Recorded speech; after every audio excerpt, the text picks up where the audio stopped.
After diligently cultivating for 2 centuries, Xie Jiuniang finally succeeded in forming her core. However, that very night, she fell victim to the treachery of her dual cultivation partner, Lin Wangchen. Yet, Xie Jiuniang experienced rebirth and unexpectedly uncovered a significant secret.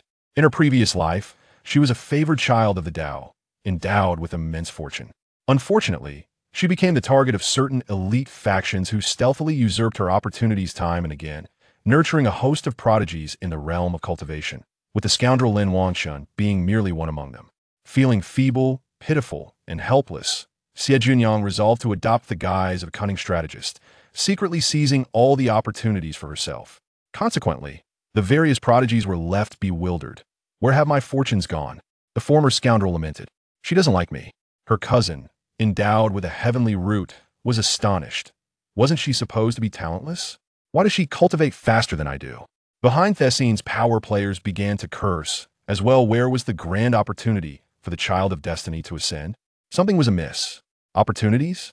I shall claim them all. Yours, mine, all belong to Xie Jiuniang. Unintentionally, she trampled upon numerous prodigies, besting esteemed figures and earning a formidable reputation, ultimately becoming the foremost individual in the realm of cultivation. After diligently refining for 200 years, Xie Jiuniang finally succeeded in forming her core. Yet before she could proclaim her achievement, she tragically fell to the poison of Lin Wangchen.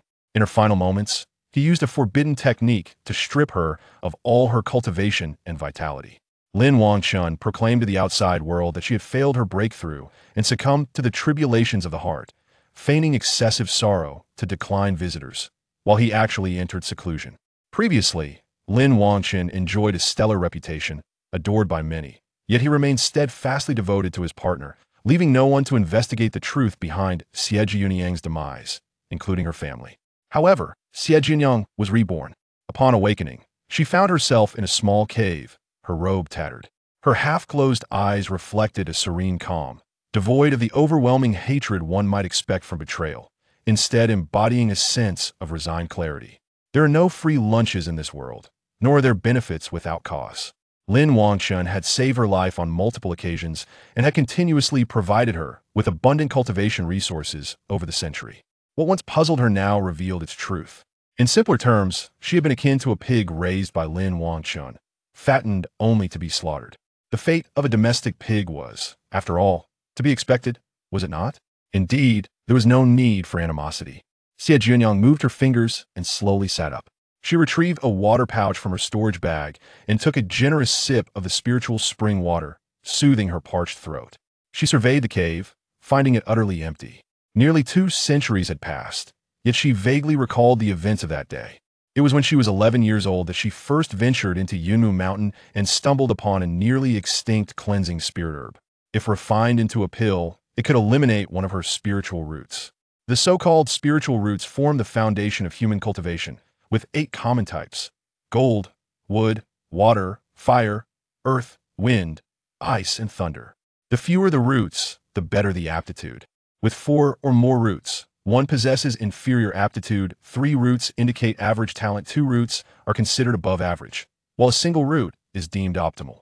The single root, known as the heavenly root, is a coveted treasure sought after by major sects and nurtured as a top-tier genius. Xie Jiuniang was endowed with 3 spiritual roots: fire, wood, and metal, placing her in the realm of average aptitude. Without a significant opportunity, achieving foundational status in this lifetime would be her utmost limit. However, with the cleansing spirit herb in her possession, transforming into a dual-root cultivator would illuminate her path to the sect.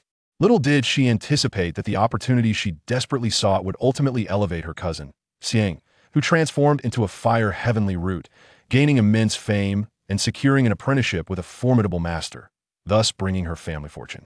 The only one aggrieved was Xie Jiuniang, the one from whom the opportunities were stolen, weak, pitiful, and helpless. "Little friend, are you feeling better?"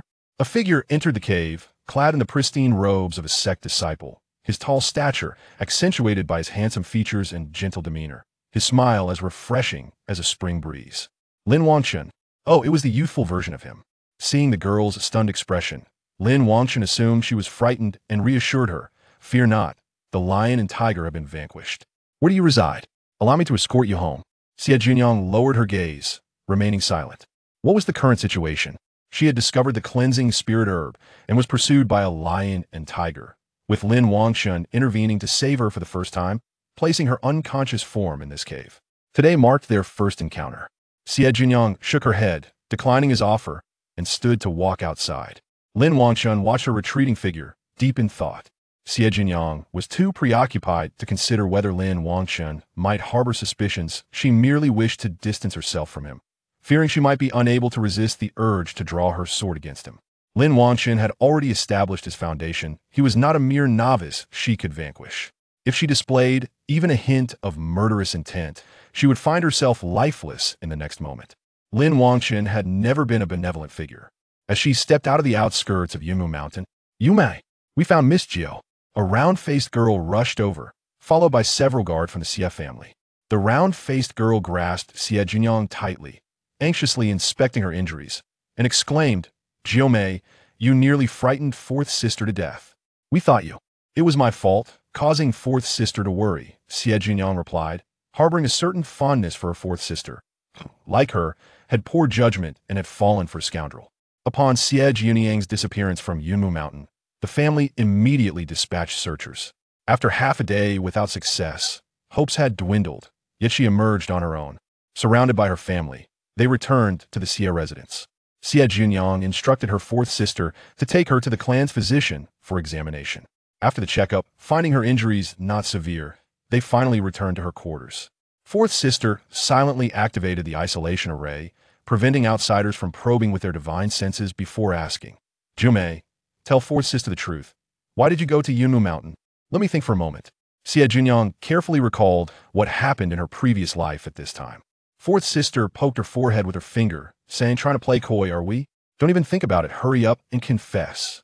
I've only been in seclusion for a few days, and you've nearly encountered disaster."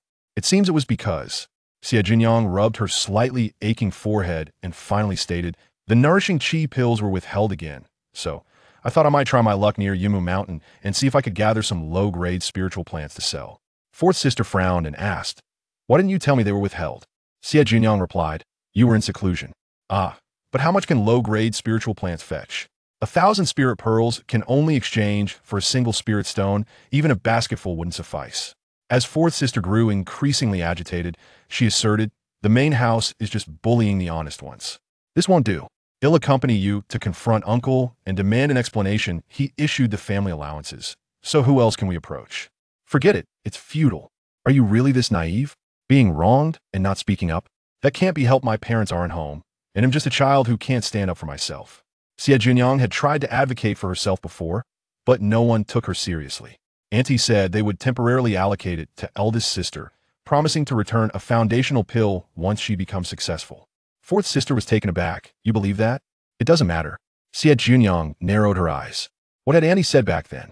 There would be another year of recruitment from major sects first. They would tighten resources for eldest sister. As long as eldest sister succeeded and secured a good master, it would be a tremendous boon for the family.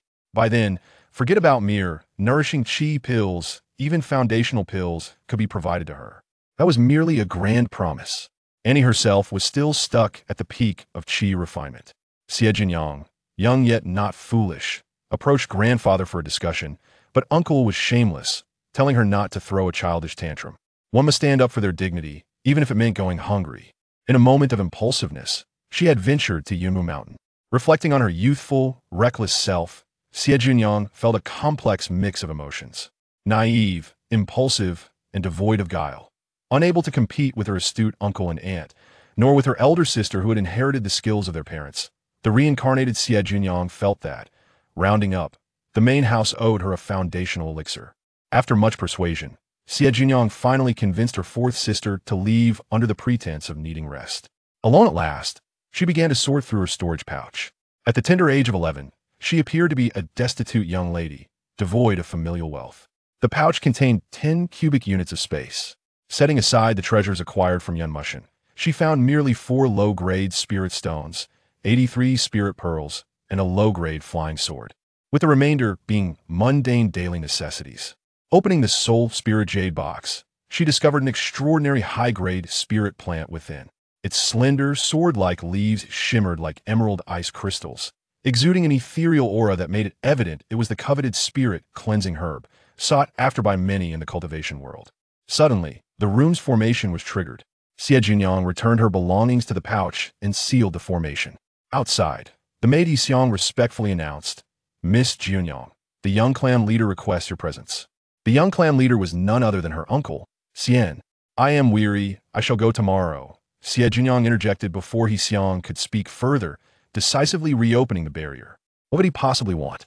Most likely to interrogate her about the events at Yunmushan and reprimand her anew. Being a child, she felt entitled to be willful. Resolute in ignoring those outside, she soon found the barrier disturbed once more.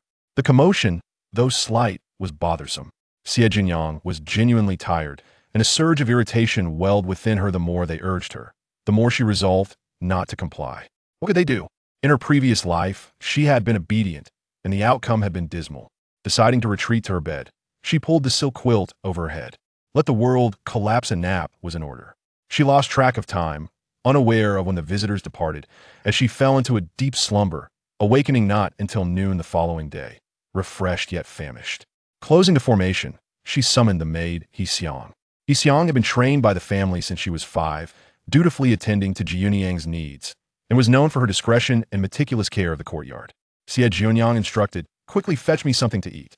"At once," replied Xiang, returning shortly with a food box.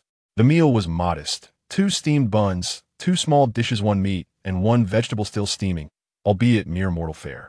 Xie Jiuniang took a bite of the bun before inquiring, "Is there no spirit food? My monthly quota should not be exhausted yet." Xiang hesitated. "Miss, your spirit meal quota has been temporarily allocated to the eldest young lady, as per your prior agreement," the kitchen said. Xie Jiuniang felt an urge to curse. It was undoubtedly another scheme from the main house. How infuriating! If there was one thing she despised as a child, it was the antics of the main house, always trying to undermine the third branch. Did they not realize she was just a child, without any elder to protect her? Memories of her parents caused her eyes to redden. She recalled being cherished by them, a precious gem in their palms. In her previous life, her parents had perished on a mission for the family. Ambushed by a beast tide while traversing the god burial mountains, her mother had sacrificed herself to save her father. Later, her father, on the brink of a foundational breakthrough, had given her his foundational elixir, stating he could not keep her mother waiting too long.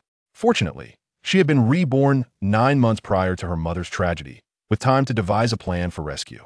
Xiang, sensing Jiuniang's distress, felt a pang of sympathy. Yet, as a maid, she could offer no assistance. In the Xie family, servants were expected to remain silent, and simply fulfill their duties. Involving themselves in their master's disputes was strictly forbidden.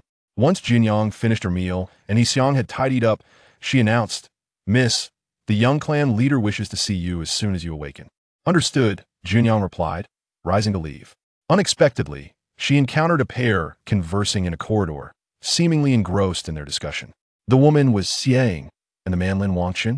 What an unexpected sight. Was it not her business that Lin Wangchen had come to the Xie family? Was there a hidden design at play? In her previous life, Lin Wangchen had escorted her home, instantly becoming a favored guest in the Xie household. At the time, she believed her family valued her highly, hence their warm treatment of Lin Wangchen, who had saved her. Reflecting now, it seemed rather superficial. Lin Wangchen hailed from a top-tier cultivation family. With exceptional talent, the Xie family would naturally seek to befriend him for any reason. In her past, after successfully establishing her foundation, Lin Wangchen had suddenly sought her hand in marriage, and her family had not even consulted her before agreeing. Back then, she had been self-aware enough to recognize their disparity. Lin Wangchen was beset with romantic pursuits. He and she were mismatched.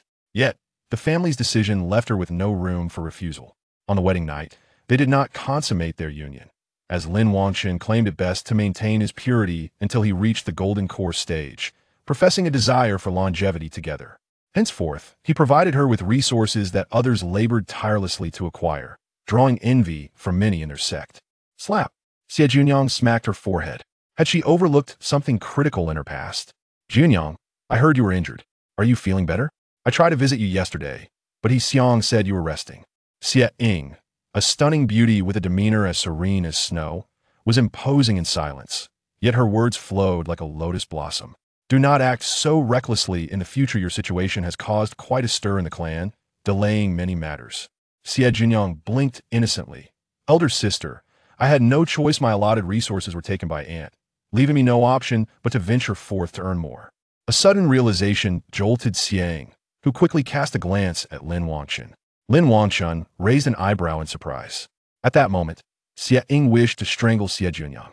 Did she not understand the importance of family discretion? Was she disregarding the teachings of their elders? Xie Jiuniang, maintaining her cheerful demeanor, added, "It seems I've inadvertently benefited from this arrangement. Aunt said she would only borrow my resources for a year and would compensate me with a foundational elixir. Did you know about this, elder sister?" Xiang recognized Xie Jiuniang's attempt to ensnare her, but could only respond, "Yes, it will not be forgotten." How magnanimous! My elder sister is both beautiful and kind-hearted, Xie Jiuniang praised, having achieved her goal. I shall take my leave now, so as not to impede you in hosting your esteemed guest. With that, Xie Jiuniang strode past the two, showing no intention of acknowledging Lin Wangchen. A flicker of intrigue crossed Lin Wangchen's eyes. Was she pretending not to recognize him? Chapter 3. Aunt is furious. Xie Jiuniang had accurately predicted that Xiang would concede, for Xiang, much like her mother, was adept at managing her reputation, always preferring to act from a moral high ground. As expected, Xiang pinched her nose and accepted the situation. Xie Jiuniang made her way to the main hall. As she walked through the Xie family estate, one could easily be led to believe that the Xie family possessed profound heritage. The floors were laid with exquisite azure spirit jade, impervious to the traces of any powerful spells. In reality, the Xie family's foundation truly lay in Yimu City.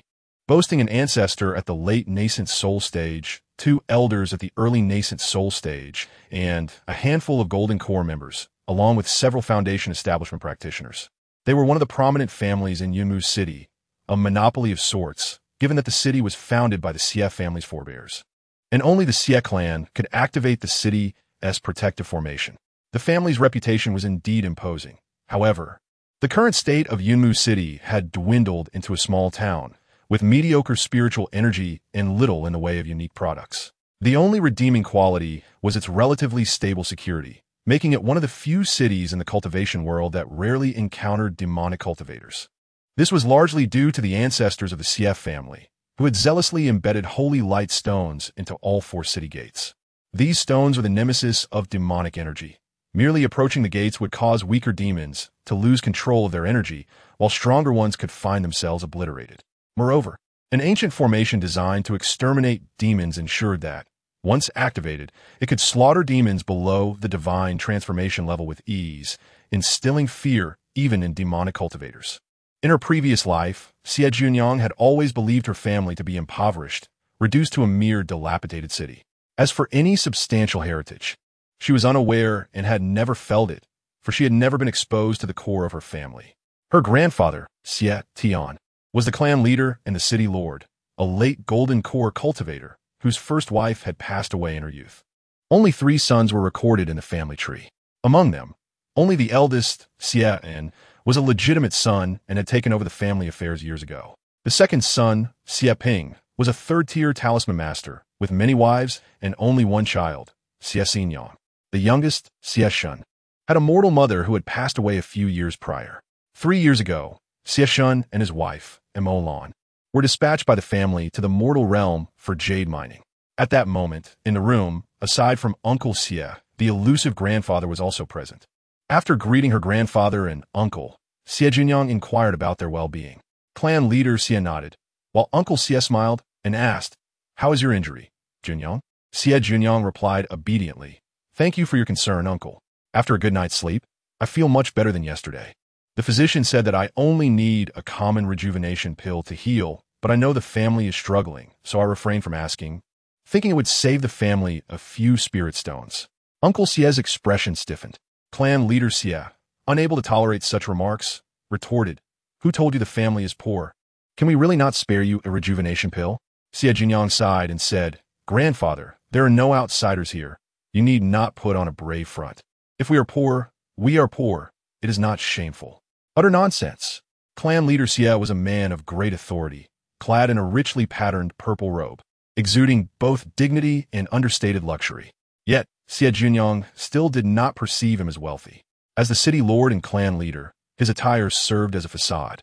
If he dressed poorly, it would signal to outsiders that the Xie family was in decline. Had clan leader Xie known Jiuniang's thoughts, he might have struck her down on the spot. Only Xie Jiuniang believed the family was financially strained, and she felt justified in her assertions.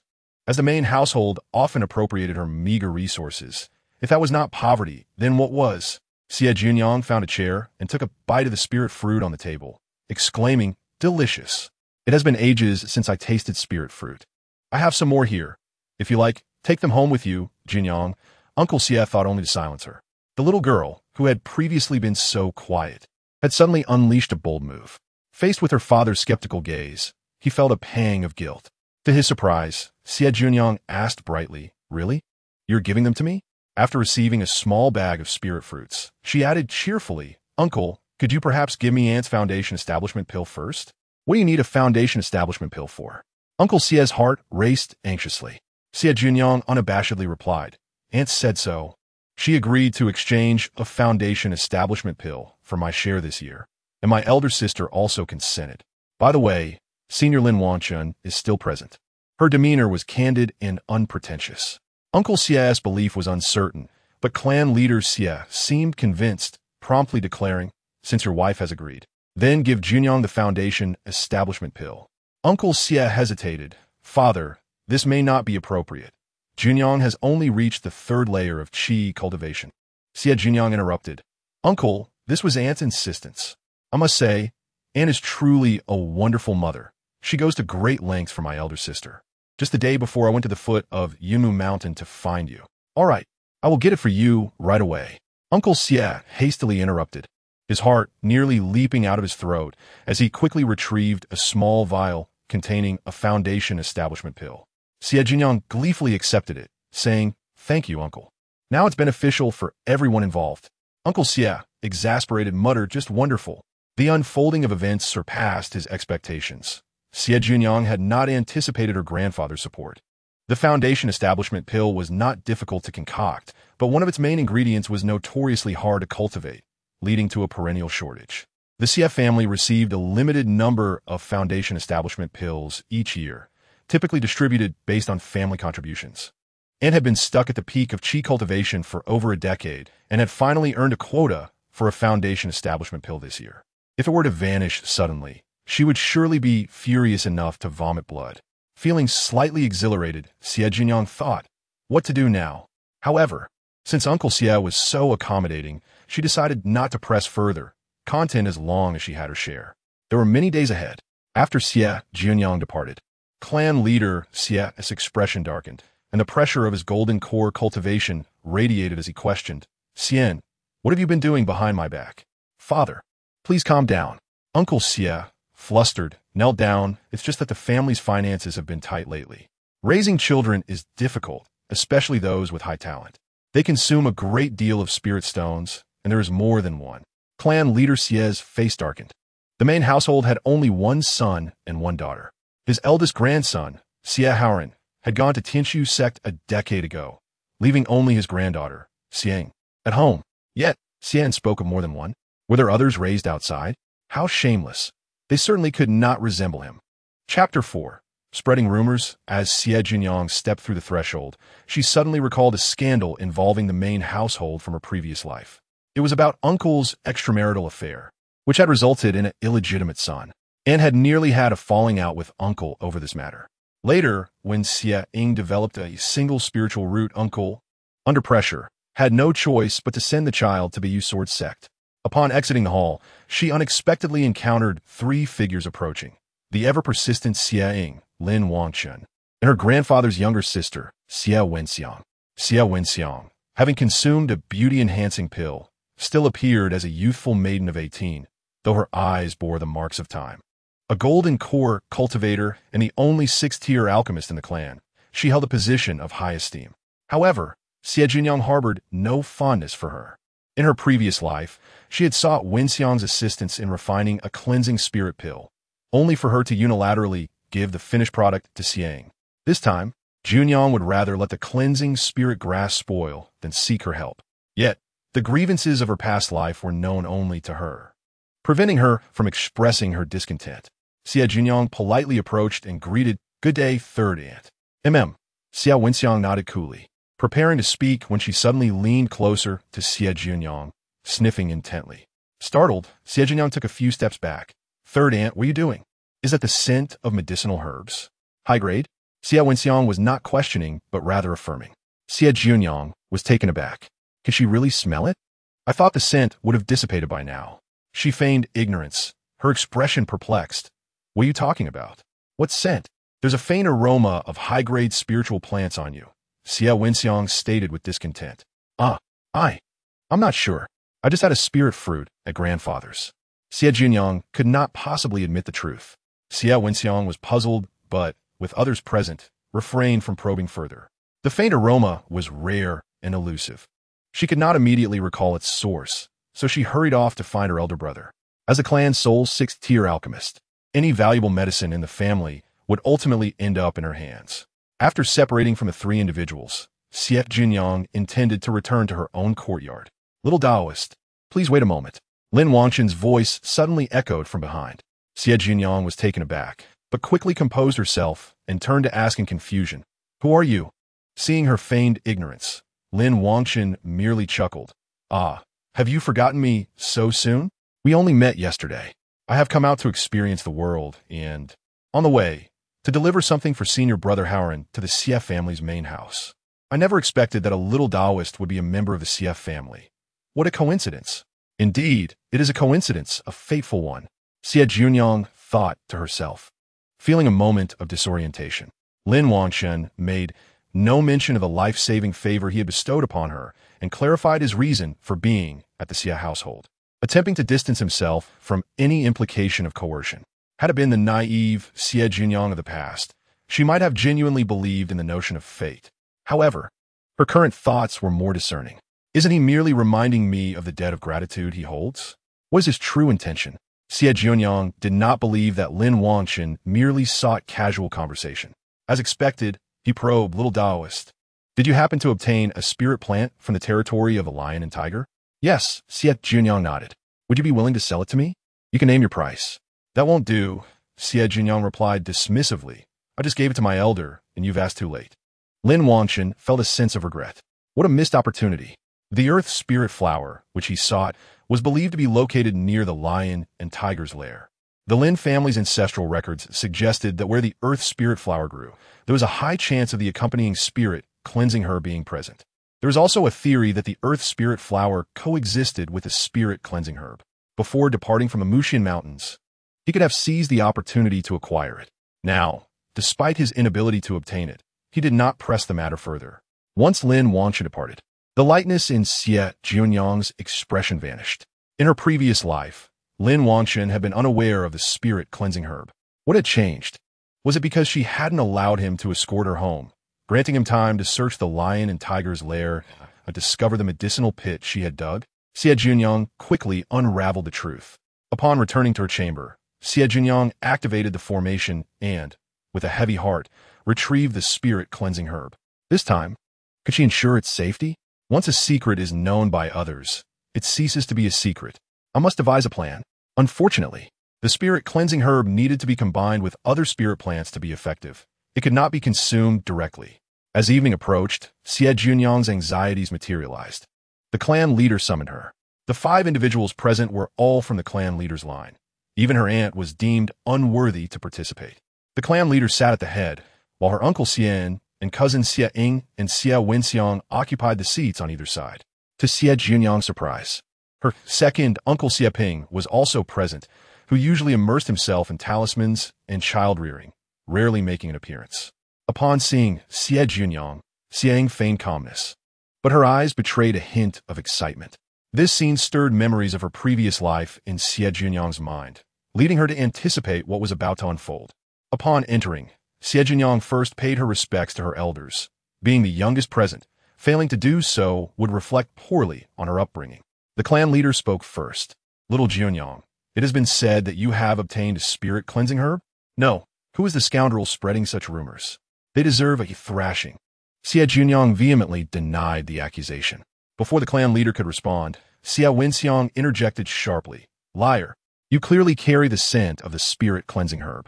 Uncle Xie, with a grave tone, added, at such a young age, you have learned to deceive your elders. One wonders how your third uncle has raised you. Quickly present the spirit-cleansing herb. It is of great importance to the clan. Xie Jiuniang remained unfazed. She had long seen through the character of certain individuals, including the renowned alchemist Xie Jiuniang. In her eyes, the main family was noble by birth, while the branch families were meant to serve them selflessly. Uncle Xie was not much better. Having bullied the second uncle in private, he incessantly exploited the third family's resources without daring to threaten his brother's life. Merely being a nuisance, Xie Jiuniang replied nonchalantly, my parents taught me about propriety, righteousness, integrity, and shame. They instilled in me the importance of not forgetting my roots as I grow, to uphold the baseline of being human. They specifically cautioned against bullying the weak and seizing the possessions of others, as such actions are the ways of beasts. I must not engage in them lest they hinder my cultivation. Xie Jiuniang's expression froze. The three from the main family simultaneously turned their gaze to the clan leader, who sat calmly sipping tea, his thoughts unreadable.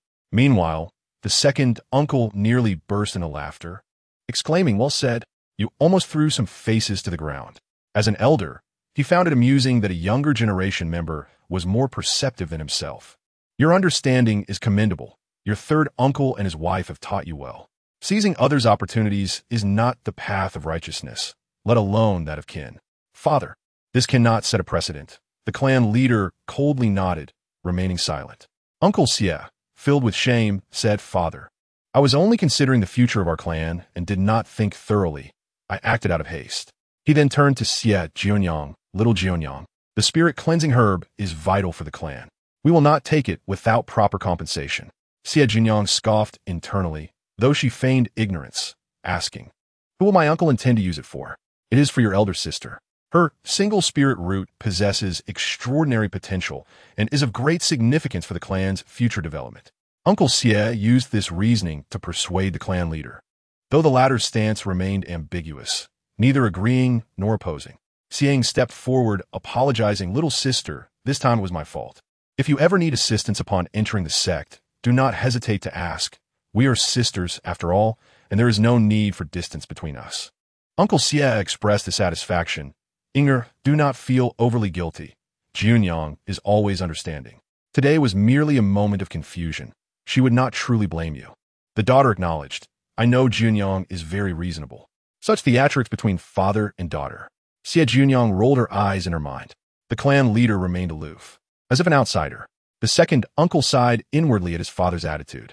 Prior to Xie Jiuniang's arrival, there had been a heated discussion among them. With major sects soon recruiting new disciples, the benefits of a dual spirit root for the clan paled in comparison to birthing a heavenly spirit root.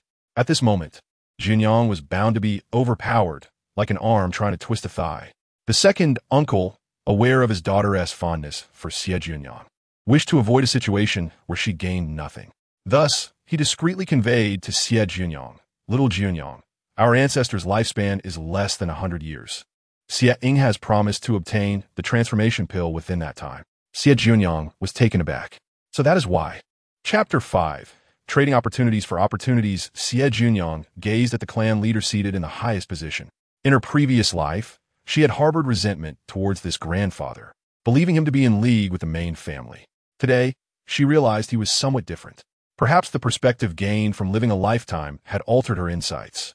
Her grandfather should harbor some familial affection towards her, albeit limited. In comparison to the clan's interests, the welfare of a younger generation member was indeed trivial. By the time of Xie Jiuniang's death in her previous life, Xiang was already preparing to break through to the transformation stage, often supporting the clan. This indicated that acquiring the spirit-cleansing pill was not without its price. Xie Jiuniang inquired, Grandfather, I am willing to agree, but what will the clan offer in exchange? What do you desire? The clan leader scrutinized his previously overlooked granddaughter with newfound seriousness, sensing something extraordinary about her. It was time to play the sympathy card. Xie Jiuniang feigned innocence. What could possibly be worth more than the spirit-cleansing herb? What could surpass my future as a dual spirit root? You must understand that with a dual spirit root, I could join the Tinshu sect and become an inner disciple. And with fortune, I might even have a powerful master. If you take my spirit cleansing herb, it is akin to severing my path to immortality. If my opportunities are seized by others outside, I might accept it, but within my own home. Grandfather, can you still call this my home? Xie Jiuniang's final tearful question struck a chord deep within. Was this still a home? A home that should provide shelter and safety. Upon hearing her words, the clan leader appeared momentarily bewildered, while the others were equally stunned. Xiang sensed the awkward atmosphere and quickly broke the silence. Stepping forward to grasp Xie Jiuniang's small hand. Sister Jiu, I no longer want it. You may keep the washing spirit herb. We are family, and this place is your home. My father made this decision with the family's best interests in mind. I apologize for my shortcomings, and I hope you will not be disappointed in the family. This declaration repulsed Xie Jiuniang, who found it intolerable. What did it mean to keep something that rightfully belonged to her? Lowering her gaze, she withdrew her hand and inadvertently caught sight of a bracelet on Xie Ying's wrist. It featured a delicate golden lantern pendant, inside which lay a jade-like green leaf, exuding an air of the extraordinary. It stirred a deep yearning within her, a desire to possess it. In her previous life, Xie Ying had cultivated at an astonishing pace after joining the sect. Her combat prowess was formidable, and she routinely engaged in battles beyond her level. Familiar with Xie Ying's capabilities, Xie Jiuniang felt there was something amiss and began to observe her closely. On one occasion, she accidentally witnessed Xie Ying's sudden disappearance, only to reappear out of thin air. Her attire changed. Was it a mustard seed space or some secret realm teleportation key? Such phenomena could typically only be attributed to these two items. The teleportation talismans available on the market merely transported individuals without ensuring their precise return. Both the mustard seed space and the secret realm key were rare and extraordinary opportunities, far more valuable than the washing spirit herb. Should word of this spread, it would undoubtedly lead to fierce competition and bloodshed. Should she take a gamble? Exchange one opportunity for another? Though it was termed a gamble, there was indeed an element of risk involved. Xie Ying's golden finger from her previous life might not be present at this moment. Nonetheless, the leaf on the bracelet continued to tempt her. Xie Jiuniang's heart raced slightly as she feigned reluctance, stating, I can surrender the washing spirit herb, but I have 3 conditions. If you do not agree, I shall destroy it. Her final words carried a hint of determination. In truth, a golden core cultivator could easily obliterate a child's threats, rendering her intimidation seemingly grand, yet ultimately inconsequential. However, the head of the Xie family displayed no intent to forcefully seize it. With a complex expression, he replied, very well, please state your conditions. Indeed, as long as they were not excessive, Uncle Xie would likely acquiesce. Uncle Xie appeared somewhat anxious. The head of the Xie family shot him a cold glance, causing him to quiet his concerns. Even Xie Ying settled down. Xie Jiuniang surveyed the gathered individuals and stated seriously, first, I demand that someone be sent to the mortal realm to bring my parents back, ensuring their safety along the way. Upon hearing mortal realm, the head of the Xie family's expression darkened. He was aware that the 3rd child and his spouse had been assigned a task, but was unaware it involved the mortal realm. The spiritual energy in the mortal realm was thin and detrimental to cultivation over time. Such tasks should not require his 3rd child's involvement. Uncle Xie broke into a light sweat. The head of the Xie family responded, that is not an issue. I shall make arrangements. The task rewards must be honored. Xie Jiuniang continued, additionally, I expect the benefits owed to my parents for these past few years to be provided. Give them all of it, Uncle Xie implored, hoping she would cease her demands. Xie Jiuniang then fixed her gaze on the head of the Xie family, asserting, my second condition is that the family shall not interfere with my affairs for any reason in the future. The head of the Xie family inquired, do you wish to sever ties with the family? Not quite. She simply wished to avoid a repeat of today's incident. Xie Jiuniang added, of course, if the family encounters difficulties in the future, I will not stand idly by. In truth, she could not sever ties even if she desired to. Her parents would never consent, and leaving them behind would serve no purpose. However, her statement made it clear that she would only intervene if the family faced crises, and nothing beyond that. At present, she possessed only 3 spiritual roots, making her personal value relatively low. In comparison to someone with a heavenly spiritual root, she felt insignificant. Thus, she was confident the family would acquiesce. The head of the Xie family scrutinized his granddaughter, maintaining a calm demeanor, recognizing her as a promising candidate for cultivation. However, he ultimately felt a twinge of disappointment. Since she wished to be free from familial ties, he would not obstruct her. After all, she was his own flesh and blood. I accept your conditions. I will explain this to the ancestors shortly, he declared. Xie Jiuniang inexplicably felt a sense of relief as she articulated her final requirement. My opportunities are not so easily acquired. I require everything that belongs to my elder sister in exchange. Absolutely not. Xie Jiuniang blurted out in refusal. Realizing her mistake, she suddenly found herself the center of attention. Xie Jiuniang scoffed internally, knowing that Xie Jiuniang had no choice but to comply. Today, the scales of fortune were yet to be determined. Regardless, Xie Jiuniang stood to gain significantly. Securing her parents' return and evading calamity was already a victory for her, while simultaneously allowing others to perceive her as the one at a disadvantage. It was worth noting that her three demands, aside from Xie Ying's, did not infringe upon the interests of the elders. In the eyes of the elders, her request seemed reasonable, aligning with what a child might propose. Even Xie Jiuniang, who favored the main branch, found nothing objectionable. Grant her request, Xie Jiuniang urged. But some of these items were bestowed by the elders. And my brother. Xie Jiuniang hesitated, touching her bracelet with reluctance. Xie Jiuniang sneered, mocking, if elder sister is so attached, then it could be considered off the table. I would gladly relinquish it. That is even less acceptable. Xie Jiuniang looked to her father for help. Uncle Xie, constrained by his father's authority, dared not speak further and quietly instructed his daughter through a transmission. Agree for now. We can find a way to retrieve it later. Xie Ying's eyes brightened as she nodded in affirmation. Xie Jiuniang merely wanted to express her disdain. Thinking, what do you want to eat then? Once something passed into her hands, it was hers. The subsequent exchange proceeded smoothly. Xie Jiuniang effectively stripped Xie Jiuniang of her valuables, leaving her with nothing but a few worthless garments. Xie Jiuniang, observing Xie Jiuniang meticulously counting her possessions, remarked with annoyance, "You've taken everything. What about the washing spirit herb?" "I didn't bring it with me. Elder sister can accompany me to retrieve it," Xie Jiuniang responded, no longer concealing her intentions. Uncle Xie chuckled at the cleverness of the little girl, who had preemptively safeguarded her interests. Fortunately, no one had forcibly searched her, or would have led to a significant embarrassment. If matters escalated, it would be uncertain who would ultimately claim the washing spirit herb, as there were other descendants in the clan with double spiritual roots, though Xie Jiuniang was the only one in her line. They had no desire to allow others to benefit. Chapter 6. Acquiring the Golden Finger.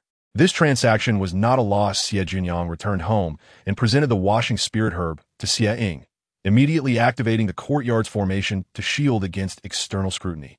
She began to examine the items she had taken from Xie Jiuniang one by one. Xie Jiuniang possessed quite a few valuable items due to her capable external family and older brother, not to mention the numerous spiritual stones worth thousands. The value of the magical artifacts, elixirs, and talismans alone exceeded 10,000. Exquisite jewelry and magical garments filled 5 large chests. Moreover, there were plentiful elixirs suitable for enhancing cultivation speed during the Qi refining stage, such as the Qi nourishing pill and the spirit gathering pill. Enough for one person to cultivate to the foundation establishment stage. The disparity between individuals was indeed striking. The more she compared, the more frustrated she became. Resources were evidently abundant, yet the main branch seemed intent on exploiting a mere child.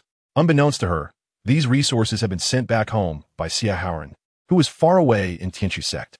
Eventually, she selected 3 items. Besides the earlier leaf pendant, there was an ancient token and a golden stone. These 3 items were shrouded in uncertainty for her. If Xie Jiuniang truly possessed some extraordinary opportunity, these 3 items held the greatest potential. Xie Jiuniang picked up the token, unsure of its material. The front bore 2 ancient characters she could not decipher, while the back displayed a totem of a large tree, reminiscent of the divine tree Fusan.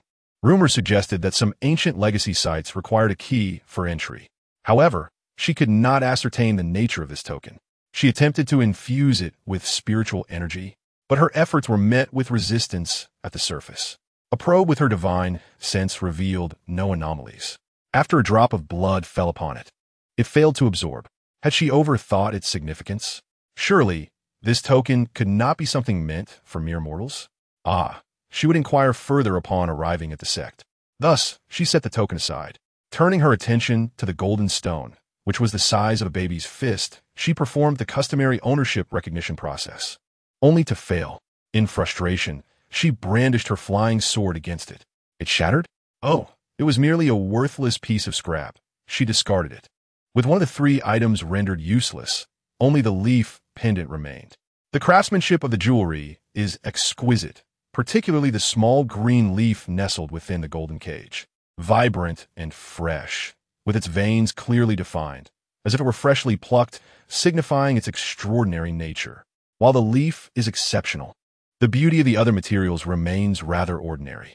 Xie Jiuniang carefully disassembled the small golden lantern and extracted the leaf. It felt cool to the touch, reminiscent of jade. She attempted to bend it, but it did not yield. Channeling a thread of spiritual energy, the leaf absorbed it completely. A glimmer of hope sparked within her. She channeled more energy, and the small leaf seemed like an endless void, incapable of being filled. As the energy increased, it expanded slightly. Experience taught her that treasures must be recognized through blood. A drop of her blood flew forth, instantly melding with the leaf. Suddenly, Xie Jiuniang's mind was overwhelmed with a multitude of unfamiliar images, all memories seen from the perspective of the leaf. In the initial recollection, the leaf drifted in an expansive silver river, ethereal and shimmering. The water flowed continuously, silent and lifeless, heading towards an unknown destination. During its prolonged voyage, it occasionally encountered mysterious streams of light, but nothing more. One day, the river trembled, and the leaf collided with a spatial rift, unexpectedly arriving in this world. It had changed masters time and again, yet none had claimed it. This innate treasure had devolved into a mere ornament, eventually passing through millennia until it reached Xiang. Now it belonged to her, Xie Jiuniang. However, why was she able to claim ownership of a treasure that had never been recognized by anyone else? Xie Jiuniang pondered her unique circumstance. Perhaps it was because of her rebirth? No matter. The method of claiming ownership was inconsequential. As long as she could do so, it was a delightful surprise. Having mingled within the sect for 200 years in her past life, Xie Jiuniang understood that bloodletting was merely the initial step in recognizing a treasure. It must be thoroughly refined and nurtured within her dantian to avoid being stolen. However, refining an innate treasure necessitated a significant amount of spiritual consciousness or soul power. The Qi training stage could not manage this. She would have to wait until she reached the foundation building stage to dare attempt it. Even then, it was merely an attempt with no guarantee of success. Yet, what abilities did the small leaf possess? After considerable contemplation, she observed that the leaf in her palm gradually expanded more than twice its original size after she fully channeled her spiritual energy into it. Then, Xie Jiuniang extended her consciousness, enveloping the leaf, which suddenly erupted with a silvery brilliance, enveloping her entirely. Within the silver light, Xie Jiuniang found herself in another realm, amidst a resplendent silver river flowing dreamily and silently. This scene was both familiar and foreign. It was familiar because she had seen it while sharing the leaf's memories. This was its birthplace, a time long spoken of only in legends. Compelled by an unseen force, Xie Jiuniang took a small step forward. Suddenly, an image flashed before her. It was her own figure in her bedroom, with someone outside triggering the formation. Within mere moments, the vision vanished, and the silver light dissipated. Xie Jiuniang found herself back in her bedroom.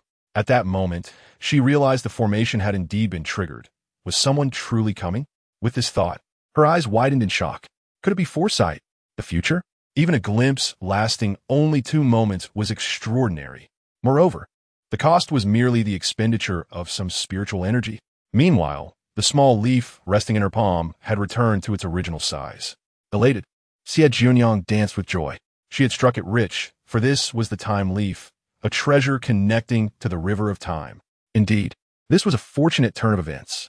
At this moment, the resentment she had harbored was finally alleviated. Ignoring the people outside, Xie Jiuniang quickly sat down, taking out the newly acquired elixir to restore her spiritual energy, intending to continue her research shortly. After repeated confirmations, she finally grasped the leaf's ability. Within the river of time, moving forward allowed one to glimpse the future, while moving backward enabled time to rewind. The foresight had certain limitations, revealing only her own future. The time rewind would recreate events that had occurred within a specific range of her current position. For instance, if Xie Jiuniang enacted time rewind within her bedroom, she could witness events from the previous quarter hour. Time rewind had a lesser energy cost. With her Qi training at the 3rd level, she could only foresee 2 moments, but could sustain time rewind for a quarter hour. An extraordinary skill, the ability to perceive both the future and the past. The possibilities for seeking opportunities were boundless.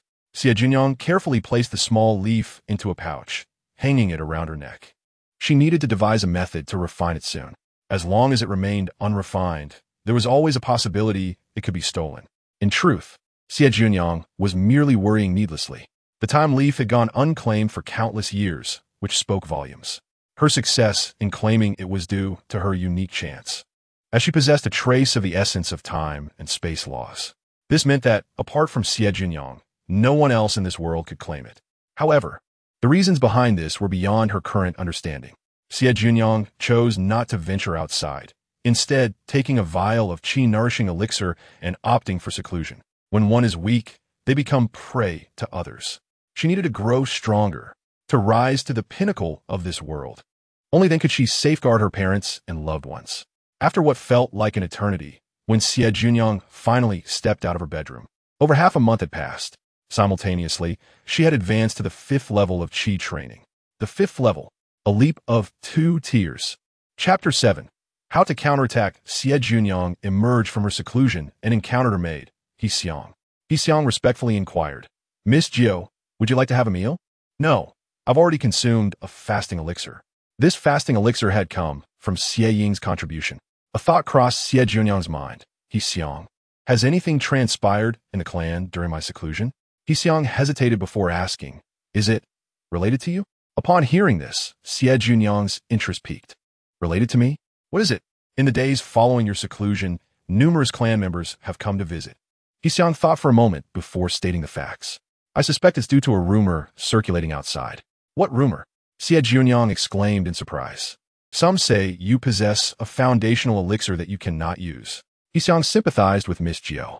This time, she had fallen prey to slander. During her seclusion, numerous clan members had visited, and people were stationed outside the courtyard. Once the formation was sealed, someone must have learned of her emergence. Xie Jiuniang felt a shiver run down her spine. Was trouble approaching? She could not believe that the major family faction was not involved in this.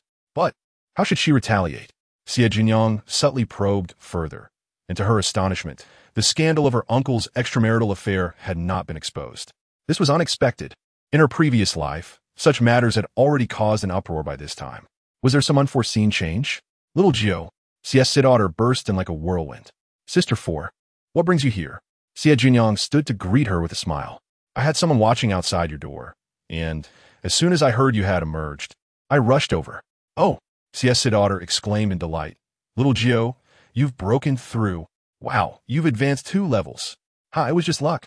Xie Jiuniang replied modestly with a smile. She then instructed Hexiang to prepare tea.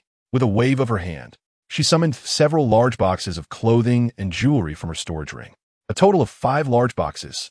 Xie Jiuniang patted her chest proudly, exclaiming, "Come, Sister 4, pick whatever you like." Xie's daughter was taken aback for a moment, then burst into laughter, slapping Xie Jiuniang on the shoulder, saying, "Well done, little Jiu. You're quite generous. But where did all this come from? It looks familiar. Didn't Timai's second uncle tell you?" Xie Jiuniang replied, surprised. "No, you explain." Xie's daughter's eyes sparkled with curiosity, eagerly awaiting her explanation. Xie Jiuniang recounted the events, omitting what she deemed unnecessary to disclose. Xie's daughter wished to defend her, but realized that with their grandfather involved, there was no room for maneuvering. Cautiously, she asked, "Are you upset about the loss of the cleansing spirit herb?" "Not all," Xie Jiuniang replied, her spirits high. "On the contrary, I feel fantastic. I exchanged the cleansing spirit herb for the time leaf, which also resolved my parents' issues. Quite a bargain, wouldn't you say?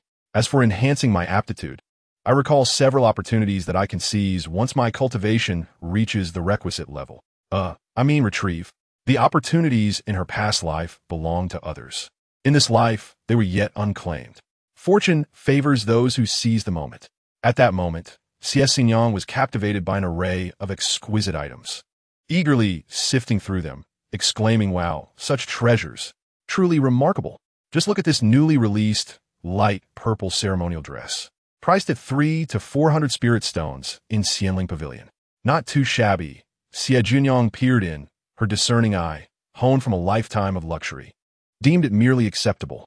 In her past life, she married Lin Wangchen, living a century of opulence without concern for resources, cultivating a subtle aversion to donning second-hand clothes. A little quirk born from a life of privilege, perhaps also a reason for her disdain towards Xiang. All right, I've made my choices, Xie Jiuniang declared, selecting one ceremonial dress and one headdress. Xie Jiuniang, her face reflecting disdain, promptly picked up the finest and latest ceremonial garments and jewelry, gathering them into a large chest. Take this box, fourth sister, and remember to flaunt it in front of Aunt. Drive her mad with jealousy. Xie Jiuniang, feeling guilty about taking advantage, hastily protested, No. These could fetch a handsome sum if sold outside. Understanding her intent, Xie Jiuniang shook her head firmly. A lady's garments and jewelry should not be sold outside. It could attract ill-intentioned individuals or lecherous men who might wish to collect them. I may not like Xiang, but I detest such matters. Little Gio is quite right. Selling them externally is out of the question. The thought of such a scenario sent an involuntary shiver down Xie Jiuniang's spine. Xie Ying held a significantly higher status within the clan. Should her reputation suffer, they might face dire repercussions. If selling to outsiders was not an option, then perhaps to their own kin would suffice. Xie Jiuniang had been pondering how to outsmart the main branch once more. As she began to gather the remaining items, Xie Jiuniang caught her arm. Little Gio, there are many eyes on you outside. No worries, Xie Jiuniang interrupted, as long as I don't nod in agreement. Who would dare to snatch? That's true. Then let us go. To the young martial hall.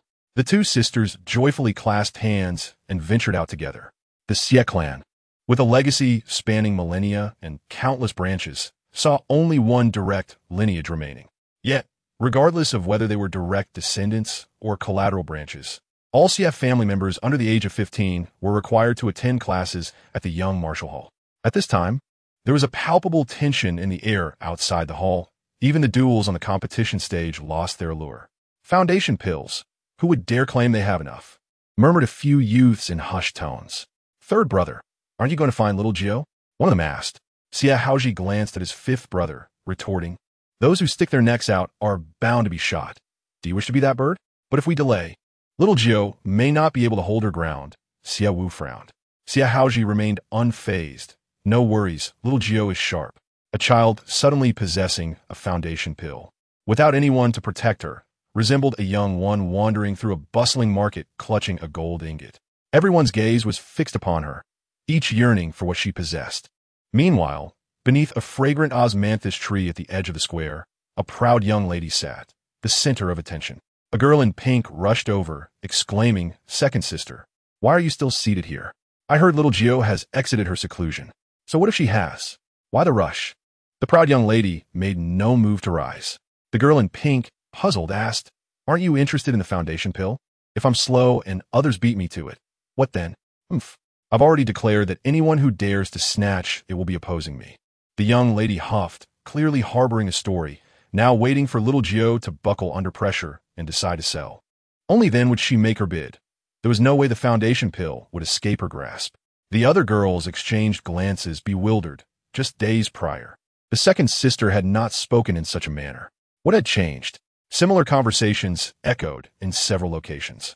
Meanwhile, within the main estate of the primary branch, servants hurriedly reported to their master. The primary branch had been thriving lately, with Xie Ying being led by the ancestors to a secret area of the clan, eagerly awaiting her triumphant return. Among them, a noblewoman, initially elated, nearly lost her composure upon hearing news of Xie Jiuniang. This was none other than Xie Ying's mother. Chen Wan, the coveted foundation pill snatched away. She was almost faint with rage upon first hearing, but upon learning her daughter was on the brink of a great opportunity, she quickly regained her composure. Resisting the impulse to confront Xie Jiuniang was paramount. Her daughter's affairs took precedence over a mere pill, especially at such a critical juncture. Yet, allowing a once-favored junior to outmaneuver her left a bitter taste, prompting her to discreetly spread the news about the foundation pill. Chen Wan had thought she could sit back and watch the drama unfold. Instead, that stubborn girl had gone into seclusion. After a lengthy half-month, she emerged, having advanced 2 levels. That wretched girl must have used Inger's pill. How infuriating. Chapter 8. The primary branch's plans foiled as Xie Jiuniang and Xie Jiuniang appeared at the young Marshall Hall Square. They immediately attracted attention. In plain sight, Xie Jiuniang found a clean corner, laying out the ceremonial dress and jewelry one by one. Then, raising her voice, she began her sales pitch. Come, selling goods. Ladies and gentlemen, don't miss this opportunity. Exceptional ceremonial dresses from Xianling Pavilion, exquisite jewelry from Linglong Pavilion, all at half price. First come, first served. Those with spirit stones, please present them. Those without can trade for equally valued items, such as pills or spirit plants. Selling goods. This is a rare opportunity. Hurry, move quickly, or you'll miss out on the warm offerings. Xie Jiuniang's melodious voice echoed across the expansive square of the young Marshall Hall. Those cultivating their skills were keenly aware, and Xie Jiuniang's final statement truly astonished many. People gathered around, teasingly shouting, "Little Gio, where did you strike gold? You got boxes of good stuff." Xie Jiuniang grinned. It's all thanks to my elder sister. I picked up a few things she didn't want. What would a grown man do buying a girl-less things? You misunderstand. If there are no sisters at home, one might still buy gifts for a beloved. Xie Jiuniang enthusiastically promoted her wares. Is it truly half price? Absolutely, no deception here. Xie Jiuniang's prices were genuinely reasonable. The ceremonial dresses were clearly of superior quality, unavailable in Yumu City, and at half price, many would be eager to purchase. After all, as long as the garments retained their functionality, they could be worn for 100 or 80 years without issue. Thus, the concern over newness was trivial. Consequently, Xie Jiuniang's business flourished. Xie Jiuniang quietly assisted, realizing for the first time that her sister possessed a natural flair for commerce. By the time the news reached the main branch's Chen family, only a few empty wooden boxes remained. Xie Jiuniang lamented, "Had I known it would come, I would have saved a couple of pieces." Chen's inner frustration simmered, yet she maintained her genteel demeanor. "Little Gio, why not seek your family if you wish to part with your items? Surely, you aren't afraid that Aunt won't provide you with spirit stones? Oh, please, even if little Gio believes Uncle is short on cash, I would never think you are." Xie Jiuniang skillfully complimented Chen. Just as Uncle Xie rushed over, he overheard the veiled remarks and thought, "This is not good." Indeed, Xie Jiuniang continued, "Aunt, I specifically saved the ceremonial items my elder sister often uses. Would you care to purchase them? I won't take advantage of you. I'll charge you the market price." "Wasn't he at half price?" Chen questioned, incredulous. Xie Jiuniang smiled brightly. "You are an elder. You wouldn't let a junior suffer a loss, right?" "Chen, how did the honest third brother and his wife end up with such a cunning child?" Xie Jiuniang rummaged through her wares, producing a frost sword and a defensive jade pendant. This frost sword is a premium artifact, valued at 4,008. And this defensive jade pendant? An extraordinary life-saving artifact capable of withstanding a full force strike from a Foundation establishment cultivator. I'm not entirely sure of its market value, so I'll just say 14,800 spirit stones. Upon hearing this, those around gasped, caught between laughter and disbelief. This girl truly dared to set such a price, doubling the original. Chen's heart harbored a quiet resentment. Xiao Jiu. These two items were gift from Howren to Inger for her birthday. Their significance is different. Is it possible? Xie Jiuniang immediately donned a theatrical guise, responding irrelevantly. Eldest sister is truly fortunate to have a brother who frequently bestows gifts upon her. Xiao Jiu is so envious. Xie Jiuniang Gaiming equally envious, lamenting her lack of received gifts. Indeed, never received any. Xie Jiuniang added fuel to the fire. The onlookers, members of the clan, exchanged peculiar glances. It was well known that every year, Xie Howren would bring gifts home, and many in the clan were aware of this. The main family often flaunted it, yet he had only ever gifted his biological sister, never his cousins. Was this not astonishing? It must be understood that cousins, though distanced by a layer, were still of the same lineage. While one could afford to present more significant gifts to his sister, offering lesser ones to cousins was still a show of goodwill. The absence of gifts altogether suggested a lack of regard. "Let's buy. We shall purchase." A voice emerged from the crowd, Xie Debo, his smile slightly strained. It was not that his son had forgotten to send gifts. Rather, he had privately appropriated them for someone else. However, he allowed the two girls to continue, fearing the tarnishing of his eldest son's reputation and the exposure of his extramarital affairs. Even so, He did not wish to appear foolish. Xiaojio, how about a fair price? Let us make the total 1,000. What? A direct cut to 4,008. Xie Jiuniang blinked her large eyes.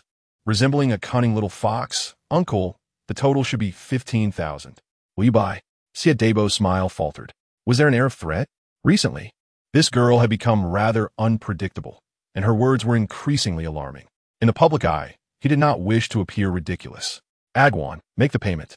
Qin Agwan was reluctant, unwilling to lose 15,000 spirit stones without cause. Fearing further delay would lead to greater embarrassment, Xie Debo, with a warning glare, urged, hurry. Inger is about to emerge. These gifts will be a delightful surprise for her. Qin Agwan's heart sank. Inger's matters were of utmost importance. She must not be disgraced. The transaction concluded. Xie Jiuniang received 14,800 spirit stones.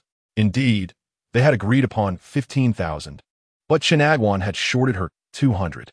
After counting, Xie Jiuniang decided to be magnanimous and not expose the discrepancy. Qin Agwan still had her sights set on the Foundation establishment pill, but before she could voice her inquiry, Xie Debo whisked her away. Once the two departed, Xie Jiuniang intended to head home, only to be confronted by a haughty young lady blocking her path. Xie Jiuniang protectively positioned herself in front of Xie Jiuniang. Second sister, what do you intend to do?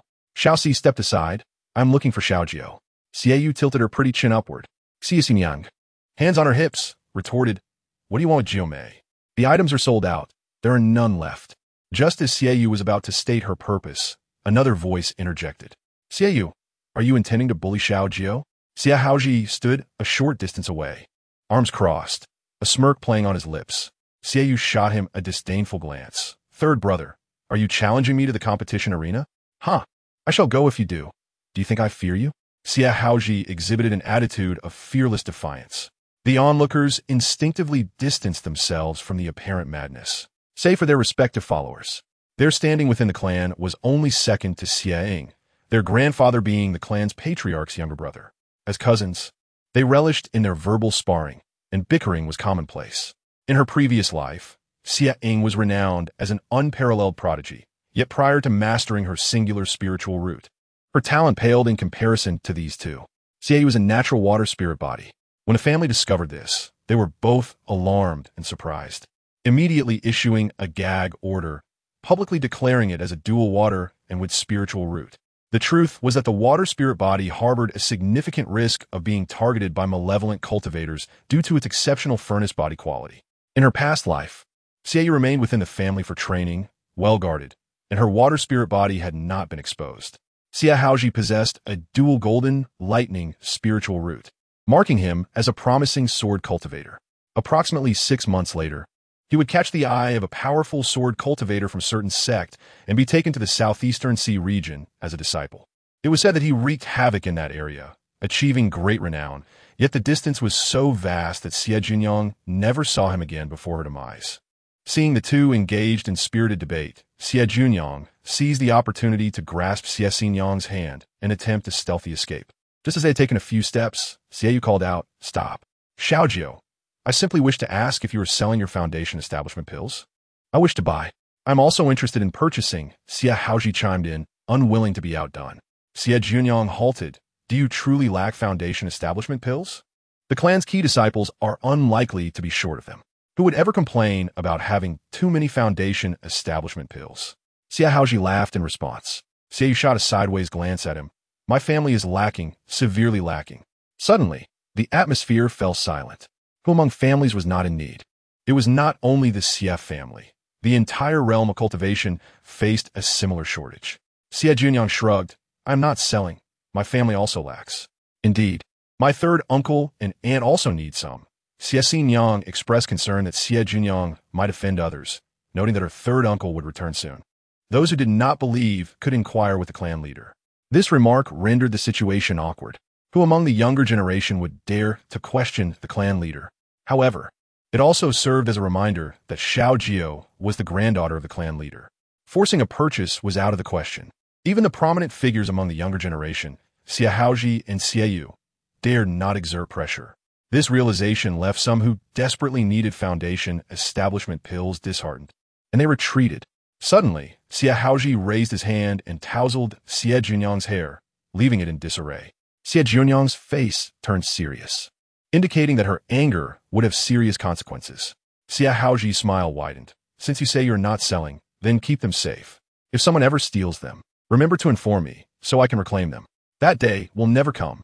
Xie Jiuniang, though slow to catch on, sensed Xie goodwill. Xie, observing the situation, did not press further.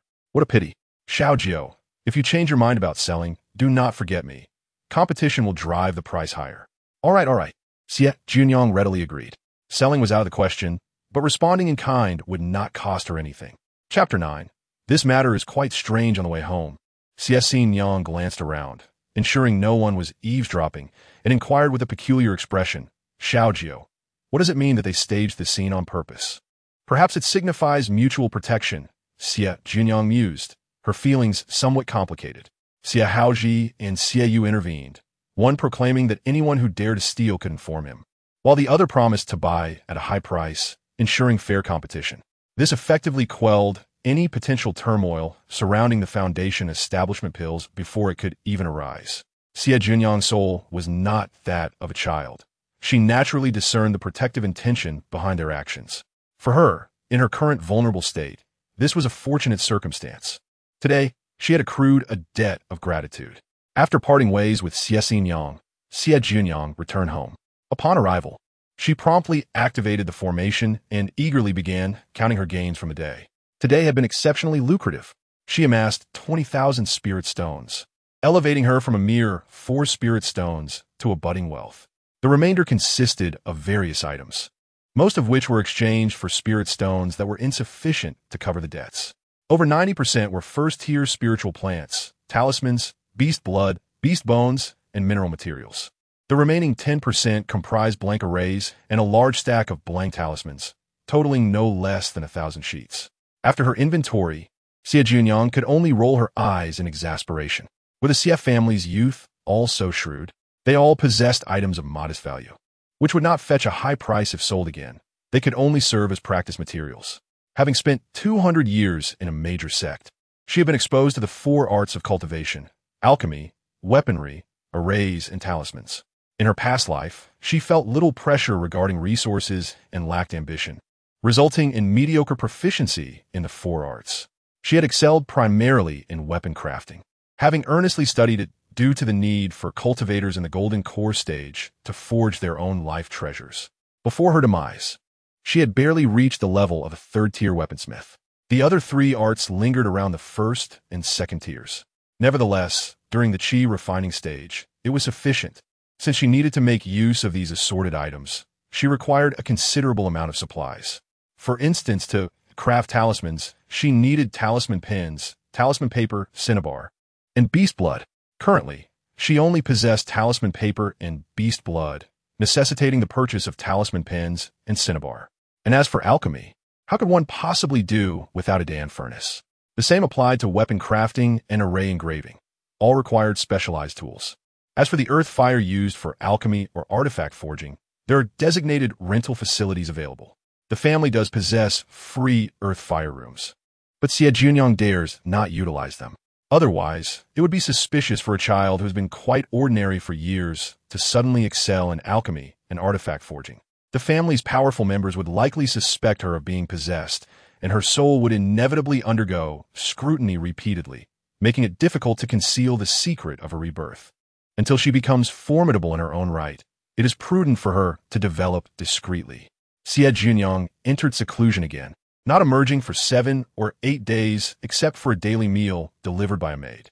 A few determined relatives who had their sights set on Xie Jiuniang's foundation-building pills eventually had to concede defeat. Moreover, Xie Ying had emerged from her own seclusion. Rumors circulated within the clan that Xie Ying's spiritual root had undergone a transformation, changing from a dual root to a single fire, celestial root. And her cultivation had reached the 9th level of Qi refinement. A celestial root. After centuries, the Xie family finally witnessed the emergence of a single spiritual root once more. Xie Ying's remarkable feat captured everyone's attention, leaving little thought for the inconspicuous Xie Jiuniang. The external gossip did not affect those in seclusion. While Xie Jiuniang practiced, and solidified her cultivation. She also studied the time treasure leaf. At the 5th level of Qi refinement, one could foresee 7 breaths and reverse time by a quarter of an hour. Upon finishing her retreat, Xie Jiuniang quietly disguised her appearance using techniques learned from her past life and donned a boy's robe, transforming herself into an ordinary young boy as she calmly exited the Xie family. She first purchased all the items on her procurement list, spending a hefty 8,000 spirit stones, primarily on the expensive alchemical and forging furnaces, alongside various tools needed for engraving formations. The expenditure pained her for a while, but one must invest initially to generate wealth. She then visited a place called the Danqi Pavilion, where she rented an earth fire room. 3 days later, Xie Jiuniang emerged from within. The ordinary spiritual herbs she had collected were refined into several commonly available elixirs, such as the Qi-inducing pill, the rejuvenation pill, and the Qi-nurturing pill, along with a small quantity of foundation pills.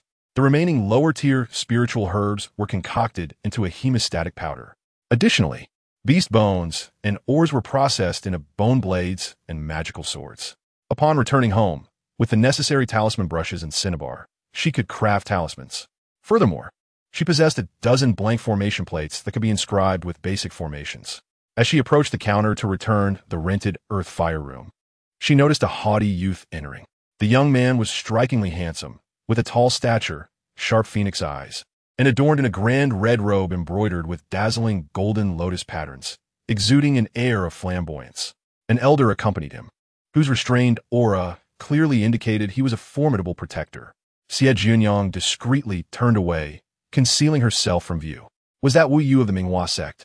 He was a direct disciple of the Yuanhua Taoist and ranked among the top 10 on the talented ones list, a ruthless figure infamous for his mercilessness. It was rumored he had incapacitated all the disciples of rival sects during an exploration in a secret realm, leaving none alive. Had he come to Yunmu City in her previous life? Wu Yu ascended to the 2nd floor of the Danqi Pavilion, where the proprietor personally attended to him.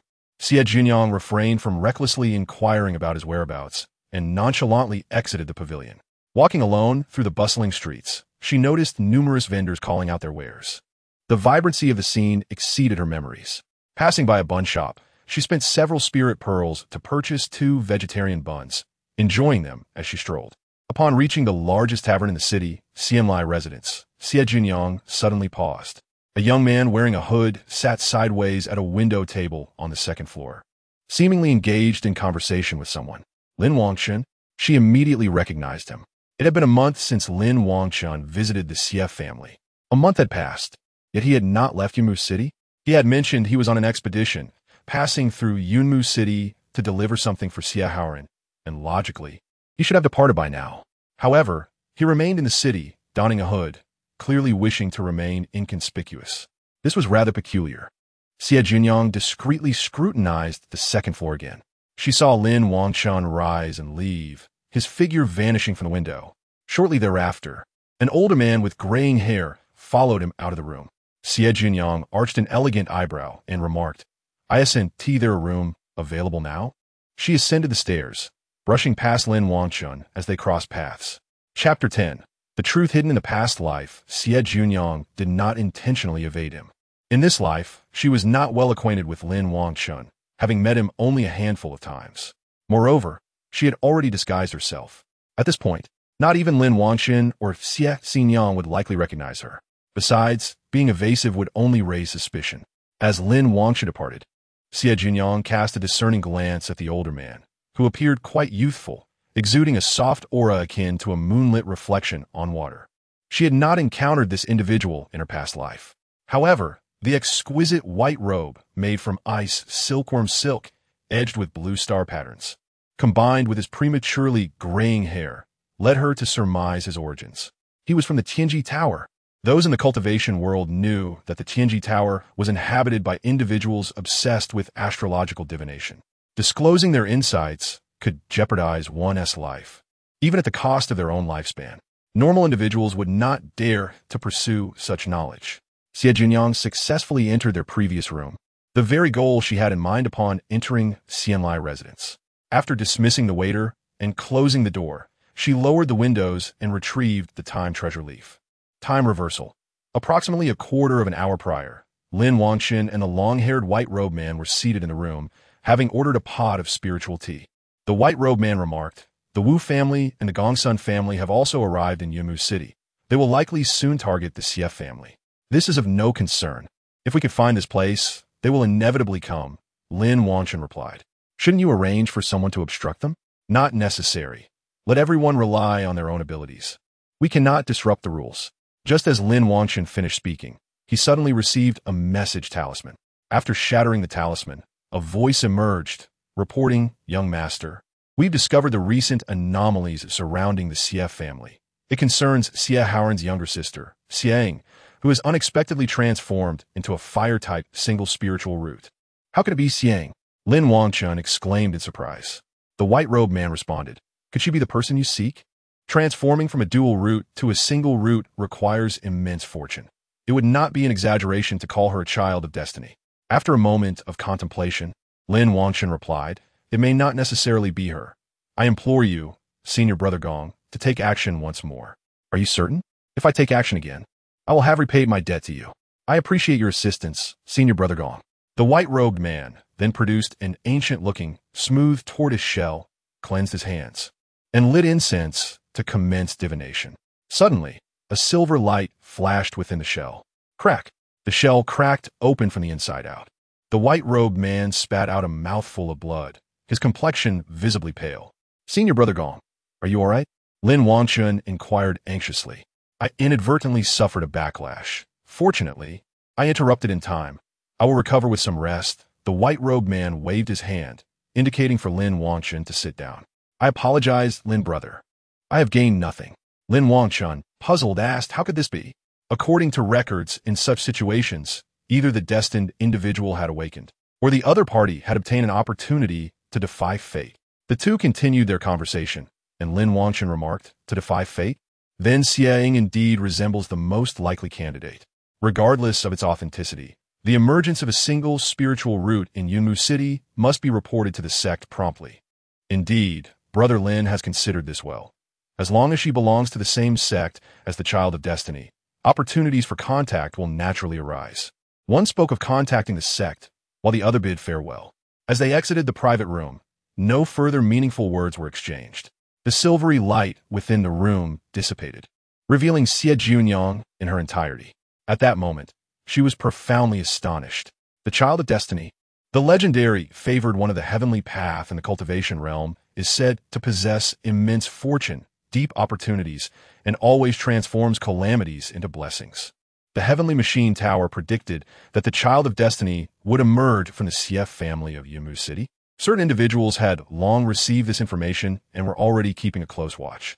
Recall the myriad events from her previous life. Xie Jiuniang's expression grew increasingly inscrutable. The Child of Destiny, also known as the Favored One of Heaven, is referred to as the Child of Fortune. In her past life, she had read about an intriguing tale in a miscellaneous book, which described a certain family's legacy in the cultivation world that thrived by hunting down one Child of Destiny after another. It was noted that the Child of Destiny could not be killed during their peak fortune. To do so would invoke heavenly wrath, and even injuring them would lead to backlash. Yet, where there are rules, there are countermeasures. Opportunities and fortunes belonging to the Child of Destiny could be seized, provided the methods were appropriate. In her previous life, aside from Lin Wangchen, after leaving Yimu City, she had gradually befriended several exceptionally gifted individuals, most of whom were figures on the talented roll. The process of forming these connections was varied, and she had never doubted anything. They were all quite agreeable, and whenever she encountered trouble, they would rush to her aid and often find excuses to present her with gifts. Sometimes, out of courtesy, she was compelled to reciprocate, frequently giving away items she had just received. Xie Jiuniang laughed, silently shedding tears. What was there to misunderstand now? She did not believe Lin Wangchen and the man in white who spoke of the awakening of destiny being met with backlash. The silver radiance that shattered the tortoise shell clearly emanated only from the time treasure leaf. It was the time treasure leaf that concealed her fate in a timely manner, preventing ill-intentioned prying and allowing her to counterattack. Thus, the true Child of Destiny was not Xiang, but rather Xie Jiuniang herself. Excellent. The Heavenly Machine Tower was indeed infuriating how innocent she had been in her previous life. After being exposed by the Heavenly Machine Tower, she was surrounded by wolves, yet remained unaware. Xie Jiuniang gritted her small silver teeth in resentment. She would wait until she grew stronger. Surely, she would repay grievances with grievances and vendettas with vendettas, returning their tactics upon them, allowing them to experience the taste of having their fortunes snatched away and their paths to immortality severed.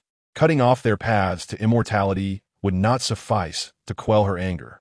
However, the Lin, Wu, and Gongsun families were all top-tier families with millennia of cultivation heritage, with at least 2 or 3 transformation stage cultivators in the open, and likely even more hidden away. A direct confrontation was impossible. The entire CF family would be unable to withstand such opposition. Revenge required careful planning and covert actions. Currently, these individuals mistakenly believed that her cousin Xie Jiuniang was the child of destiny. Perhaps she could use this to her advantage, with the time treasure leaf concealing her. She need not expose herself to the public.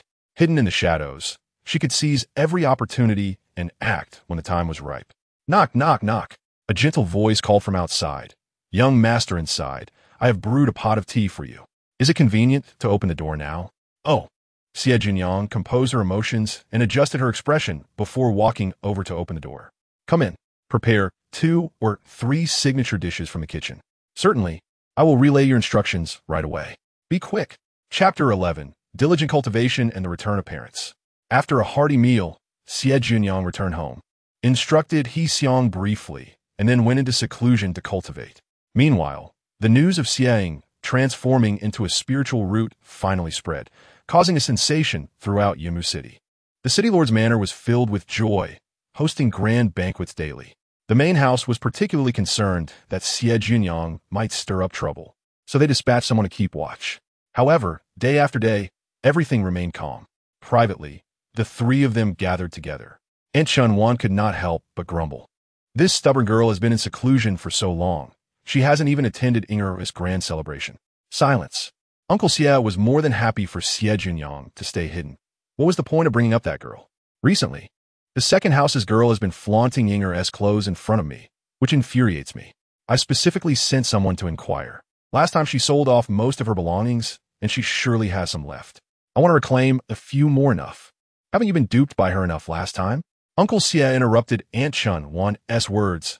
I warn you not to lay a hand on Jiuniang again. My younger brother and his wife will be returning in a few days. If this blows up, we will all lose face. Inger doesn't lack for those trivial items. Uncle Xie, basking in his daughter's glory, was unwilling to stir up trouble. The main reason was that their father was quite displeased with him over the affairs of the third house and had already removed him from his position. With no responsibilities, he could focus on cultivation, but it also meant he had lost his source of profit. Aunt Chun-Wan, accustomed to suppressing the third house, gradually developed a skewed mindset. After her husband's reminder, she quickly adjusted her attitude. Mother, there's no need to worry. Once I join the sect, I will surely receive recognition, and I will no longer be on the same level as Jiuniang.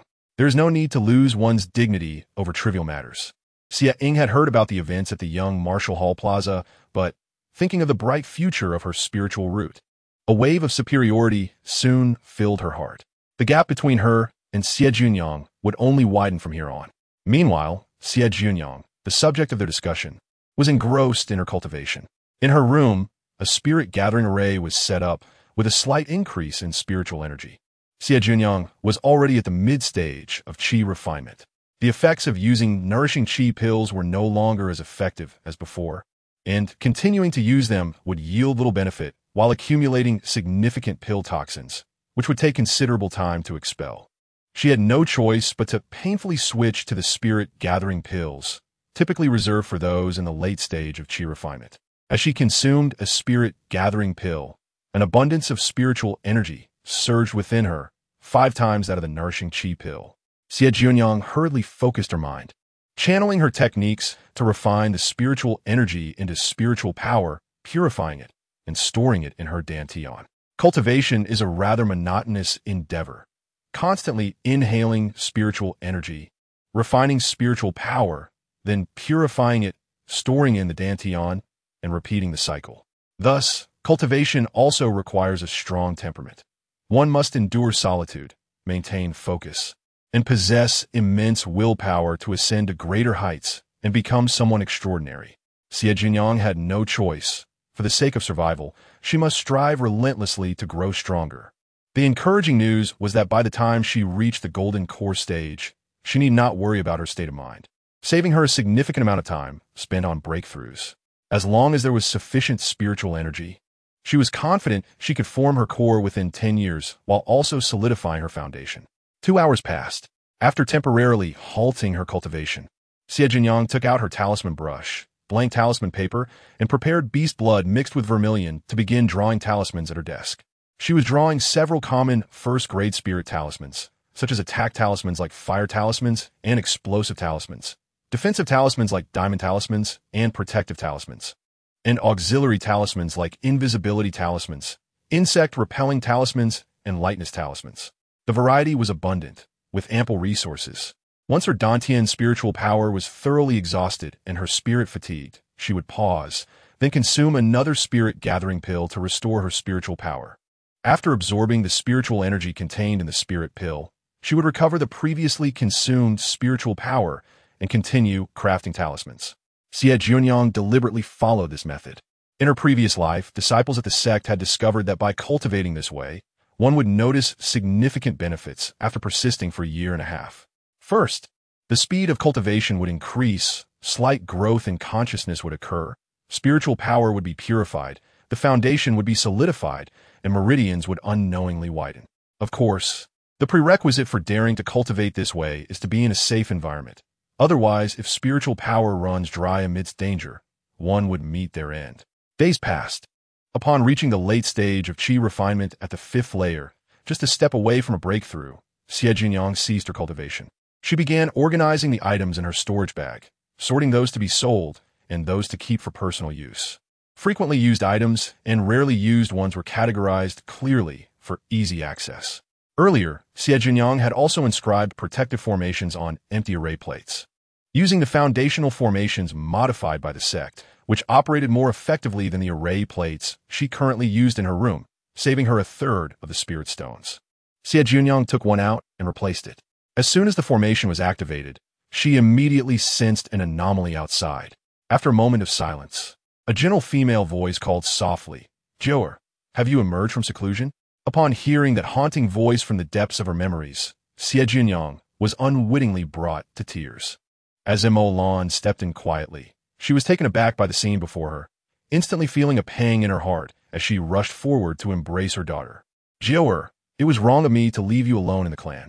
With an overwhelming cry, Xie Jiuniang collapsed into her mother's arms, weeping with a heart-wrenching intensity, as if she were releasing all the fear and pain she had suppressed within. In the time since her rebirth, she had faced the pressures from the main family and even threats to her life without shedding a tear. But the sudden presence of her mother shattered her facade of strength and struck directly at her vulnerability. Her sobs resonated with sorrow and sadness, but also a cathartic release and a subtle joy of reunion. Immortal was filled with regret, lamenting that 3 years ago, she should have taken her daughter to the mortal realm. At that time, Joer had been merely 8 years old. Yet, believing it would be detrimental to her cultivation, she and her husband selfishly decided to leave their daughter behind.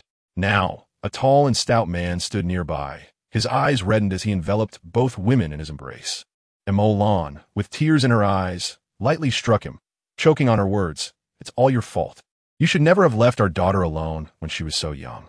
"Yes, it's all my fault," Xie admitted, feeling profound regret upon learning of his daughter's unjust treatment. He had never anticipated that the main family would stoop so low as to torment a child, even robbing her of her opportunities. Just the day before, he had confronted his father about it, only to receive a brutal beating. His father had callously declared that the weak had no right to demand justice. Immortal indignantly exclaimed, "None of your brothers are any good. The second brother is quite decent. What good is he? I refuse to believe he is unaware of the injustices Joer has suffered." Xie found himself at a loss for words. After a lengthy bout of tears, Xie Jiuniang felt a sense of relief, as if a heavy burden had been suddenly lifted from her shoulders. When she heard her mother even blame the second uncle, she hoarsely interjected, "Mother, please don't blame the second uncle. He has always protected me. He has stood up to the main family several times, coming to our defense. Immortal dabbed at her daughter's tears with a handkerchief, warning, "Don't be foolish enough to think that anyone is truly good. Perhaps they are, but their goodness has its limits." Xie Jiuniang smiled faintly, allowing her mother to wipe her face. Xie Shun handed his daughter a storage ring. "My dear, this is for you." "What? Where did you get this storage ring, father?" "These things are incredibly expensive. Even with spirit stones, one might not be able to acquire it. Your grandfather gave it to me. It contains some items that should suffice for our family's breakthrough to foundation establishment." After receiving a beating, Xie Shun shamelessly sought compensation. With the washing spirit pills now a lost cause, he could only ask for one more piece of recompense for his daughter. Xie Jiuniang clutched the storage ring, alternating between loosening and tightening her grip, her tear-streaked eyes resembling those of a pitiful little rabbit. "Father, this is a compensation from your grandfather. Don't overthink it. Accept it boldly." Xie Shun, feeling for his daughter, gently patted her head with his large hand. Xie Jiuniang offered the storage ring back to her father, saying, "Father, you should take ownership of it and see what's inside." "No, this belongs to you, dear. I want to take advantage of you. Good things should be given to my daughter," Xie Shun insisted resolutely. Xie Jiuniang then passed it to Immortal, earnestly stating, "Mother, you should keep it for now. Having a storage ring at my level cultivation would attract too much attention." Immortal exchanged a knowing glance with Xie Shun. Their daughter made a valid point. Lacking the corresponding abilities might invite trouble. Accepting the ring, Immortal said, "I will hold on to it for you until the time is right." "Yes, we can discuss it later," Xie Jiuniang replied nonchalantly. Though their family was currently impoverished and lacking in possessions, she believed that in time, they would have everything they needed. After all, she was the favored daughter of the Heavenly Dao, blessed with extraordinary fortune. "Father, mother, here's a foundation establishment pill. Who will use it first?" Xie Jiuniang pulled out a small jade vial. Xie Shun was quick to respond, "Give it to your mother. I will request another from your grandfather. After all, he is my father. Is it unreasonable for a son to ask his father for something?" Xie Jiuniang observed her father's endearing yet somewhat deceptive demeanor. Immortal recognized the ownership of the storage ring, and upon inspecting its contents, chuckled, "There's no need for such modesty. There are foundation establishment pills in here." She then produced a small, exquisite vial and poured out 2 foundation establishment pills. "Now everyone has a share."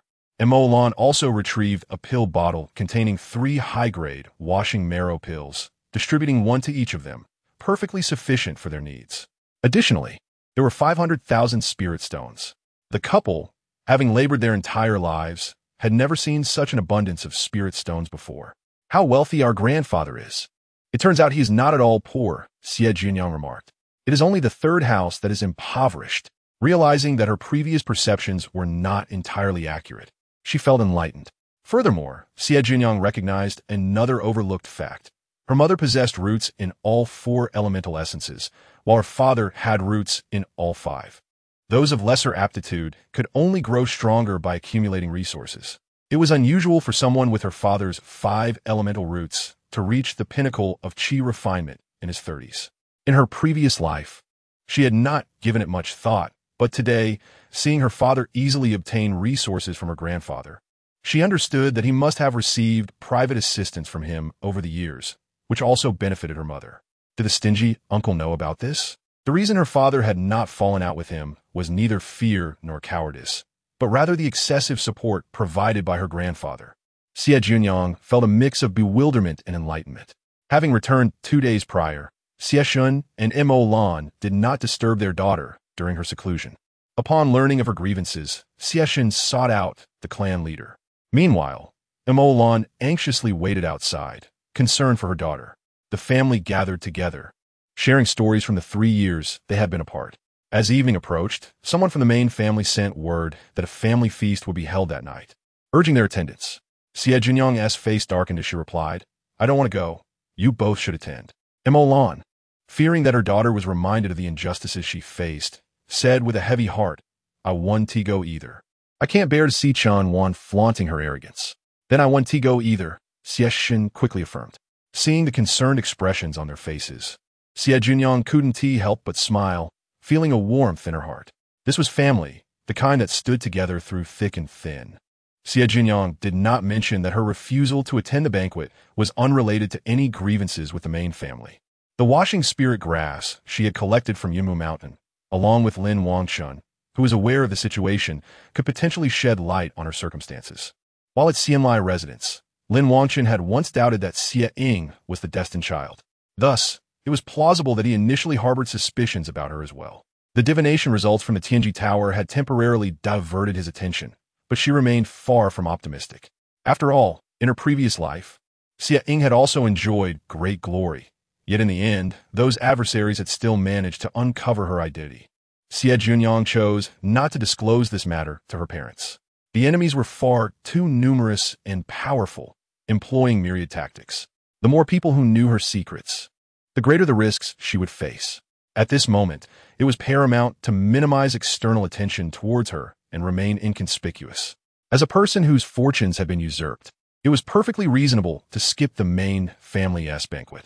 Consequently, the members of the third house collectively abstained from attending that evening's family feast, inciting great ire in Xie Debo. "Father, has my third brother turned against me?" Xie Debo lamented. The clan leader, taking a sip from his cup, remarked, "Is it not entirely normal to harbor grievances?" Xie Debo was momentarily at a loss for words, finding himself in an awkward position as he struggled to respond. Xie Erbo chuckled, subtly mocking, "I say, elder brother, one should know when to stop. This banquet has been held time and again. If you are not tired of it, I am weary of attending." Each banquet hosted by the main family served as a fresh wound to the third house. Their absence was, indeed, to be expected. The atmosphere was peculiar at the elders' table, while the younger generation remained silent. Xie Haoji and Xie Yu were present, and someone, seizing the opportunity before Xie Ying's arrival, quietly inquired of Xie's daughter, "Sister Xie, why hasn't Ti Xiaojiu come yet? I heard she emerged from seclusion today. Why would she come? The banquets are held every few days. Have you ever seen Xiaojiu attend?" Xie's daughter retorted, rolling her eyes at the questioner.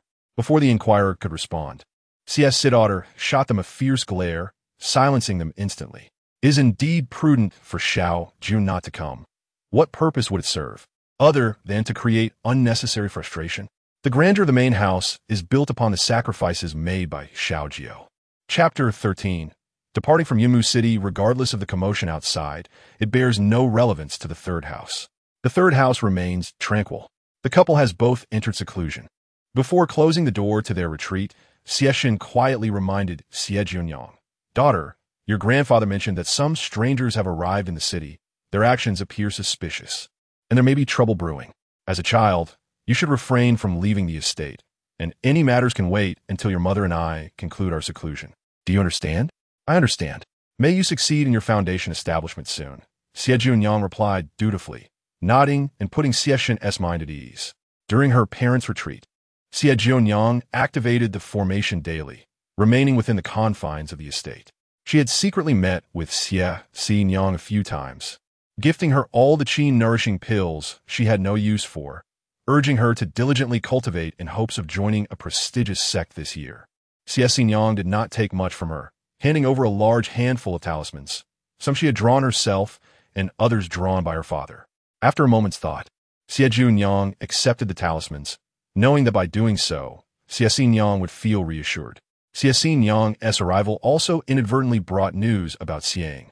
Nowadays, Xie Ying was surrounded by admirers, and she had made some new friends, all reportedly from renowned families in the cultivation world. Xie Jiuniang pondered this. Had those individuals already begun to approach Xie Ying? In truth, it would be best to leave Yunmu City now to avoid the scrutiny of certain individuals. However, given her tender age, she feared her parents would worry if she left a note and ventured out alone. Perhaps it was wiser to wait until her parents emerged from their seclusion to discuss it. Even if she chose not to leave now, she would eventually have to depart when the major sects commenced their recruitment, aware that her time within the clan would be fleeting. Xie Jiuniang considered the family's library. A family with a long heritage naturally possesses extraordinary treasures. Arriving at the library, she presented her disciple token, and the elder in charge permitted her entry after a brief inspection. The rules of the library dictated that the books within could only be read and memorized, neither copied nor removed. As a qi refinement disciple, she was limited to the first floor. Xie Jiuniang had no objections. The first floor alone housed an abundance of tomes. The collection was vast and diverse, primarily focused on cultivation techniques and spells, with lesser emphasis on alchemy, talismans, and various ancillary studies, including agriculture, appraisal, beast taming, poison, puppetry, and mechanism arts. Flipping through the shelves, she unexpectedly found a book on corpse refinement. Upon opening it, she discovered it pertained to the crafting of beast corpses, akin to puppetry. There were also numerous texts on medicine and poisons. To her astonishment, there was even a book on astrology. Unable to resist, she picked it up and began to read with earnest intent. Not to learn, but to understand how to prevent others from divining her fate. For several consecutive days, Xie Jiuniang remained within the library, consuming a pill of absorption whenever hunger struck. "You may," Xiang exclaimed in delight. Xie Jiuniang furrowed her brow, reminding her, "Elder sister, please be mindful of the surroundings." Xie seemed to realize her impropriety, her cold demeanor softening with an apologetic smile as she approached Xie Jiuniang and whispered, "I'm sorry. I was just too thrilled to see you." She continued, "I tried to find you several times before, but He Xiang said you were in seclusion." Xie Jiuniang chose not to respond. While there were other clan members on the first floor, none dared to speak, lest they disturb others. She directly transmitted her thoughts. "If you have something to say, please speak plainly." Xie replied in kind. "Little Gio, I must depart for the sect early. Tinshu sect has sent someone, and we leave tomorrow. I'm glad to see you before I go. I wanted to say goodbye in person." "Oh, congratulations," Xie Jiuniang responded with calmness. Xie chuckled softly. "This is all thanks to you, Jiumei. Just knowing is enough." How should we converse?" Xiang departed, knowing there were outsiders in the estate. Xie Jiuniang was even less inclined to leave the library. The library was protected by a formidable array, preventing non-clan members from entering, allowing her to feel secure from prying eyes. 3 months later, an inconspicuous carriage rolled out of Yunmu City, driven by the disguised Xie Shun. Inside the carriage were Mo Lan and Xie Jiuniang, dressed in the garb of commoners. Their cultivation auras concealed thanks to a top-tier concealment talisman crafted by Xie Jiuniang. Xie Shun had already reached the foundation establishment stage, while Mo Lan remained at the 9th level of Qi refinement, having made significant progress after consuming a cleansing marrow pill. Xie Jiuniang, after consuming the cleansing marrow pill, had advanced to the 6th level of Qi refinement, but had not pursued much further cultivation, instead dedicating herself to the library, diligently recording key insights. Over the course of 3 months, she nearly finished the collection on the first floor. In her spare moments, she utilized her newly acquired knowledge to privately refine various items, ranging from rusty broken swords and damaged bee skins to chipped lampstands and assorted gemstones. Some of these items shimmered with the aura of treasures, while others were rather mundane. She carefully stored them all away, knowing they might prove useful in the future. Once her parents emerged from their seclusion, Xie Jiuniang expressed her desire to set off ahead of them, not to travel with the clan. With 6 months remaining until the sects began recruitment, she had thoroughly contemplated her decision and ultimately chose to join Tianshu sect. One reason was her connection to Xiang, who was also heading there. From her understanding of astrology, those with profound cultivation often avoided direct inquiries and instead divined through indirect means, seeking to ascertain the general direction of fate without revealing specifics. For instance, they might gauge the path of a destined child without indicating that it was Xiang. Furthermore, other major sects posed their own challenges. For example, Wu Yi was aligned with Minghua sect, and the Gongsun family with Qiyang sect. It was far more advantageous to attend Tianshu sect, where she was familiar with the surroundings. Most importantly, she was aware of several opportunities that could only be accessed through Tianshu sect. After a discussion with her parents, they decided to accompany her on her journey, envisioning a future where they could reside in the market of whichever sect she joined, engaging in small trade while remaining close together, allowing them to see each other frequently. Xie Jiuniang was naturally delighted, wishing to remain with her parents until she could secure those opportunities to help them enhance their spiritual roots and qualifications. This way, they would not depart from her as they had in her previous life.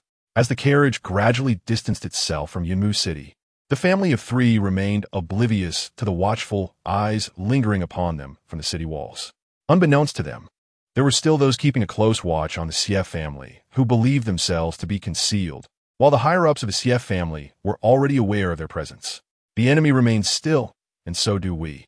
the Xie clan leader had observed for some time, uncertain of the intentions behind these individuals, especially since their backgrounds were of significant concern to the Xie family.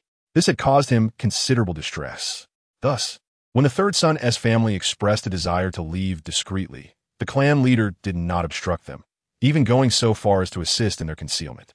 When clan members inquired, he merely stated they were visiting relatives. Chapter 14. Seeking opportunities at the 10,000 Buddha Temple. Daughter, why take a detour to the 10,000 Buddha Temple?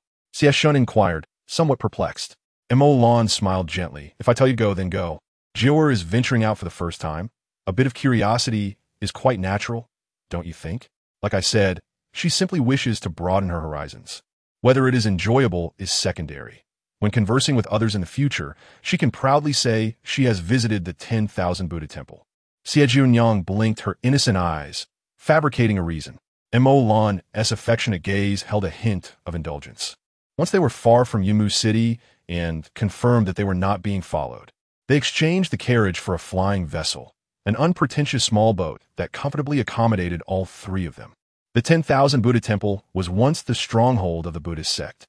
At its peak, the sect was among the foremost powers in the realm of cultivation. However, during the invasion of the demon clan, the Buddhist sect stood as a principal force. In the climactic battle, the demon clan was repelled.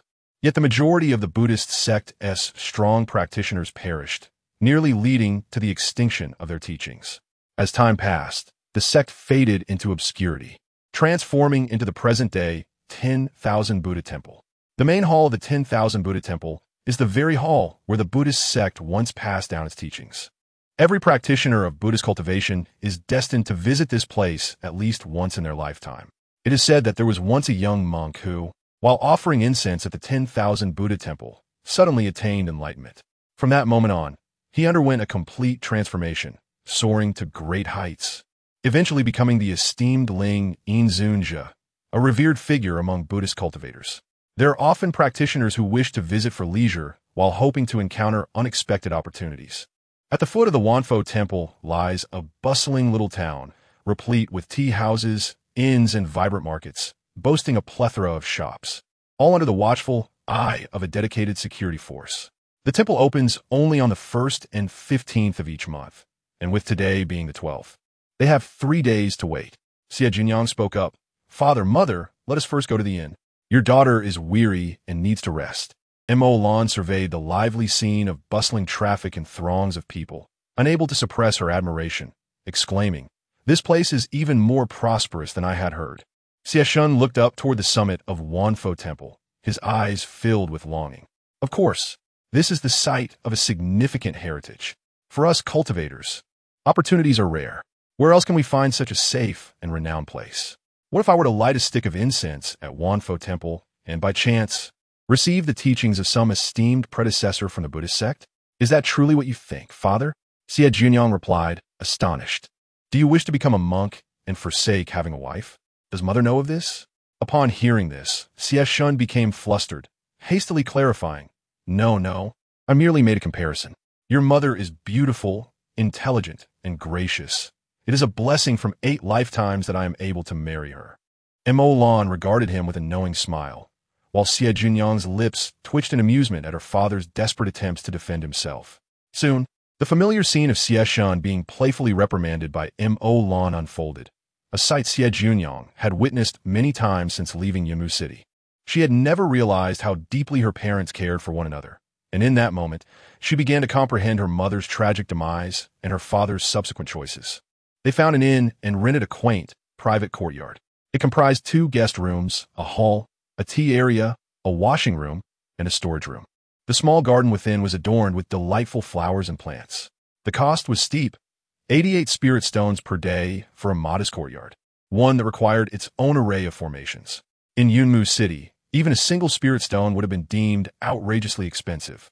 Immortal winced as she paid, agreeing to rent it for 3 days, trying to suppress her discomfort, knowing they possessed a fortune of 500,000 spirit stones. She was unaware of her daughter's true intentions for visiting. Yet as a mother, she sensed something was amiss and chose to feign ignorance, respecting her daughter's wishes. The past 3 years had shrouded their daughter in uncertainties, forcing the once innocent and joyful girl to mature under the weight of unspoken burdens. Whenever Immortal pondered this, regret gnawed at her. Hatred for the first branch of the family festered within her. Those individuals were not to be trusted. Little did Xie Jiuniang know that her occasional peculiarities had not gone unnoticed by her parents, nor did they realize the first branch bore a heavy burden of blame.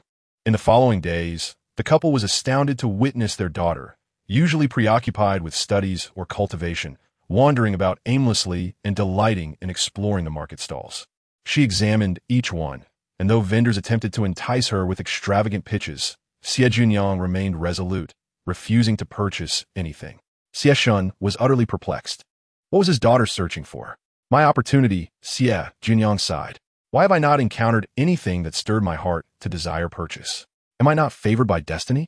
It is said that the fated child gathers the world's fortune, often stumbling upon ancient treasures with every few steps. Yet here I am, having wandered for 2 days without a single find. Indeed, relying on others can never compare to self-reliance.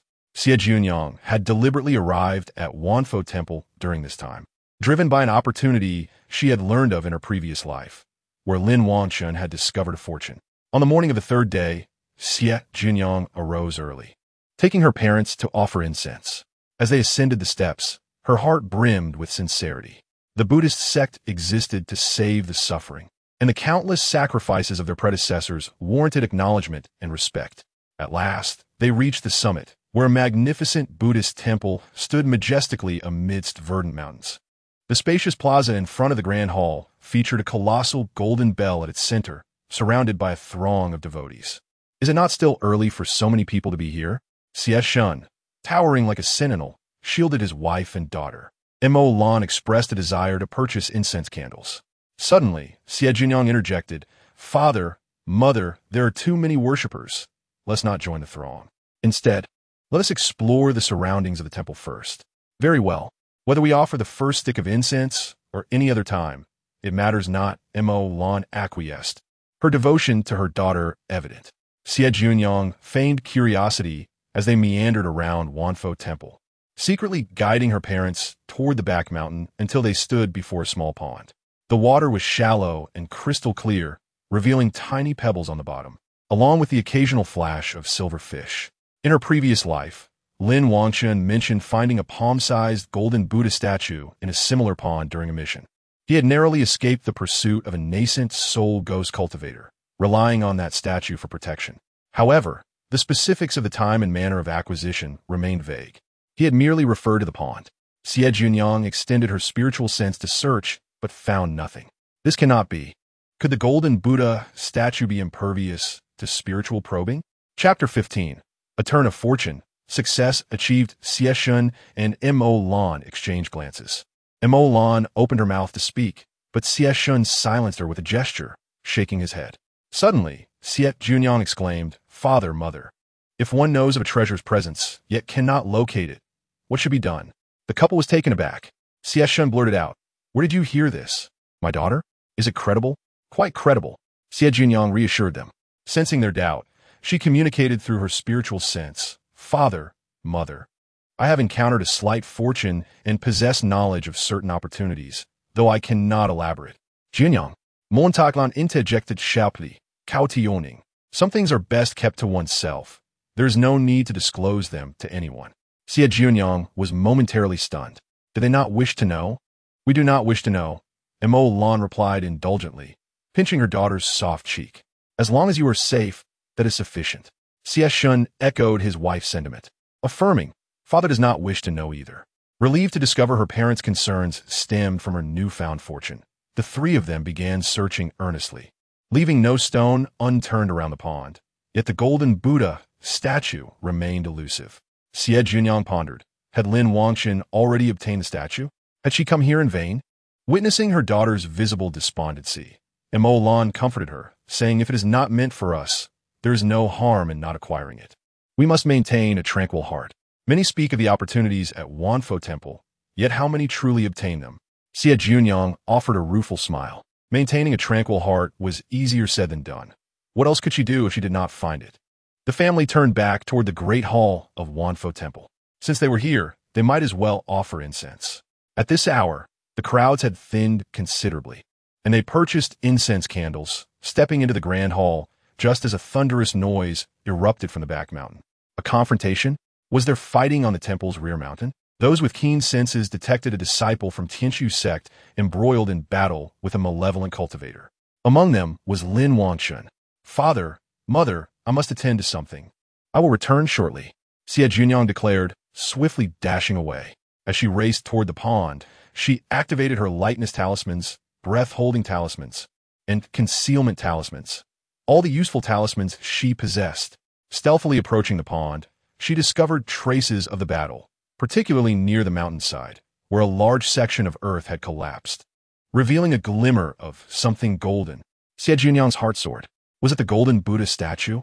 Seizing the opportunity, while Lin Wangchen and the malevolent cultivator fought fiercely, she swiftly snatched the statue and tucked it into her storage bag. With her prize secured, she turned on her heels and fled, elated at having claimed the treasure for herself. The treasure now belongs to me, Xie Jiuniang. She exulted inwardly as she ran. Just moments ago, she had felt despondent, believing the opportunity was beyond her grasp, as if fate was unyielding. Who would have thought that fortune would turn so swiftly? As Lin Wangchen finally unleashed his trump card to vanquish the malevolent cultivator, he began to loot the fallen foe of any valuables before setting the body ablaze. As he departed, he turned back to the water's edge. In the fleeting moment of the landslide, he seemed to have glimpsed a glimmer of golden light. Yet his nascent consciousness failed to uncover any trace upon thorough searching. With a sense of regret, Lin Wangchen left. Upon returning to her parents, Xie Jiuniang was bubbling with excitement, her cheeks flushed. Xie Shun and Mo exchanged knowing glances and hurriedly took their daughter down the mountain. Due to the sudden incident at the back mountain, some individuals, fearing for their safety, hastened their descent. The hurried pace of Xie Jiuniang and her companions attracted little attention. Once they reached their rented courtyard, they activated a protective array to shield against the scrutiny of other cultivators. Xie Shun's gaze shone brightly as he looked at his daughter. Did you find it? Yes. Xie Jiuniang nodded vigorously, her lips curling into a beaming smile. Come, let me show you my treasures. Suddenly, a small golden Buddha statue materialized. The statue was caked in mud, and Xie Jiuniang carefully wiped it clean before performing a few purification spells, revealing a resplendent figure. It depicted a rotund Maitreya Buddha, with a warm and benevolent smile. Excitedly, Xie Jiuniang recounted the circumstances of its discovery, explaining how it had been buried beneath the rubble, only to emerge due to the collapse. No wonder it had eluded them before. Let me see it.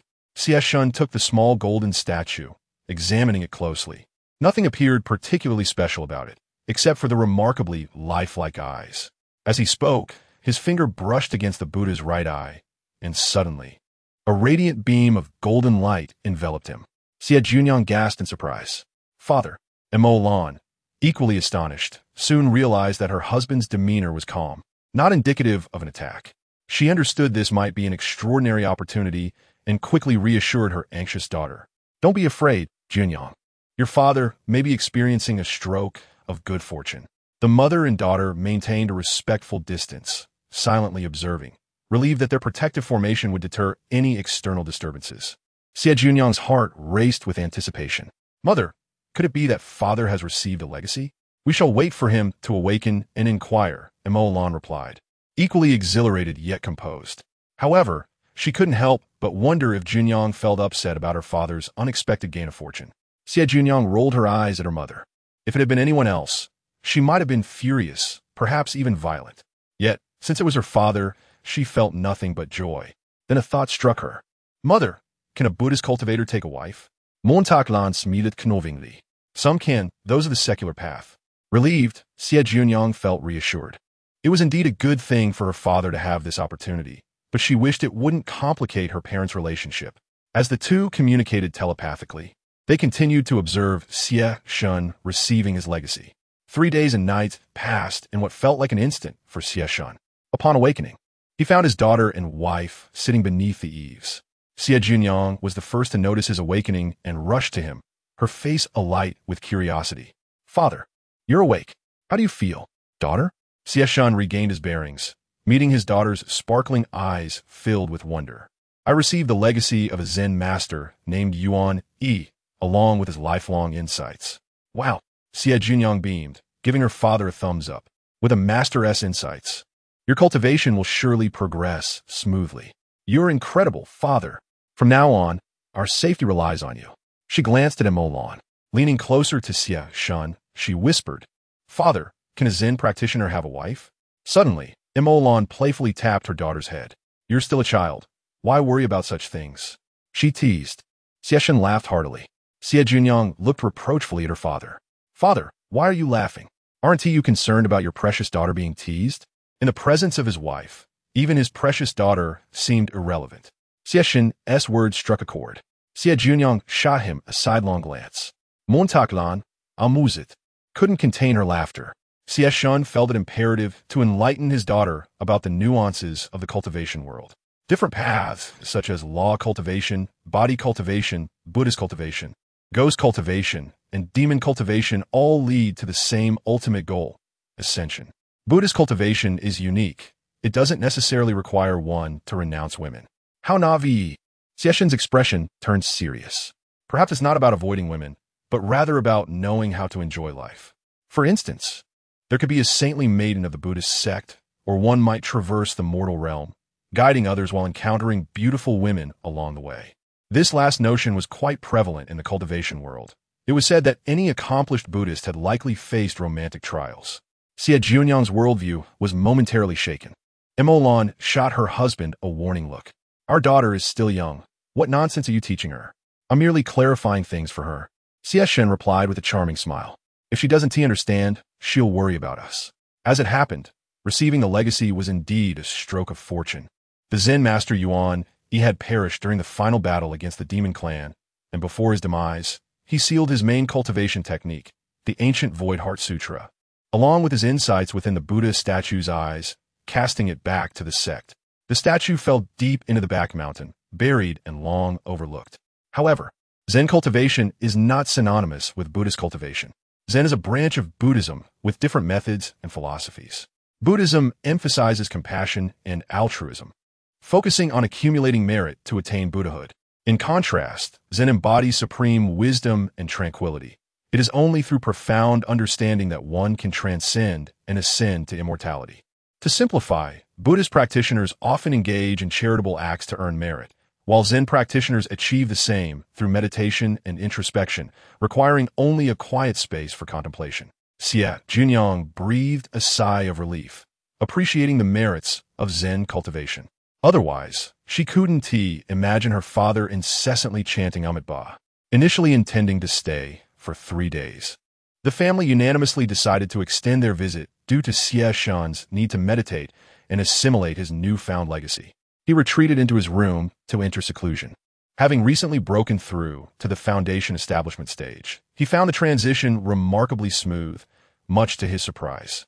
After all, if Xie Jiuniang had not been suitable, the legacy would not have chosen him. In contrast, Lin Wangchen, in his previous life, had spent over a century with the Buddha statue without gaining recognition from its legacy, ultimately perishing in battle against ghost cultivators. Meanwhile, Immortal noticed her daughter had reverted to her previous state, no longer wandering outside, but instead dedicating herself to either focused cultivation or serious talisman crafting.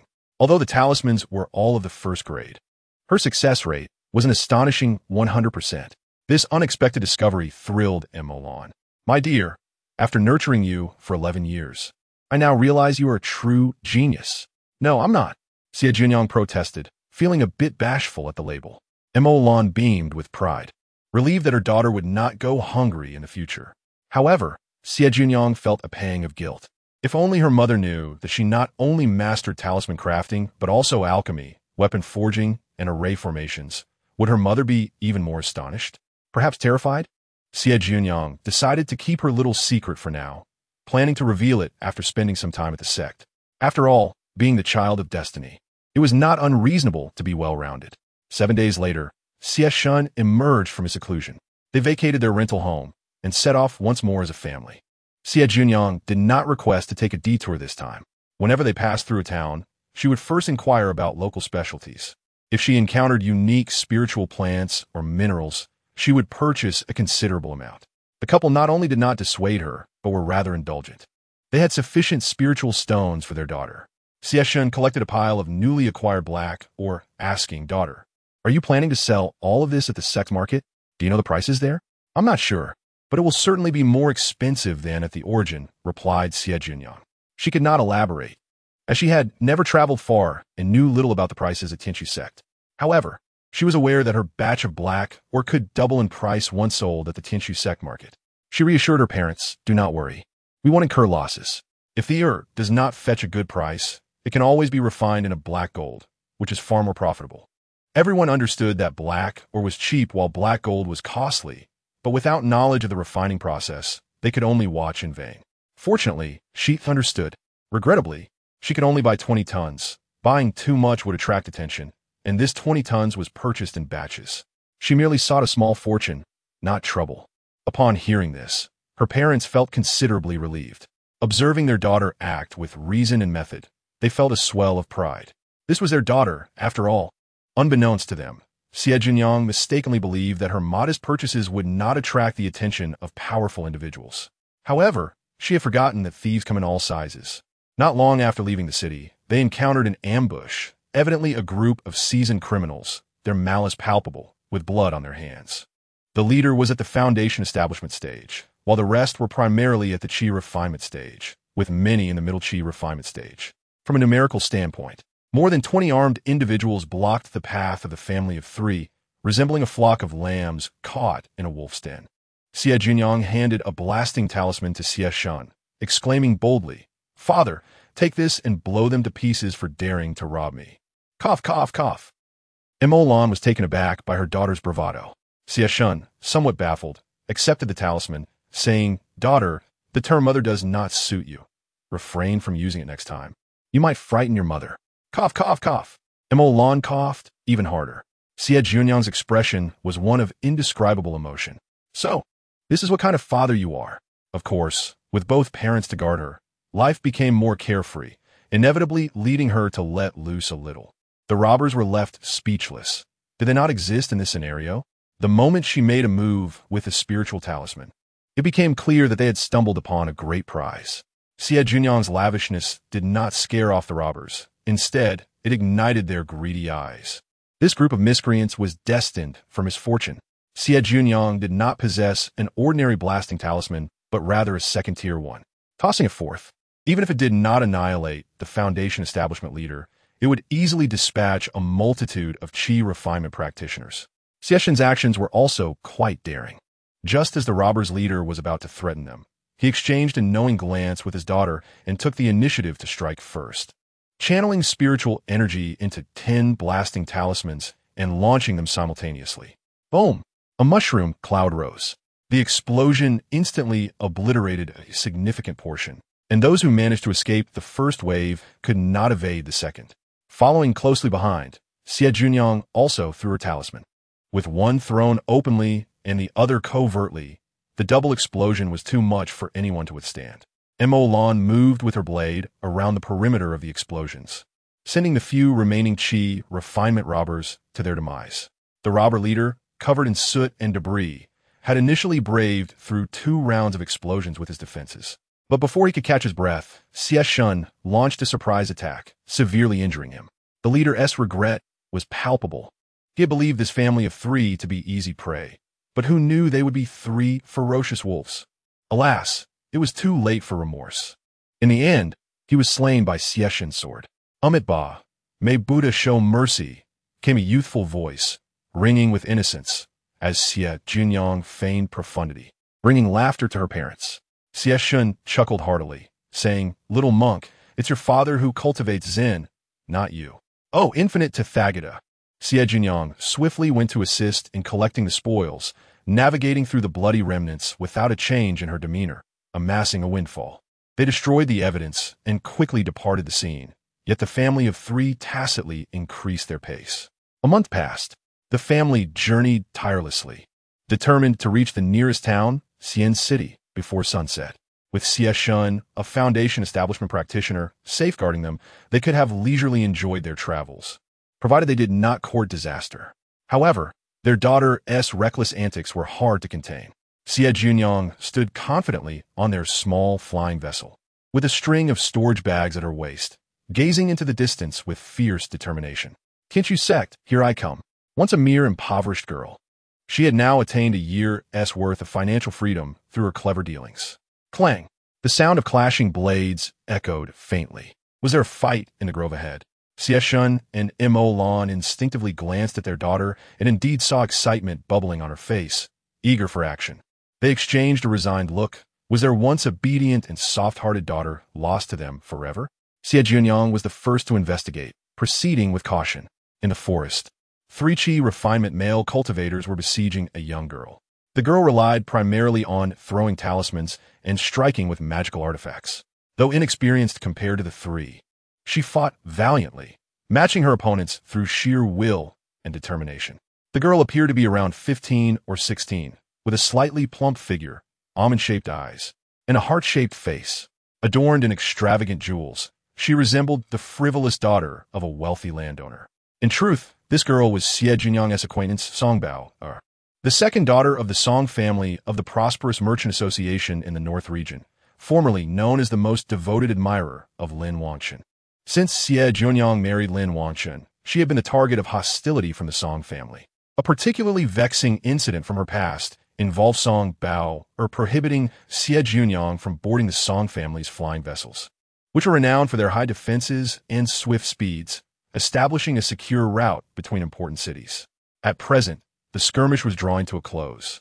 After expending her talismans and destroying several magical artifacts, Song Bao finally managed to defeat 2 of her assailants, forcing the last to flee in injury.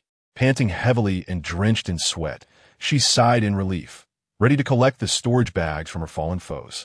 Suddenly, a resounding thud struck her from behind, and she collapsed, kicking up a cloud of dust. Xie Jiuniang smirked as she raised the hefty wooden club, calmly collecting her spoils. The ambush had succeeded. Xie Shun and Immortal, who had just arrived, were left dumbfounded. Their daughter, who had previously thrived on cunning and opportunism, had now taken the initiative to strike first. Did she have a grudge against this woman? The couple surmised that the most likely scenario was that this woman was not virtuous. Xie Jiuniang stripped Song Bao of everything, even her belt, magical clothing, and shoes, leaving her only in her undergarments and trousers. As Xie Jiuniang reached to pull down Song Bao's collar, Xie Shun felt a twinge of concern. "Daughter, leave a line when stealing. It will be useful later." Xie Jiuniang replied, "Father, does teasing bring you joy?" Relenting, she released her grip on Song Bao's collar, instead opting to bind her and hang her for a large tree. Dusting off her hands, Xie Jiuniang calmly stated, "Mother and father, let us preserve the scene of the battle and erase our traces." The couple shifted their focus and began to work in unison. Xie Shun erased the footprints of the 3 robbers, while Immortal sprinkled a few handfuls of powder to mask their scents. Soon, the family departed. Xie Jiuniang suggested they refrain from entering the city just yet, opting to set up camp by a nearby stone creek. They quickly arranged their formation and concealed themselves within. The moment of excitement was upon them. Xie Jiuniang rubbed her small hands together, a playful smile on her face as she handed Xie Shun a storage ring, a prize obtained from Song Bao. "Father, open the blind box." "All right, my dear." Xie Shun wiped away the divine sense from the storage ring and peered inside the space, unable to suppress his astonishment. Goodness gracious, what a treasure! Xie Jiuniang's eyes sparkled with excitement.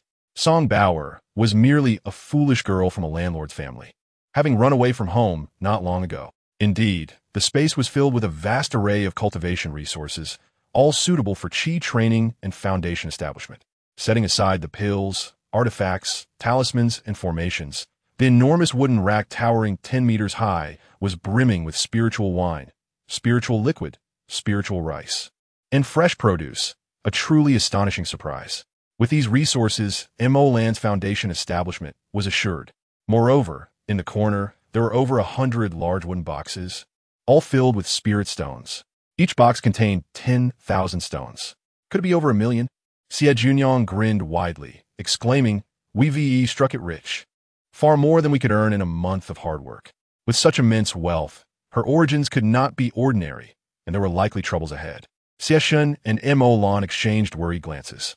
Minor skirmishes were manageable, but if they attracted the attention of a formidable foe, The CF family would be unable to withstand it. Xie Jiuniang had already devised a plan. Father and mother need not worry. We will dispose of anything that poses a risk, including this storage ring. As long as we leave no evidence, who would suspect us? The discarded items were indeed valuable.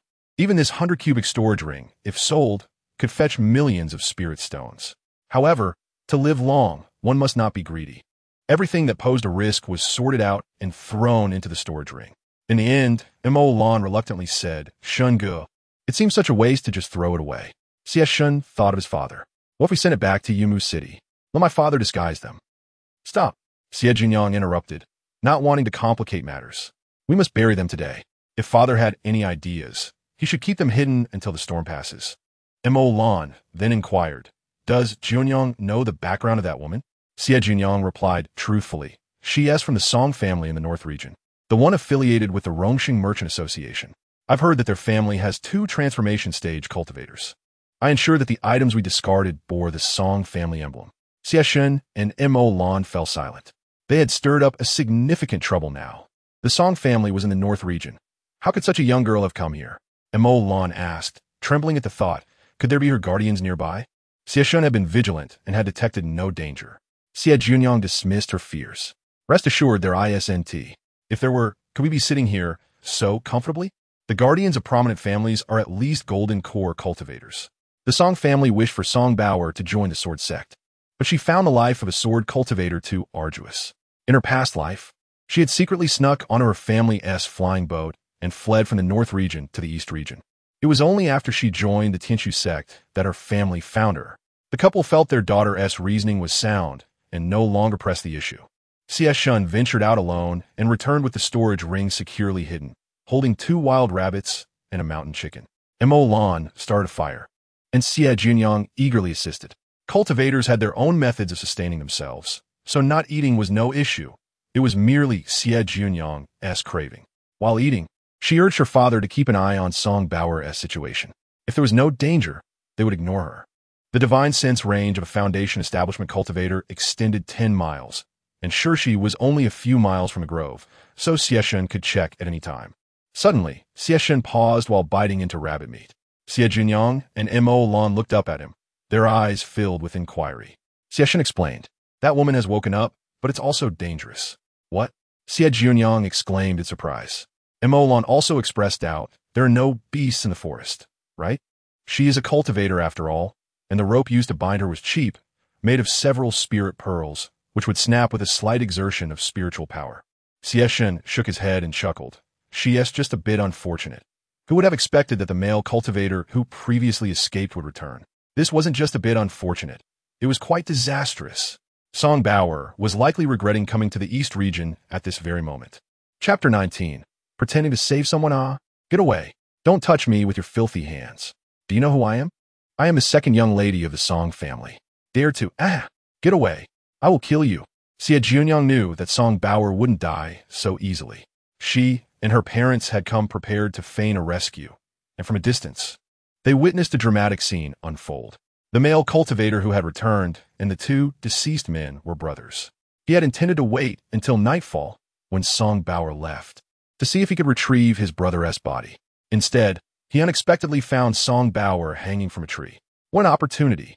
The male cultivator immediately sought to kill her for revenge, but as he drew closer and beheld the girl's appearance, he couldn't help but become infatuated. Once he had her under control, he was eager to take advantage. Truly, desire is a double-edged sword. If it doesn't harm others, it will surely harm oneself.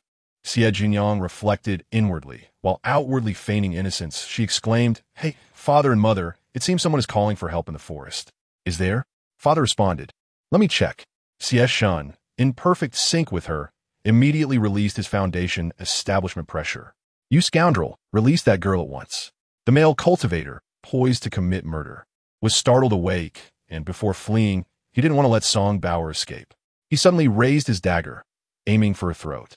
Just as the situation became dire, Xie Shun prepared to intervene. Xie Jiuniang's heart raced, and instinctively, she blocked her father, urgently sending a thought. "She won't die. Father, don't get close. Just pretend to act." Sure enough, as the lethal attack was about to land, Song Bauer suddenly unleashed a powerful aura. The male cultivator was struck by a tremendous force, flying back over 10 yards and crashing heavily to the ground, instantly meeting his demise. Witnessing this, Xie Jiuniang felt a lingering fear. Thankfully, his daughter had stopped him.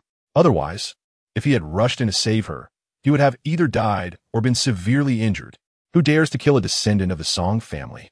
A powerful phantom emerged from Song Bauer, the soul of a transformation stage expert. The Xie family trio was close enough to be locked onto by the Song family's transformation stage presence in an instant.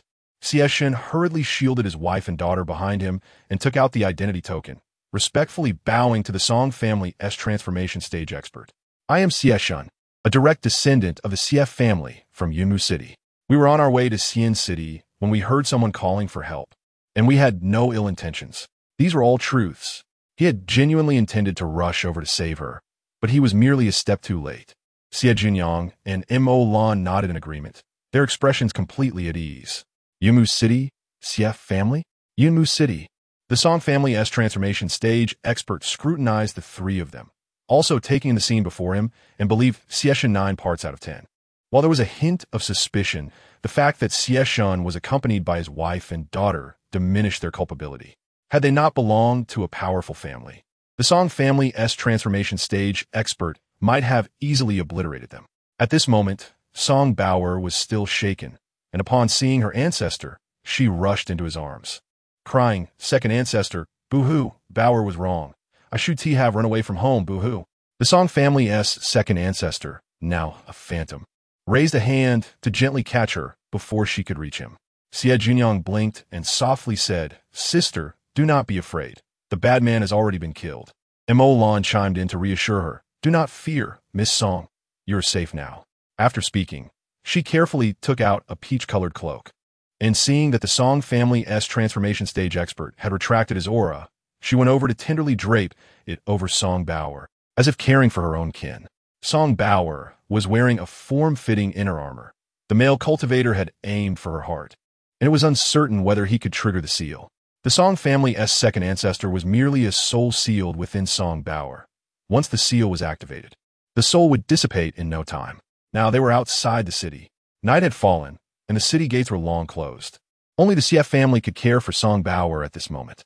This Xie Jiuniang exuded a righteous aura. He should be trustworthy.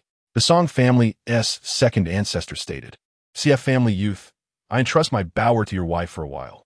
The Song family will immediately send someone to Xian City to fetch her. As long as she remains safe during this time, the Song family will reward you generously.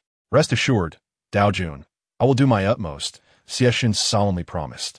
The second ancestor of the Song family imparted a few words to Song Bauer, gently touching her brow, and her figure vanished in an instant. Xie Jiuniang rolled her eyes in exasperation. The old ancestor of the Song family remained ever cautious, leaving a mark of spiritual consciousness on Song Bauer before fading away. Should anything happen to her, the Song family would be instantly aware. Fortunately, upon arriving in Xian City, Xie Jiuniang decided to adopt a compliant demeanor, refraining from causing any trouble before entering the sect. Initially, she had planned to disguise herself as a passerby the next day, assisting the beleaguered Song Bauer into the city, and then devising a way to extract some benefit from her. Unexpectedly, the male cultivator would return. The turn of events seemed fortuitous, as the Song family's compensation would surely be generous. The following day, as the dawn broke with the first light of morning, the heavily fortified gates of Xian City gradually opened. A well-trained guard contingent emerged from within. Xie Jiuniang and her family arrived early to queue, accompanied by the burdensome Song Bauer, now clad in Immortal's attire with her hair meticulously arranged. Song Bauer found her tips dampened by the morning dew from waiting in line. Initially, she had quietly criticized the Xie family for their overzealousness, having never witnessed such a spectacle. However, upon seeing the lengthy lines of people, she felt a wave of embarrassment wash over her, realizing that she was the one lacking experience. After waiting for an hour, it was finally their turn. A guard, wielding a reflective artifact, examined each individual, finding no anomalies before collecting the spirit stones. Nearby, a long table displayed a notice indicating that during the recruitment period for Tianshu sect, the entrance fee would be adjusted to manage the flow of people into the city. For adults, the fee was 10 spirit stones each, For children, 1 spirit stone, with exemptions for those of exceptional talent. Xie Jiuniang's eyes darted back and forth over the words regarding the exemption for exceptional talent, feeling a sting of humiliation. When Xie Shun presented 22 spirit stones, Song Bao confidently stepped forward, casting a triumphant glance at Xie Jiuniang.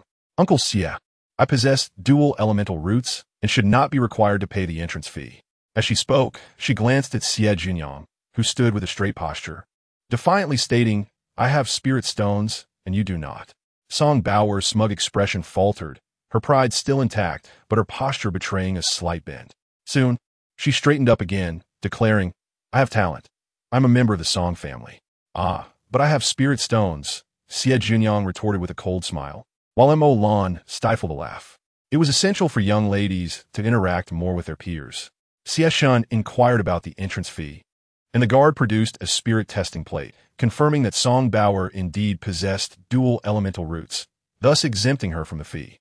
For the first time in her 15 years of indulgent living, Song Er, the young lady of the Song family, was elated at the prospect of saving a spirit stone, deliberately flaunting her exemption before Xie Jiuniang. Little Jiuniang, I entered the city for free, while you did not. It seems my talent exceeds yours. Xie Jiuniang maintained her expressionless demeanor, replying, I have spirit stones, and you do not.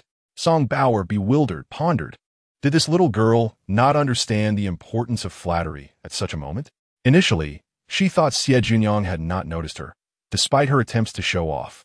In that moment, Song Bao felt a pang of confusion. Previously, there had been many around her who sought to please and flatter her. Her sister had always told her that due to her noble lineage and exceptional talent, people were obliged to curry favor with her. Yet little Jiuniang did not. Feeling wronged, Song Bao cast a glance at the dejected Mo Lan, who returned her gaze with a questioning look. Xie Jiuniang pointed to her head, indicating that Song Bao was quite unwell and advised to ignore her, assuring that she would soon recover. From her past life, she was well aware that Song Bao was an extraordinary individual, exhibiting peculiarities that set her apart. The first peculiarity, her taste was ostentatious, adorned in garish gold and jewels.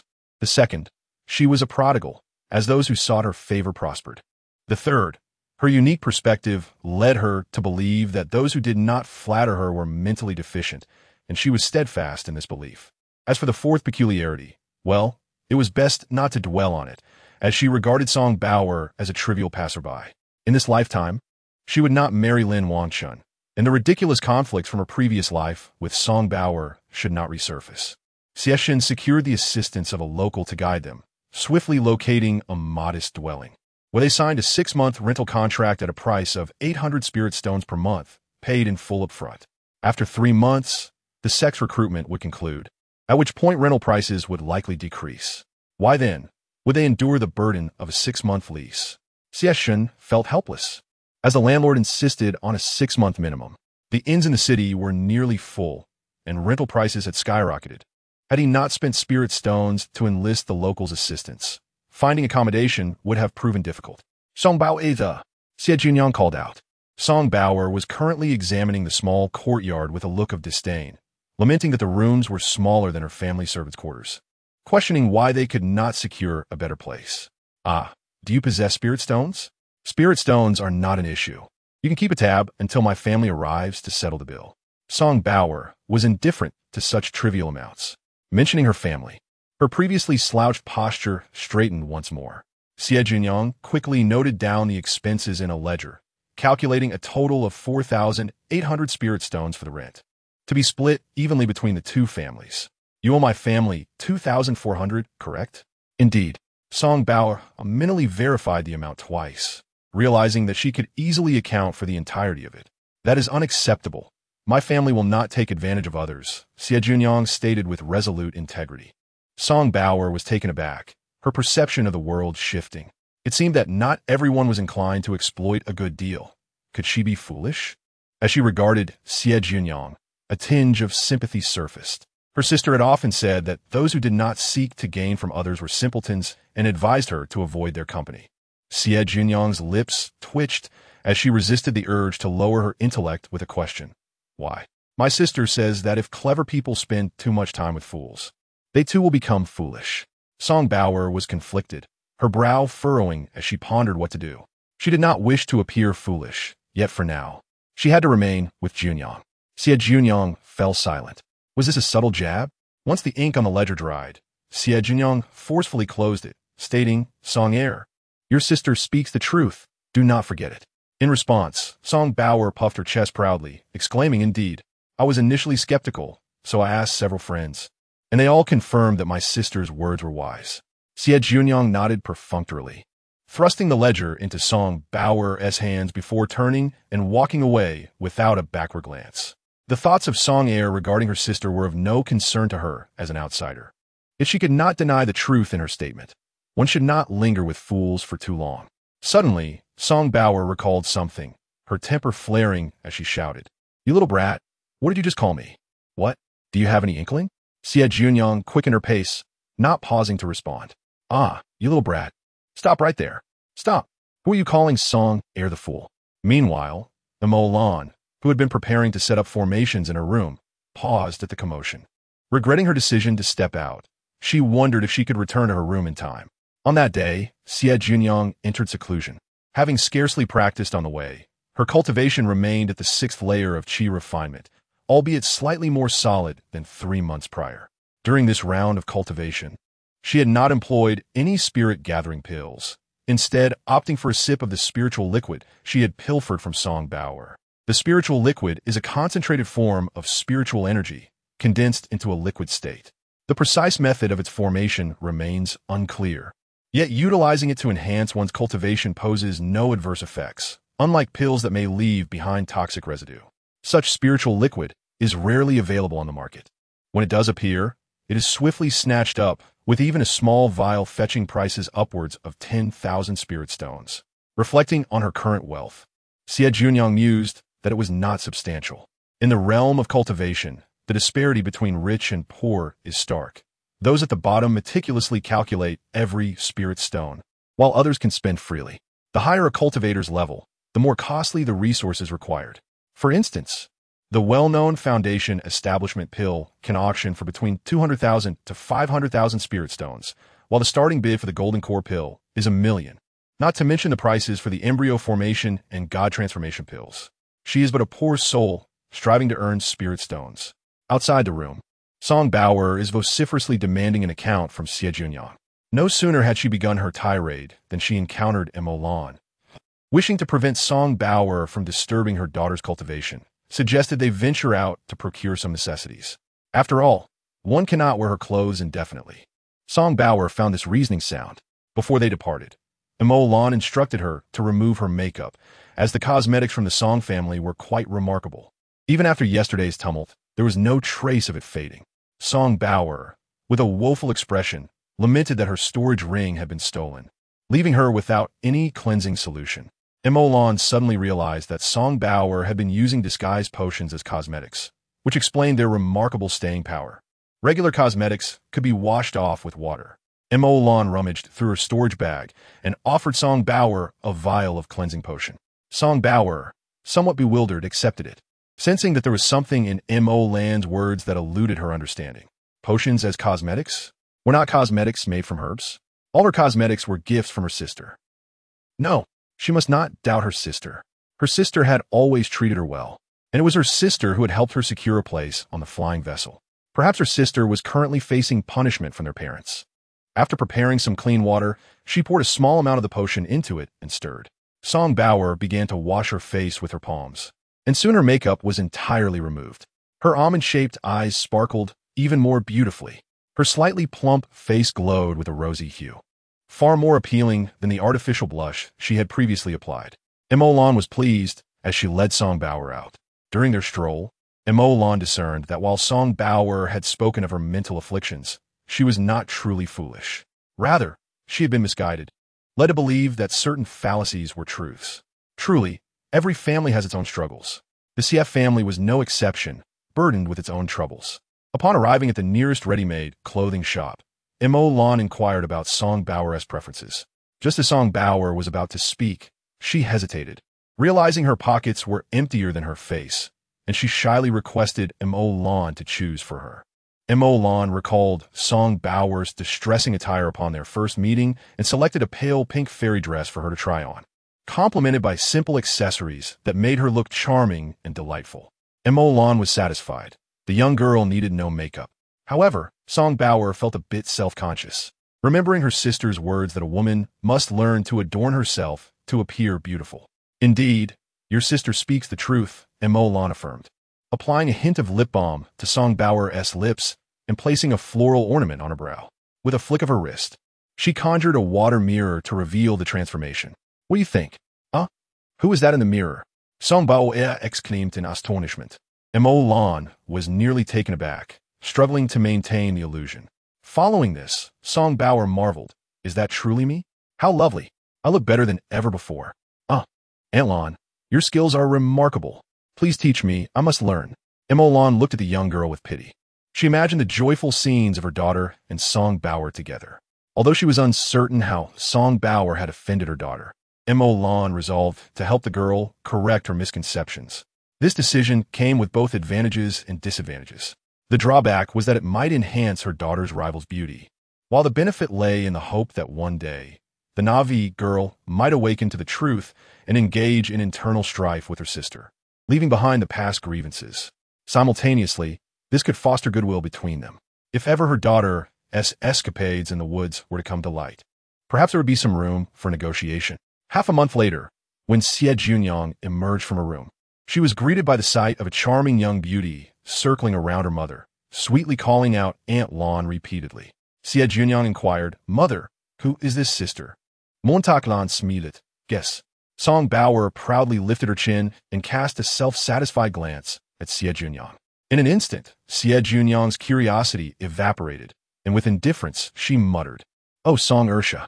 At that moment, Song Baoer's face darkened, her almond eyes widening as she glared at Xie Jiuniang. "If you dare to call me Song Ursha again, just try."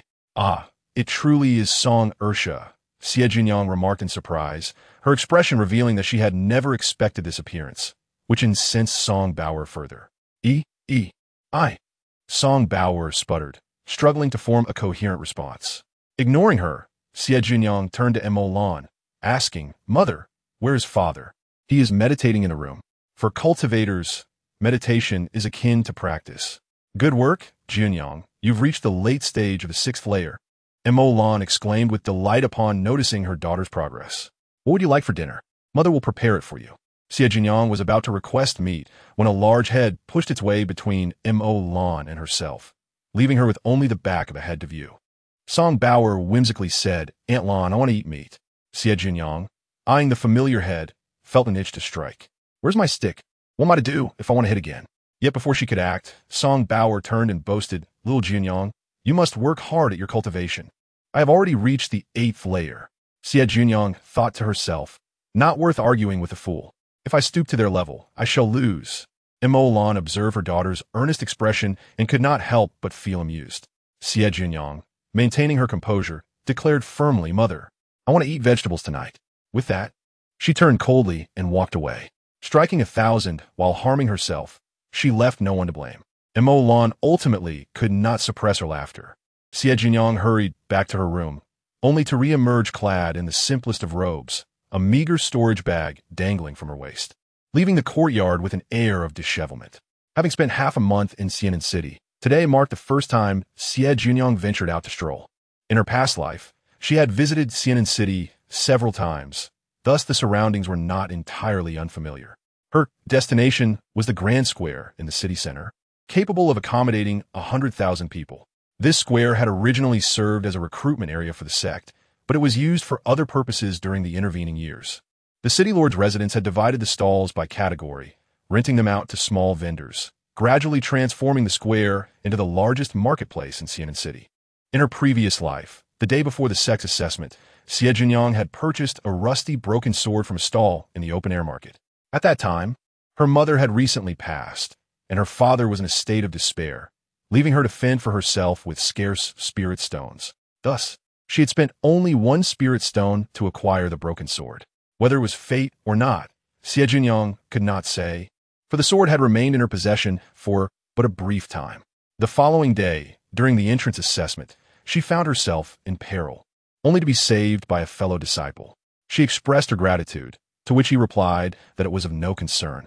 However, onlookers had jeered, stating that gratitude could not be expressed solely in words. One must have something of substance to offer. Embarrassed, she laid out her belongings from her storage bag, allowing him to choose. He only selected the broken sword, and she felt a sense of relief, believing him to be of good character for taking the least valuable item. In hindsight, she had been duped, all the while thinking he was a good person. Cursing under her breath, she felt her ire rise as she realized it had clearly been a trap. Who was the one who had misled her? 200 years had passed, and she could not recall what they looked like, as she had not seen them since entering the sect. As Xie Jiuniang approached the square, she noticed the throng of people increasing near the entrance. At a roadside snack stall, she purchased a spirit vegetable pancake for 10 spirit pearls.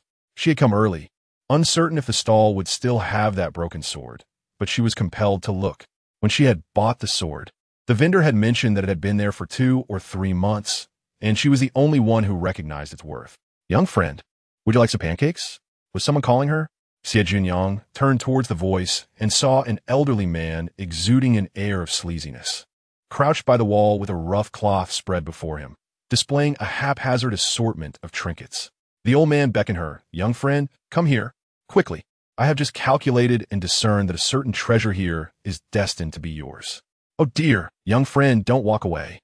Xie Jiuniang hastened her pace, taking a bite of a baked cake to steady her nerves.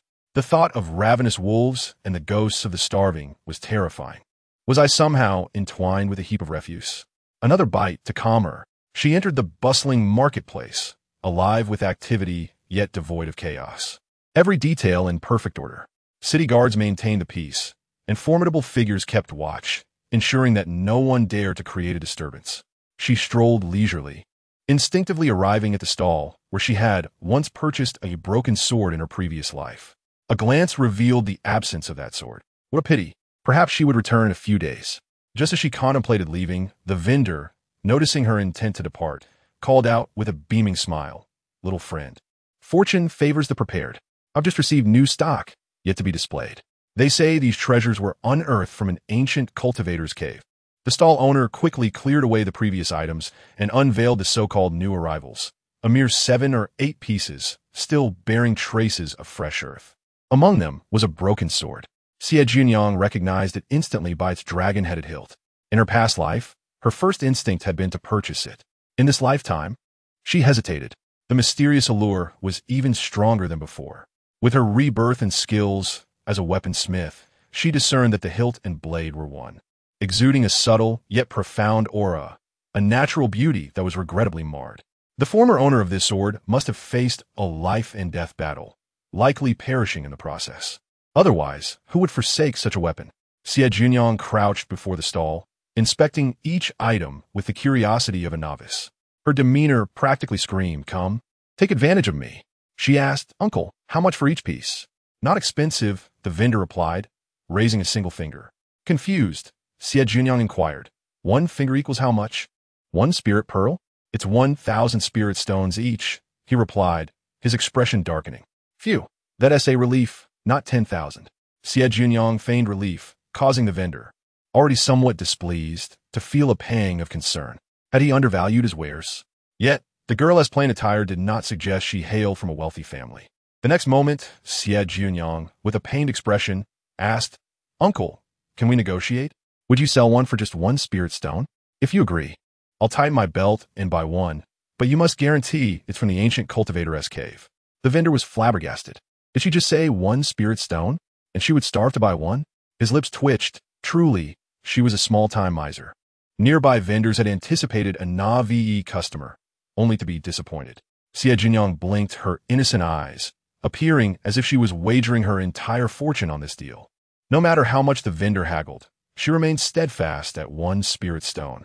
After all, she had acquired the broken sword in her previous life for that very sum, indicating that the vendor deemed it of little worth. Therefore, why should she pay more? After a prolonged negotiation, the vendor, noticing a pair of eyes watching from a distance, finally relented. "All right, 1 spirit stone it is. Choose your piece quickly." "Excellent. Thank you, uncle. Wishing you prosperous business and sudden wealth."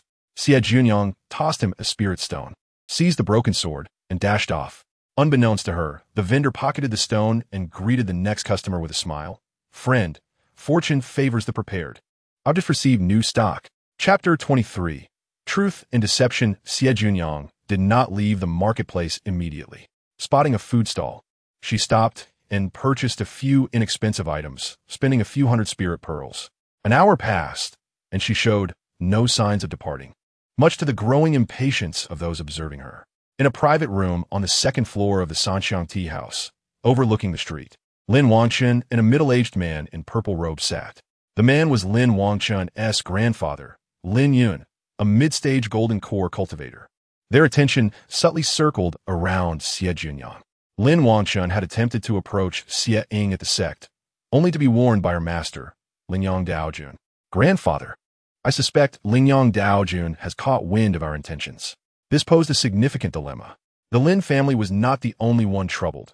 Other families were as well. Lin Daojun is not to be trifled with. Having taken his disciple's opportunities, he is likely. Lin Yun raised a hand to halt his words. It's not about taking. It cannot be taken. Opportunities must be willingly given or exchanged, lest one faces karmic retribution.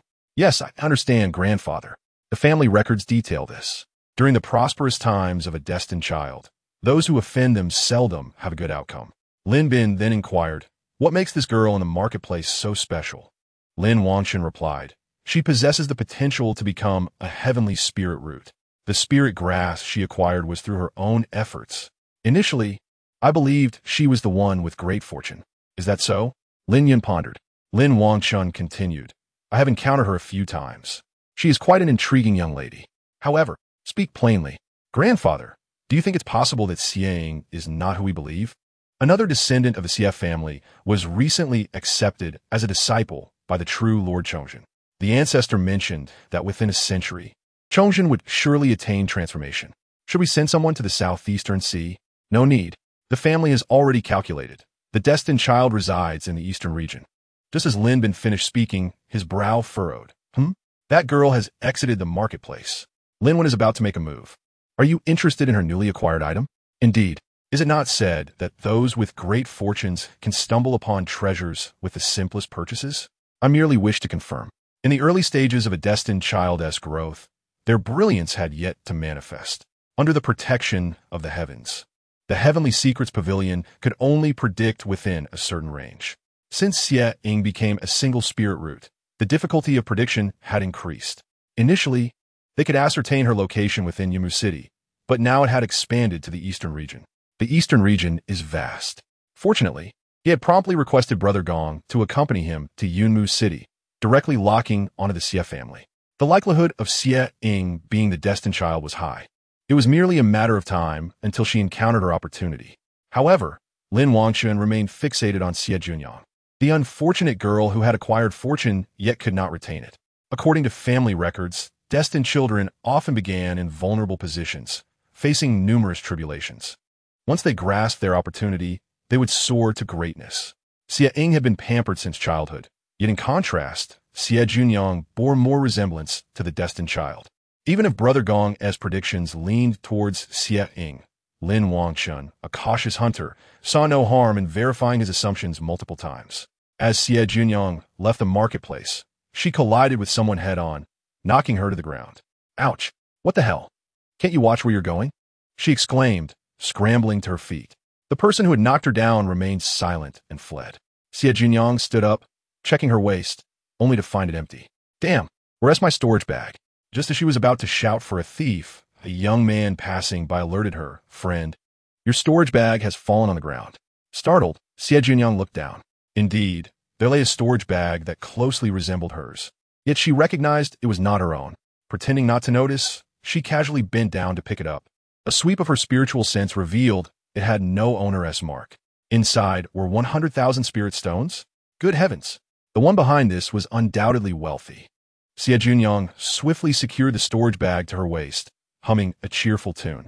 She had struck gold and was ready to return. At Sanxiang Tea House, not long after, the storage bag Xie Jiuniang had lost found its way into Lin Wangchen's hands. After erasing the owner's trace of spiritual sense, he examined the contents, discovering them to be of little value, with only a few hundred spirit stones. He pulled out a rusty, broken sword. "Grandfather, it's this one." Lin Yun took the broken sword, studied it for a moment, and snapped it in half. Observing the fracture, he tossed the two pieces onto the table and wiped his hands with a handkerchief. The sword's material was merely common iron, still new, with its exterior artificially aged, a common trick among small-time vendors. How could there be so many old items in the marketplace? It was all a fabrication. Only those who were naive and yearned for opportunity would venture into the marketplace to purchase such items. Lin Wangchen picked up the broken sword, examined it, and then set it down again, realizing that he had squandered 100,000 spirit stones in vain. It would be best to find someone to retrieve it. However, considering the influx of powerful individuals within the city during the sex recruitment period, it was wiser not to complicate matters further. The owner's spiritual consciousness had already been erased from the storage bag, effectively eliminating the possibility of a normal exchange. The moment the spiritual consciousness was wiped away, Xie Jiuniang was already aware, a cold smile forming in her heart. The rat in the gutter was only worthy of lurking in the shadows. Xie Jiuniang stepped into the rented courtyard, closing the gate behind her. In that instant, the innocence and childishness that surrounded her vanished, replaced by a chilling aura. Songbaoiza, emerging from the kitchen, pretended not to see her and quickly retreated back inside. Once in her room, shielded by protective formations from prying eyes, Xie Jiuniang reached into her left sleeve and retrieved a storage bag. For this outing, she had taken precautions, preparing for any eventuality. Reflecting on her previous life as a destined child hunted by a pack of wolves, she felt a shiver run down her spine, as if plunging into an icy abyss. It was not her ineptitude, but the overwhelming prowess of her adversaries that led to her downfall. Had it not been for her rebirth, the acquisition of the time treasure leaf, and fortuitous circumstances, she would have remained oblivious to the truth. Suddenly, she felt a twinge of gratitude towards her elder sister. Without the time treasure leaf obtained from her, even with her rebirth, she might have found it difficult to escape the fate of being schemed against. Now, she held the upper hand. Before leaving Yunmu City, she managed to replicate everything she had gained and lost in her past life, crafting imitations of what could be reproduced. She had a sense that these would prove useful, and indeed they had. Before venturing out today, Xie Jiuniang was uncertain if anyone was watching her. Yet, out of habit, she had taken the precaution of placing a fake broken sword in her inconspicuous storage bag. The real broken sword had been tucked away in her sleeve the moment she acquired it. Eagerly, Xie Jiuniang took out the broken sword and began her meticulous examination. Chapter 24. My daughter, I beg you to be human at lawn. Xiao Jiu is back, but she doesn't look well. Has she been bullied outside? Shangba wits but Molan. Imolan paused for a moment. It's nothing. I'll check on her shortly. She did not abandon her kitchen duties, but hastened her movements, preparing 4 dishes and a soup, a harmonious blend of meat and vegetables, and placed the food on the dining table. Song Bauer gazed hungrily at the spread, particularly fixating on the braised pig trotters, nearly drooling. Cultivators rarely had the time to prepare meals, often relying on servants to do so while at home. During her days of running away, this was her first encounter with spiritual cuisine. Before discarding her storage ring, she still had spiritual fruits and jerky. Since entering Xian City, she had been subsisting on fasting pills, feeling too embarrassed to ask for real food. Yue? Imolan called for her daughter.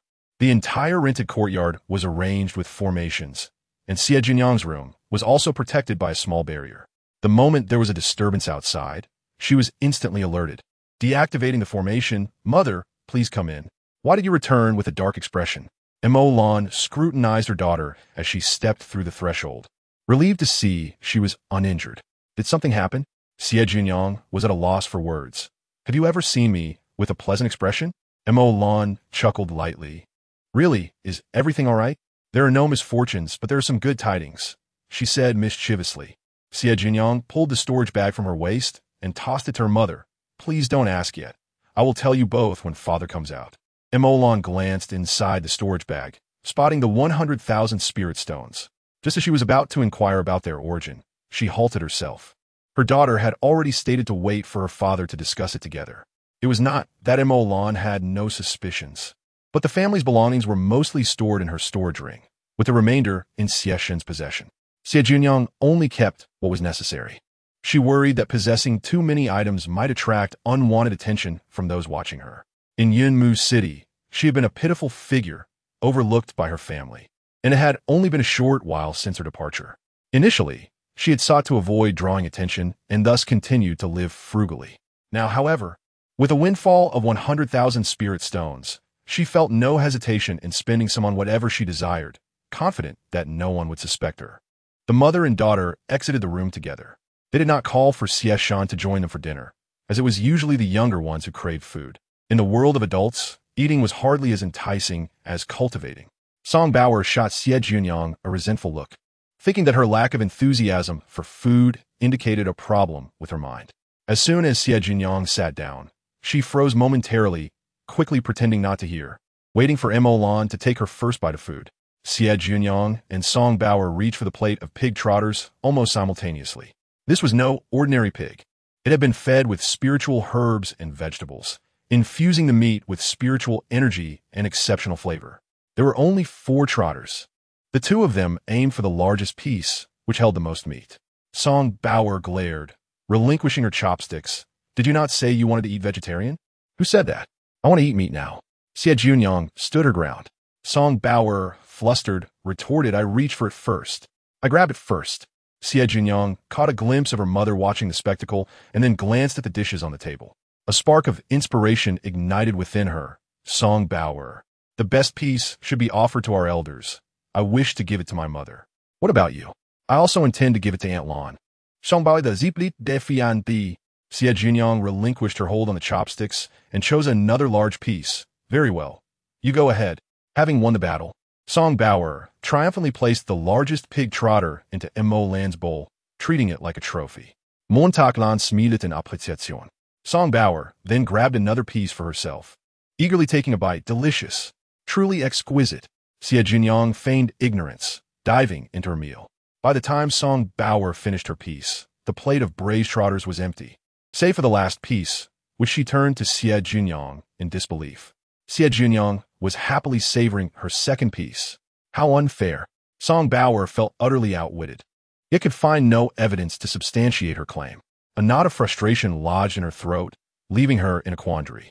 Had she lost or won? No, she had clearly won. So why did it feel so vexing? Xie Jiuniang shot her an amused glance. "Why are you dawdling during dinner? If you lack enthusiasm for your meal, there must be something amiss with your mind." Song Bauer. Immortal lowered her head, hiding her smile behind her soup. Playing mind games, Song'er was far from her match. Xie Jiuniang found great delight in her meal, relishing the sight of Song Bauer's disgruntled expression. After finishing her meal, Xie Jiuniang returned to her room to continue her study of the broken sword. Ultimately, she concluded that the sword's origins were unknown, but it had once possessed a high rank before its breakage, likely surpassing that of a spiritual tool. In the realm of cultivation, tools are primarily divided into 2 categories: magical artifacts and spiritual tools. Below the golden core stage, practitioners typically utilize magical artifacts, while those above the golden core can employ spiritual tools. Spiritual tools are not easily forged. They're imbued with intelligence by artifact masters during the refining process, and those with such intelligence are termed spiritual tools. When nurtured over time, these tools may develop sentience, known as artifact spirits, with sufficient rare materials and favorable circumstances. Spiritual tools may transform into immortal artifacts. It had been millennia since an immortal artifact had been reported in the realm of cultivation. Xie Jiuniang suspected that the broken sword, before its destruction, may have once been an immortal sword. Before darkness enveloped the sky, Xie Jiuniang and Immortal visited. Their inquiry centered around the origin of the 100,000 spirit stones. Xie Jiuniang did not withhold information, recounting how she had spent a spirit stone to purchase a broken sword in the market at the central square, followed by the incident of the theft of her storage bag and the subsequent discovery of the spirit stones. Xie Jiuniang looked on in disbelief. Strange occurrences happen every year, but this year seemed particularly abundant. Xie Jiuniang felt it necessary to inform her parents of these events, as it was customary for a child to share such encounters with their family. Concealing this information would only raise suspicion. However, she chose to remain unaware of the scheming behind the scenes, opting not to mention the exchange of the broken sword, treating it as if it had simply been lost. Morlin frowned, indicating that the matter was far from simple. The issue lay with the broken sword. The sum of 100,000 spirit stones was intended for the purchase of that sword, suggesting that it was likely a treasure of considerable significance. Upon hearing this, Xie Jiuniang found it to be quite reasonable. Xie Jiuniang gave her mother a thumbs up, exclaiming how impressive she was for having guessed correctly. The couple began to speculate about what kind of treasure the broken sword might be. Xie Jiuniang retorted, "Why must it be a treasure? What if that person merely made a poor judgment and exchanged 100,000 spirit stones for a piece of scrap metal? In fact, I bought mine at a stall for just 1 spirit stone." She emphasized the point, holding up a single finger in front of her parents. The couple fell silent, left speechless. "Daughter, I implore you, please act like a sensible person." In Chapter 25, Xie Jiuniang was grounded by her parents, forbidden from venturing out alone. Xie Shun and Morlin, concerned about the implications of the 100,000 spirit stones, encouraged her to devote herself to her cultivation, aiming for a breakthrough to the 7th level of Qi refinement before the sex assessment. They decided to keep the 100,000 spirit stones for her. Xie Jiuniang had no intention of leaving home anyway, so she agreed without much thought. Upon learning of this, Song Bauer took delight in her misfortune and wanted to flaunt her presence in front of Xie Jiuniang. But naturally, her plans did not come to fruition. Xie Jiuniang entered a period of seclusion, immersing herself in rigorous training. When her progress felt slow, she resorted to crafting talismans or inscribing formation plates. Exhausted, she would drink elixirs to recover and continue her work. It was not that Xie Jiuniang was uninterested in alchemy or weapon crafting. Rather, her courtyard lacked the necessary earth fire, and relying solely on spirit power to condense spiritual flames proved insufficient. By the time Xie Jiuniang achieved the 7th level of Qi refinement, 2.5 months had passed. With only 3 days remaining before Tianshu sect would take in new disciples. She waved her hand to store away her talisman-making tools and was about to rise when she suddenly froze, glancing down to inspect her storage bag. To her dismay, her spirit stones were gone. Not a single one remained. Fuming with anger, Xie Jiuniang recalled that apart from the 20,000 spirit stones she originally possessed, her mother had left her the additional 100,000. Hadn't she transferred them into a storage bag? Now, the storage bag she used was no longer the one from Yunmu City. It had been replaced with one of 50 cubic feet, containing a staggering 12,000 spirit stones piled like a small mountain. Had someone behind the scenes taken them back, even her own? That couldn't be right. She had remained in seclusion since returning home, never stepping outside. How could the spirit stones have vanished? Unyielding, Xie Jiuniang examined the place where her spirit stones had been stored. Dust. No, it was a pile of small fragments and sand. Suddenly, her pupils constricted as she enveloped the pile of rubble in her spiritual sense, extracting it from the storage bag. Digging through the debris, she uncovered the familiar, yet unfamiliar broken sword. Familiar, because it was the one she had purchased for the spirit stone. Unfamiliar, as the rust that once adorned its blade had vanished. Though it appeared damaged, it seemed suitable for cutting vegetables now. Curiously, she grasped the broken sword, muttering as she inspected it. Just then, the sword flew up, striking her forehead with a resounding thud, as if in protest. "Dare you use it to cut vegetables? I'll teach you a lesson." Ow! Xie Jiuniang winced in pain, rubbing her forehead. "A bump? You're done for, broken sword. You dare steal my spirit stones and then strike me? Return my spirit stones at once. I shall throw you into a dung pit to wash you clean. Only then will my anger be assuaged." Thus, within the small room ensued a chaotic scene as the broken sword darted about, up and down, left and right, while a small hand repeatedly attempted to seize it, fueled by her fury. The chase continued, with the sword narrowly escaping capture several times. As time passed, the sword's evasive maneuver slowed, and just as Xie Jiuniang's delicate hand was about to grasp its hilt, the sword twisted unexpectedly. Her hand, intended to hold the hilt, inadvertently grasped the blade instead, and she realized too late, hastily retracting her grip. But it was too late. Pain shot through her palm as blood flowed forth. A perilous moment that nearly resulted in a severed finger. The excruciating sensation jolted her back to her senses. At that moment, she wished to release her grip, but the situation spiraled out of control. It was not something she could simply retract. An unknown force bound her, rendering her immobile. The blood that dripped onto the blade seemed to awaken something within it, transforming into delicate crimson threads that spread across the sword, akin to a life force slowly stirring. Gradually, ancient contract runes emerged along the blade, followed by a phantom dragon shadow, no larger than a thumb. that swiftly circled the sword before binding itself to her right hand. In an instant, both the sword and the dragon's shadow merged into a stream of light, embedding themselves into the back of Xie Jiuniang's hand. A wave of heat surged through her, revealing an ancient rune imprint that mirrored the contract runes that had appeared on the sword. The only distinction was that the center of the imprint was crossed by a formidable small sword. The imprint was complete, though the broken section appeared somewhat dim. The contract was established. Xie Jiuniang sensed a connection with the existence within the broken sword. After a brief communion, a dedicated space for the sword materialized within the contract imprint, ideal for nurturing the sword. It resembled a cosmic expanse, with a broken sword suspended at its center, surrounded by twinkling stars, as if encircled by a myriad of celestial bodies. This small space was exclusive, a private realm for the broken sword, impervious to her intervention. Indeed, the broken sword possessed sentience. At this moment, the injury on Xie Jiuniang's palm had fully healed with the completion of the contract. However, she had still lost considerable blood. Her complexion paled slightly, and after consuming a blood-replenishing elixir, the dizziness finally subsided. Now, what is your origin? Xie Jiuniang tapped her finger against the contract imprint. The broken sword remained still as a statue. She tapped again. You've stolen my spirit stones, and now you've forced a contract upon me without my consent? How audacious, feigning ignorance. It seemed the sword had not hurt her. No matter how she tried to engage the spirit within the sword, it remained aloof, exuding an air of indifference. It was reasonable to surmise that the sword feared she would dispose of it in a dung pit, thus compelling it to form a contract for refuge. How intriguing. Xie Jiuniang felt her interest piqued. Next time, I shall certainly use you to cut vegetables. In high spirits, she resolved to wait until she had spirit stones again before attempting to coax the spirit of the broken sword. It was now clear that the broken sword was far more extraordinary than she had previously anticipated. Just as she prepared to exit and surveyed the disarray of the room, her mood soured. Alas, she would have to clean up the mess first. When Xie Jiuniang finally emerged, the rented courtyard remained unchanged, yet it was eerily quiet.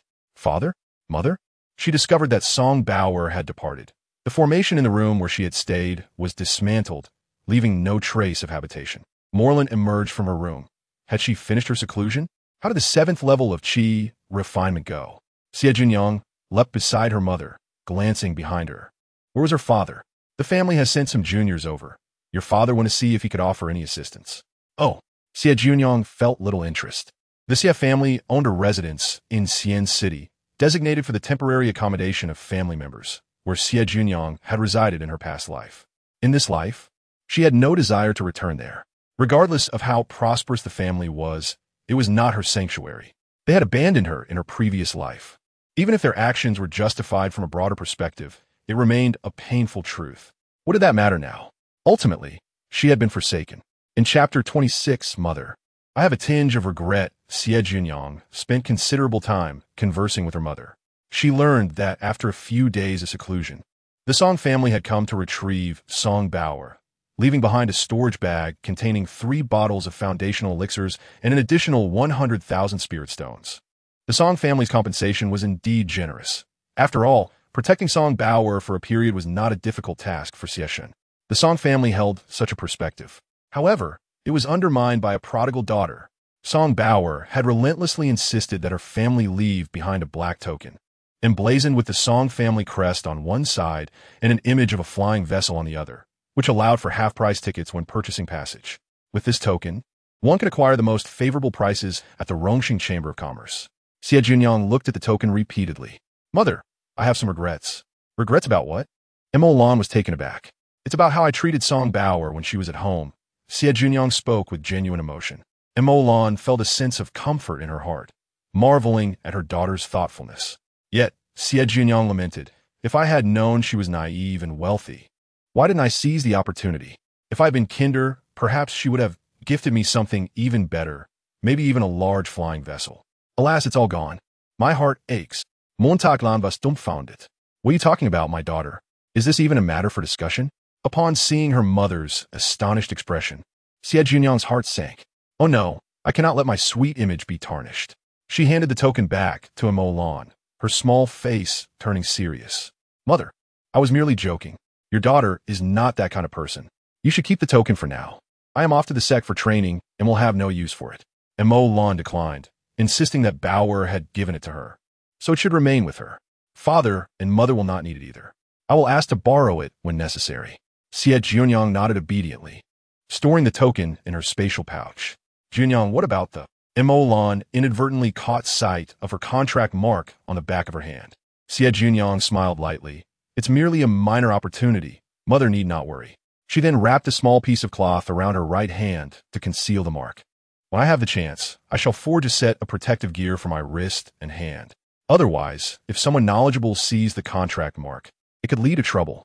Just then, someone entered from outside. Xie walked in, followed by Xie Jiuniang.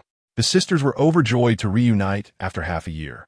Hand in hand, as they retreated to their room for a private chat, Xie Jiuniang surveyed the empty room and remarked, Xiaojio, are you aspiring to be a hermit? The place is so barren. There's nothing here. A hermit? It's all the fault of those broken swords. Xie Jiuniang refrained from disclosing the truth, instead mimicking her father's tone and retorting, why bother arranging such a temporary resting place? As cultivators, we only need a place to meditate. As she spoke, 2 meditation cushions, a low white jade tea table, and a matching tea set appeared on the clean floor. Xie Jiuniang had no idea from whose misfortune she had seized these items, but finding them satisfactory, she decided to keep them. Brewing a pot of spiritual tea, she asked, Fourth sister, didn't you say you wanted to stay with the clan? What made you change your mind? In her previous life, Xie Jiuniang had chosen to remain with the family, later marrying her philandering cousin. Xie Jiuniang drained her cup of spiritual tea and replied, I owe it all to you for changing my mind. She then exhaled a hint of spiritual energy, revealing her 5th layer of Qi cultivation. If I were still at the 4th layer, I wouldn't have come here. Suddenly feeling a sense of dissatisfaction, she thought, at the very least, I should enter the sect and take a chance. Perhaps I might stumble upon a great opportunity. I also wish to ascend and become an immortal. What great aspirations! Xie Jiuniang praised, giving her a thumbs up. Every disciple from the family aims to strive for the path of immortality. However, mere ambition is insufficient. One must possess the courage to face danger and embrace risk. In contrast to the steady cultivation within the family, where there are no great opportunities, safety is certainly guaranteed. Through a single act of kindness, Xie Jiuniang had set Xie Jiuniang on a different path in this life. Thus, the misfortune of marrying the wrong person in her past life surely would not repeat itself. Xie Jiuniang felt a surge of joy. Fourth sister, come. Let us drink a toast to celebrate. There is no wine, only tea. I have some. Xie Jiuniang pulled out a jar of spiritual wine she had secretly stashed away while her parents weren't looking. She produced 2 large bowls, one for each of us. Holding up her bowl of wine, Xie Jiuniang declared with great enthusiasm, Fourth sister, cheers. She drank it all in one go and then poured more. Xie Jiuniang was startled and hurried out to call for help. Xie Shun and Mo rushed in, only to find their daughter with a flushed face, sound asleep, which struck them as both amusing and exasperating. After inspecting the wine on the table, Xie Shun reassured, it's nothing, just ordinary low-grade spiritual wine, which shouldn't intoxicate her. She must have overindulged since it's her first time drinking. Immortal pinched her daughter's cheek and scolded, how dare you sneak a drink at such a young age? We will have a talk when you wake up. Immortal intended to carry her to bed, only to notice an important detail. Where was her daughter's bed? Xie Shun scanned the room and chuckled, my dear, why not take her to your bed for a while? Well, that seems to be the only option. Immortal took her away. Xie Shun then turned to his obedient niece, you are still young. Drinking is not suitable for you. This wine will be kept safe by your uncle. He assumed the wine was brought by his niece and believed she had encouraged his daughter to drink. His own daughter was so well-behaved, having not touched alcohol for 6 months, and now, with the arrival of his niece, she had succumbed. Xie Jiuniang realized that her uncle had misunderstood. Alas, there was no way to explain. What an injustice. This little rascal, Xie Jiuniang. Upon awakening the next day, Xie Jiuniang felt a wave of regret wash over her as she recalled her foolishness. She had completely forgotten that she was merely 12 years old and had never tasted alcohol before. Now, the secret of her hidden stash of wine was exposed. As she rose from bed, she noticed she was in her mother's room and quickly dressed before stepping outside. Just outside, she encountered Xie Jiuniang's resentful gaze and heard her sarcastically say, Xiaojio, you're awake. Feeling any headache? Not all, fourth sister. How are you? Xie Jiuniang forced a smile. Not good at all. Who could blame her misfortune for landing her in this predicament? Come on, let us talk. After their conversation revealed that her father had mistakenly believed the wine was brought by her fourth sister, Xie Jiuniang felt a surge of delight and promised to take her fourth sister out to play in the afternoon, as well as to gift her something as an apology. The sisters were quick to act. After informing her parents, Xie Jiuniang took Xie Jiuniang out. They strolled through the various shops, yet ended up buying nothing. Xie Jiuniang couldn't help but feel suspicious. Xiao Jiu, you seem to find fault with everything. What do you wish to gift me? Xie Jiuniang felt embarrassed. Did she not want to give a gift? She had just remembered that she didn't have a single spiritual stone on her. Chapter 27. Today's outing is for fishing bait. Xie Jiuniang took her fourth sister to the Central Squares market, where they rented a temporary stall from the market management. The location was decent, albeit a bit pricey, costing 1 spiritual stone per hour. Naturally, Xie Jiuniang covered the rent. At this point, Xie Jiuniang finally understood that Xie Jiuniang was so impoverished she couldn't even produce a single spiritual stone and had come to the market to sell items for money. Xie Jiuniang set up her stall, showcasing her own crafted items, elixirs, talismans, magical tools, and formation plates, all suitable for Qi practitioners. Her spatial pouch still held a multitude, primarily talismans. Come on, come all. Don't miss out. Our new stall is open, offering a 10% discount. Buy 10, get 1 free. The more you buy, the more you receive. Xie Jiuniang shouted enthusiastically. Under the strange gazes of the surrounding vendors, she feigned ignorance and blinked, asking, is it not allowed to call out? Laughter erupted from the crowd. Xie Jiuniang's cheeks flushed with embarrassment. Today was truly a day of humiliation, while Xiao Jiu seemed unfazed as she chatted with nearby stall owners. To her left was an older gentleman with graying hair. He scanned the items on Xie Jiuniang's stall and remarked, little friend, your goods are quite comprehensive. Where? Would you like to buy something, uncle? I can offer you an additional 10% discount. Really? That would be an 8% discount. Yes, 8%. Xie Jiuniang was solely interested in exchanging some items for spiritual stones. If you wish to buy, you must act fast. I will only be selling for a short while. Xie Jiuniang chimed in, yes, we've only rented for an hour. Well then, an hour is quite a short time for cultivators, Xie Jiuniang conceded. My surname is Wang. What do I call you, little friend? Uncle Wang approached, and Xie Jiuniang politely replied, I'm Xie. Feel free to choose whatever you like. Uncle Wang began to browse. He specifically chose the expensive items, acquiring exactly 10 first-tier array plates, selecting only the second-grade talismans, and taking the finest 20 bottles of medicinal pills, while he turned a blind eye to the magical artifacts. Uncle Wang beamed with satisfaction as he calculated the total cost in spirit stones. You have a keen eye, Uncle Wang, Xie Jiuniang replied appreciatively. 10 first-tier array plates, 3 defensive arrays, and 7 spirit-gathering arrays, valued at just over 200 in the market. I'll give you 200, and with an 8% discount, it comes to 160. 410, that totals 1,600. Uncle Wang reminded her, buy 10, and you get 1 free. Xie Jiuniang exclaimed, good heavens, that is practically a 70% discount. Thankfully, these were her own inscribed array plates, so she reluctantly retrieved another defensive array plate from her storage bag. Uncle Wang inquired, do you have any spirit-gathering arrays? They are easier to sell than defensive arrays. Xie Jiuniang shook her head. You bought them all. The talismans and pills, and an 8% discount, were worth 513 spirit stones. Xie Jiuniang generously said, let us round it down. 2,100 it is, Uncle Wang. Uncle Wang paid without hesitation, since I'm buying so much. Want you throw in something extra for me? Uncle Wang, once these items change hands, you stand to profit more than I do. Although her dealings were without capital, flattery still had its place. Haha, a little blood-stopping powder would suffice. All right then. Xie Jiuniang handed him a large pouch of blood-stopping powder, worth merely a few hundred spirit stones. Satisfied, Uncle Wang returned to his stall, arranging the newly acquired goods and calling out loudly, spirit-gathering array plates, first-tier premium. 300 spirit stones each, first come, first served.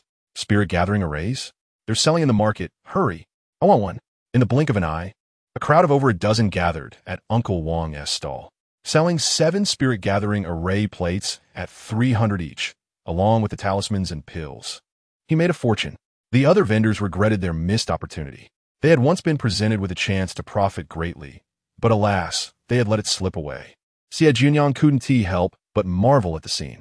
Xie Jiuniang was taken aback as well. Can it be operated this way? At that moment, Xie Jiuniang recalled that the sect was recruiting new disciples. Everyone was diligently cultivating, leading to a shortage of spirit-gathering arrays and pills in the market. The female vendor to her right said, "Little girl, do you have any left? I also wish to buy.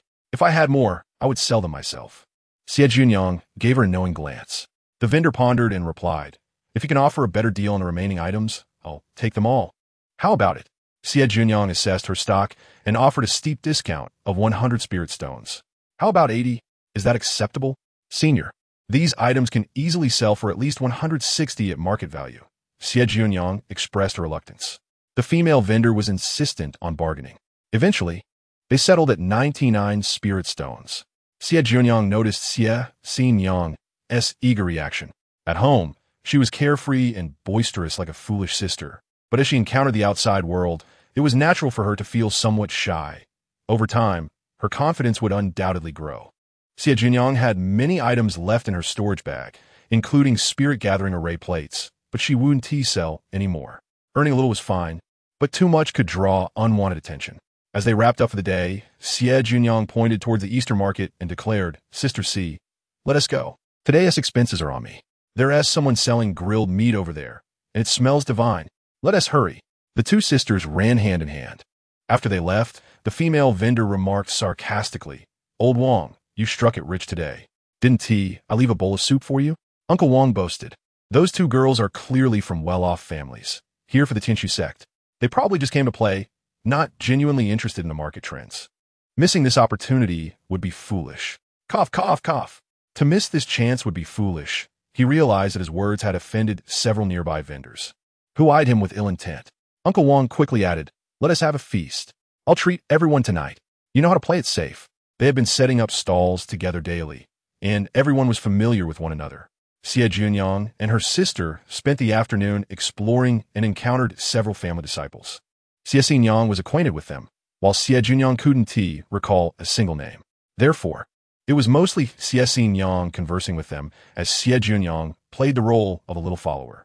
As they prepared to return, Xie Jiuniang suddenly approached an antique stall and spent 10 spirit pearls on a wooden hairpin. "What do you need a wooden hairpin for?" Xie Jiuniang asked, puzzled. "Guess." Xie Jiuniang replied with a mysterious smile. "What could it be for?" "Fishing, of course. The main reason for our outing today was to buy fishing bait." The recruitment process for new disciples at the Tinshu sect underwent some changes each year, yet 2 points remain constant. First, those aged 5 to 15 with dual spirit roots were exempt from assessments. Secondly, all candidates wishing to join the sect must not exceed 20 years in bone age. They must embark from 10 miles outside Xian City and reach the Tinshu sect within a month.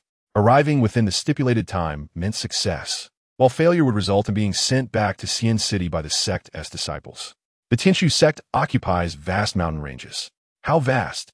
None in the outer world could accurately define. Xian City is merely an outer city of the Tinshu sect, serving as its FAAD to the outside world. There are 8 such cities in different directions. The decade-long recruitment of new disciples always takes place in Xian City, primarily because it's the gateway to the sect, ensuring the safety of the novice cultivators. The long-anticipated day finally arrived. As dawn broke, individuals began to gather in the central square of the city. Xie Jiuniang rose early. Xie Shun and Mo Lan took their daughter to the family members, hoping she would join the family disciples for mutual support. However, Xie Jiuniang knew it was futile. Once they left Xian City, various unforeseen events could lead to the group's disbandment. But to ease her parents' minds, she complied and walked over to Xie Jiuniang. As the first ray of sunlight appeared in the east, a grand flying vessel emerged, seemingly from a spectrum of colorful clouds, captivating and astonishing all. Xie Jiuniang couldn't help but twitch her lips. The recruitment team from the sect flaunted their grandeur every decade, proclaiming it essential for a major sect as prestige. The vessel, which only needed to travel 10 miles, exaggeratedly portrayed a journey of 1,000 miles. Under the leadership of a nascent soul elder, a group donned in fresh sect attire gracefully descended from the vessel onto the only elevated platform in the square. The elder, without preamble, stated, "The Tinshu sect is recruiting new disciples today. Irrelevant individuals are requested to leave promptly." Furthermore, those with dual spirit roots and age between 5 to 15, as well as those with unique spirit bodies, step forward for assessment. Those who attempt to deceive will face dire consequences. Under the Elder's divine sense, nothing could remain hidden. Some parents accompanying their children had no choice but to retreat from the square. With a wave of his hand, the elder summoned a beautifully carved purple spirit with chair and a tea table, leisurely pouring a small jug of wine and sipping it contentedly. The remaining tasks fell to others. Xie Jiuniang cautiously transmitted a message. Little 9, I've spotted our elder brother. Xie Jiuniang? Xie Jiuniang glanced towards the platform and indeed saw Xie Jiuniang. In her previous life, he hadn't attended. What had changed this time? Was it the influence of her rebirth? Currently, her parents' and sister's fates had shifted because of her. Oh, and there was also Song Bayer. Song Bayer had been located by her family early this life and had already been taken back to the northern region, likely to enter the Sword Sect. The Song family's connections lay within the Sword Sect, which wouldn't want to see a talent slip away to another sect. At this moment, Xie Jiuniang whispered conspiratorially, Little 9, do you see the child elder brothers holding? Xie Jiuniang was taken aback. It was a delicate and handsome little boy, bearing a striking resemblance to Xie Jiuniang. Is that the child of the uncle's concubine? Wasn't he sent to the Northern Sword Sect in a previous life? Unable to suppress her curiosity, Xie Jiuniang asked, what is going on? The day before we departed, grandfather brought him home, claiming he is the child of our uncle. Xie Jiuniang explained the circumstances. I heard from father that the female cultivator became the uncle's concubine for the sake of cultivation resources. Lacking any affection and unwilling to be a concubine, grandfather provided her with sufficient resources to cultivate to the foundation establishment stage, only bringing back the child. The clan leader, Xie, was able to discern the existence of the concubine in advance, which had some connection to Xie Jiuniang. With the intervention of clan leader Xie, events began to unfold differently than in her past life. Xie Jiuniang found it curious that her aunt had not caused a scene.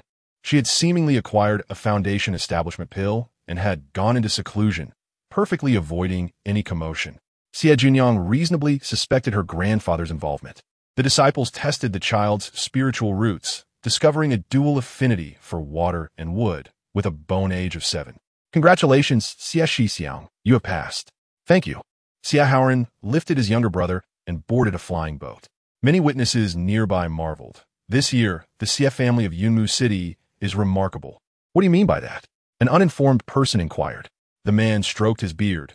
This year in the eastern region, a fire-type spiritual root has emerged, rumored to be from the Xie family of Yunmu City. Moreover, the esteemed Xie Jiuniang of the southeast has taken a disciple from the Xie family. Now, there is another dual spiritual root. The Yuaning elder also secretly expressed astonishment. Truly, the Xie family was brimming with talent this year. To his knowledge, they still harbored another dual spiritual root. He calculated and gazed at the azure sky. What had disrupted the heavenly balance? The heavens of the eastern region were in disarray. The disciples of the sect conducted their checks swiftly with scarcely any deceitful individuals. Only one unfortunate soul believed himself to possess a unique constitution, which resulted in an embarrassing blunder. Following this, hundreds of tables were set up, with disciples instructing everyone to queue for registration and to receive their assessment jade tokens. After half an hour of waiting, it was finally Xie Jiuniang's turn. Xie Jiuniang was at the front. Xie Ji, 15 years old, at the 5th level of Qi training, possessed wood, gold, and earth spiritual roots, hailing from Yunmu City.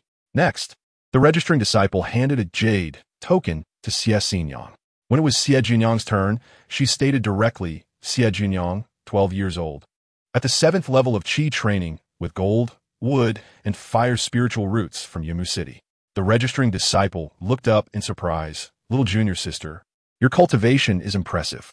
Xie Jiuniang smiled shyly. My father was fortunate enough to acquire some spiritual liquid, and he generously used most of it on me. I'm just lucky. The registering disciple recorded her information and handed her another jade token, reminding her that the token must not be separated from her. Losing it would result in failure of the assessment. Thank you for the reminder. This incident served as a wake-up call for Xie Jiuniang. Her rapid rise in cultivation was likely to draw attention, necessitating a method to obscure her progress. After departing with the jade token, she reunited with Xie Jiuniang. Little Gio, I want to change my name. Before we came, My father helped me choose the name Xie. Doesn't it sound nice? From now on, I'll be called Xie Ji. Don't forget. All right. Xie Jiuniang nodded with a smile. The weight of their older siblings bore down on them. The two sisters had never received much attention since childhood, as evidenced by how their names were recorded in the clan genealogy.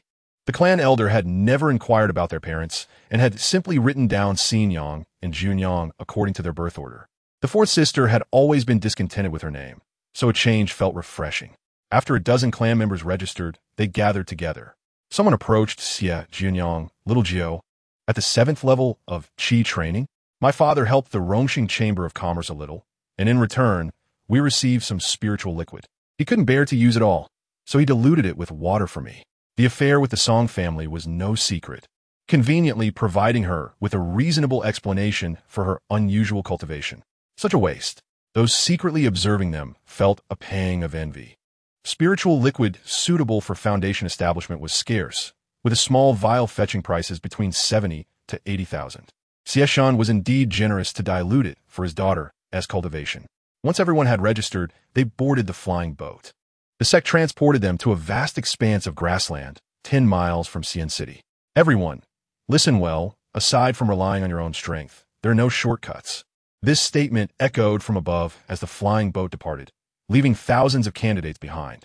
Some regained their senses and rushed toward the mountains. The 13 members of the CF family exchanged glances before settling their gaze on one person, a young man named Xie Su. At 20 years old, he possessed 3 spiritual roots and was at the 9th level of Qi training. He was the youngest son of the second elder, the highest ranking and most skilled among them. Also a direct descendant. He was Xie Jiuniang and Xie Xinyang's little uncle. It was then that Xie Jiuniang took notice of him. She recalled that in her past life, he had the strength to enter the sect, but had failed the assessment while trying to save an injured clan member. Xie Su spoke slow. Whether to team up or go solo is entirely up to personal choice. You all should have done your homework before coming. Teaming up isn't without precedent, but various situations often lead to separation. Everyone, being astute individuals, quickly grasped the underlying implications. Xie Jiuniang raised her hand. I prefer not to team up. Little Gio, Xie Xinyang wished to team up with her. Xie Jiuniang's expression turned serious. I advise against forming teams.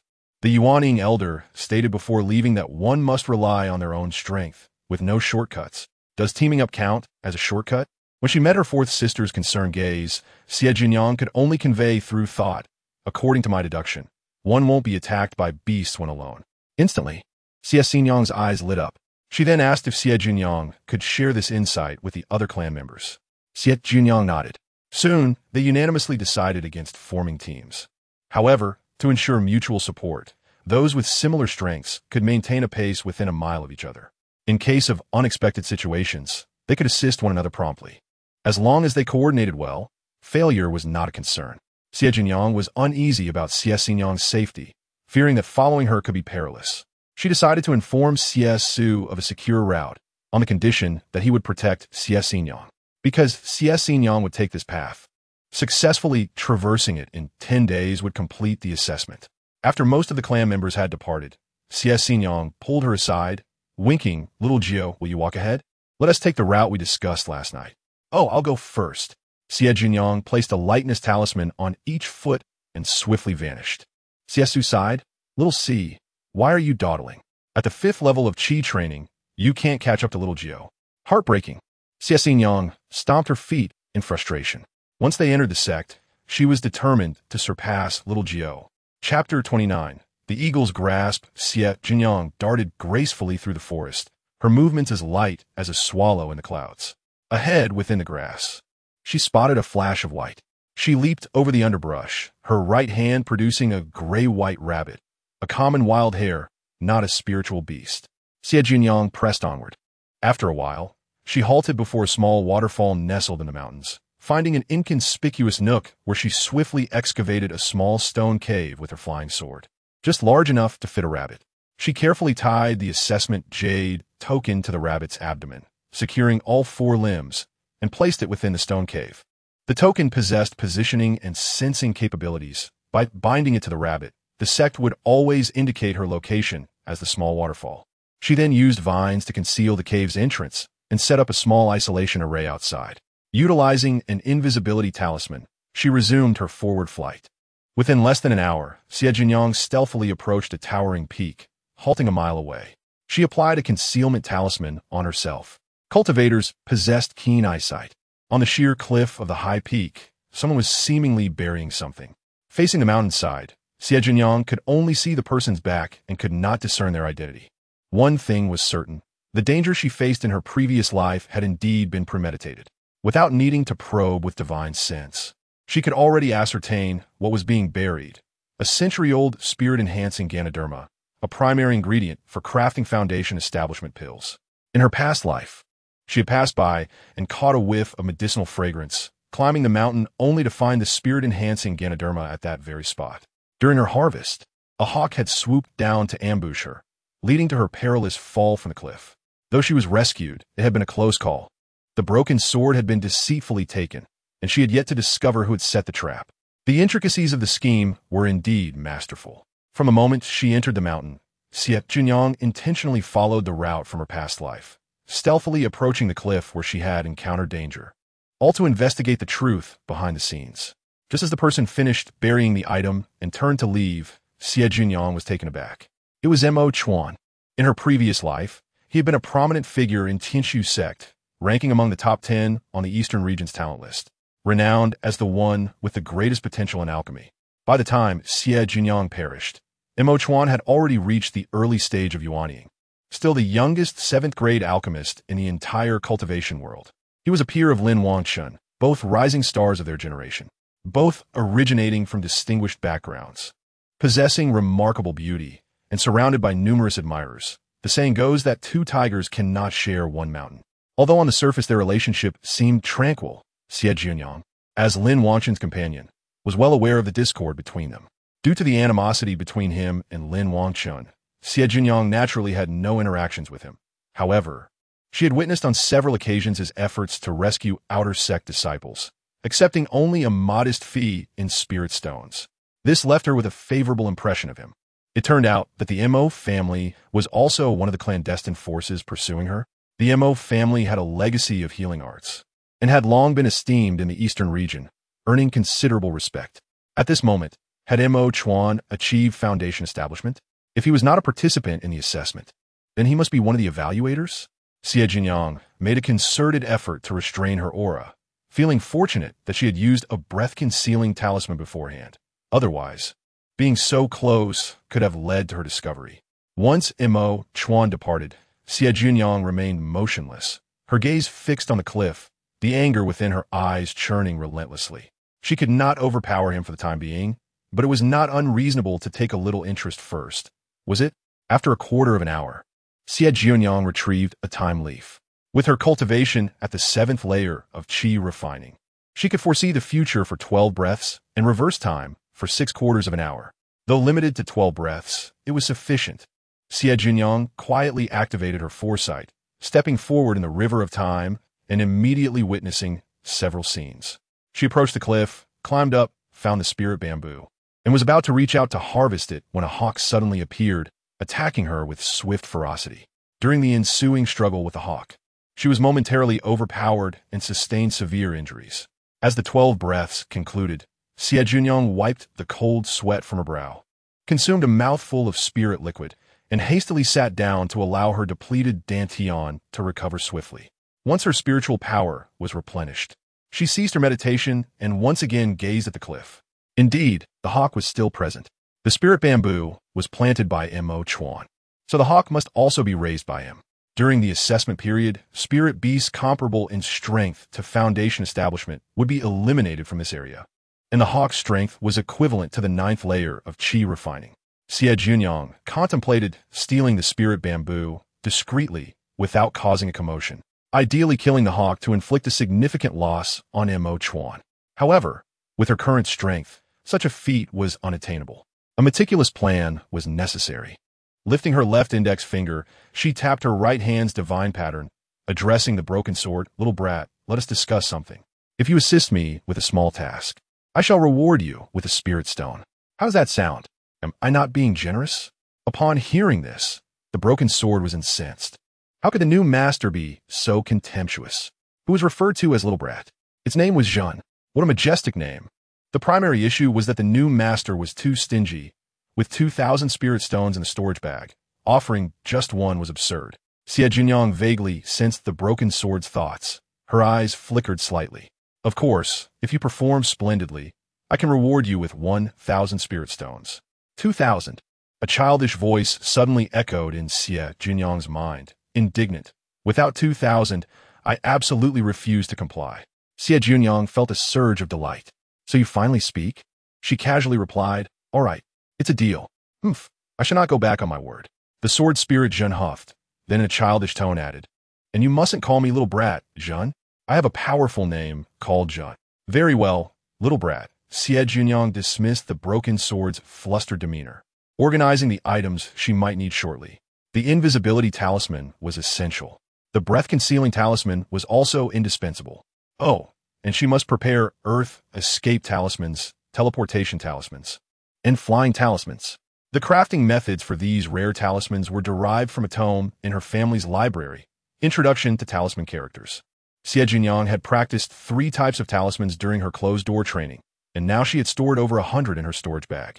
After retrieving her climbing tools, she knew that as long as she refrained from using spiritual power, it would be much harder to detect her movements. Having experienced this in her previous life and witnessed it again in her foresight, she mentally simulated the scenario numerous times. Swift and agile as a monkey, she successfully scaled the rock face and quickly approached the spirit bamboo's position, located 100 feet high on the cliff. The century-old spirit bamboo was the size of a large bowl, faintly shimmering with a purple hue. It was indeed suitable for medicinal use. Upon closer inspection, she noticed that its medicinal fragrance was sealed within a limited area. Little brat, are you ready? Xie Jiuniang transmitted her thoughts secretly, gripping the rock with her left hand to stabilize her form, while seemingly extending her right hand to harvest the spirit bamboo. Caw! The hawk, concealed among the clouds at the peak, let out a sharp cry and swooped towards Xie Jiuniang. Anticipating this, she swiftly altered the trajectory of her hand, throwing a handful of sand towards the hawk's eyes. The sand, propelled by her spiritual power, successfully impeded the hawk for half a breath, granting Xie Jiuniang enough time to uproot the spirit bamboo. Once successful, she decisively activated the flying talisman and leaped down. Boom! The hawk's claw struck empty air. The hard rock crumbled beneath its grasp as if it were mere tofu, sending debris flying. Just as the hawk readied to take flight again, the broken sword, lying in ambush within the rocks, shot out, leaving behind only a fleeting shadow in the air. In the next moment, blood gushed from the hawk's throat, and a rain of blood fell from the sky.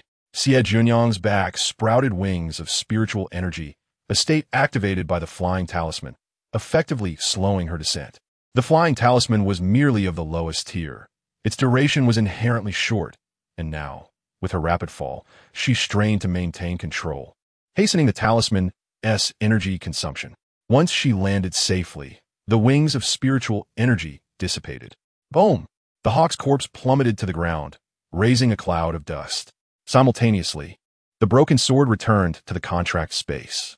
Xie Jiuniang waved her hand to store the hawk's body in her storage bag and promptly activated the teleportation talisman, vanishing from the spot. Almost in the next instant, Immortal arrived, riding his sword. Chapter 30. Thank you so much. Xie Jiuniang teleported away from the scene and immediately used the Earth Escape Talisman. After employing 3 Earth Escape Talismans in succession, she was nearly drained of spiritual power and took a sip of spirit liquid, stopping only after escaping 10 miles. This had been somewhat risky, but the thrill was exhilarating. 1 word, delightful.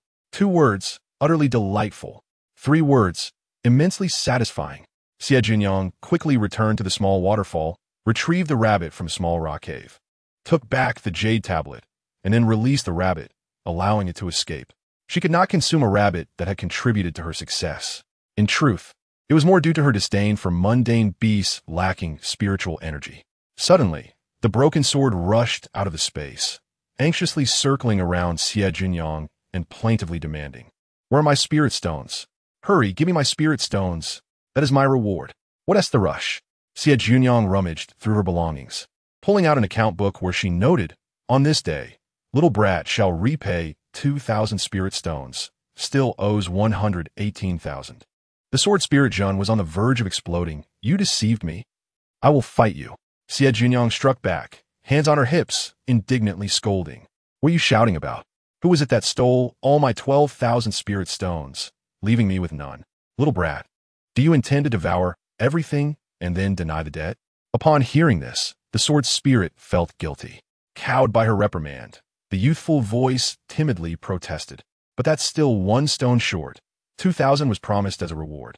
At this, Xie Jiuniang nearly broke character, suppressing a laugh with a few coughs.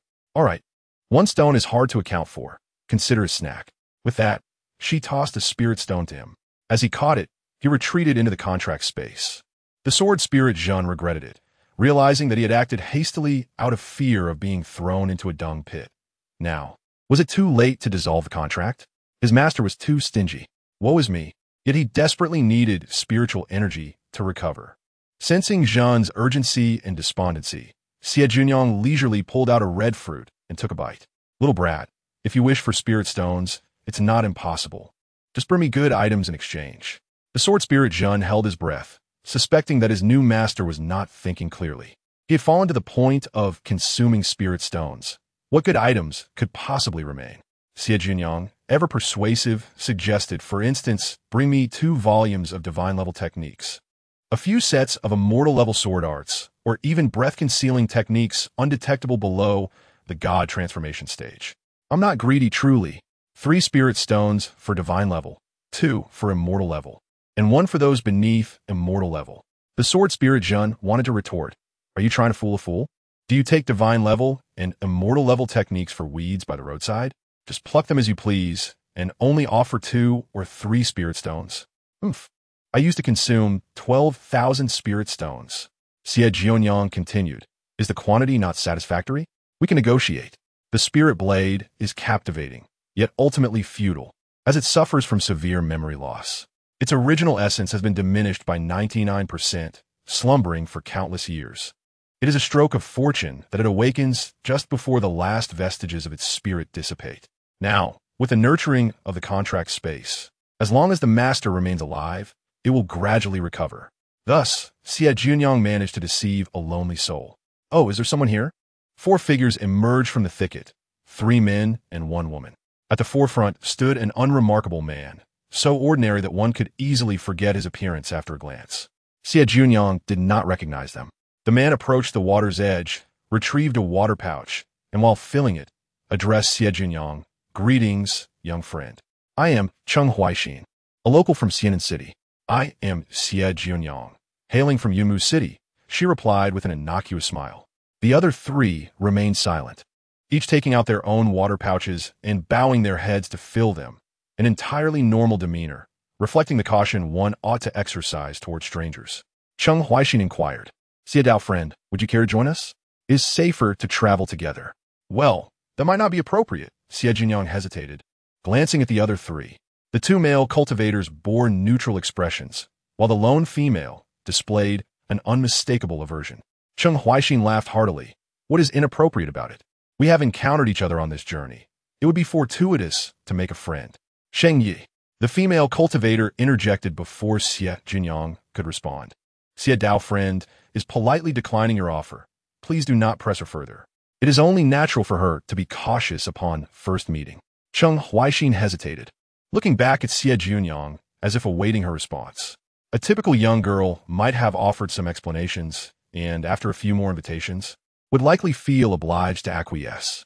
But Xie Jiuniang was not one to concern herself with such trivialities. After a moment of contemplation, she stated, what that sister said is indeed correct. I do harbor some reservations about you all, so I shall not accompany you. Cheng Huaixin felt a weight in his heart, but quickly masked it with a smile. No worries. Perhaps fate will allow us to meet again. With that, he turned to leave, followed closely by the other 2 male cultivators. The female cultivator cast a disdainful glance at Xie Jiuniang, muttering under her breath, at least you know your place and do not burden us. Xie Jiuniang, aware of her performance, remained oblivious to the fact that she had revealed her true nature from the very beginning. On the first day of the assessment, everyone was brimming with energy, eager to advance without pause.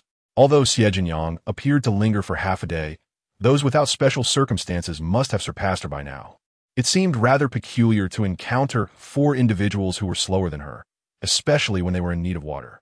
Thus, it was reasonable to suspect that they were pursuing her for a reason. Who they belonged to, was it the Lin family or the Mo family? It was difficult to ascertain. Meanwhile, the 4 who had walked away were thoroughly disheartened. According to their superiors, they were to find an opportunity to approach Xie Jiuniang and discreetly acquire a wooden hairpin from her without arousing suspicion.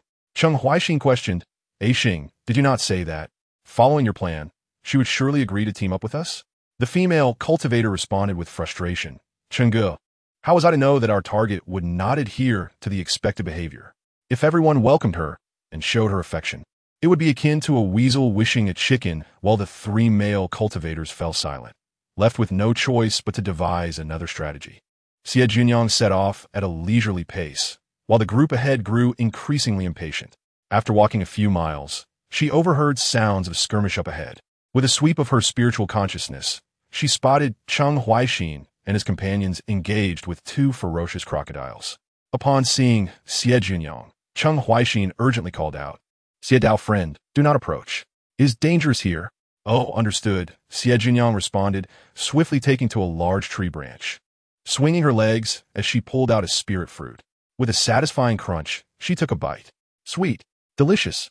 The unfolding drama was equally entertaining. It was clear that these individuals had exerted considerable effort to lure the 2 crocodiles to them. Seeing that she had no intention of assisting, the 4 grew increasingly vexed. Cheng Huaixin had hoped that Xie Jiuniang would lend a hand, allowing them to jointly vanquish the beasts, thus establishing a bond through shared combat experience. Once they traveled together, they would have ample means to acquire the wooden hairpin. However, the young girl, despite her youth, was quite peculiar. Cheng Huaixin exchanged glances with Xing, and together with another male cultivator, they engaged 1 crocodile, retreating cautiously while unwittingly drawing closer to the tree where Xie Jiuniang perched. Xing suddenly stepped into a small mud puddle, twisting her ankle mid-battle. This unexpected turn of events raised the stakes. Surely it was time for a rescue. Xie Jiuniang was close enough to intervene. Yet, instead of receiving aid from Xie Jiuniang, Xing found herself saved by a man in blue, who descended from above with a spear, impaling the crocodile. The blue-clad cultivator glanced at Xie Jiuniang before turning to Xing and inquired, Friend, are you all right? Xing, breathless, expressed her gratitude. I truly thank you. Chapter 31. Is this a case of taking advantage of the situation? Xie Jiuniang did not recognize the blue-clad cultivator. However, in her previous life, the one who saved her and took her broken sword was also armed with a spear. 7 more individuals soon arrived, companions of the blue-clad cultivator. How fortuitous, 7 additional allies. This was merely the first day of the assessment, and already an assortment of characters had emerged. Before long, the 2 crocodiles lay slain, and Xing, whose plan had been thwarted, stepped forward to express her gratitude. I am son Xing. Thank you for your assistance, friend. It was but a trifling effort. The blue-clad cultivator replied coolly. At that moment, one of his companions remarked with surprise, How curious, we are quite far from the water source. How could 2 crocodiles be here? Cheng Huaixin's group felt a tightening in their chests. Xie Jiuniang's eyes sparkled with intrigue. Now it seems we are delving into deeper waters. With impeccable timing, Xie Jiuniang allowed a hint of suspicion to surface. Cheng Huaixin managed a wry smile. Perhaps it is merely our misfortune. Xing speculated. Could it be that our sect released them intentionally? The 2 kept a watchful eye on Xie Jiuniang's reaction, and upon seeing her nod in agreement, they silently exhaled in relief. The carcasses of the 2 crocodiles were divided evenly between the 2 groups. Xie Jiuniang had not contributed to the effort, only observing from distance. As twilight approached, Xie Jiuniang made no mention of departing, and naturally, Cheng Huaixin's group refrained from suggesting they leave. The blue-clad cultivator and his companions also remained, setting up 2 campfires and preparing to roast fresh crocodile meat, succulent, infused with spiritual energy and aromatic. Cheng Huaixin beckoned Xie Jiuniang to join them for a meal. She accepted graciously, saying, I shall not partake for free. I will treat you to some red fruits. As she spoke, she produced 4 fist-sized red-skinned fruits, distributing 1 to each. These red fruits were a low-grade spiritual fruit abundant in the eastern region, sweet and crisp, reasonably priced. One spirit stone could purchase 5 pounds, making them particularly favored by female cultivators and children. Xie Jiuniang's storage pouch contained a generous supply, courtesy of Immortal, ensuring her cravings were satisfied during the assessment. Cheng Huaixin's group felt a surge of joy. Communication was key. Familiarity would breed comfort. At that moment, a charming female cultivator approached from the blue-clad group, smiling warmly as she inquired, "Little sister, the roasted meat is becoming a bit monotonous. Would you consider selling some of your red fruits to me?" Xie Jiuniang's eyes brightened. "Certainly. 1 spirit stone each. How many would you like?" The charming female smile faltered slightly. "Is this taking advantage of the situation? 1 spirit stone for a fruit that costs 5 pounds? Xie Jiuniang grinned. "Sister, the circumstances during the assessment are exceptional. Once this opportunity passes, there will be no further chance." The female cultivator glanced back at the blue-clad cultivator, who nodded in approval, and she responded, "All right, I will take 8. "Very well. You are welcome to return any time." Xie Jiuniang cheerfully exchanged 8 red fruits for 8 spirit stones. Then, turning to Cheng Huaixin's group, she inquired, "Would any of you like some?" "No need. I have the ones you gifted me." Aixing hastily shook her head. "I would be so foolish as to buy a red fruit for a spirit stone." Cheng Huaixin and the others also declined, preferring to reserve their spirit stones for cultivation resources, viewing the red fruits as mere indulgences. Xie Jiuniang's face momentarily displayed regret, but she quickly regained her composure, recalling a profitable venture. "Dear friends, I not only possess red fruits, but also various elixirs, talismans, and magical artifacts, all at fair prices, with no deceit involved." The young man in green attire flickered his eyes and inquired, "Do you possess any magical artifacts, fellow Taoist? Might I have a look?" "Oh, these artifacts are rather mediocre." She sighed. "Perhaps you would prefer to examine the talismans instead?" Xie Jiuniang displayed her bone dagger and flying sword. These artifacts were crafted in Yunmu City, and due to the limitations in materials, they were only of the lowest grade. Previously, she had sold but a few in the market of Xian City. She picked up a delicate bone dagger, promoting it. "Behold, this blade is exquisitely crafted and razor-sharp, perfect for slicing meat." Demonstrating on a piece of crocodile meat, she effortlessly cut a thin slice. The young man in green was unimpressed. Xing, intrigued, asked, "What is the price of this dagger?" "Not expensive. Merely 10 spirit stones each." Xie Jiuniang, eager to make a sale, set a reasonable price, only 2 or 3 stones above the market rate. Noticing Xing's hesitation, she added, "How about this? Since you invited me to dinner, I shall give you a 10% discount." "Still too pricey. I merely wish to purchase a knife for cutting meat," Xing replied, lifting the sword he held, using a murder weapon to cut meat. Xie Jiuniang felt relieved as the meat was still roasting and she had yet to taste it. "Very well, I will sell it to you for 7 spirit stones." Xing handed over 7 spirit stones and took the bone dagger. A sale was made, albeit just one. Xie Jiuniang, unconcerned, packed her items away, thinking of the long days ahead. Suddenly, Cheng Huaixin swung his knife towards Xing, shouting, "Be careful." With a swift motion, he sliced a small snake in half, startling Xie Jiuniang. She feared they might turn on each other.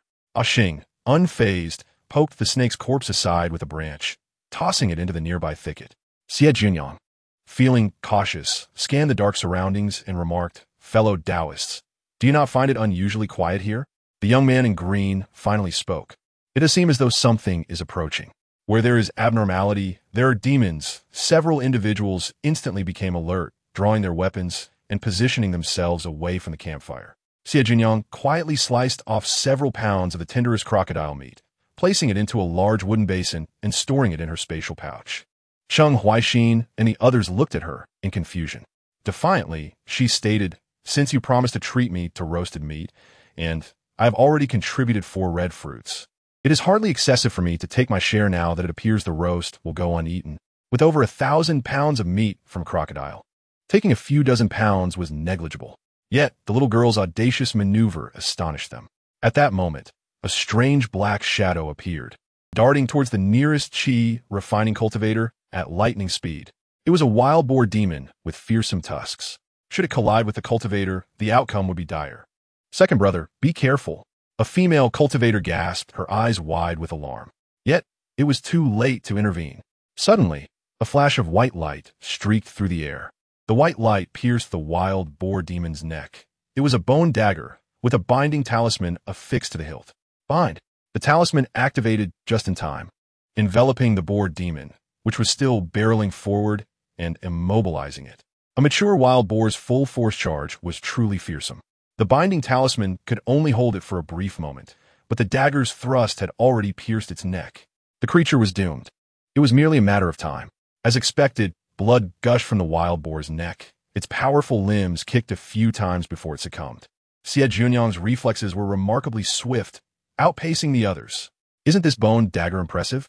It can pierce the hide of a mature wild boar demon and is priced at only 12 spirit stones each. The binding talisman, an essential life-saving item, is merely 20 spirit stones per sheet.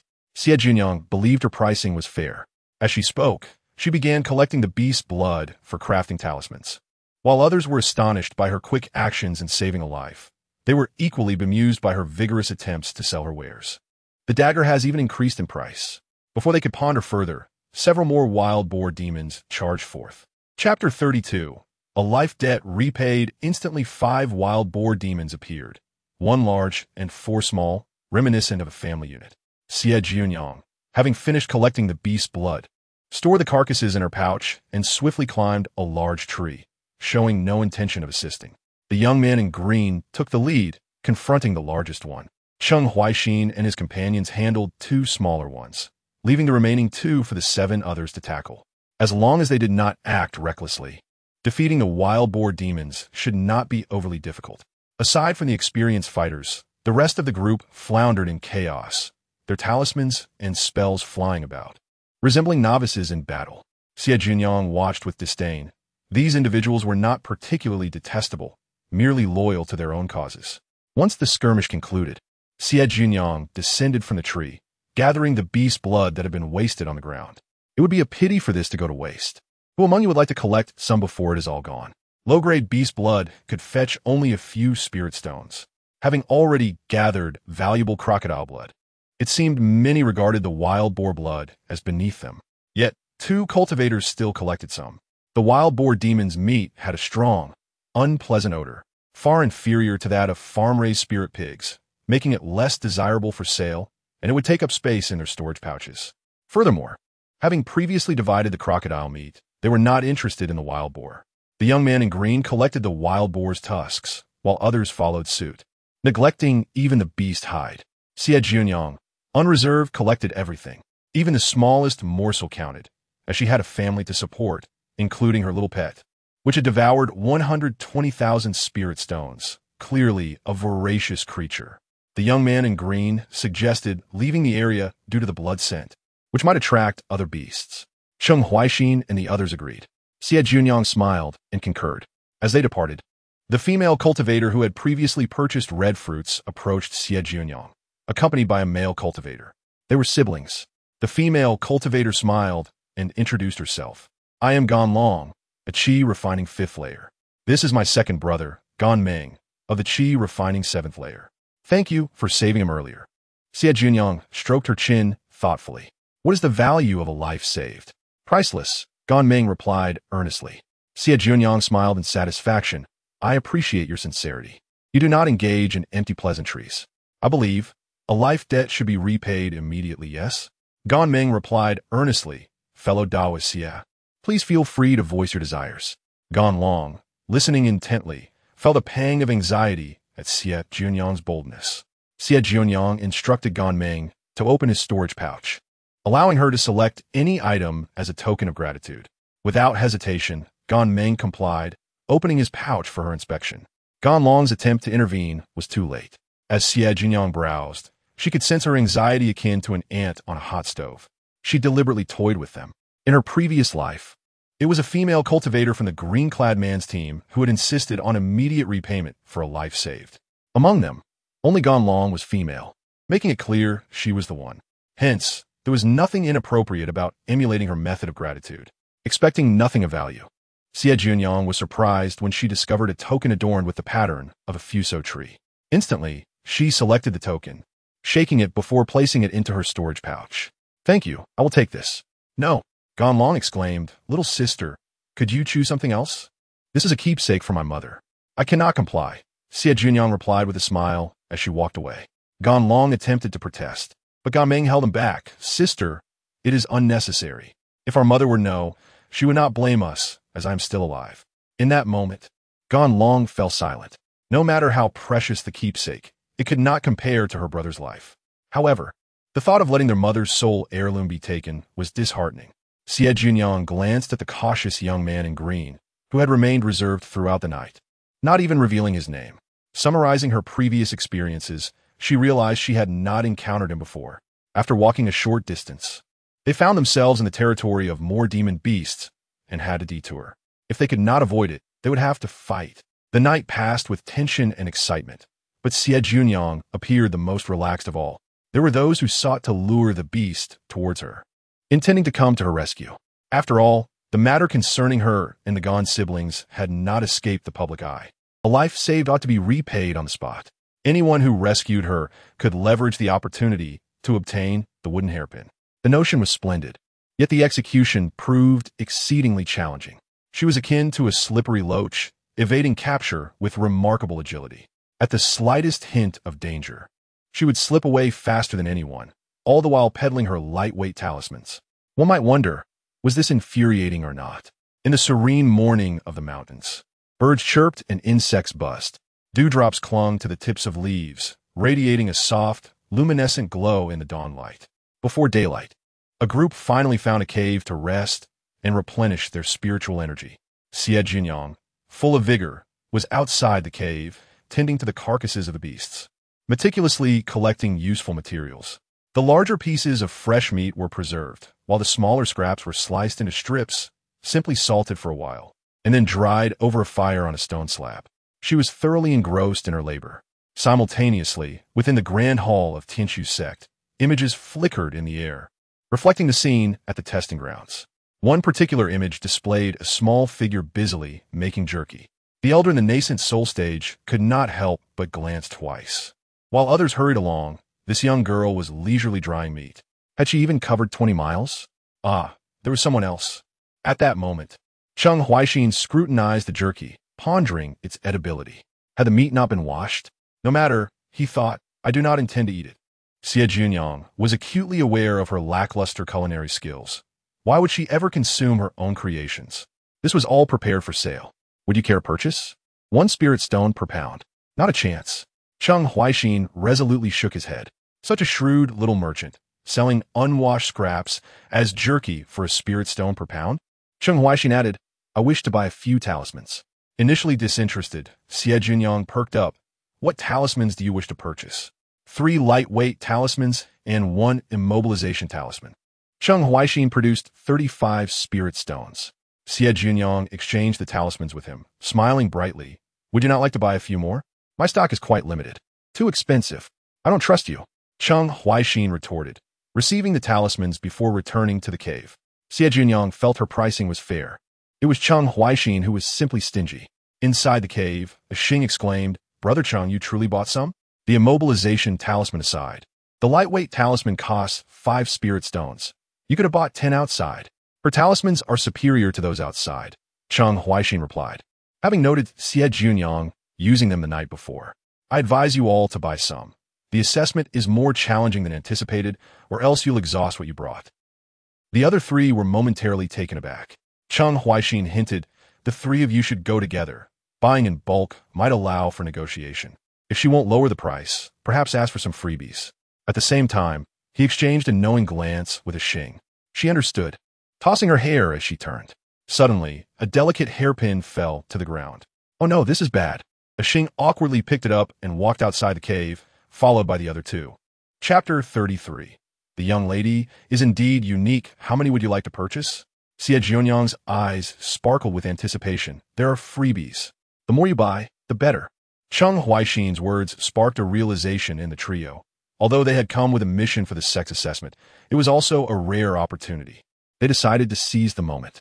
Thus, they emptied their pockets and exchanged their spirit stones for the talismans, medicinal pills, and array discs, spending over 3,000 spirit stones in total. Xie Jiuniang beamed, gifting each of them a lightweight talisman and 10 pounds of jerky. The 3 seemed satisfied.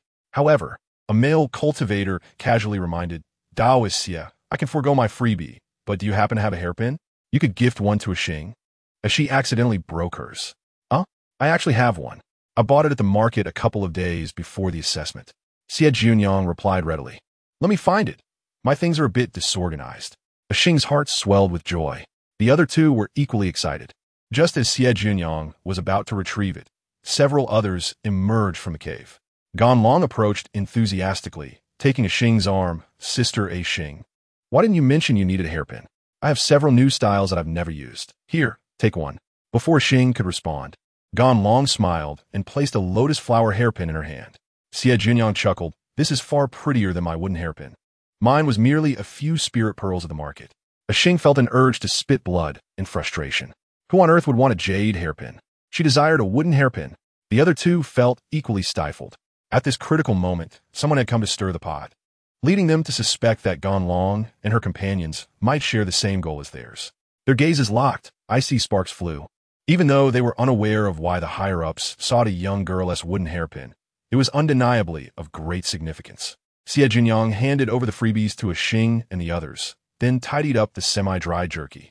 Daoist, yeah, what are you doing? The others inquired upon seeing her packing up. Xie Jiuniang smiled. I must take my leave. You all rest at your leisure. Ganlong asked. Aren't we waiting for everyone? No, I originally intended to undertake the assessment alone. Xie Jiuniang's words left Ganlong and the others in shock. After enduring a night together, she suddenly revealed she was going solo? How inconsiderate. It felt as though she had taken advantage of them all night. Xie Jiuniang clapped her lightweight talisman. Esteemed friends, I shall take my leave now. May we meet again by fate. Inside the cave, only Cheng Huaixin and the male cultivator in blue remained, each occupying a side. They were aware of the situation outside. Xie Jiuniang had already departed. The male cultivator opened his eyes, his gaze as cold as the stars. From the Lin family? Cheng Huaixin felt a chill in his heart. Who might you be? You need not know. The male cultivator stood. There is no need to travel together. Each to their own skill. The blue-clad cultivator departed first, instructing Ganlong and the others not to follow him, but to focus on the sex assessment. The others rejoiced at his words, bowing in gratitude as he left. Cheng Huaixin and the others followed in pursuit of Xie Jiuniang. Xie Jiuniang had originally contemplated changing her direction, as moving further would lead her to the perilous peak she had encountered in her past life. Yet, she hesitated. After just having dealt with matters there, she abruptly changed course, having lingered near the waterfall for quite some time. Connecting these three events might provoke suspicion from Mo Chuan. Ultimately, Xie Jiuniang chose to forge ahead.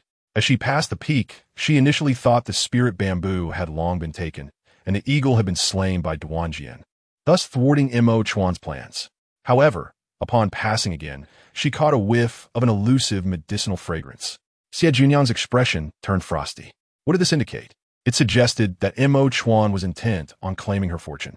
It also indirectly implied that he did not suspect her of taking the spirit bamboo, which was fortunate. After all, when good fortune presents itself, one cannot refuse. Xie Jiuniang took a moment to ascertain the source of the fragrance. Previously, the spirit bamboo had been buried in the eastern cliffside. This time, it was on the southern side. The same peak, yet from a different angle. This time, it was a rare high-grade spiritual herb, the seven-leaf flower, renowned in the cultivation world as a panacea for poisons. It was said that consuming the entire plant would render one immune to all toxins. Though this remained a matter of lore, its veracity yet to be confirmed. But its efficacy as an antidote was assured. Mo Chuan certainly possessed a bounty of treasures. Yet why was he fixated on her? Shouldn't he be focusing on his elder sister at this moment? Xie Jiuniang did not rush to collect it. Instead, she stealthily approached the cliff, digging a small hideaway in the rock face, setting up protective and isolation arrays, then retrieving the timed treasure leaf. This time, she first took a sip of the spiritual liquid before activating her foresight. Upon successfully climbing the cliff and reaching within 2 zhang of the seven-leaf flower, a golden-ringed snake suddenly lunged from a crevice, biting her. She plummeted from a height of 100 zhang, but the blue-clad male cultivator appeared just in time, catching her mid-air. As the 12th breath drew to a close, Xie Jiuniang seized a moment to swallow the spiritual liquid, and the scene continued.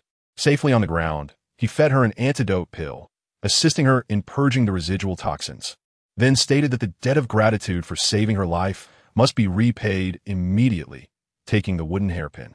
The scene abruptly halts as Xie Jiuniang emerges from the river of time, her delicate face turned pale, her spiritual energy depleted.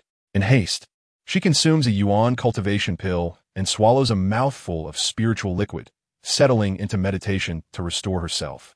It is time to carefully strategize. High-tier spiritual plants are rare and often lack a market. Most appear only at various auctions, where cultivators typically exchange them for resources. As for the green-clad male cultivator who is determined to save her, let him come to her aid. After preparing for a little over half an hour, the protective and isolating formations surrounding the cave where Xie Jiuniang concealed herself dissipate. She dons a simple robe, brimming with vitality, and steps out of the cave. In the shadows, Chuan observes her, recognizing that Lin Wangchen indeed possesses discerning eyes. The young lady from the Xie family is truly exceptional, albeit a tad brash with her notably thick skin. The family possesses detailed records of the destined children, yet none resemble her. She is a veritable oddity. Recently, with the emergence of the destined star, Chuan received communication from his family. They dispatched individuals to assist him, hoping he would seize the opportunity to acquire one or two significant fortunes.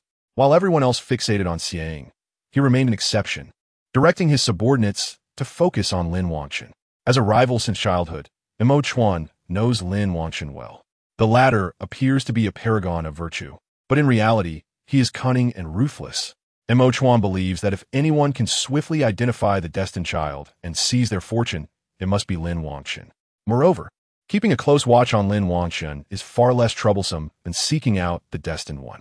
Just before the assessment, he received news that Lin Wangchen had arranged for someone to participate in the sect examination, targeting a wooden hairpin belonging to Xie Jiuniang, who hails from a Xie family of Yunmu City, the very family of the destined child. Could that hairpin be a fortune? Whether it is or not, one must seize it first. Xie Jiuniang gazes upwards towards a peak towering 100 feet high. Someone lurks in the shadows, and her every move must conform to the 7th layer of Qi training. She can be weak, but must not overstep her bounds. Cautiously, she begins to ascend. As she nears the Tuzhong mark of the spiritual plant, she takes her time to activate a defensive talisman against her body and applies a diamond talisman to her right arm. In a premonition, she sees a golden ringed snake, no larger than her thumb, bite her right arm. The snake's speed exceeds her own, its strength far surpassing hers. In the vision, it merely injures her before injecting a trace of venom, presumably under the command of its master, Chuan. Otherwise, given the snake's true prowess, it could easily kill her without a second thought. Xie Jiuniang continues her ascent, entering the Tuzhong range. Suddenly, a shadow of the snake darts toward her. Almost simultaneously, she activates both the defensive and diamond talismans, propelling herself upward like a sword, reaching a height of Tuzhong. The golden ringed snake, caught off guard, finds itself bewildered. The prey that its master mentioned actually evaded capture? Unperturbed by the snake's confusion, Xie Jiuniang plunges her fingers into the soil at the base of the 7-leaf flower, swiftly uprooting it and stowing it away in her storage pouch. The ease of uprooting the flower is due to the fact that it was artificially planted, differing from its wild counterparts. The soil is loose. How easy it is to dig.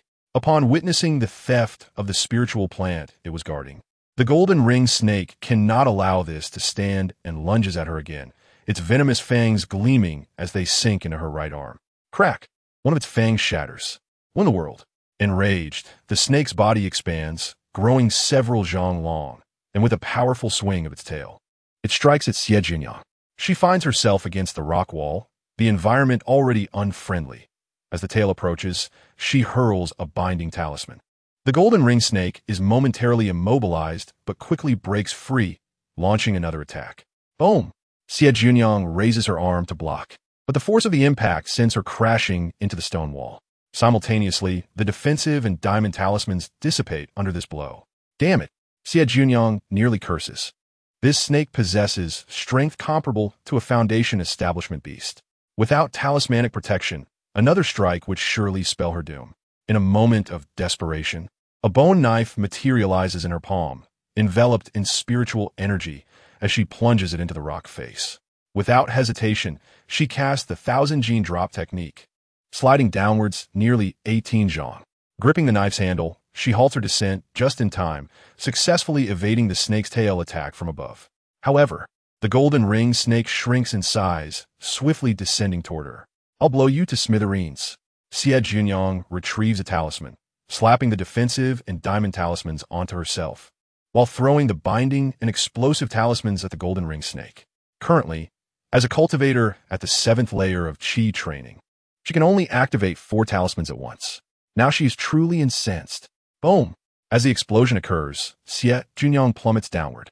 It is a perilous moment. In midair, a figure clad in azure robes swoops in, using his robe to shield her from falling debris. He extends his arm to catch her. Suddenly, an unexpected turn of events occurs. She instinctively grabs his robe, her small frame colliding into his embrace. He finds himself momentarily immobilized. Just half a breath later, he breaks free from the binding state. But alas, it is too late. Bang! With a thunderous crash, both figures plummet as if they were massive boulders, creating a substantial crater. The one cushioning the fall is the azure-robed male cultivator. The immense force leaves him reeling, his internal organs churning, his mind spinning. Unable to think clearly, Xie Jiuniang, too, is disoriented by the impact. However, thanks to the other's cushioning, she emerges unscathed. Yet, as the dust settles, it threatens to engulf her once more. In haste, she conjures a protective barrier of spiritual energy around herself, indifferent to the fate of others. The azure-robed cultivator coughs violently, the dust choking him, bringing tears to his eyes. Xie Jiuniang scrambles out of the crater, distancing herself from the disaster zone. Well, at least a bit further from the pit, she collapses onto the grass, utterly exhausted. Taking a moment to sip some spiritual liquid to calm her nerves, she retrieves the finest arrayed disc from her storage pouch, inserts spiritual stones, and promptly activates the protective formation. After a flurry of activity, she finds herself lacking the strength to flee. Establishing a protective array is paramount. The golden ring snake is still alive. The formation gradually takes effect, forming a barrier with a diameter of 9 zhang above her, granting her a semblance of safety. Finally, with fatigue weighing down on her, she rolls up her sleeve to reveal a protective arm guard crafted from diamond, the very culprit that shattered the golden ring snake's venomous fang. Removing the arm guard, she feels a sense of lightness wash over her. This arm guard was a trophy taken from a Foundation establishment bandit. Her father had disapproved, so she kept it for study, never expecting it would serve her so well today. Cough, cough, cough. From the bottom of the pit, another bout of violent coughing erupts, as if his lungs might burst. Once the dust settles, the figure below stands up, protected by a massive golden ring snake beside him. Xie Jiuniang narrows her phoenix eyes. If she cannot deduce the identity of the azure-robed male cultivator now, she would be a fool. A mere Qi cultivator, had she deliberately dropped onto him, will be left either dead or severely injured, certainly not able to rise so swiftly. Moreover, as she approached the azure-robed figure, she caught a faint scent of medicinal herbs, the lingering aroma of a seasoned alchemist. This indicates that the azure-robed male cultivator is Immortal in disguise. Before Immortal can speak, Xie Jiuniang feigns realization. "I understand now. You're the master of the golden ring snake, seeking to steal my spiritual plant." Cough, cough, cough. Immortal clutches his chest, suppressing a fit of indignation. Is she attempting to turn the tables? But can he reveal the truth? Absolutely not. If the Yuaning elder from the recruitment academy detects his presence, even as a direct disciple, his future would be bleak. Immortal can only force an explanation. Taoist Xie has misunderstood. I discovered the spiritual plant first. At the time, it had not yet matured, so I had my contracted beast guarded, intending to return for harvest in a couple of days. He coughs again, and after regaining his composure, he continues. I happened to arrive just in time to see you in peril, and in my haste, I intended to. Do not think that by saying this, the spiritual plant I collect will be shared with you. No, I did not mean to. My heart aches for my 7-leaf flower. Immortal chose to remain oblivious and took the golden ring snake away. He urgently needed a quiet place to tend to his wounds and had no desire to engage in idle chatter with Xie Jiuniang. As for the matter of the wooden hairpin, it could be deliberated upon later. Upon witnessing his disheveled escape, Xie Jiuniang felt an immense sense of satisfaction. Regrettably, that fall did not prove fatal for the Foundation establishment cultivator. She had employed a binding talisman to immobilize him for a brief moment. followed by a heavy weight pressing down on him, in addition to the fall from a height. Truly, the life of one surnamed Mo is resilient. Xie Jiuniang promptly began to handle the spirit plants. She carefully placed the 7-leaf flower and the spirit lingji into high-quality spirit jade boxes, sealing them with binding talismans. This method effectively preserved their medicinal properties and prevented the loss of spiritual energy. After completing her tasks, she settled down to meditate and recover. Chapter 35. Xie Jiuniang thrives exuberantly.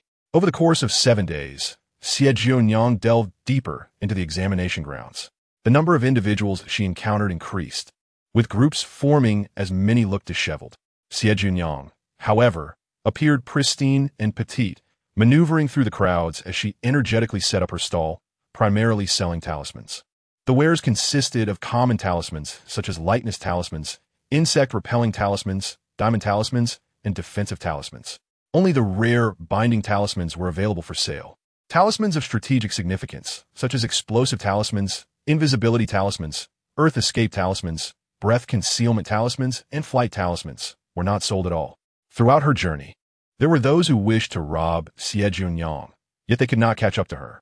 Those who did manage to keep pace found themselves incapable of overpowering her, for she possessed an abundance of talismans that would make one question their own existence. Consequently, the elder in charge of the assessments, a nascent soul cultivator, initially paid little attention but soon recognized this peculiar individual who was selling goods at high prices, filling her coffers. Even her stock of jerky was nearly sold out. The approaching Xie and his companions were astonished. Did someone truly buy jerky? Would you care for some? Xie Jiuniang scrutinized the four, urging them to buy before it was all gone. No, no. Xie and the others quickly shook their heads. They would rather starve than eat. Xie Jiuniang lamented their lack of discernment. The jerky that no one bought outside was selling like hotcakes. One need not worry about running out of fasting pills. But one must also have the strength to safeguard them. According to Xie Jiuniang's knowledge, this year, the elders responsible for the assessments were not acting as they should. To heighten the difficulty of the evaluations, they arranged for over 1,000 inner disciples to disguise themselves among the crowd, specifically to rob novice cultivators of their fasting pills. As time passed, the paths grew increasingly treacherous, and those running out of supplies became ever more numerous. Business would only flourish further, for most participants came from affluent backgrounds. Their days spent solely on cultivation. How could one expect them to take action for their sustenance? It was a lesson learned from Xie Jiuniang as former life. As for the lack of spirit stones to settle accounts, as long as one's spirit remained undaunted, solutions would outnumber challenges. One could either exchange spirit plants and materials or incur a small interest while signing a debt acknowledgement. Signatures and fingerprints would be clear. Of course, Xie Jiuniang was selective in whom she allowed to sign debt acknowledgements, only those with a decent reputation. She steadfastly refused any known defaulters. Simultaneously, Xie Jiuniang noticed that aside from Xie and Mo Chuan, no one else deliberately approached her. Ever since Mo Chuan had been tricked by her, he had not shown his face again, though he did encounter the Ganlong siblings once. They had become separated from their team and were delighted to see her, purchasing 2 bone knives and various talismans. To her surprise, the Ganlong siblings departed immediately after their purchase, not suggesting to accompany her. Had Mo Chuan given up? Xie lingered for a moment before witnessing the trio transact with Xie Jiuniang. Xie Dao, I see your business is thriving. Just average, nothing remarkable.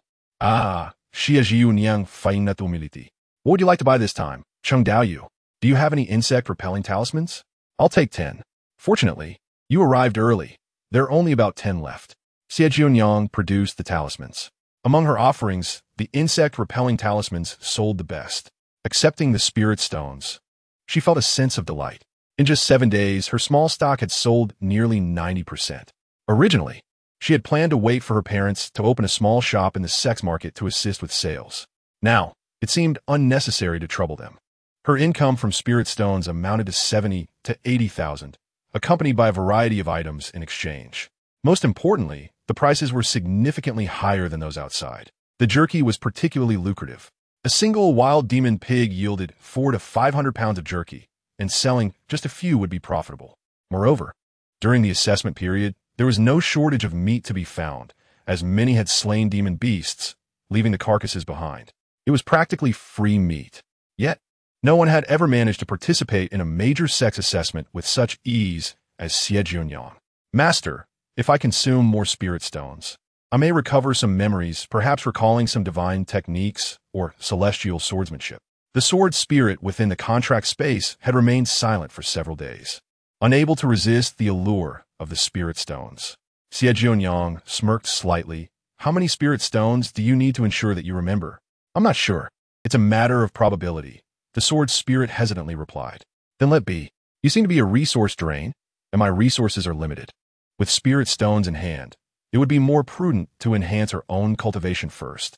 Given their contractual relationship, Xie Jiuniang contemplated, and the spirit could vaguely sense her thoughts. Feeling disheartened, it weakly proposed, I can help you with tasks.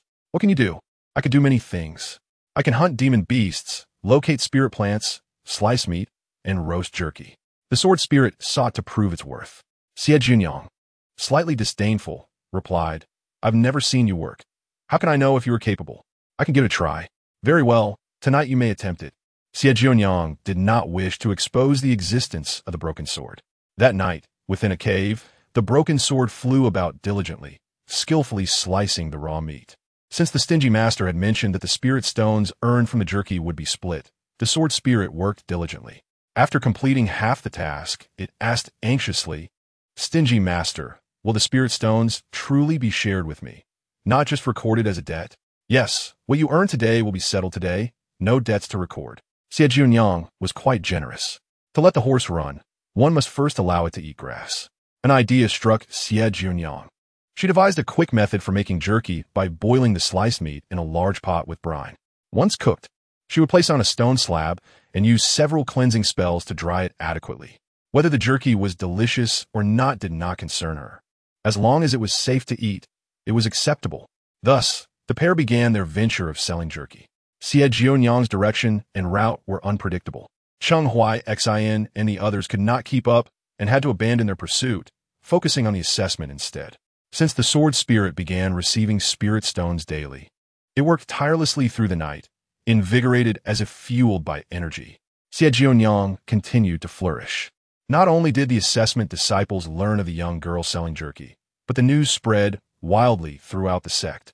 Hundreds of disguised disciples sought to take advantage of Xie Jiuniang, yet she always set up her formations during rest periods, slipping away swiftly whenever someone focused on her.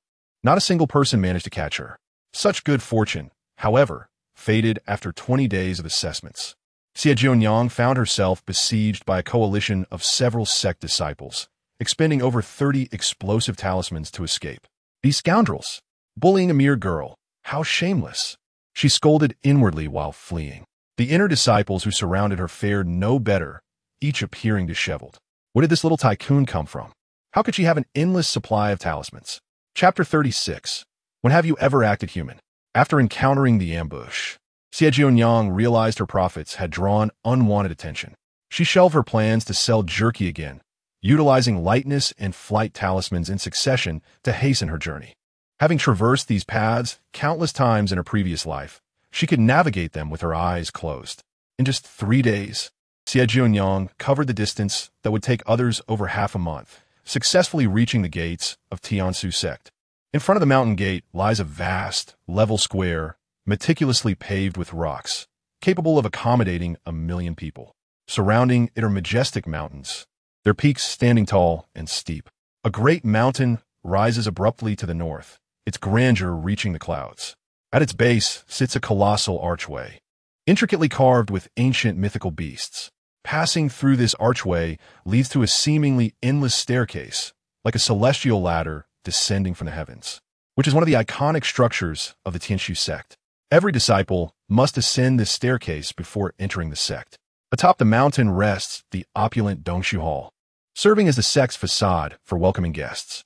The outer gate of the Tianshu sect is situated over 20 miles away from the mountain gate, while the inner gate lies over 100 miles distant, with the core restricted area delving deep into the heart of the mountains. As for the secretive sanctum where formidable beings cultivate, it remains shrouded in mystery, known only to the sect leader and a few peak masters, as only those who reach that level may be privy to its existence. When Xie Jiuniang made her appearance, she deliberately rolled around on the grass to appear slightly disheveled, so as not to seem out of place. However, this small act did not escape the notice of the elder responsible for the assessment. The Yuaning elder couldn't help but praise, "This young girl is quite remarkable." The overly pragmatic Gu Zhengran, known for his seriousness, looked askance at Elder Chaoyan, remarking that such behavior should not be encouraged. "Haha, Gu Zheng, you're simply too pedantic." Elder Chaoyan dismissed his concerns. "How do you expect cultivators to acquire resources if they remain aloof? Is pride truly a means of sustenance?" The girl engages in small trade with others, which is completely inconsequential. Elder Chaoyan was particularly pleased that the girl knew when to stop and how to conceal her talents. Another female cultivator chuckled. She appears to be just over 10 years old, already learning to earn spirit stones. In contrast, those who are diligently preparing for assessments are on the brink of starvation. Ha! The stark contrast highlighted the differences in their situations, leaving even Gu Zhengran at a loss for words. Unbeknownst to Xie Jiuniang, the discussions among the prominent figures atop the mountain were quite revealing. Upon arriving at the open area before the mountain gate, she noticed hundreds of disciples had already gathered. Xiaojiu, ninth sister, Xie Jiuniang waved at her. Following the sound, Xie Jiuniang spotted a corner where a dozen members of the Xie family were seated together, not one missing. Approaching them, she greeted fourth sister and politely addressed Xie Su as uncle. Xie Su smiled and said, "Xiaojiu is doing well." "Oh, not at all. Everyone is faster than I am," Xie Jiuniang replied with a radiant smile, resembling a carefree young girl, basking in the sunlight. Elder Chaoyan, who had been observing the scene, raised an eyebrow, sensing that this girl possessed something special. Perhaps it would be interesting to take her as a disciple this year. Suddenly, Xie Jiuniang shivered, wondering who was plotting against her. Noticing her reaction, Xie Jiuniang asked with concern, "Xiaojiu, are you hurt?" "No," Xie Jiuniang replied, stretching her limbs, feeling merely fatigued. It's not unusual to feel tired after making jerky all night. Assuming her exhaustion stemmed from the assessment, Xie Jiuniang urged her to sit and rest, pouring her a cup of spirit tea. The early arrivals had already qualified, but needed to remain until the assessment concluded. They would not sit idly, gathering to chat, eat, and drink without anyone monitoring them. Finally sipping the warm tea, Xie Jiuniang felt a wave of comfort wash over her and asked, "Did you all arrive early?" "Not too early, just about 7 or 8 days ago," Xie Jiuniang casually replied. Instantly, a hush fell over the crowd, and everyone turned to look at the Xie family disciples. Xie Jiuniang's lips twitched. Xie Su subtly shielded Xie Jiuniang with his tall frame, fearing she might inadvertently draw unwanted attention with her words. Xie Jiuniang soon realized something was amiss and regretted her earlier statement. Lamenting, "I had a small isolation array, but it got damaged during the assessment." Xie Jiuniang casually inquired, "How did it break?" "Let me see." When Xie Jiuniang produced it, Xie Jiuniang examined the array, noting a few broken lines in the formation, merely a minor issue. With her engraving tools, she swiftly repaired the formation and inserted a handful of spirit stones, successfully activating the array, enclosing the Xie family disciples within it. Once the isolation array was operational, those inside could see outside, but the outside world could only perceive a white mist obscuring the interior. After stowing her tools back in her storage bag, Xie Jiuniang declared, "Now, we can say whatever we want." Xie Jiuniang touched the array plate, asking, "Xiaojiu, when did you learn about formations?" "Who taught you?" Xie Jiuniang replied, "I found some in the family library. Didn't you ever look?" The dozen or so individuals fell silent. Of course, they had seen them, but merely seeing did not equate to understanding.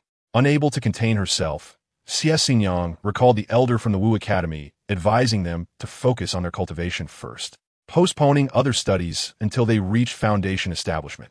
"What the elder said holds truth, but I just learned a bit. It's not difficult if you can use your hands."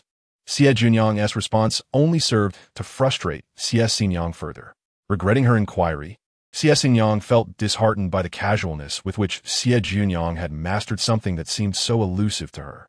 The other disciples from various families ceased their chatter, pretending to be preoccupied, as if they had never known Xie Jiuniang. With a face full of helplessness, Xie Jiuniang sighed, "This really isn't difficult." "Be quiet. I don't want to hear you speak right now," Xie Jiuniang said coldly, turning her back on Xie Jiuniang. Pouring herself another cup of spirit tea, Xie Jiuniang chatted with her sword spirit. "Hey, I didn't say anything wrong, did I?" When have you ever been human? The sword spirit scoffed. Xie Jiuniang retorted. What do you mean? I'm not human. Are we not allowed to speak the truth anymore? Changing the subject, she asked, by the way, how many spirit stones have you earned? The sword spirit immediately grew wary. What are you planning? Just asking. Your reaction. Oh, dear. You've wounded my innocent heart. I need compensation to recover. Just 100 spirit stones will suffice. As soon as Xie Jiuniang's voice faded, a crunching sound echoed. Is someone eating stones? She wondered. The sword spirit promptly devoured all the spirit stones, proving that only what was consumed was truly safe. Xie Jiuniang. How does a sword make crunching sounds when eating? And where did you even get a stomach? Chapter 37. They steal. And I just like it. Xie Jiuniang claimed a small patch within the array, laying down animal skins and using a cushion as a pillow, comfortably dozing off. The Xie family disciples looked on in confusion. Cultivators typically meditate to replace sleep.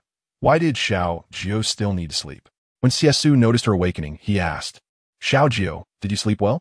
Very well, especially well, she replied, sitting cross-legged on the animal skins. Uncle, do you have anything to eat? How about some pill of absorption? No thanks, I have my own. Xie Jiuniang pulled out a red fruit and took a bite. I have jerky, do you want some? Before Xie Su could respond, Xie Jiuniang rushed in, brimming with excitement. What kind of jerky? Is it that notoriously terrible jerky? What? Who is spreading such nonsense? Xie Jiuniang exclaimed, standing up in agitation. My jerky is not the worst. I use salt. The gathered crowd fell silent. It turned out that Xiao Jiu was aware of her jerky's reputation, but refused to admit it was the worst. Simply because she added salt? Xie Jiuniang, intrigued, asked, do you have more jerky? Let me taste what it's like. I still have over 100 pounds left, Xie Jiuniang replied, pulling out the jerky while lamenting to Xie Jiuniang about the disciples teaming up against her. Phew, luckily I escaped quickly. When Xie Jiuniang glanced up, she noticed everyone staring at her, as if she were a spectacle. Are you all looking at me? Did they really encircle me? Sisu guidi un setini. Xie Jiuniang nodded, indicating a group of 16 or 17 individuals. Are they disciples of a sect? Indeed, Xie Jiuniang revealed a secret without retracting her words, explaining that everyone currently within the formation are clan members. Perhaps this was to increase the difficulty of the assessment, with sect disciples mixed in to specifically seize everyone's fasting pills. Xie Su cast his gaze towards a few clan members who had been robbed, expressing his earlier confusion about why only the fasting pills were being stolen, now realizing it was a scheme orchestrated by the sect, truly insidious. Hey, Xie Jiuniang found this scheme quite clever. Without such losses, how could she profit from selling jerky? In truth, Xie Su and the others were all astounded by Xie Jiuniang's prowess. A year prior, she had only been at the 3rd level of Qi training, yet after a year, she had ascended 4 levels. Even at the 7th level of Qi training, she could effortlessly escape the encirclement of a dozen sect disciples. It was utterly astonishing. Wow, Xie Jiuniang, unable to suppress her curiosity, took a bite of the jerky. It had a peculiar taste, dry and salty, somewhat unpalatable, yet it was somewhat edible. Xie Jiuniang nodded vigorously, saying, right? I told you it's not the worst. Xie Su and the others turned their heads away, unable to watch any longer. How to describe these two? Before Xie Su could think of an appropriate adjective, he saw Xie Jiuniang carrying her jerky stall outside. Following her was Xie Jiuniang, who astutely laid out a beast skin. With only 5 days left until the assessment concluded, Xie Jiuniang felt she could make another profit, especially since more people had arrived today. Gulme.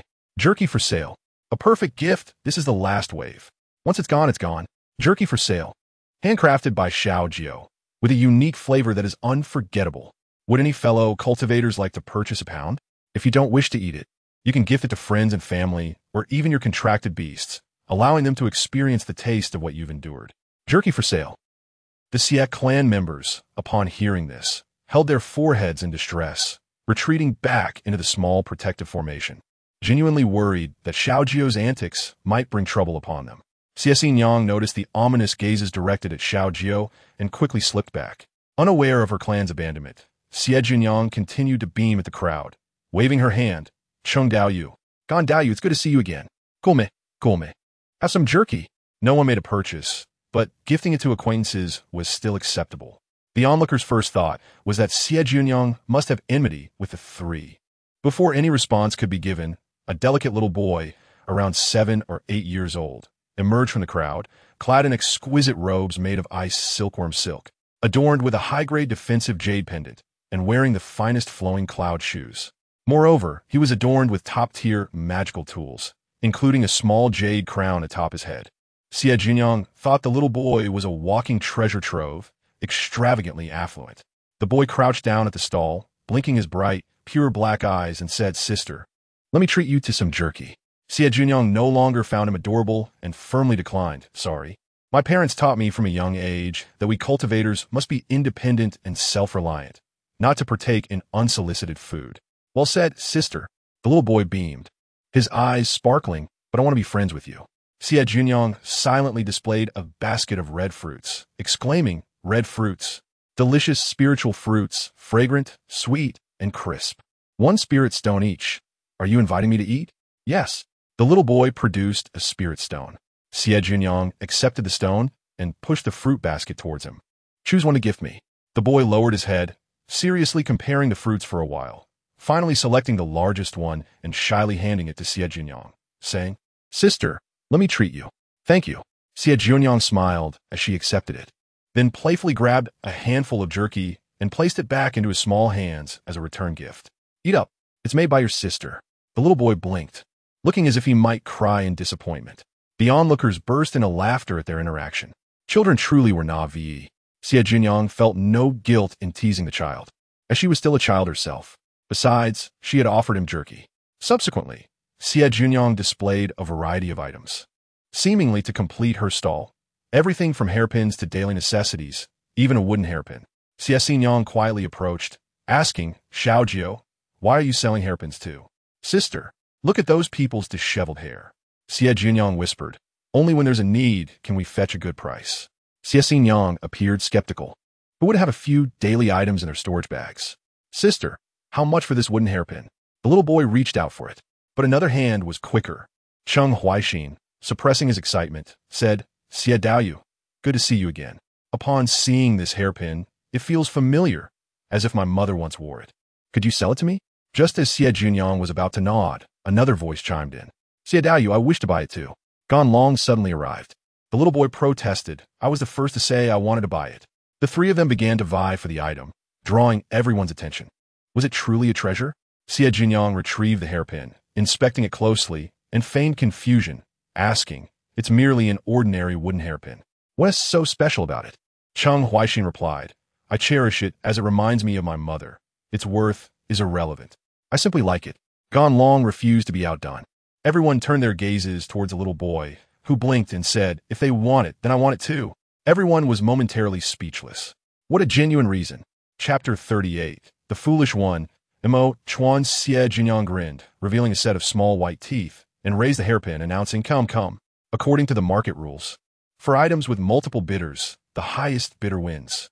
The starting price is 1 spirit stone, with increments no less than 100. The onlookers exclaimed at the audacity. "I bid 101 spirit stones." The little boy was the first to call a price. Cheng Huaixin interjected, "I bid 150. I bid 250. No, I bid 500.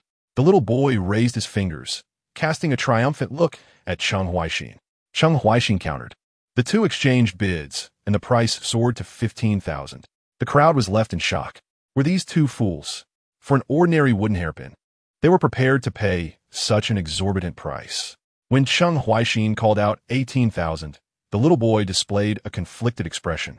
"I bid," he stammered, but his mouth opened without sound, anxiety causing sweat to bead on his forehead. Those with knowledge recognized that the boy had been silenced by a spell. Suddenly, a fragrant breeze swept through. A beautiful woman in white descended on a sword, her ethereal presence reminiscent of a celestial being. Without hesitation, she seized the little boy and tossed him onto her flying sword, then turned to depart. She had come swiftly and left even quicker. After a prolonged silence, everyone regained their composure and then turned their gaze back to Xie Jiuniang. No one else dared to compete. Selling an ordinary wooden hairpin for 18,000 spirit stones was indeed unfathomable. Several divine senses swept over the hairpin, yet none detected anything unusual, merely that it seemed somewhat aged. Xie Jiuniang maintained a calm demeanor, neither elated nor disheartened. This drew nods of approval from those secretly observing her, including Elder Chao Yan. However, Xie Jiuniang was not as composed. She had witnessed Xie Jiuniang purchase the hairpin for merely 10 spirit pearls. Now, it was about to sell for 18,000. What a staggering increase. Xie Jiuniang remained unfazed. This was merely the beginning. After all, she had once exchanged a single spirit stone for 100,000. Subsequently, Xie Jiuniang cast a sly glance at Gan Long, who appeared anxious, frequently glancing at her second brother. When she had approached earlier, she had already sent a message to Mo Chuan via a communication talisman. Just then, Gan Meng received a reply from Mo Chuan, who sent a celestial crane carrying a storage bag filled with spirit stones, urging the siblings to bid freely. Mo Chuan was a pill master, not lacking in spirit stones. Cheng Huaixin smiled and declared, "Then this hairpin is mine." "Wait, I bid 5,000. Gan Meng suddenly interjected, jumping straight to 5,000. Cheng Huaixin and Gan Meng locked eyes, sparks flying, confirming their mutual intentions. Cheng Huaixin clenched his fist, suddenly receiving a familiar voice in his mind. "Bid 500,000. 500,000. As Cheng Huaixin's words resonated, a wave of astonishment swept through the crowd. The attendees, all novices in the Qi refinement stage, had seldom witnessed such an exhilarating scene, primarily due to the exorbitant price paid for a mere wooden hairpin. Could it be that they had an excess of spirit stones with nowhere to spend them? Xie Jiuniang felt a surge of excitement within, yet managed to maintain her composure outwardly. Here they come, the affluent patrons. Little Gio, little Gio. Xie Jiuniang's face flushed with enthusiasm as she instinctively grasped Xie Jiuniang's arm, exclaiming, "We are about to strike it rich." A smile curled at the corners of Xie Jiuniang's lips. Gan Meng then proclaimed, "I bid 550,000. As the crowd awaited Cheng Huaixin's counteroffer, he received a telepathic message urging him to withdraw. Relieved, Cheng Huaixin exhaled. Competing for a worthless wooden hairpin felt like a fool's errand, burdening him with considerable pressure. "Congratulations to you. I concede," he remarked with a smile. Xie Jiuniang cast a puzzled glance at Cheng Huaixin. In her past life, his presence was unbeknownst to her, nor did she know who his mysterious benefactor might be. Gan Meng paid the sum of 550,000 spirit stones, successfully acquiring the hairpin, which was subsequently stored away as the celestial crane whisked it away. Many onlookers were astounded by the spectacle. Who would believe someone spent hundreds of thousands of spirit stones on an ordinary wooden hairpin? In the east, rising hall atop the mountain, Elder Chaoyan inquired with a chuckle. "The one who purchased the hairpin seems to be from Danfeng. What are your thoughts?" "That hairpin, I cannot discern its significance." The female cultivator replied with a silent smirk. "Master Gu, you scrutinized it several times with your divine sense. Why not share your insights?" Master Gu's face flushed with embarrassment, admitting, "I found nothing remarkable. It is not the act of a gentleman to intrude upon another's possessions with divine sense without permission." Elder Chaoyan, driven by curiosity, had also inspected the wooden pin, and with his centuries of experience, confirmed it was merely an ordinary item. Yet, the puzzling aspect remained. Why would two factions vie for it? Not only were Elder Chaoyan and his companions bewildered, but the entire assembly wondered the same. Except for Xie Jiuniang. Recently enriched, she was eager to treat those inquiring about the hairpin's origins to dried meat. However, the crowd dispersed in unison. Only Xie Su accepted the dried meat, questioning, "Little Gio, are you not concerned that the hairpin might be a treasure?" "What treasure? For sister knows how it came to be." Xie Jiuniang never perceived the hairpin as anything special, merely a common pin she intended to use for fishing. Xie Jiuniang took a bite of a red fruit, purchased from the market in Xianan City for 10 spirit pearls. Cough, cough, cough. A chorus of coughs erupted around them, clearly the result of many hearing Xie Jiuniang's words. A mere item worth 10 spirit pearls was sold for 550,000 spirit stones. Was this an incredible windfall? Why did fortune always favor others? The small-time merchant had profited handsomely during assessments, and with today's earnings, they had struck it rich. Xie Jiuniang, unperturbed by the disdain for the dried meat, cheerfully stowed it away along with her other belongings, retreating back into the small isolation formation. With the external scrutiny diminished, she felt a newfound sense of ease. On the other side, Lin Wangchen learned that Mo Chuan had fallen into a trap and erupted into boisterous laughter.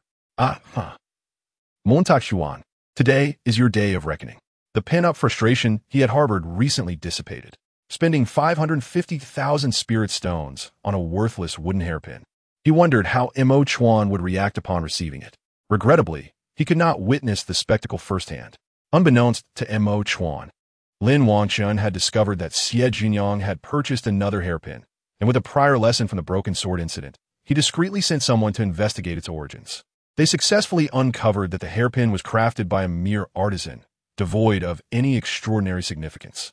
Aware that Mo Chuan's associates were watching him, Lin Wangchen intentionally arranged for someone to approach Xie Jiuniang, inadvertently revealing that they were searching for the hairpin, including its design. Mo Chuan, predictably, fell for the ruse. Even if he did not personally purchase the hairpin, the few who knew of the transaction were minimal. Lin Wangchen aimed to ensure the word spread. The normally haughty, genius alchemist had become a complete laughingstock within the sect overnight. How would he feel about the turn of events? Chapter 39. The fourth mountain of the outer sect within the inner sect of Tianshu sect, at Danfeng, Mo Chuan's cave abode, was perpetually arrayed with formations. A stunningly handsome man clad in fine robes scrutinized a wooden hairpin. Suddenly, with a slight press of his fingers, the hairpin snapped in two with a crack. Indeed, it was nothing but ordinary pear wood. Upon learning that news of his purchase had circulated, Mo Chuan sensed something amiss. It was likely that Lin Wangchen had plotted against him. He suspected that the disappearance of the spirit-building herb was also Lin Wangchen's doing, resulting in a loss of both the herb and over 50,000 spirit stones. Furthermore, Mo Chuan, with a darkened expression, retrieved a piece of the least aged soul, nourishing wood, and a sharp knife, meticulously carving it into the shape of the hairpin.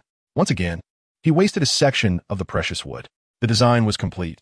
Only the final, crucial step remained, disguising the soul-nourishing wood as ordinary wood, which involved additional resources and expenses. Thus, news spread within Tianshu sect that the esteemed disciple Mo Chuan had become a fool, squandering tens of thousands of spirit stones on a hairpin worth merely 10 spirit pearls. Those who rarely visited began flocking to Danfeng. Soon, some witnessed the seemingly ordinary hairpin in Mo Chuan's hands as he removed its disguise, revealing it to be priceless soul-nourishing wood. The market price for soul-nourishing wood of that size soared to 880,000, and acquiring it was no easy feat. Mo Chuan had procured a soul-nourishing wood hairpin for just over 50,000, a remarkable bargain. This news spread like wildfire, reversing the narrative. The foolish spender suddenly appeared to possess discerning taste. Some disciples even rushed to the mountain gate, eager to see if they could seize a good deal. Unfortunately, they missed the chance to encounter Xie Jiuniang's stall. Within East Rising Hall, Elder Chaoyin and his companions were left in a daze. Could it be that they had truly misjudged the situation? Upon receiving the news, Lin Wangchen's first thought was disbelief. He had ensured that the wooden hairpin was merely carved from pear wood and could not have transformed into soul-nourishing wood in an instant. Yet, witnesses claimed they had seen the hairpin shed its disguise. Could it be that he had erred? After all, he had not personally verified it. Lin Wangchen sat still at the tea table, holding his teacup, deep in contemplation. Originally, he had dismissed any suspicion regarding Xie Jiuniang, but soon decided to observe her a while longer. Meanwhile, Xie Jiuniang was engrossed in her cultivation within the small isolation formation, unaware that she had unwittingly fallen into Mo Chuan's trap. Having cleared her name, she once more attracted Lin Wangchen's attention. Others, noticing Xie Jiuniang's diligence in training, sought positions to meditate nearby. Given her young age and relentless effort, it was no wonder she had ascended 4 levels in a year. They had no reason to squander time. Thus, in the following days, the disciples congregating in the mountain square gradually increased, yet the Xie family disciples were conspicuously absent. Until the final day, the small isolation formation closed, revealing all 13 Xie family disciples. Many utilized formation discs in the square, and their actions were not particularly conspicuous. However, some awaited their arrival. Xie Su and the 12 others felt the atmosphere shift, while Xie Jiuniang immediately sensed something was amiss. Dozens of divine senses swept toward her, and her ability to easily detect them stemmed from the presence of practitioners of the same rank. Xie Su took the initiative, using his divine sense to shield her from most of the probing, while the few above the Foundation establishment level posed a challenge he was powerless to counter. Xie Jiuniang, both amused and exasperated, was about to step forward to chastise them when Xie Jiuniang preemptively emerged, hands on her hips, angrily reprimanding. Enough is enough. Has no one taught you that probing others with divine sense is forbidden? Or are you intentionally provoking us, seeking conflict? Xie Jiuniang's words rang out with authority. Other family members instinctively stepped forward, encircling the youngest, Xie Jiuniang, even if some among them were of lower cultivation. In an instant, the intruding divine senses withdrew completely. In the cultivation world, probing others with divine sense is considered a grave taboo and an act of provocation. If a high-level practitioner forcefully intrudes upon a lower-level one, the latter can only count themselves unfortunate. However, should a low-level cultivator attempt to probe a high-level one, it is sheer folly. High-level practitioners possess formidable divine senses, and if they wish, they can easily inflict severe harm upon the souls of lower-level cultivators. At that point, the injured would have no recourse for grievance. As they had instigated the confrontation, Xie Jiuniang narrowed her eyes slightly, feeling displeased at being casually probed as a weakling. Yet the sensation of being protected was quite pleasant. In her past life, only a couple of her clan members succeeded, leading to the current situation. Unbeknownst to her, many things had transformed over time. Elder Chaoyan let out a cold snort, releasing the pressure of his nascent soul cultivation to warn the onlooking disciples. Those who had just used their spiritual awareness to probe Xie Jiuniang were mostly disciples of the sect, drawn by the recent rumors that piqued their curiosity. The center of these various rumors revolved around a single individual, known as the first to dare conduct business during the sect examination, earning the moniker of the Little Merchant. She had sold a wooden hairpin at a high price to senior brother Mo Chuan, which turned out to be made of soul-nurturing wood. Even more astonishing was her ability to single-handedly break through the encirclement of over a dozen sect disciples, all of whom, despite being at the Qi refinement stage, were nonetheless above her in cultivation. Elder Chaoyan announced, the first round of the examination was concluded, and any disciples who had not yet reached the mountain gate would be deemed eliminated. The final step of the assessment required a walk up the mountain. Those who made it safely would become outer disciples of the Tianxi sect.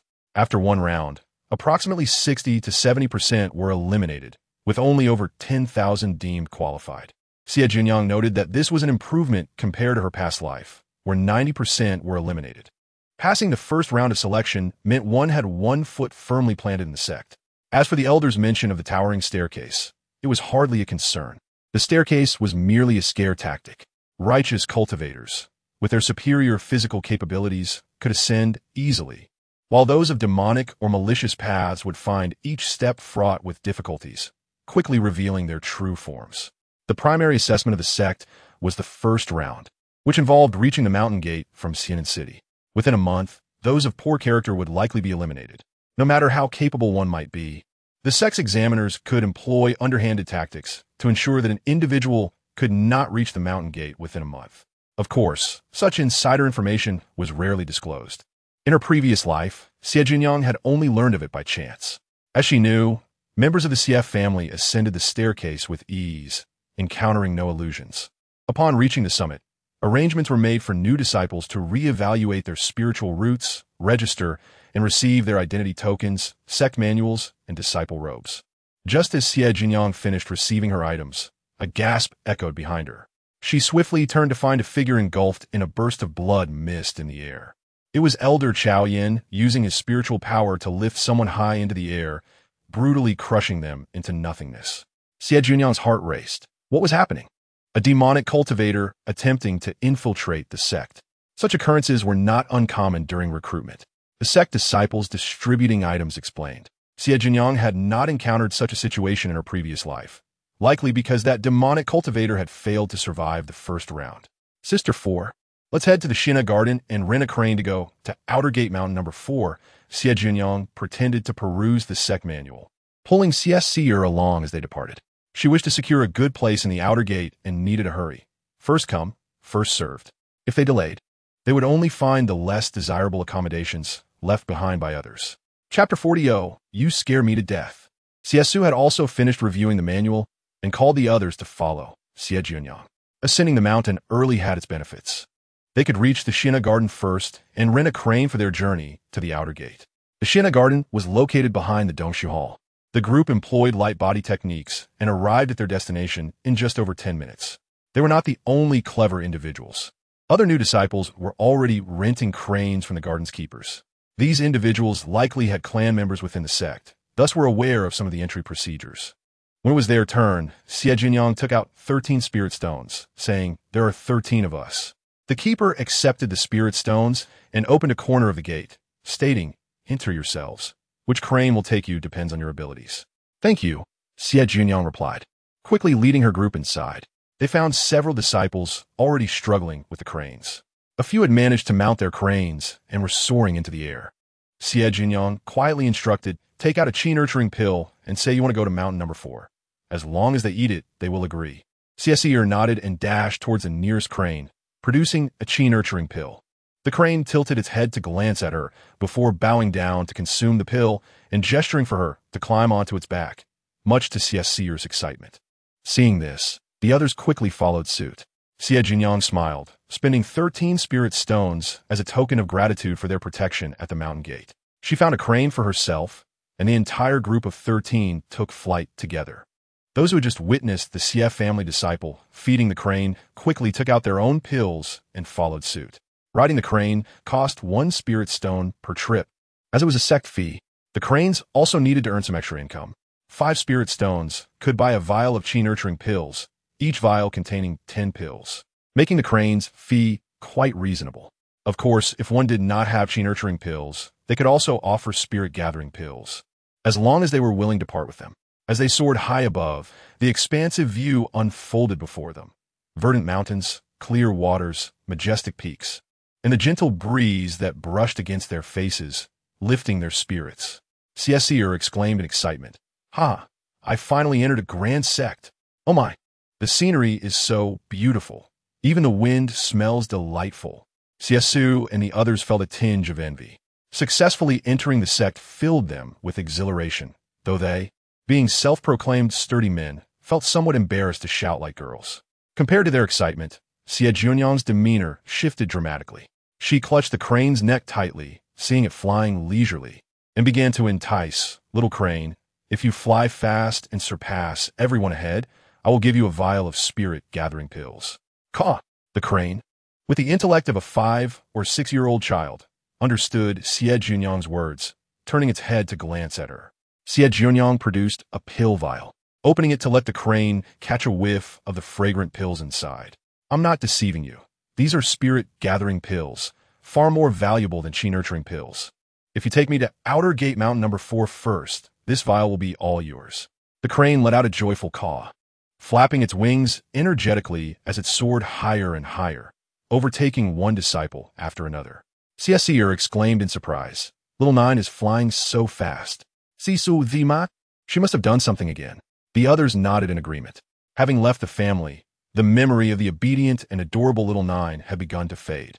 The current Little Nine had too many tricks up her sleeve, far beyond what an ordinary person could imagine. The few disciples flying at the front, upon noticing someone surpassing them, immediately grew anxious.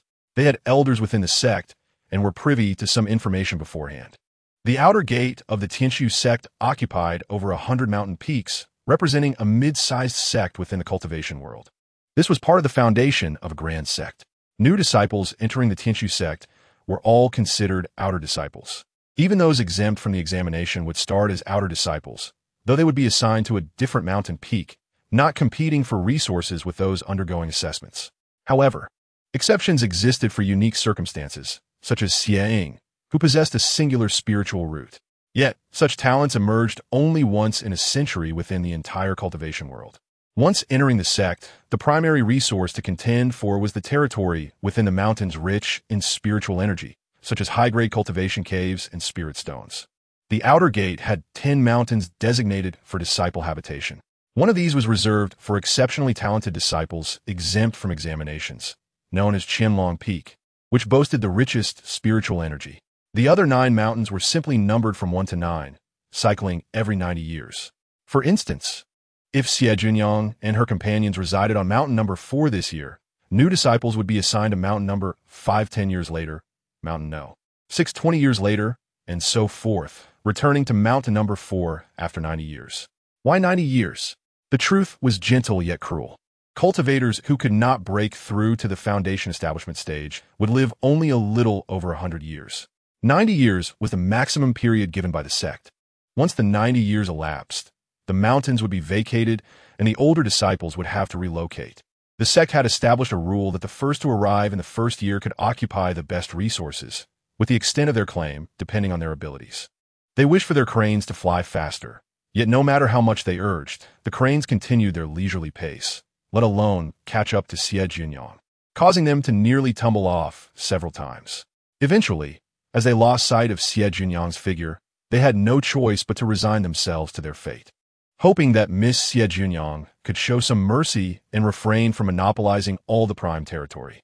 Is she truly that kind of person? The celestial crane descended gracefully onto the broad platform halfway up the mountain at the outer sect's number 4 peak. Little crane, this is our promised reward. Take it. Upon touching the ground, Xie Jiuniang tossed a vial of elixir to the crane and swiftly dashed up the mountain, applying lightness talismans to her legs as she ran. Vanishing in the blink of an eye, the crane grasped the vial, shook it curiously, its eyes flickering with confusion. What? Just one? Wasn't it supposed to be 10? It squawked in indignation. The audacity of this human child to deceive it. The crane's furious cries echoed in the air. However, Xie Jiuniang had escaped too swiftly for it to catch her, leaving it to swallow its grievances in silence. Yet it vowed to report this incident, ensuring that the young brat would no longer have the chance to ride a celestial crane in the future. Xie Jiuniang secretly monitored the crane with her divine sense and sighed in relief as it departed, wiping away non-existent sweat from her brow. Oh dear, that was terrifying. She had not lied. There was indeed only one gathering spirit pill in that vial. No harm done. Xie Jiuniang retrieved 3 formation plates, occupying the 3 most spiritually abundant caverns on Peak 4, and leisurely made her way to the soul waterfall above. She then produced 10 protective formation plates, activating them to their maximum capacity, enveloping the 20 most fertile spirit fields.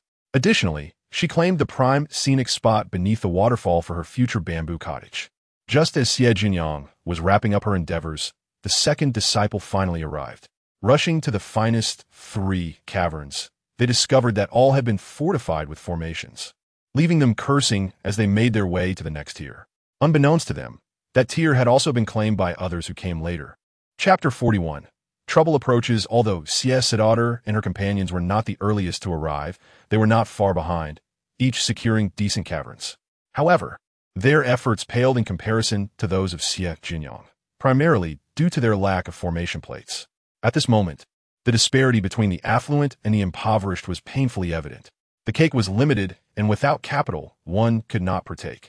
Xie Jiuniang found Xie Jiuniang by the waterfall, where Xie Jiuniang was enclosing a piece of land with wooden stakes and erecting a sign that read, "This land is occupied," with her formation plates depleted. This was now her only recourse. It may not be entirely secure, but since everyone's goal was to occupy the spiritually rich caverns, few would bother with an open-air space. "Xiaojia, what are you doing?" Xie Jiuniang inquired curiously. "I'm marking my territory. What about you, fourth sister?" Xie Jiuniang replied, looking up. "But there are caverns here, aren't there? Didn't you go find one?" "I did, but who would complain about having more territory? If fourth sister still has any formation plates, you should hurry and claim a few prime spirit fields while everyone is busy." "Oh, it can be done that way?" Xie Jiuniang was surprised. "Did your family not inform you that spirit fields are also a source of income?" "Not at all," Xie Jiuniang scoffed, increasingly unimpressed by the big house, including her elder brother Xie Haoran. Such trivial matters could easily be clarified with a bit of effort. Xie Jiuniang explained, "In a year's time, the caverns will be redistributed according to the outer sect's strength rankings. However, spirit fields are different. As long as you pay a certain amount of spirit stones to the sect annually, you can keep using them unless you leave Peak 4. Upon realizing the significance of spirit fields, Xie Jiuniang hastily made her way above the waterfall, claiming 2 plots adjacent to Xie Jiuniang's. Each spirit field measured an acre, totaling 2 acres. It wasn't that Xie Jiuniang was unwilling to claim more. It was simply that she lacked additional formation plates. Without delay, she rushed to inform Xie Su and the others. They quickly arrived without hesitation. Thus, the Xie family's disciples divided over 50 acres of prime spirit fields above the waterfall, with Xie Su claiming 8 acres. The others, like Xie Jiuniang, had no surplus formation plates. In contrast, Xie Jiuniang's claim of 20 acres stood out prominently. Gathered at the base of the waterfall, several witnesses observed Xie Jiuniang marking her territory, prompting them to follow suit. With one person's initiative, a second was bound to join in. Today, they realized that joining Xie Jiuniang in the sect was undoubtedly the right choice. Xie Jiuniang said, somewhat exasperated, I intend to build a small bamboo house here to pass the time and enjoy myself. What are you all claiming land for? We. A few were at a loss for words. Xie Siddhartha remarked, we can be neighbors with Xiaojio. Besides, who knows if we can maintain our caverns a year from now? That was indeed a valid point. Xie Jiuniang acquiesced to their presence. After delineating the land, she added, in 3 days, the disciples from the miscellaneous hall will come to register the spirit fields. Be sure to be present.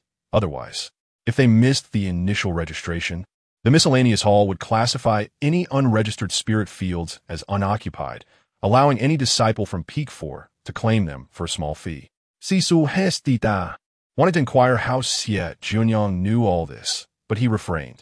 After all, everyone had their secrets. As long as one had no ill intentions, it was all acceptable. The outer sect disciples enjoyed a more liberated existence, allowing them to thrive as long as they understood the various rules.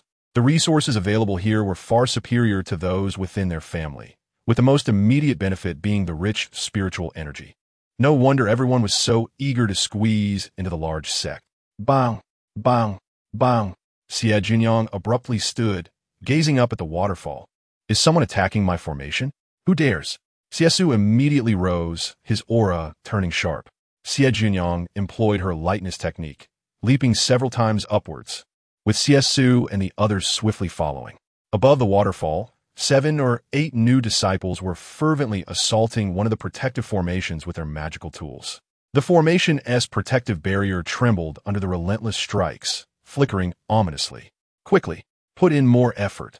The formation is on the verge of breaking. The leading disciple shouted. Observing this, Xie Jiuniang rushed into the formation and was alarmed to see the spirit stones in the formation plate depleting rapidly. Realizing the impending crisis, she hurriedly replenished the spirit stones. With the formation receiving a fresh supply, it stabilized in mere moments. The external disciples gasped in surprise. It's stable again? What is happening? Is someone inside? Indeed, your little ancestor is present. Xie Jiuniang appeared, her expression frosty. Xiesu and his companions positioned themselves before the formation, blocking the would-be attackers. The disciples paused, glancing at each other in confusion. While attacking the formation was one thing, assaulting a person was an entirely different matter. The leading disciple widened his eyes in disbelief. You again, you little merchant? You know me? Xie Jiuniang raised an eyebrow, scrutinizing the individual before her. Oh, I remember now. You were the one who bought 100 pounds of jerky during the sect examination and spread rumors, saying my jerky was the most unpalatable in history. The surrounding area fell silent. Was that really a rumor? It was merely the truth. Xie Jiuniang furrowed her brow and continued. What is the purpose of your attack on my formation? Mentioning it provoked the leading disciple's fury. You little merchant, how dare you occupy 3 prime caverns? Is it not enough to seize all the prime spirit fields? I've come to rally my comrades against you. What? According to the rules, the first person to reach the mountain can choose freely. Is that not correct? Xie Jiuniang retorted defiantly. The leading disciple replied, That's true, but you... Exactly. It's true. Xie Jiuniang interrupted, then feigned surprise. Could it be that you simply cannot accept defeat? Xie Siddhartha chimed in. Indeed, how unmanly. If you cannot bear to lose, you resort to robbery. Are you disciples of the sect or mere bandits? The other members of the Xie family quickly echoed her sentiments. The 7 or 8 disciples, clutching their magical tools, felt their faces flush with embarrassment, a collection of children barely past 10 years old, their pride easily bruised. It was said that without rules, there could be no order. The sect, with its thousands of years of tradition, had established a robust set of regulations. Routine sparring took place on the competition stage. Minor disputes could be settled there as well. Significant grievances were handled on the grievance platform, with life and death consequences borne by the parties involved. Private brawls were strictly prohibited. Xiesu interjected, Everyone, our actions have not violated the sect's rules. In contrast, your conduct, if reported to the sect's enforcement team. At the mention of the enforcement team, several disciples grew apprehensive. Yet, the leading disciple remained audacious, casting a disdainful glance at Xie Jiuniang and her group. Immediately, he raised his head proudly and declared with an air of arrogance, Do you think I would be afraid? I am Xie Jiuniang, the legitimate heir of the Xianyuan family, with my ancestor being the esteemed Taoist Guanxing of the Tianqi sect. Even the enforcement hall dares not trouble me. When they arrive, I shall have them apprehend you all. However, Xie Jiuniang did not show any fear. Instead, she looked at him with disdain and retorted, "Is defying the rules not enough? You wish to exert power over others? Have some shame. If Taoist Guanxing were to learn of this, he would surely disown you, his unworthy descendant." Xie Jiuniang inexplicably shivered, feeling a pang of guilt as he glanced around uneasily. Meanwhile, in another location, within the secret realm of the sect reserved for powerful cultivators, a divine being of the transformation stage took notice of the new disciples today. Having nothing to do, he decided to observe and happened upon this farcical scene, which he promptly relayed to Taoist Guanxing as a source of amusement. Taoist Guanxing, known for his volatile temperament, immediately extended his divine sense and confirmed the absurdity of the situation. He transmitted a message to Xie Jiuniang, "You insolent brat. Hurry and get lost. You are only bringing shame upon your ancestor. Have you forgotten your place?" Ancestor? Xie Jiuniang instantly recoiled, feeling as if he had transformed from an overbearing rooster into a pitiful quail. Xie Jiuniang was taken aback by his sudden call for his ancestor. Xie Jiuniang could hear the transmission, while others remained oblivious. However, the astute quickly deduced that Taoist Guanxing had arrived. Xie Jiuniang then squatted down and began to cry, overwhelmed with self-pity. Forgetting his previous arrogance, he now appeared quite pitiable. Xie daughter and the others were at a loss, unsure how to react. Xie Jiuniang felt exasperated. In a previous life, he likely had not passed the assessment. It seemed he had only survived this time due to her roasted meat. Perhaps he had devoured quite a bit. Otherwise, why was he harboring such resentment towards her? Indeed, Xie Jiuniang was sobbing, tears and snot flowing as he lamented to his ancestor. "Ancestor, you have no idea how despicable that little merchant is. The jerky she made is utterly inedible. One bite is akin to consuming excrement." Xie Jiuniang and the others felt a wave of embarrassment wash over them. Yet Xie Jiuniang continued to wail, "If I don't eat, I will starve. It is so difficult for me. I finally made it to the sect, and she stole my first place. Not only did she take first place, but she also claimed all the best caves. I struggled to arrive second, yet ended up with nothing. Ooh, it is so hard for me. Ancestor, I am not one to shy away from defeat, but now there is not even a second-rate cave left for me." The crowd fell silent. So, this blubbering fool had not secured a single cave? Xie Jiuniang continued to cry, "Ancestor, I am so ashamed. Ooh, I have brought shame upon you. I wish I were no longer alive." The powerful beings observing from Mount 4 were in fits of laughter, while only Taoist Guanxing wore a grim expression. What a troublesome child. In an instant, Taoist Guanxing vanished from his location, reappearing at Mount 4 in mere moments. He seized Xie Jiuniang, tossing a defensive array plate to Xie Jiuniang, stating plainly, "A 7th-order defensive array plate in exchange for an upper-tier cave. What say you?" Xie Jiuniang nodded vigorously, her eyes sparkling with excitement. "Absolutely. I am more than willing." Seeing this, Taoist Guanxing did not linger, but swiftly departed with his disreputable descendant. The shame was too great to bear. Xie Jiuniang joyfully examined the array plate, turning it over and over, exclaiming, "Truly, a powerful being, such extraordinary generosity." A 7th-order defensive array requires at least a nascent soul level of divine sense to inscribe. It can effectively shield against the divine sense of transformation stage beings, and, when necessary, withstand a strike from one.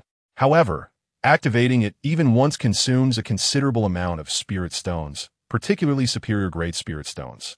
In the sect, exchanging for a single superior-grade spirit stone requires 100,000 ordinary spirit stones. Speaking of currency in the cultivation world, two types are commonly used: spirit pearls and spirit stones. The ordinary spirit stones are frequently used for transactions, containing less spiritual energy and more impurities, making them unsuitable for cultivation. One spirit stone can be exchanged for 1,000 spirit pearls. Furthermore, there are medium quality, high quality, and premium spirit stones, which are produced through specialized purification methods. Cultivators can directly use them for cultivation, yielding better results than meditation, albeit at a lavish cost. Typically, 1,000 ordinary spirit stones can be exchanged for a single medium quality one. While there are naturally occurring medium quality and above spirit stones in the cultivation realm, they are quite rare. except for the exceedingly rare premium spirit stones. Naturally occurring spirit stones are vastly inferior to those that have been artificially purified. The purified spirit stones contain fewer impurities and are imbued with pure spiritual energy. In summary, activating a seventh-order array consumes one superior-grade spirit stone per hour, which is currently beyond the means of a mere Qi refining practitioner. However, it would be prudent to prepare a few for emergencies. Xie Jiuniang and the others gathered around, intrigued by the array plate. Do not assume that their family background means they have seen everything. This was their first encounter with a seventh-order array plate. Meanwhile, the disciples who had accompanied Xie Jiuniang had already vanished without a trace. Xie Jiuniang inquired, "Xiaojio, do you possess any superior-grade spirit stones?" "None.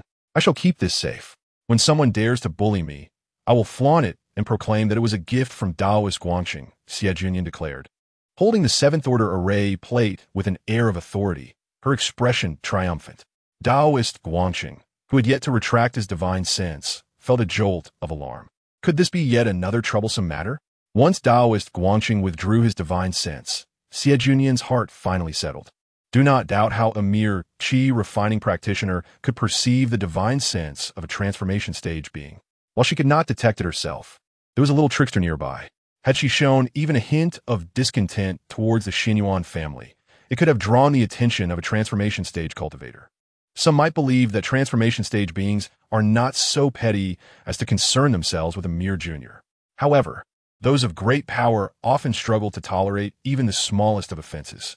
Human nature is a gamble Xie Jiuniang was unwilling to take. Rather than risking others' temperaments, it was wiser to be cautious in her words and actions from the outset. The seventh-order array plate was passed around among the group, and they could not seem to get enough of it. Xie Jiuniang remarked, "Is everyone done? Do you have nothing else to do? Xiaojio, do you think it will remain like this now that we've entered the sect? There has been no grand assembly, nor has the sect leader come forth to deliver speech. It feels rather unreal." One of the clan members lamented, approaching Xie Jiuniang. Xie Jiuniang lifted her foot and stepped on his, causing him to yelp, "Ouch, that hurts." As he jumped around, clutching his foot, Xie Jiuniang coolly inquired, "Do you feel it is real now?" "Yes, yes." Ha ha ha. Laughter erupted in a delightful chorus. After the mirth had subsided, Xie Su reminded them, "You should take the time to peruse the sect manual. Besides the numerous regulations, it also contains guidelines for new disciples." Xie Jiuniang had been eager to retreat to her cave for seclusion. During the assessment, she had acquired some items that could not be publicly displayed, which she had diligently refrained from examining. Finally, having the opportunity, she was eager to depart. Just as Xie Jiuniang turned to leave, a clear male voice called out, "Xie Su, little uncle." Xie Jiuniang and the others turned to see Xie Jiuniang approaching with a young boy. Given that Xie Su held the highest rank among them, Xie Jiuniang's address was not surprising. The two stood before them, and Xie Jiuniang smiled, saying, "Congratulations. The elders of the clan would surely take great comfort in knowing you all have entered the sect." "Thank you," Xie Su replied politely, smiling. Xie Jiuniang stepped forward to greet Xie Jiuniang. "Elder brother, it has been 10 years. For younger sister has grown into a lovely young lady." Xie Jiuniang's eyes sparkled with warmth, delighted to see family, and then turned to Xie Jiuniang. "This must be the 9th sister. I have heard you shone brilliantly in the entrance assessment." "Not at all. I cannot compare to my elder sister," Xie Jiuniang replied, her tone both polite and distant. Xie Jiuniang produced 2 storage bags, offering one to Xie Jiuniang and the other to Xie Jiuniang. The two looked at him in confusion. Xie Jiuniang smiled and said, "This is a congratulatory gift from me, your elder brother, for entering the sect." "No need for that." Xie Jiuniang hesitated, reluctant to accept. Xie Jiuniang cheerfully responded, "Elder brother, this is the first time that Jiu Mei and I have received a gift from you." "Thank you." Xie Jiuniang was momentarily taken aback and blurted out, "Haven't I prepared a gift for both of you every year?" The onlookers fell silent, the atmosphere growing awkward. Xie Su and others had heard that Xie Jiuniang gifted his biological sisters every year, yet his cousin had never received anything. Xie Jiuniang forced a chuckle and said, "Elder brother, I cannot accept that. I have never received anything." Apologetically, she added, "Neither have I." Xie Jiuniang had initially refrained from exposing the truth, but Jiu was far too honest. Xie Su intervened to ease the tension, vaguely suggesting there must be some misunderstanding. "Jiuniang, what brings you here today?" "There are some matters I'd like to discuss privately with Jiu." Xie Haoren then turned his younger brother. Xie Haoen, greet everyone. The 7-year-old stood upright, first offering his respects to Xie Su, then greeting Xie Jiuniang and Xie Jiuniang in turn. It was the first time Xie Jiuniang had met him in this life, and she found it quite curious. She had only heard his name in her previous life, and now he stood before her. Nevertheless, she responded politely. Since this is our first meeting, I should present a gift. Xie Jiuniang rummaged through her belongings and produced a generous handful of jerky, her small face solemnly instructing, "Little brother, this jerky is made by Jiu Jie herself. Many have enjoyed it. It is not a precious gift, but it carries heartfelt sentiment." After speaking, she gently patted her little cousin's head, encouraging him to train diligently and ensure he finishes the jerky, as Jiu Jie is watching over him. "Thank you, Jiu Jie. I promise to finish the jerky." Xie Haoen's face brimmed with gratitude as he nodded repeatedly, for he adored meat. Xie Jiuniang felt a wave of contentment. Seeing this, Xie Su and the others felt a pang of concern. The child, after all, was still too young and naive, unaware of the darker sides of human nature. Chapter 43. To call you elder brother is my good upbringing. As everyone dispersed, Xie Jiuniang took Xie Haoen away, leaving Xie Jiuniang alone with Xie Haoen. Xie Haoen spoke first. This time it is about Inger. Hold on, Xie Jiuniang interjected. Xie Haoen had never sought her out in her previous life, and his sudden visit, coupled with a request for a private conversation, led her to suspect that it could not be anything positive. In her previous life, he had always stood behind Xiang, dutifully serving her.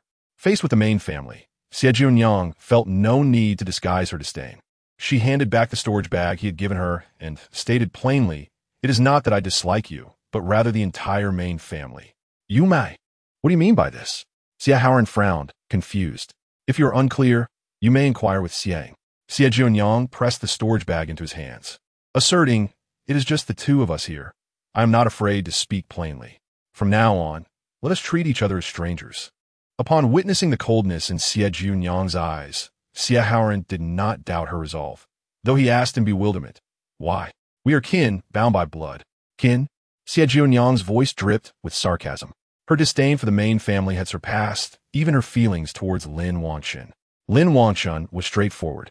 One would gain rewards only after making investments. The main family, however, was akin to a leech, draining resources without any regard. They had indirectly caused her parents' early demise. If it were not for her uncle's manipulations, her parents would not have taken on mortal tasks. Given their astuteness, even if she faced misfortune, they would have thrived. Xie Jiuniang coldly asserted, "There is not a single good person in the main family, including you." "You may." Xie Haoen, oblivious to the truth, felt that Xie Jiuniang was being overly extreme. "You misunderstand the main family greatly. If there is any misunderstanding, we can sit down and discuss it. Inger has always remembered you since she joined the sect, and has repeatedly urged me to arrange for you to enter the inner sect." "Huh, a joke." Xie Jiuniang was fully aware that she was merely a stepping stone for them to ascend. Xie Haoen sighed. "Inger means well." "Well meaning? Then tell me, what is her good intention? How can she arrange for me to enter the inner sect? Do you dare defy sect rules?" Xie Jiuniang volleyed a series of questions. Xie Haoen explained, "Inger will issue a routine task at the miscellaneous hall, and once you accept it, you can cultivate with her. Do you think I am sick? So you believe I am as well?" Xie Jiuniang found it laughable. Why would I abandon my proper position as an outer disciple to serve her as a lackey? Who does she think she is? It's just a title. You won't have to do any work. Xie Haoen struggled to understand her stubbornness. "Isn't it good for a family to help one another?" Xie Jiuniang retorted. "A title? Are you truly naive, or are you feigning ignorance?" Xie Haoen, exasperated, replied, "If you choose not to go, that is fine.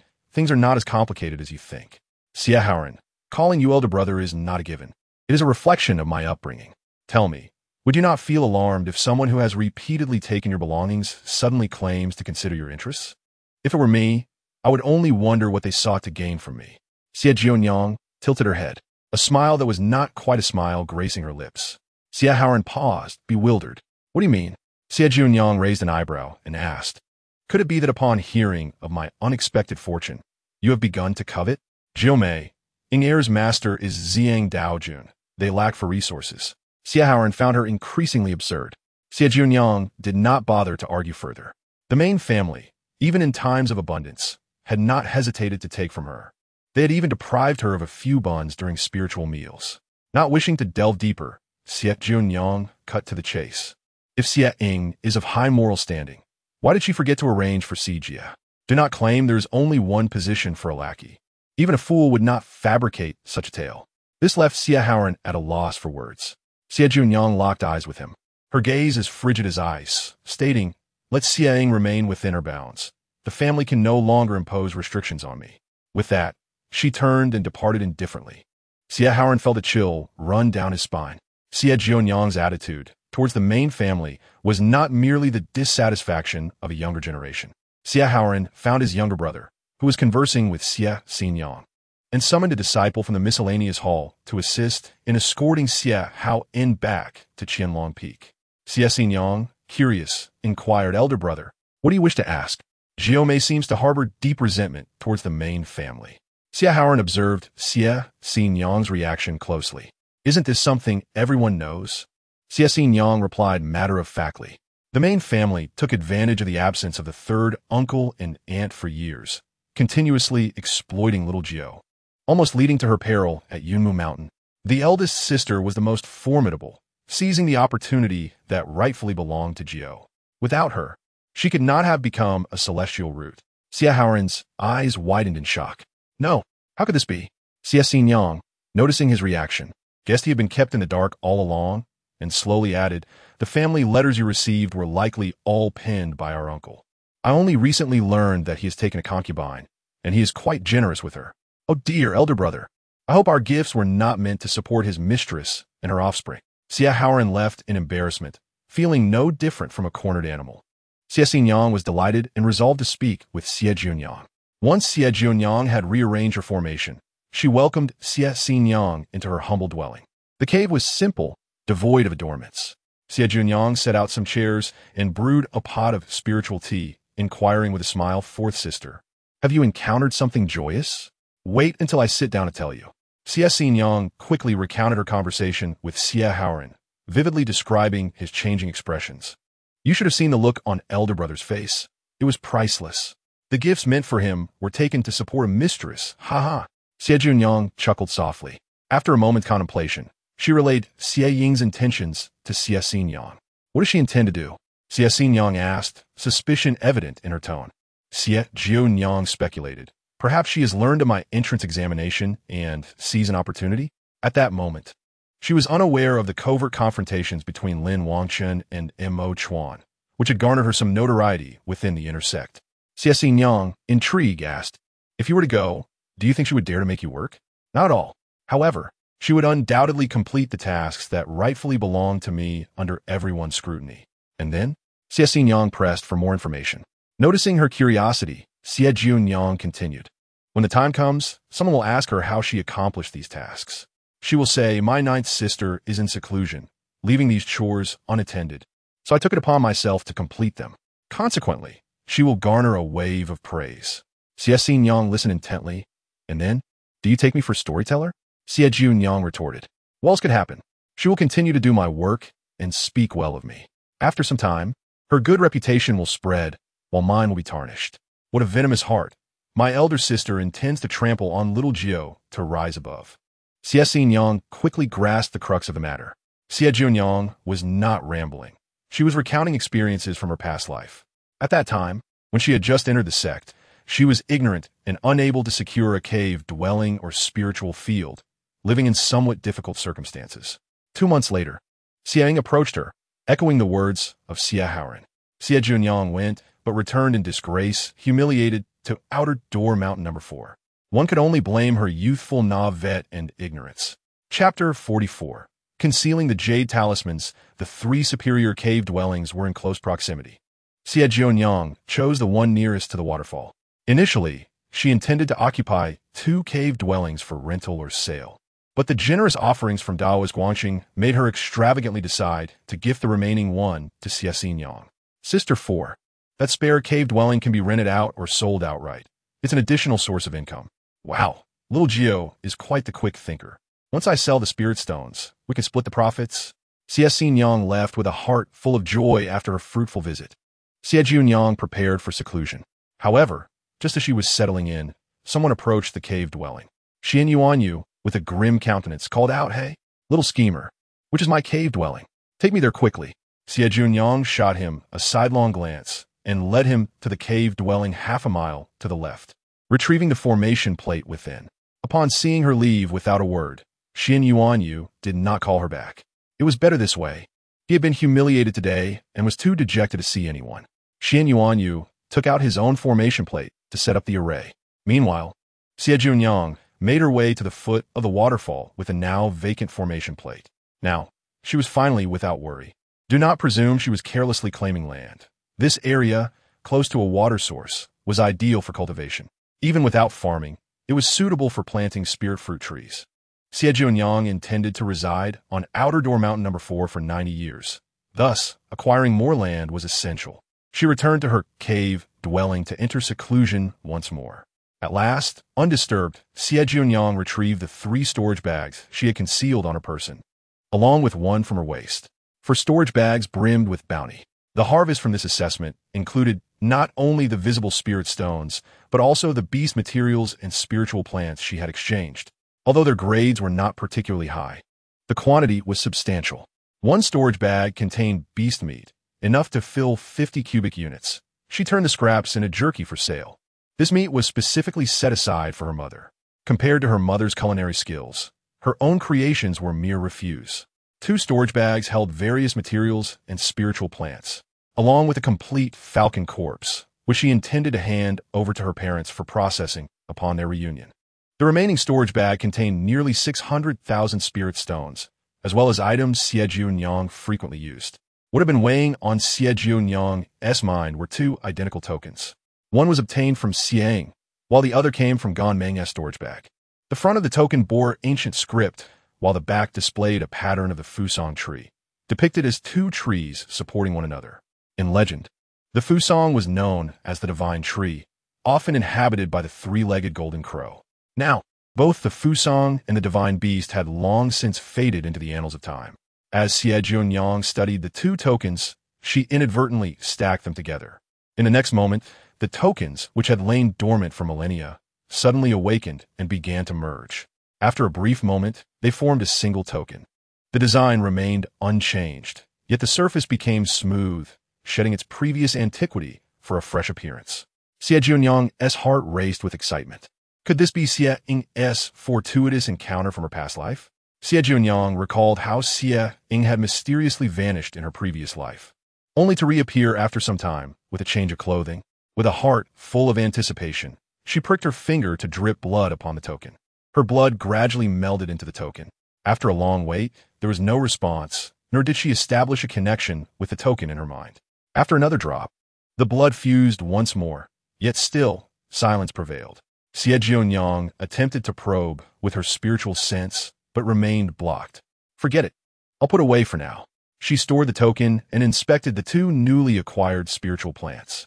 1 Jilingji could be used to refine 2 batches of pills, with luck yielding a dozen foundation-building pills. As she was only at the first rank of alchemy, she had no immediate use for the 2 spiritual plants. She would give them to her parents when she saw them again. Stingy master, want to you reward me with something? The sword spirit Ling whined. Xie Jiuniang raised an eyebrow. On what grounds? I've been a great service. I reminded you that there's an interest from the transformation god. The sword spirit, Ling, insisted on receiving spirit stones. Xie Jiuniang pondered for a moment and conceded. Very well. She rummaged through her belongings and produced a piece of jerky, cheekily proclaiming, "Here's your reward." The sword spirit, Ling, flew out from the contract space, furious, ready to strike her on the head. Xie Jiuniang quickly intervened. All right, I'll give you a spirit stone. Is that satisfactory? No, I want 1,000.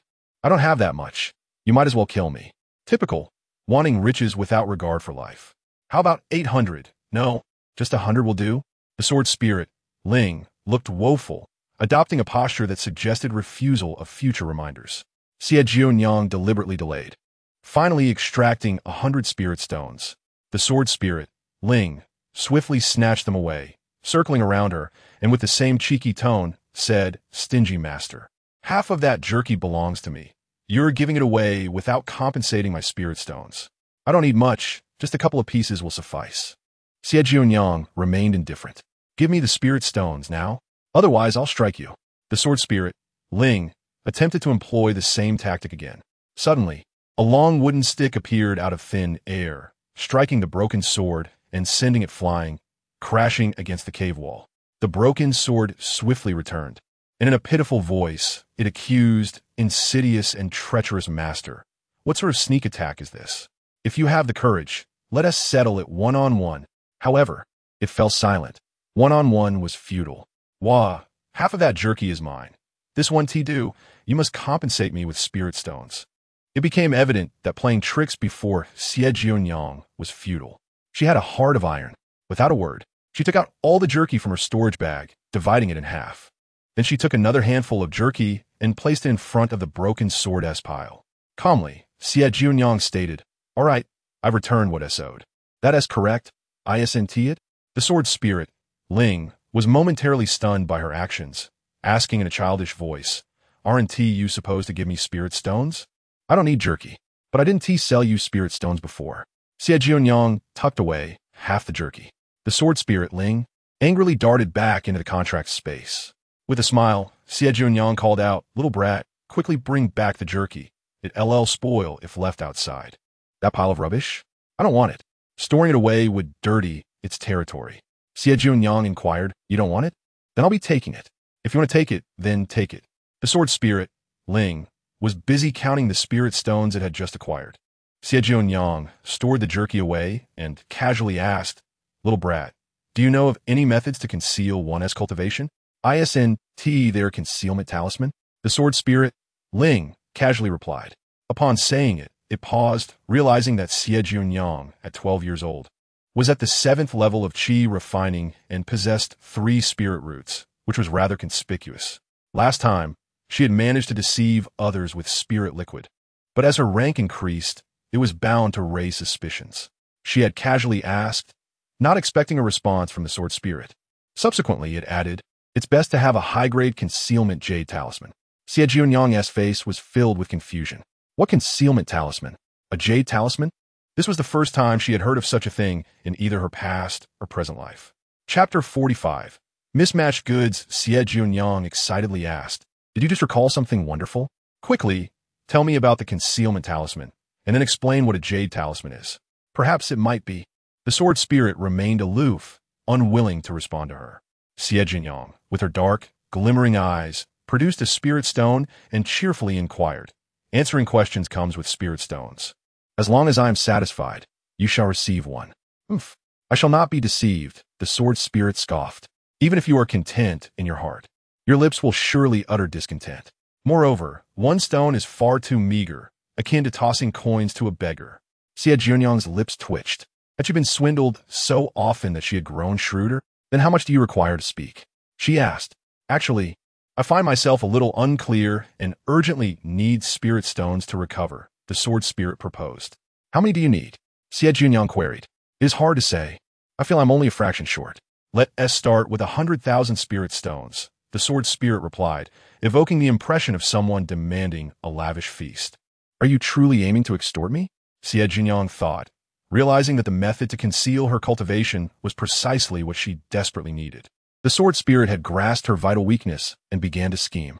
With a rare opportunity before her, Xie Jiuniang was not inclined to hold back. She waved her hand, summoning 100,000 spirit stones. "You had better remember, or else," she threatened. "As long as the spirit stones suffice, I will surely recall." The sword spirit exclaimed, excitement causing its blade to tremble, diving into the pile of stones. Soon, a vortex of spiritual energy emerged from the stones, which, combined with the already abundant energy in the cave, yielded remarkable results. After a brief moment, the mountain of spirit stones vanished, leaving only a heap of gravel and sand. The broken sword soared into the air. "Have you remembered?" Xie Jiuniang asked eagerly. I still need just a tad more," the sword spirit replied regretfully, adding, "Perhaps another 100,000? Xie Jiuniang's phoenix eyes narrowed dangerously. "Are you certain?" "Indeed," the sword spirit affirmed vigorously, mimicking a nod like a human. With a steely expression, Xie Jiuniang flung out another 200,000. The sword spirit was taken aback. "Wasn't it 100,000? Has my miserly master miscounted?" In the face of a rare bargain, the sword spirit dove into the pile of stones once more. After about an hour, the spirit stones that Xie Jiuniang had recently acquired were once again depleted. The process resembled that of a gambler who, having lost 10,000, recklessly wagers another 10 until utterly destitute. Gritting her teeth, Xie Jiuniang demanded, "Have you remembered yet?" The broken sword danced with enthusiasm in the cave, but froze at the sound of danger.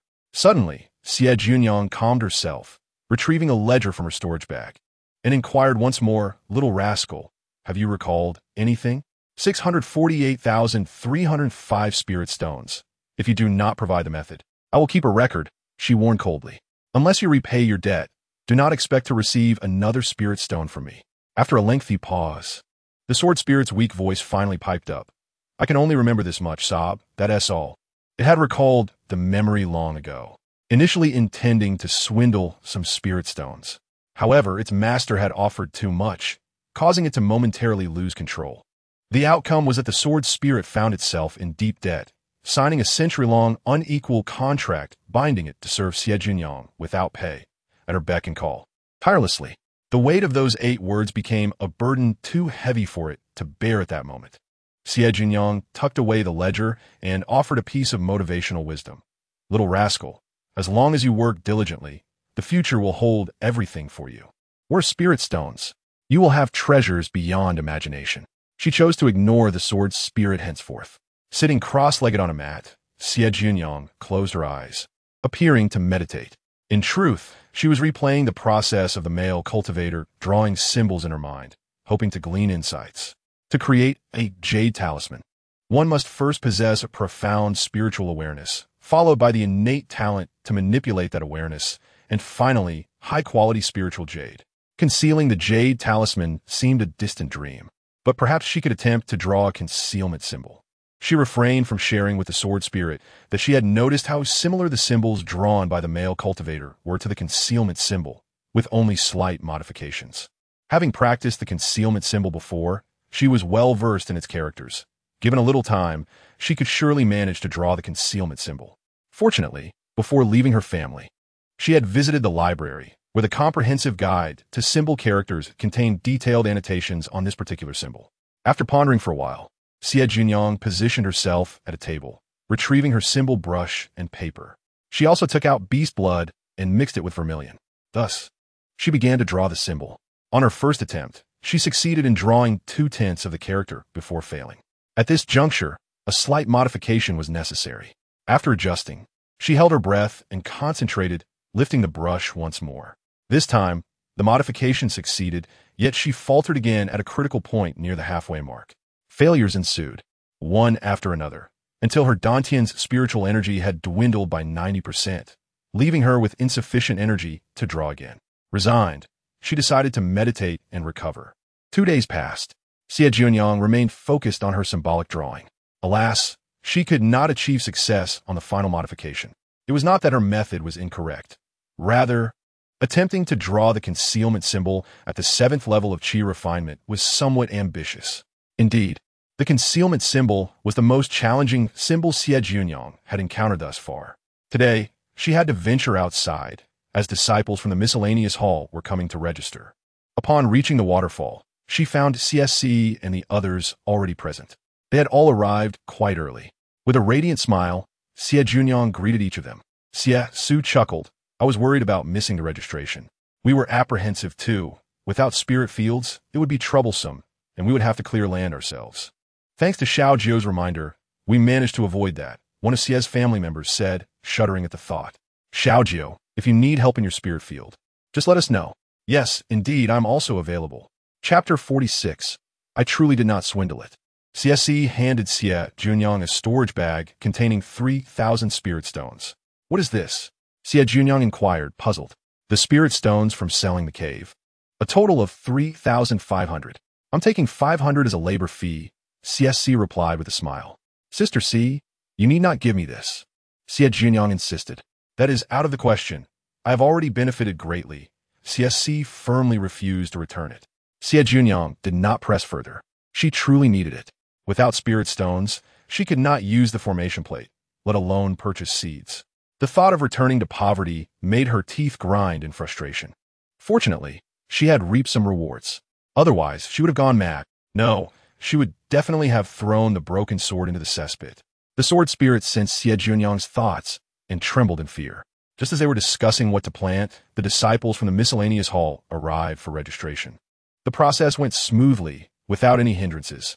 Xie Jiuniang claimed 20 plots of superior spirit fields, prompting the registration disciple to glance at her several times.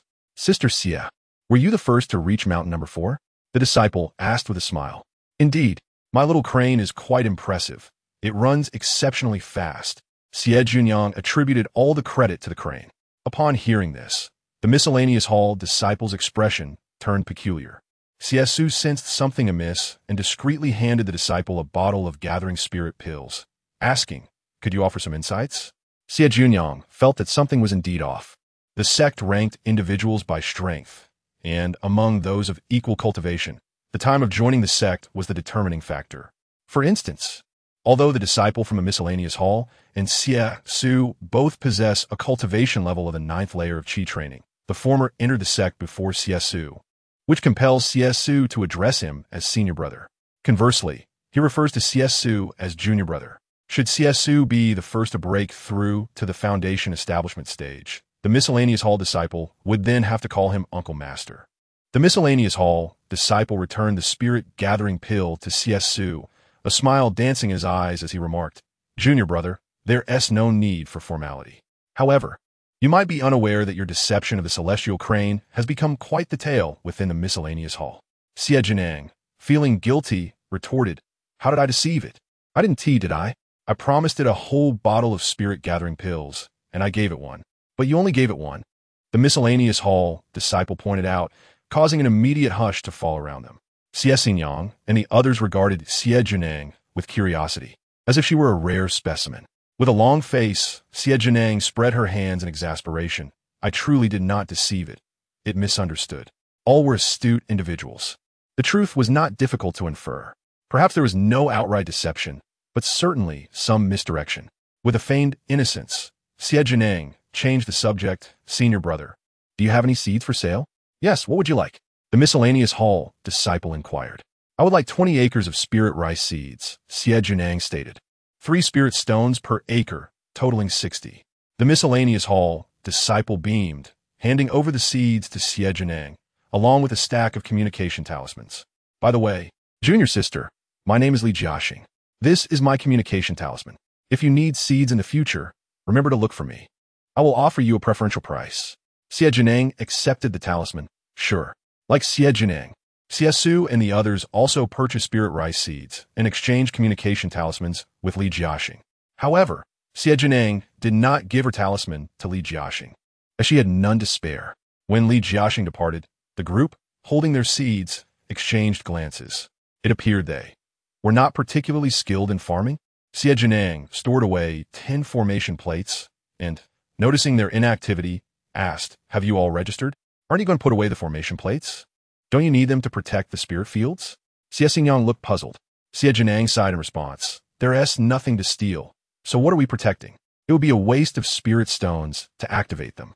Having spent decades in the outer sect prior to establishing her foundation, she was no stranger to farming. With a few deft applications of the plowing technique, she turned over 2 spirit fields, followed by the rain-setting technique to moisten the soil.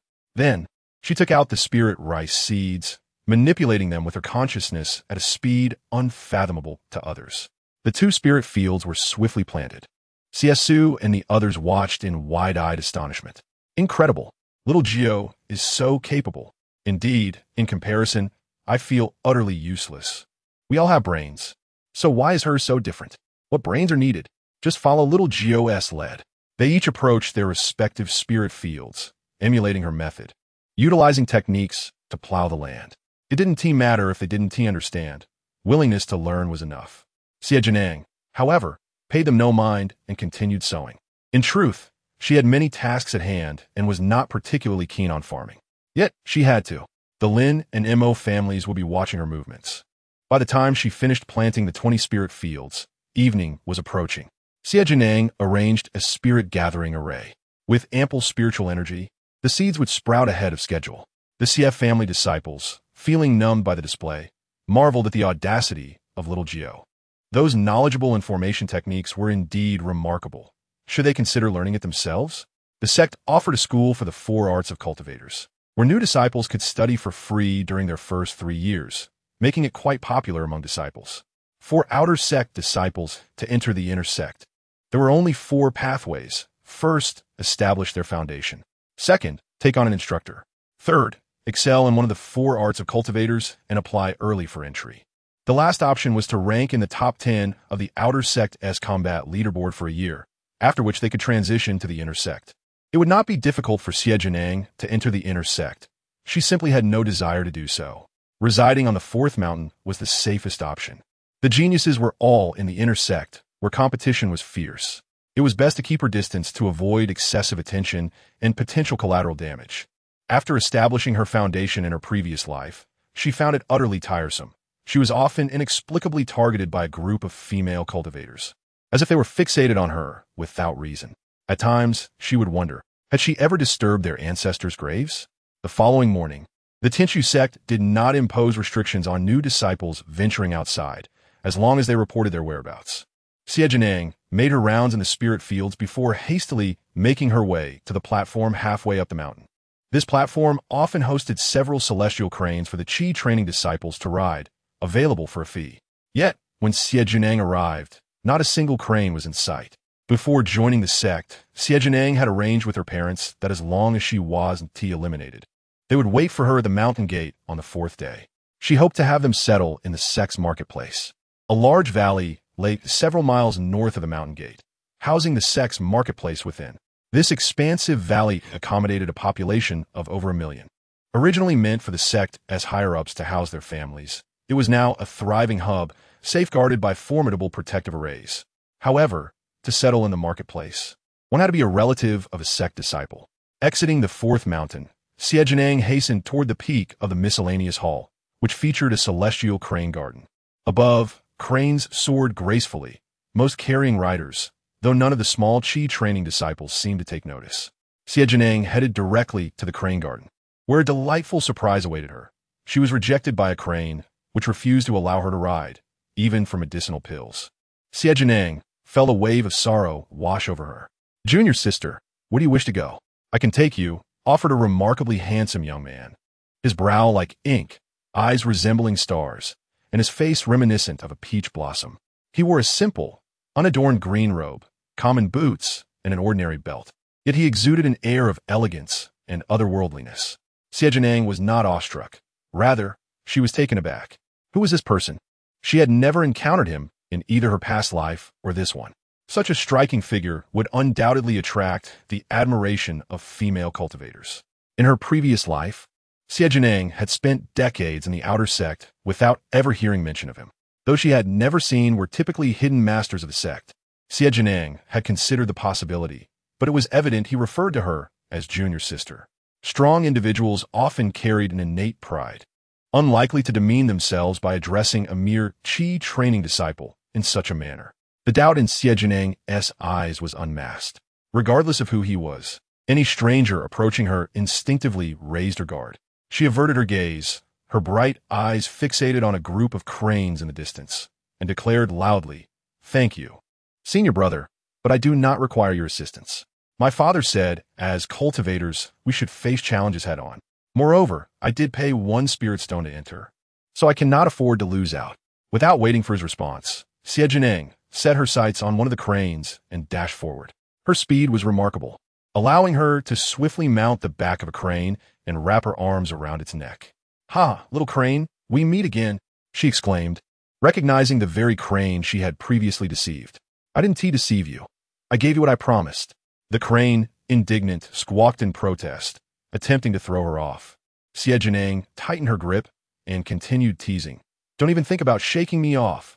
You ignored me before, so you must take me to the mountain gate.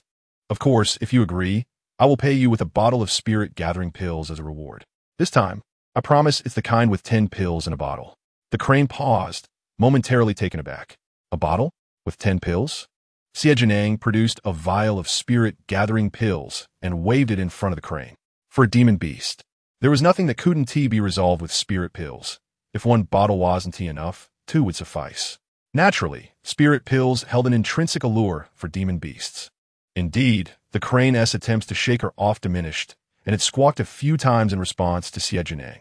Unfortunately, she could not comprehend its words. The quietly elegant young man nearby suddenly smiled and said, "Junior sister, it wants you to give it the spirit-gathering pills first before it will agree." "Oh, is that how it is? Very well then." Xie Jiuniang handed over the pills, and the crane picked them up, shaking them before stowing them in a pouch around its neck. Xie Jiuniang then turned her curious gaze toward the handsome young man and inquired, "You can understand bee speech? Are you from the Celestial Crane Garden?" "No, I'm a veterinarian who regularly comes to examine the crane." Jing Meinan did not voluntarily reveal his name, nor did Xie Jiuniang inquire. The little crane received its payment and flew towards the mountain gate, its speed characteristically languid, far slower than that day's haste. The crane's leisurely flight conserved energy. Flying rapidly would exponentially increase consumption. That day, Xie Jiuniang paid only one gathering spirit pill, rendering the little crane at a loss, which explained its irate demeanor. Xie Jiuniang sat upon the crane's back, soaring through the air. It lacked the grace of her previous life as sword flight, but was far more energy efficient. The sword spirit Ling suddenly spoke in a mysterious tone. "Master, do you not recognize that man?" "Oh, by your implication, should I know him?" Xie Jiuniang replied, perplexed. The sword spirit, being non-human, discerned a person not by appearance, but by the unique essence of their soul. Ling quietly inquired, "Is there a reward for telling you?" "1 spirit stone. Too little. Do you want or not?" "I'm not particularly keen to know. I'm rather impoverished at the moment." Xie Jiuniang was not easily swayed, and Ling had no choice but to accept the spirit stone. He was referring to the male cultivator whom the master had previously confronted. "Montak Xuan?" Xie Jiuniang was taken aback. That scoundrel Mo Chuan had changed his guise again? Was the previous ruse not enough? According to Xie Jiuniang's earlier assumptions, after 2 missed opportunities, those individuals should have dispelled their suspicions. Even if not entirely, most doubts should have been alleviated. But what was Mo Chuan's game? Xie Jiuniang quickly learned the reason upon seeing her parents at the mountain gate. Mo Lan approached and grasped Xie Jiuniang's hand, scrutinizing her closely, and asked with concern, "Gio, are you injured?" "Iem me perfectly fine." Xie Jiuniang flexed her arms to indicate her well-being, reassuring her parents not to worry, for she had grown up and could take care of herself. Xie Shun smiled warmly and said to Mo Lan, "I told you, with our daughter's capabilities, she could thrive anywhere." Mo Lan shot him a reproachful glance. Xie Shun chuckled and then leaned down to whisper, "Daughter, I heard about the entrance examination you made. Quite the impression." "Not at all. I merely earned a bit of pocket money," Xie Jiuniang modestly replied. Xie Shun jested. "Was it from the hairpin as well?" "That part isn't true, ha. What loss? The soul rearing with a hairpin that size is worth at least 2 to 3 million. At this statement, Xie Jiuniang nearly dropped her jaw in disbelief. "Father, what's soul rearing wood? I only sold a pear blossom wood hairpin." There was no chance of misjudgment. Xie Jiuniang had confirmed it was indeed genuine pear blossom wood. Xie Shun and Mo Lan were equally astonished. Through their discussion, Xie Jiuniang finally uncovered the truth. She anticipated that Mo Chuan would stoop so low as to swap pear blossom wood for soul-rearing wood. Was he plotting? Xie Jiuniang wondered about Mo Chuan's intentions. Xie Shun and Mo Lan were equally baffled, unable to comprehend why someone would covet a cheap hairpin. Nevertheless, it was their daughter who had benefited. Xie Shun cautioned, "Daughter, be wary. I fear this matter may have repercussions." "I understand." Xie Jiuniang did not disclose further. Indeed, there would be complications, and they would be rather troublesome. Regardless of Mo Chuan's intentions, Xie Jiuniang wished to scoff at him. He had unwittingly dug a significant pit for her. However, given that he could effortlessly produce soul-rearing wood, he was indeed a hefty target. Perhaps she should consider striking again next time? Xie Jiuniang left the crane at the mountain gate and boarded Xie Shun's flying vessel, heading directly towards the sex market. At the market's entrance, Xie Jiuniang presented her disciple token. Sect disciples were exempt from entry fees, while outsiders needed to pay a spirit stone. Xie Jiuniang did not exhibit familiarity, fearing it might appear out of place. Moreover, as a 12-year-old, she had learned everything. Such knowledge would surely astonish her parents.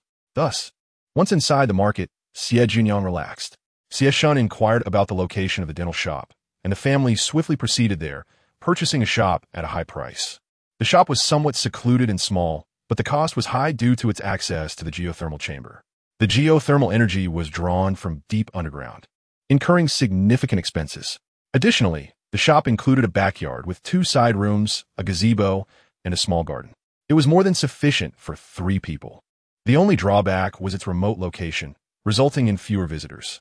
Contrary to Xie Jiuniang's expectations, Xie Shun and Immortal were very pleased. They intended to run a shop to keep busy while also having time for cultivation, and a small business was just right. After tidying up and arranging the formation, the family finally finished their labors and could sit down for a cup of hot tea.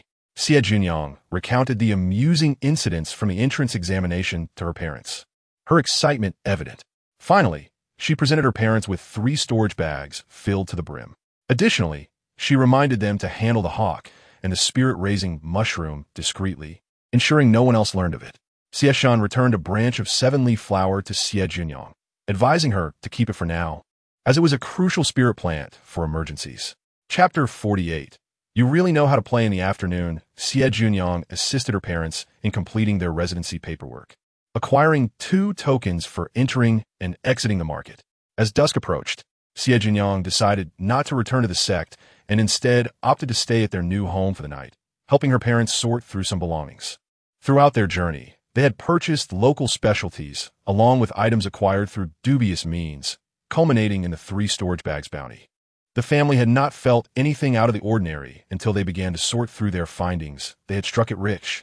Xie Shan exclaimed, "No wonder some of the elders in the clan enjoy venturing out for experience when they have no other business.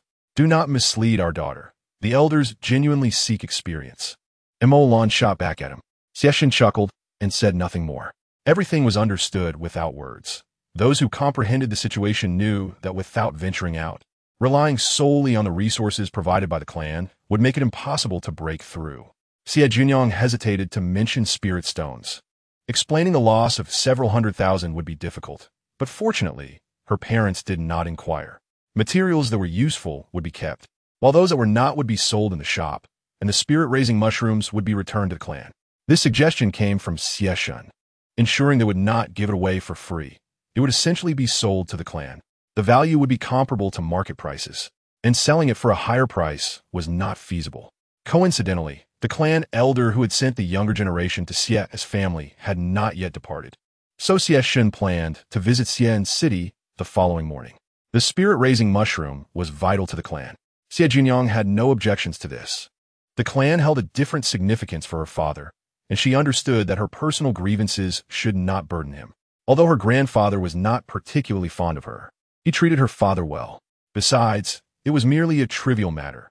As long as her father was happy, that was sufficient. What is this? Immortal opened a box filled with promissory notes. Xie Jiuniang glanced over, her mouth agape, as she hurriedly explained, "Father, mother, those people lacked spirit stones and wished to purchase my items, so they wrote promissory notes. I didn't ask them to. They insisted our daughter is quite capable." Immortal remarked with a hint of sarcasm. Xie Jiuniang wiped away non-existent sweat. Xie Shan flipped through a large stack of promissory notes. They had heard in Xian City that a girl named Xie was conducting business during the examination period and had sold a soul-rearing wood hairpin to the talented alchemist Immortal for a pittance. With the contents of the 3 storage bags and a box of promissory notes, it became evident that their daughter had engaged in quite the substantial trade. Xie Shan's eye twitched. "Daughter, you Haven T spent the entire month merely engaging in trade, without taking the examination seriously, have you?" "Not all." Xie Jiuniang stole a glance at her mother. "I only engaged for 20 days. Then I was surrounded by impersonators of sect disciples and had to leave a few days early to the mountain gate." "Ha ha ha. Well done. You truly are my daughter." Xie Shan patted Xie Jiuniang's shoulder, his eyes and brows filled with mirth. Xie Jiuniang puffed up her chest, proudly raising her chin, only to receive a loving smack from her mother on the back of her head. Immortal said sternly, "This must not happen again. The sect examination is a serious matter. How do you think the elders would feel if you profited from it? It could tarnish their impression of you." Immortal further cautioned, "Do not let wealth cloud your judgment. From now on, keep a low profile in the sect and focus on improving your abilities." "Indeed, I will always heed my mother's teachings." Xie Jiuniang adjusted her attitude. Initially, This matter seemed trivial, but with Mo Chuan's interference, her original plans were disrupted. It was likely that not only the Lin and Mo families would take notice, but others might also become involved, necessitating careful consideration. In the late hours of the night, Xie Jiuniang occupied the fire chamber and crafted a set of wrist guards from animal hides. Unlike the talismans available in the market, these guards encased the back of her hands as well, effectively concealing the contract's divine markings. Back in Xian City, she had intended to forge a similar set, but had been unable to find the opportunity due to the impending entrance examination. Xie Jiuniang tore the cloth from her right hand and donned the wrist guards. After attuning them to herself, they felt soft and weightless, as though she were wearing nothing at all. They were aesthetically pleasing, a significant improvement over the cloth bindings which had been an eyesore, reminiscent of an injury and thus inauspicious. After meditating to restore her spiritual energy to its peak, she emerged from the fire chamber to find the day brightening outside. Emolan had prepared a variety of food early in the morning for her daughter to take back to the sect. Xie Jiuniang grabbed a bun and took a bite before asking, "Mother, where's father?" Emolan replied, "He left early for Xian City. I must return to the sect now, mother. I will come to see you when I have the time." Xie Jiuniang felt a pang of reluctance, but knew she had too many pressing matters to attend to and could not afford to linger. After collecting the food Emolan had packed, she bid her farewell and departed hastily. Before leaving, Xie Jiuniang stopped by a shop to purchase 200 sheets of the most expensive talisman paper on the market, painfully spending 2,000 spirit stones. Previously, she had used talisman paper that cost 1 spirit stone per stack. Today, it was 1 spirit stone per sheet. Had she not suspected that her repeated failures in drawing the concealment talismans might be linked to the quality of the paper, she would never have squandered her resources in this way. Little did she know, as she made her purchase, the shop assistant's eyes had glimmered with excitement, a look reserved for either a windfall or a spendthrift. Not long after Xie Jiuniang departed, inquiries began to arise. Upon learning that she had merely purchased talisman paper, the inquirers left in haste. Xie Jiuniang remained oblivious to this. Even if she had known, she would not have been surprised. She had mentally prepared herself for the possibility of being watched ever since she chose to re-enter Tinshu sect. Walking alone through the market, without the aid of a celestial crane for her return journey, Xie Jiuniang had no choice but to rely on her own feet. Fortunately, the distance of several miles was not too daunting. Passing through a grove, she heard sounds of struggle, followed by a boy attempting to maintain his composure as he shouted, in broad daylight, "How dare you rob us?" The response was a rough male voice declaring, "It's you we're after. If you don't hand over something of value, you shall perish." The boy's cries for help were heart-wrenching, yet Xie Jiuniang walked by, her gaze unwavering. Foolishness. The performance was painfully contrived. The boy's cries for help were almost comical. Shaking her head, Xie Jiuniang thought, in these times, if one lacks the talent for theatrics, they should refrain from mingling in such affairs. She had encountered similar situations in her past life. Anyone she had assisted would cling to her like a stubborn plaster. In this lifetime, she resolved to adopt a heart of stone. Meanwhile, those feigning distress in the forest watched as Xie Jiuniang passed by without a backward glance. The boy, rising from the ground and dusting himself off, darkly inquired, "Who came up with this absurd idea? Now that she has not come to rescue me, how am I to become acquainted with her?" "Young master, perhaps she ran too fast to hear," came a voice. "Scram," he retorted with a kick. "How could she not hear? The mountains are quiet. Even the slightest rustle can be detected. The target cannot possibly be unaware." Just as they were about to leave, a flash of light appeared as someone arrived on a sword, demanding, "Who dares to rob here?" "Lin Shu, it's me. No one is robbing. We are merely playing around," the boy shouted urgently, fearing that the newcomer might slay him and his companions. Another masked figure quickly unveiled himself, exclaiming, "It's us, Lin Shu. It's young Master Gongsun. You truly know how to amuse yourselves," Lin Shu replied with a teasing smile. Gongsun Yu lowered his head in embarrassment, his eyes shadowed with a hint of malevolence. Chapter 49. To live, one must become strong along the journey. Aside from encountering 3 fools, Xie Jiuniang met no one else. She reported to the guarding disciples at the mountain gate before heading to the crane garden. The little celestial crane did not return to the miscellaneous peak. Upon seeing Xie Jiuniang, it approached her, tilting its head inquisitively. With a bright smile, Xie Jiuniang said, "Little crane, will you take me back to mountain number 4? Chirp." The crane chirped and lowered its head to nudge Xie Jiuniang's storage pouch. Understanding its request for a reward, she retrieved a bottle of Qi nourishing pills, poured one out, and fed it to the crane. Yet, it remained still, continuing to stare at her. Xie Jiuniang sighed. Little crane, I'm still a novice, quite poor. Just yesterday, you were in a bottle of spirit-gathering pills. I could spend a bottle and hire another crane for a month. All right, fine, here you go. Xie Jiuniang, having no need for the Qi nourishing pills at the moment, felt giving away the remaining few wouldn't hurt. But I must warn you, you cannot just seize me at every opportunity. The crane gazed at her with a look of disdain. Xie Jiuniang pretended not to notice, feigning ignorance. Behind her, someone burst into laughter. Turning around, Xie Jiuniang saw a disciple guarding the garden. The disciple chuckled. Little junior sister, the crane means you should stop rambling and hurry onto its back. Xie Jiuniang's cheeks flushed. Brother, you don't need to translate, truly. Thus, Xie Jiuniang returned to mountain number 4, sacrificing another bottle of Qi nourishing pills. Indeed, some bargains come at a high price. Having taken advantage of the little crane once, she now found herself paying even more. However, this time, the crane delivered her to the waterfall's edge and did not fly away. Elegantly standing on a stone by the water, preening its beautiful white feathers, Xie Jiuniang inspected her spiritual field and noticed that some seeds had sprouted, pushing through the soil with tender green shoots, while the adjacent field remained barren, likely due to the spirit-gathering array. With sufficient spiritual energy, the spirit rice grew quickly, but the cost was high.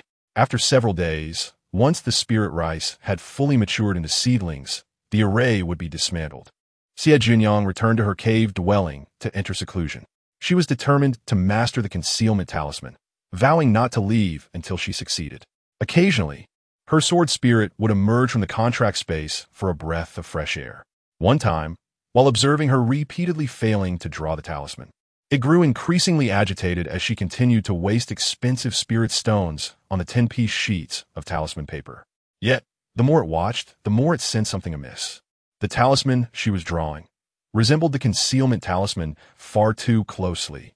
In a sudden fit of rage, the sword spirit struck Xie Jiuniang on the forehead with its broken blade, depleting her spiritual energy and knocking her unconscious for a quarter of an hour. Upon regaining consciousness, Xie Jiuniang rubbed her aching head and fumed. You little rascal, don't think you can hide. If you don't show yourself, I 1T let this go. I 1T come out. I simply 1T. The sword spirit bounced around in the contract space, feeling guilty for knocking out its master. However, it refused to show weakness. It was not at fault. Its master had deceived it first. Puzzled, Xie Jiuniang inquired, when did I deceive you? You learned to draw the concealment talisman, yet lied to me about not knowing how. The sword spirit's childish voice cracked in indignation. You even tricked me in assigning a 100-year servitude contract. Xie Jiuniang quickly explained, I did not deceive you. What I just drew was my modified breath-concealing talisman. If you don't believe me, I'll draw one for you. She then proceeded to draw a breath-concealing talisman, which closely resembled the concealment talisman. The sword spirit was somewhat convinced. Xie Jiuniang boasted, I improved upon the breath-concealing talisman through my own abilities. Impressive, isn't it? Talents like mine are rare in the cultivation world. You are fortunate to have formed a contract with me. Remember to cherish it and stop being so suspicious. You little rascal, have you forgotten? The one you gave me was creating jade talismans. Mine are made of paper. Through her explanations, Xie Jiuniang successfully quelled the sword spirit's suspicions. However, he vaguely sensed that something was amiss, yet could not pinpoint the cause. The sword spirit, Jianling, never anticipated that today his master would indulge in excessive explanations, as the notion that an explanation often serves as a disguise was beyond the comprehension of a mere spirit. In the ensuing days, Xie Jiuniang diligently inscribed talismans while consuming spiritual liquid to restore her spiritual energy. By the 6th day, despite her ongoing struggle to conceal the talismans, her cultivation unexpectedly ascended to the 8th level, leaving her utterly bewildered. Could it be that her rebirth had enhanced her innate talents? This felt rather unusual. Reflecting on the differences between her current life and her past existence since her rebirth, she realized she had acquired 3 treasures: the time leaf, the broken sword, and the Fusong order. The time leaf hung around her neck, while the Fusong order resided within her storage pouch. The broken sword, a mere trivial spirit, was not worth discussing. The Fusong order, kept in her storage pouch, should not have had a significant impact on her cultivation breakthrough. Xie Jiuniang's initial suspicion fell upon the time leaf. After pondering for a considerable time, she found no discernible differences. Finally, she raised her right hand, gazing intently at the contract divine patterns on her wrist. Subsequently, she tentatively activated her cultivation technique, causing the spiritual energy in the cave to surge, gradually flowing into her body, while strands of spiritual energy were absorbed by the divine patterns. "Little rascal, come out and explain." Xie Jiuniang halted her practice. "What should I explain?" Jianling queried, puzzled. "Is my breakthrough related to the contract divine patterns?" "Oh, what does that matter? I can cultivate in the divine pattern space. As your contract master, the benefits you gain are even greater. You haven't realized this yet, have you? Isn't this common knowledge?" Jianling spoke with an air of condescension, making Xie Jiuniang feel a tightness in her chest. Common knowledge? Is this a matter of common knowledge? Knowledge from tens of thousands or even millions of years ago? Regarding the records of divine patterns, I fear not even the entire cultivation world possesses such knowledge. Xie Jiuniang momentarily decided against conversing with Jianling. The benefits of the contract divine patterns were not something one could experience overnight. They were accumulated over time, gradually altering Xie Jiuniang's innate abilities. They also enabled her to accelerate her cultivation speed and enhance her absorption of spiritual energy. Now a new dilemma emerged. If Xie Jiuniang failed to inscribe the concealment talisman within a day, she could not leave her seclusion. Otherwise, having only entered the sect for less than half a month, her sudden breakthrough would inevitably reveal that she harbored secrets, significant secrets. Gazing at the 7 sheets of high-quality talisman paper before her, Xie Jiuniang felt a headache coming on. There were only 7 opportunities, should she fail again. Suddenly, her gaze fell upon the time leaf. It could foresee the future, right? As long as she absorbed the experience of talisman inscribing from her foresight, it should yield similar results. However, the duration of her foresight was too brief, approximately 15 breaths, while the time required to inscribe a talisman was excessively long. To effectively foresee, the time from beginning the inscription to the points of failure must be controlled within 10 breaths. This was challenging, yet not impossible. She simply needed to practice continuously until she reached a level of proficiency. Moreover, to expedite her practice, she could first use ordinary talisman paper.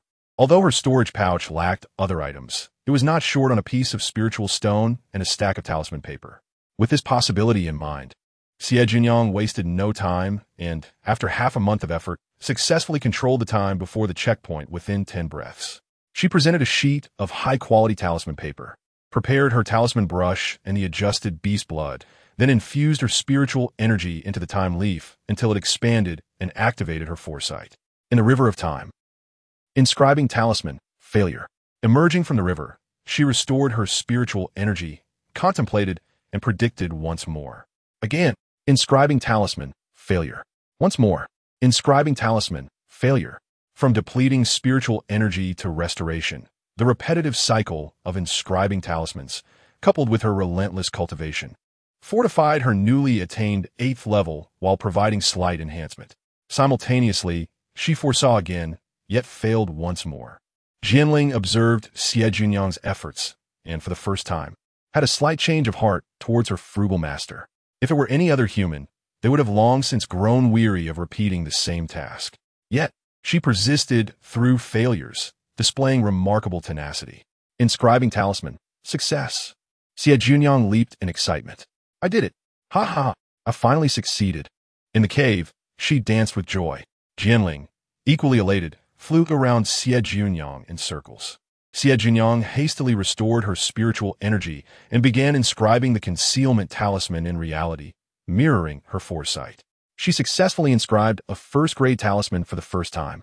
Although its hidden effect lasted only 3 days, it brought her to tears of joy. It had been exceedingly difficult, truly arduous.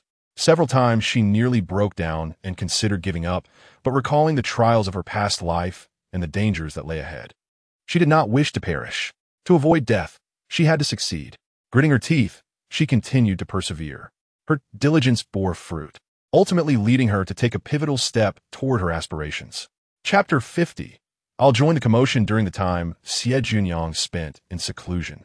Those covertly observing her were taken aback as time passed. Typically, a minor cultivator would endure 10 days to half a month at most in seclusion due to their tender age and insufficient resolve. What was her secret? Someone had investigated her purchases of talisman paper before entering seclusion and speculated that her retreat might pertain to talisman crafting.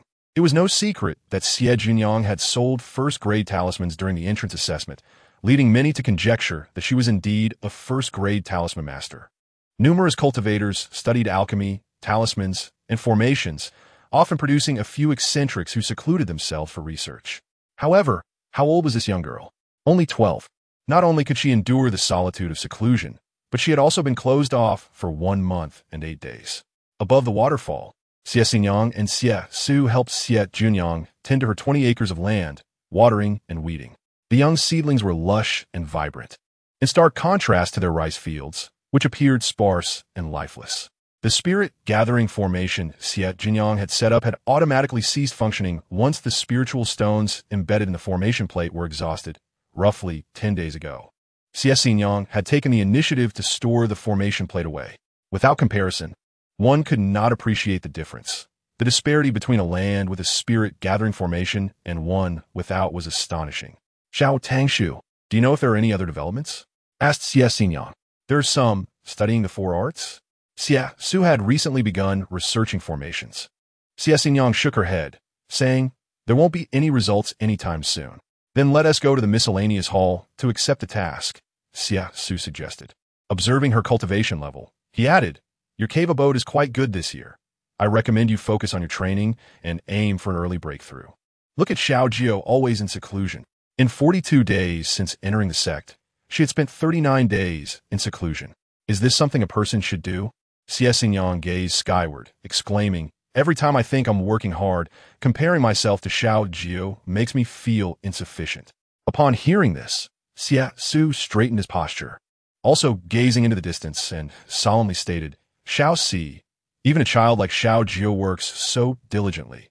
We too cannot afford to be lax. Indeed, let's cultivate. The two, invigorated, were about to return to their respective training when an unruly youth strolled by, glancing at the spirit field, and, upon spotting Xie family members, found his legs moving toward them involuntarily. Xian Yuan raised his chin and asked, hey, you two, what has that little schemer been up to lately? I haven't seen her around. Xie Jiuniang furrowed her brows and glared. Do you have any manners? We don't respond to hey. I don't know your names. Xian Yuan retorted, turning to Xie Su. Xie Su remained silent, but smiled and inquired, what brings you to seek out our Xiao Jiu, junior brother Xian Yuan? Nothing much, just asking casually, he replied. Xian Yuan, spoiled by his upbringing, had developed a brash demeanor. Recently, inquiries regarding her had surfaced, prompting him to wonder what she had done.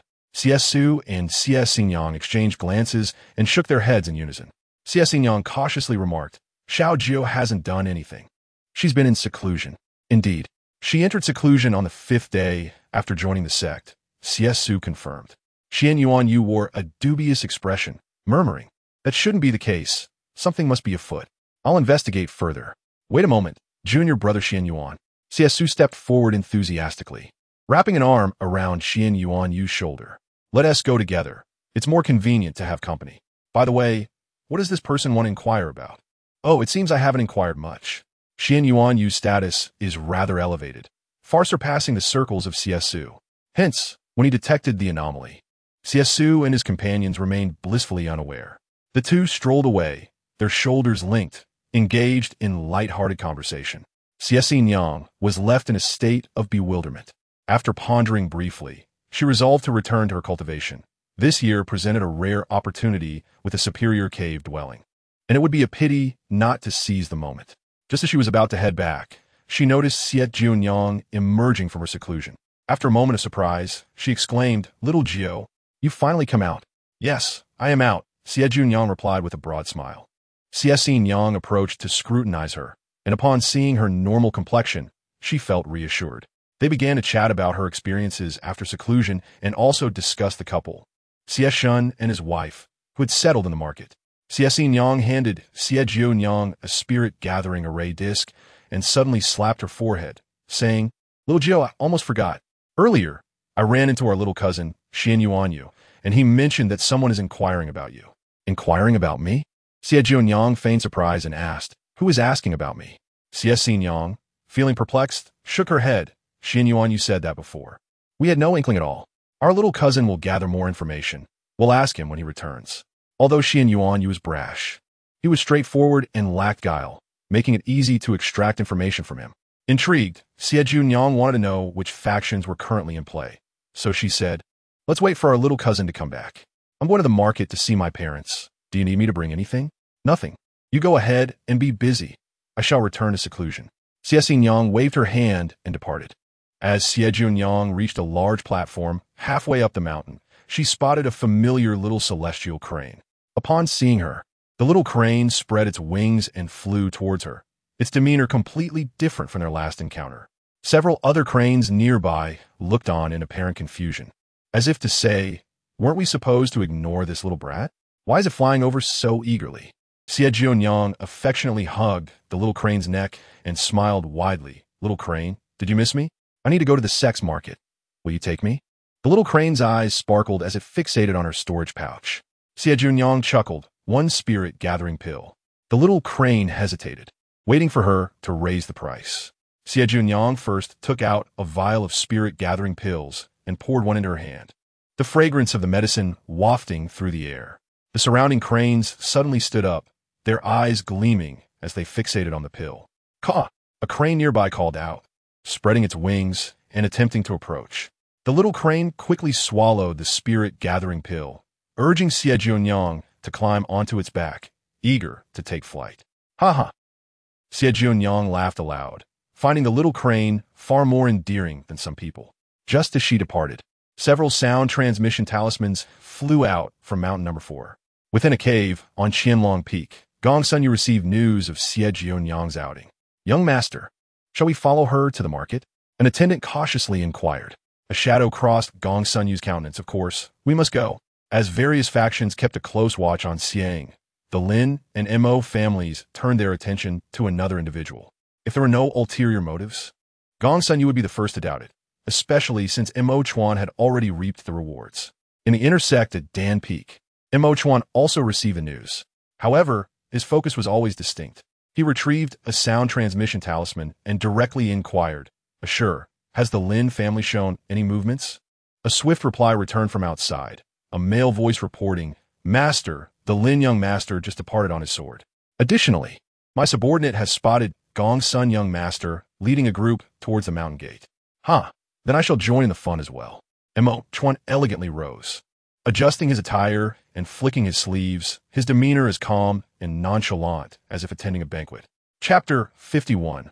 Opportunities delivered to one's doormaster. Multiple spiritual senses are locked onto you, all of which exceed your strength. The sword spirit Ling and Xie Jiuniang communicated through their bond. Anticipating this, Xie Jiuniang responded, "As long as they do not make a move, there is no need to pay them any mind."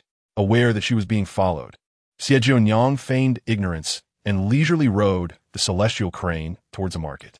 Aside from Gong Sunyu, all her pursuers possessed foundational cultivation or higher. It would take mere moments to reach the market via sword flight, yet they trailed her cautiously, their pace languid. The sensation was particularly satisfying.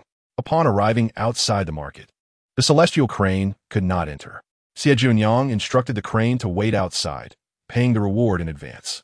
Without further ado, she bestowed a spirit-gathering pill upon the little crane and entered the market. If not for the surveillance, she would have relished spending a few days at home with her parents. The unstable factors were too numerous, and Xie Jiuniang was unwilling to bring trouble upon her family. As she strolled through the market, she glanced around. In her previous life, she had bought various items in the market, only to either gift them away or misplace them later. Observing the situation with the wooden hairpin, it was evident that these individuals, regardless of their quality or authenticity, were eager to acquire everything. What kind of mentality was that? Each was fearful of missing out on a grand opportunity. Regardless of the item's genuineness, one had to obtain them first to ascertain their value. Xie Jiuniang ambled about, leading her followers as if walking a dog. Occasionally, she would enter a shop or crouch by a stall, touching this and inspecting that. At times, she would excitedly pick up an item, only to set it down again when others assumed she intended to buy it.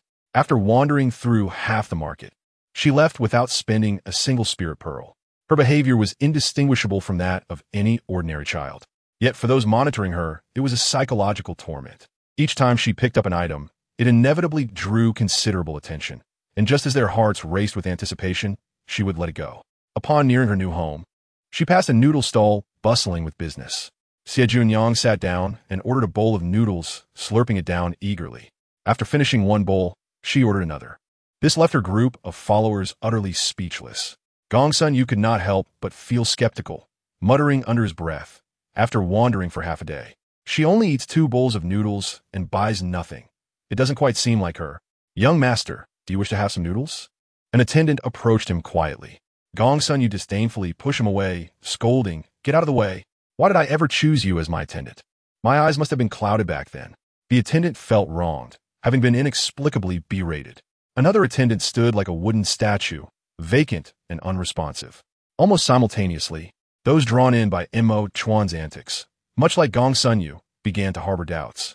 Originally, they had focused on Xiang. However, someone had unexpectedly reaped benefits. And it was from a young girl who also bore the surname Xie and hailed from Yunmu City. This added another target of suspicion. With a mindset of better to mistakenly kill than let escape, arranging additional surveillance was not a challenging task, as was the case for Gongsun Yu. Gongsun Yu held a middling position within his family, overshadowed by an exceptional older sister, with family resources consistently favoring her. When the fated child was revealed, the family promptly sent his sister to Yunmu City to connect with Xiang.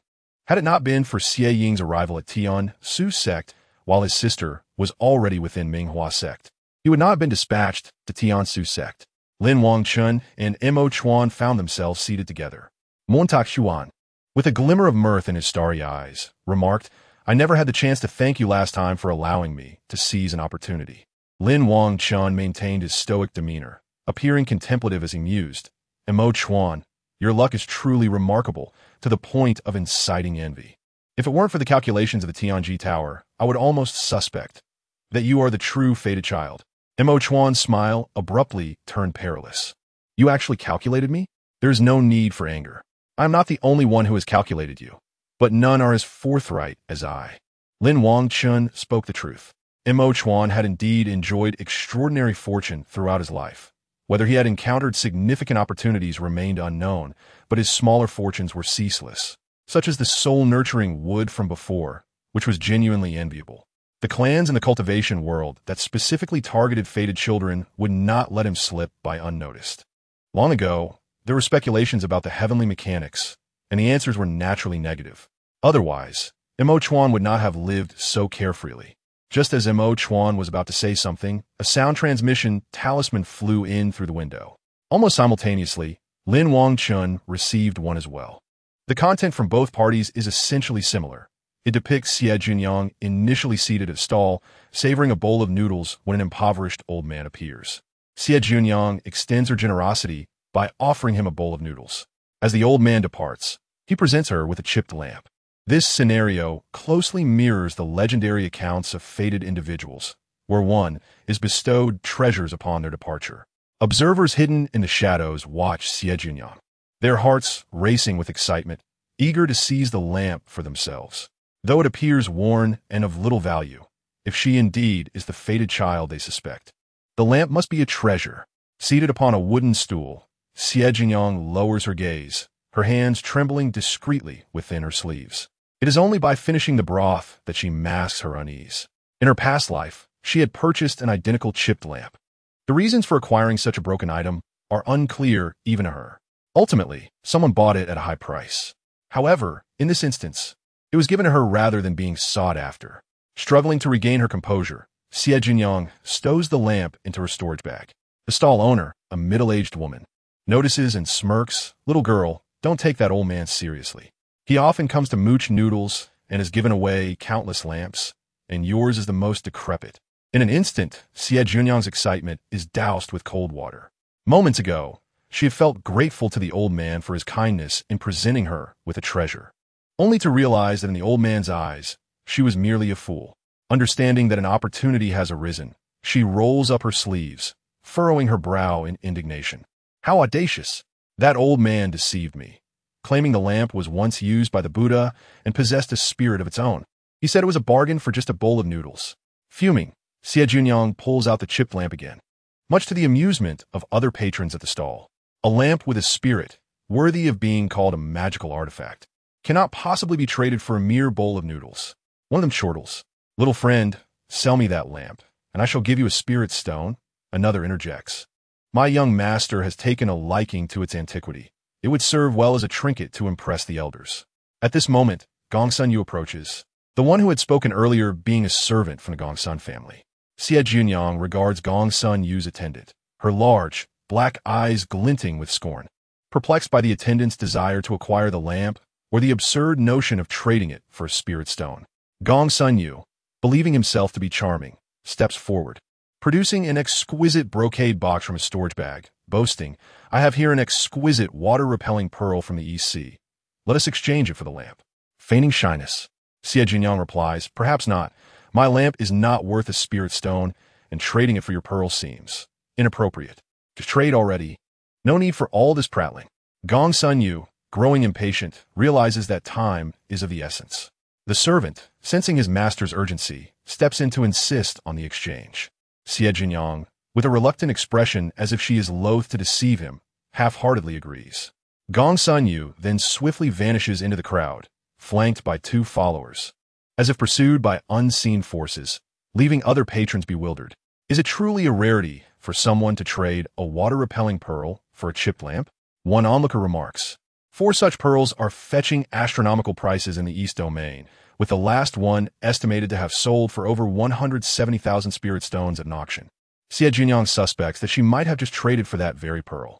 Little friend, are you not concerned that the box might be empty? A patron geste.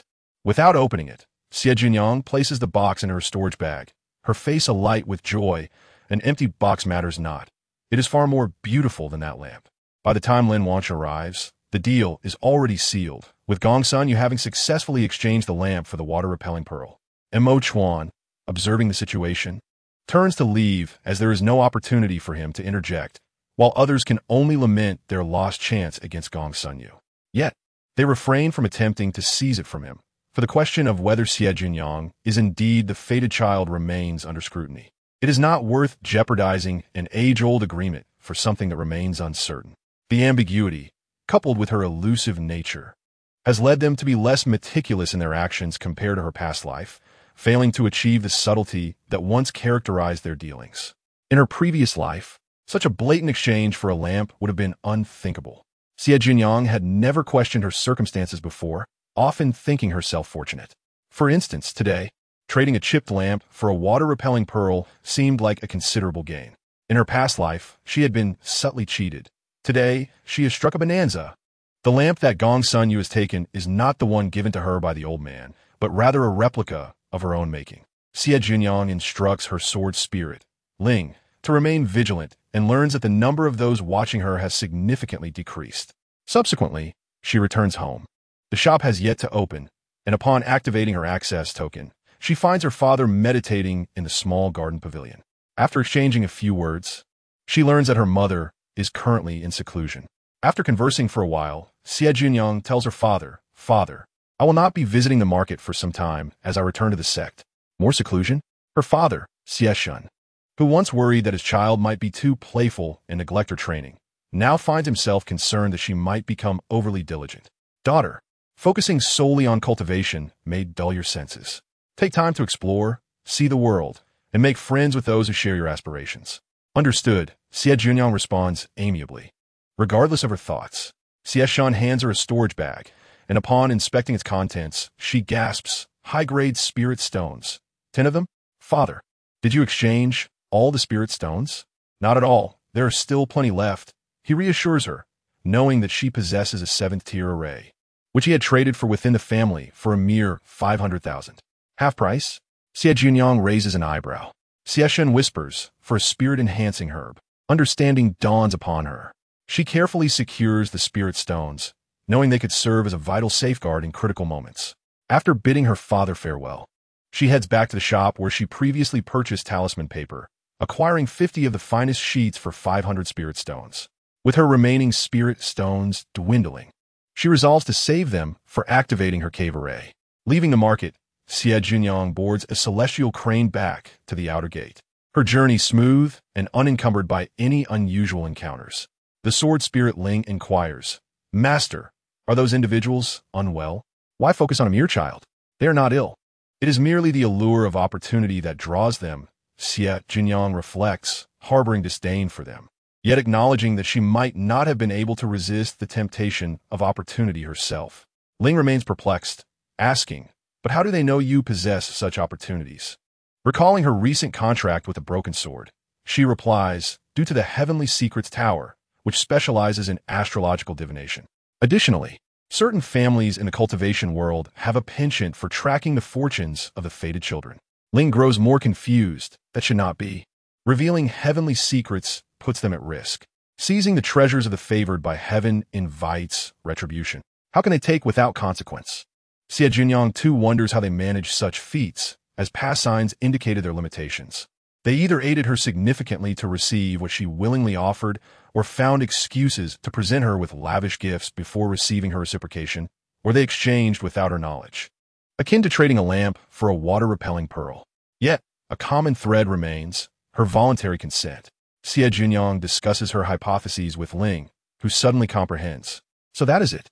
When the fated child consents, no karma is generated, and thus heaven cannot punish. Xie Jiuniang realizes the truth of this, suddenly struck by a thought. She exclaims, "Little rascal, I've come to see just how astute you are." Ling puffs up with pride. "Who would have thought," said Xie Jiuniang, "that the expenditure of several 100,000 spirit stones was not in vain, for it has at least sharpened your intellect." The sword spirit Ling harbored doubts about its master's words, yet it lacked the evidence to substantiate its suspicions. In the marketplace, within a private room of a tea house, Gongsun Yu meticulously examined a lampstand, having failed in his blood oath to claim it as his own, and found himself unable to establish a spiritual bond either. He scrutinized the lamp from various angles, but could not discern its value as a treasure. Ultimately, he concluded that his cultivation level, being at the Qi refining stage, was insufficient to claim it. Reluctantly, he resolved to return it to his family. Gongsun Yu retrieved a high-grade communication talisman to disseminate the news. Still unwilling to give up and continued his futile endeavors, oblivious to the golden ring's serpent quietly slithering away through the door crack. The serpent made its way to the adjacent space. Through the eyes of the contracted beast, the golden ring's serpent, Immortal had already learned of Gongsun Yu's failure in claiming the lamp. His insights surpassed Gongsun Yu's by several tiers, and with a mere glance, he discerned that it was nothing more than a worthless, damaged lampstand. Recalling his previous losses, he turned his attention to Gongsun Yu. It was insufficient. The Lin family had not yet fallen into his trap.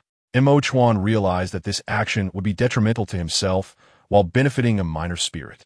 How could he toil endlessly without reaping any rewards? Perhaps it was time to seek a share of the spoils for himself. Chapter 53. Reunion with old friends. Upon riding a celestial crane directly to cave number 4, Xie Jiuniang encountered Xie Su at the entrance. Upon seeing her, Xie Su smiled and inquired, "Did you visit your parents, little Jiu? Are they well?" "They're all well." Xie Jiuniang invited Xie Su into the cave. As she prepared to set out the tea set, Xie Su stopped her, for he had come primarily to relay information he had gathered from Xie Jiuniang. These individuals had been inquiring about her whereabouts. Aside from Gongsun Yu, the others were not the true masterminds behind all.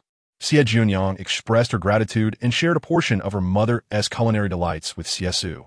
Do not question the origin of this food. It was prepared a month ago by Immortal. When Xie Jiuniang returned to seclusion, she had forgotten about the food amidst her struggles with the concealment talisman. Fortunately, the provisions stored in her spatial pouch would not spoil anytime soon. Xie Su accepted the food graciously and thanked her. Xie Jiuniang then sought out Xie Jiuniang, offering her a share of the food as well. Having just exited her retreat, she chose not to re-enter and instead visited the spirit fields before patrolling her domain beneath the waterfall. With a cry, the little celestial crane descended from the heavens. Xie Jiuniang chuckled, "I'm poor and lack spirit pills. How about a single spirit stone instead?" The little crane looked at her with disdain. Suddenly, the sword spirit Ling translated, "Master, it says that as long as the distance is not far, it can take you for free." Xie Jiuniang was astonished. Not only had the little crane offered a free ride, but the sword spirit could also understand beast language. She queried, "Little Xie Jiuniang, how did you suddenly come to understand beast language?"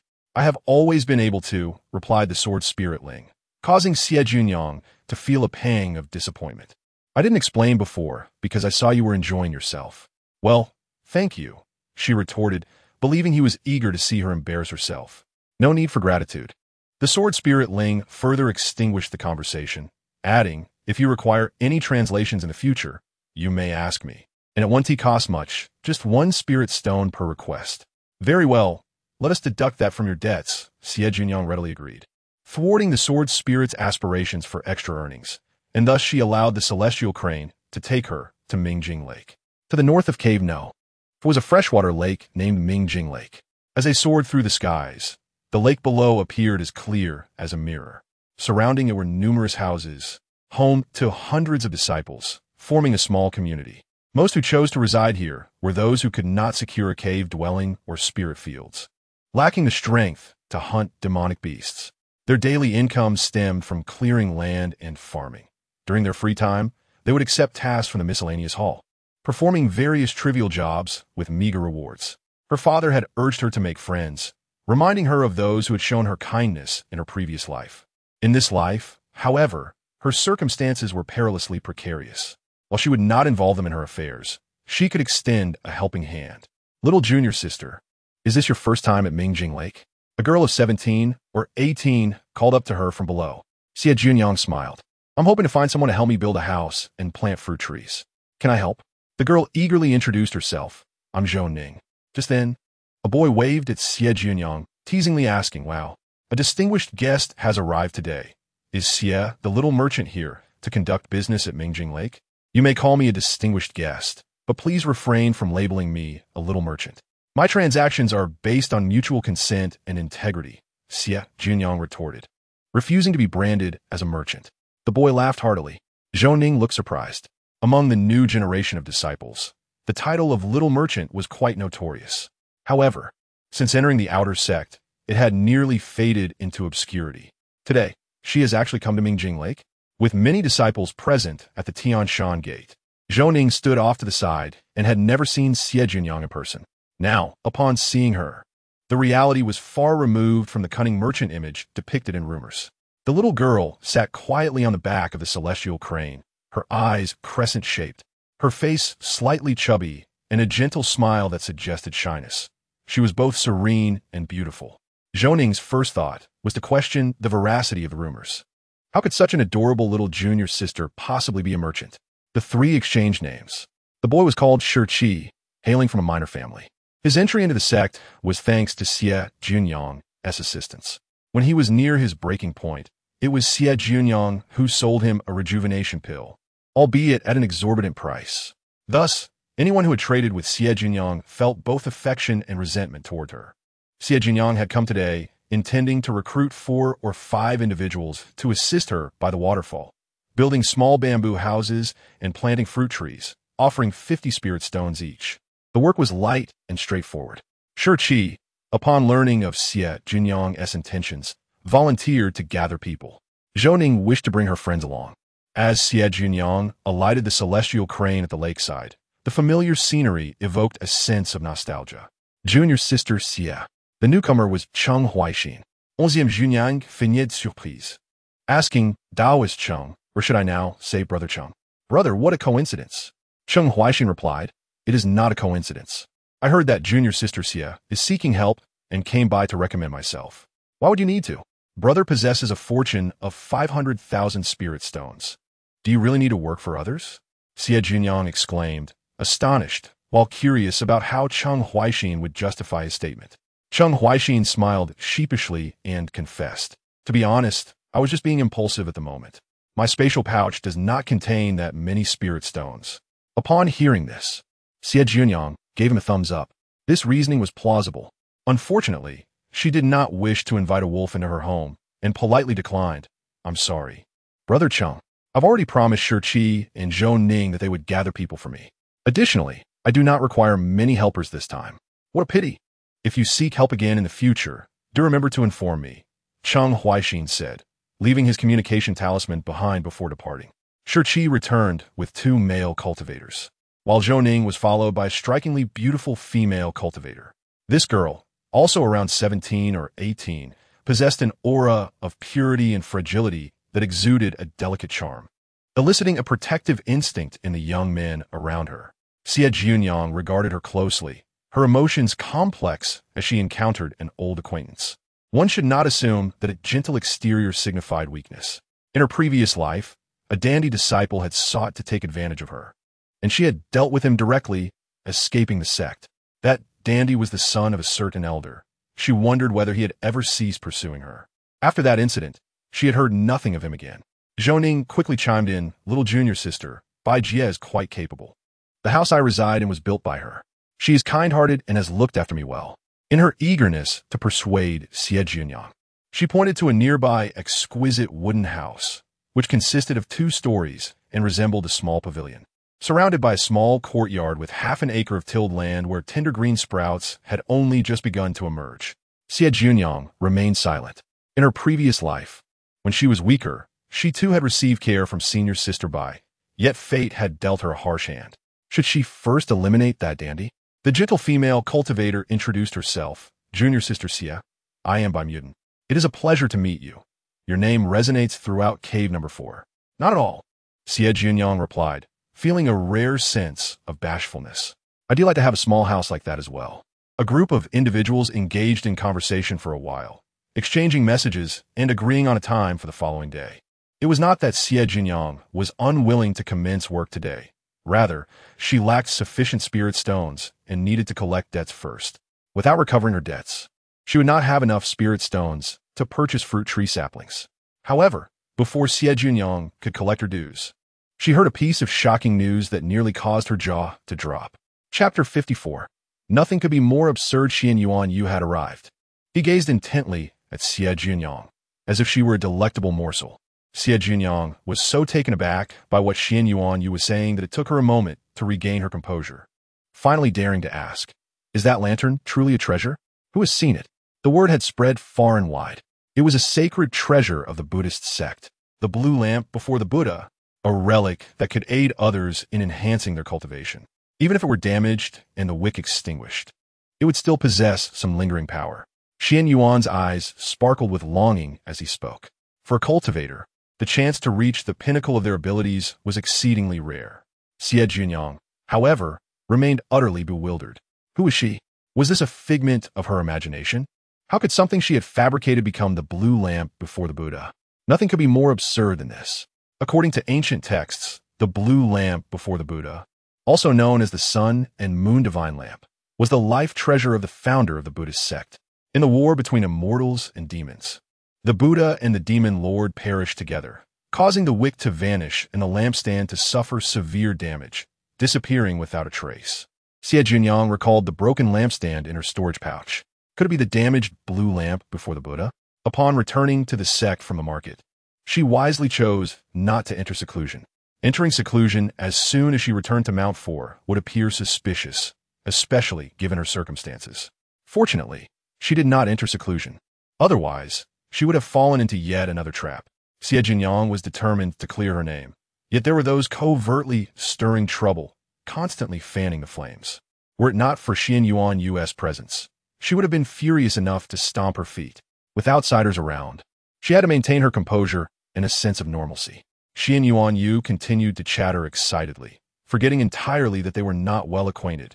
Not only were they not familiar, but they also had past grievances. Xian Yuan Yu lamented, "Little schemer, do you understand? You have missed yet another treasure." Xie Jiuniang would never concede, staunchly denying, "No, it's all just rumors.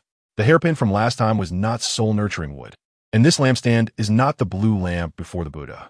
Her small face bore a serious expression, her tone earnest.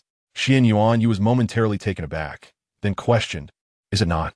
The soul-nurturing wood from last time was witnessed by someone. That does not necessarily mean it was the hairpin I sold," Xie Jiuniang insisted resolutely.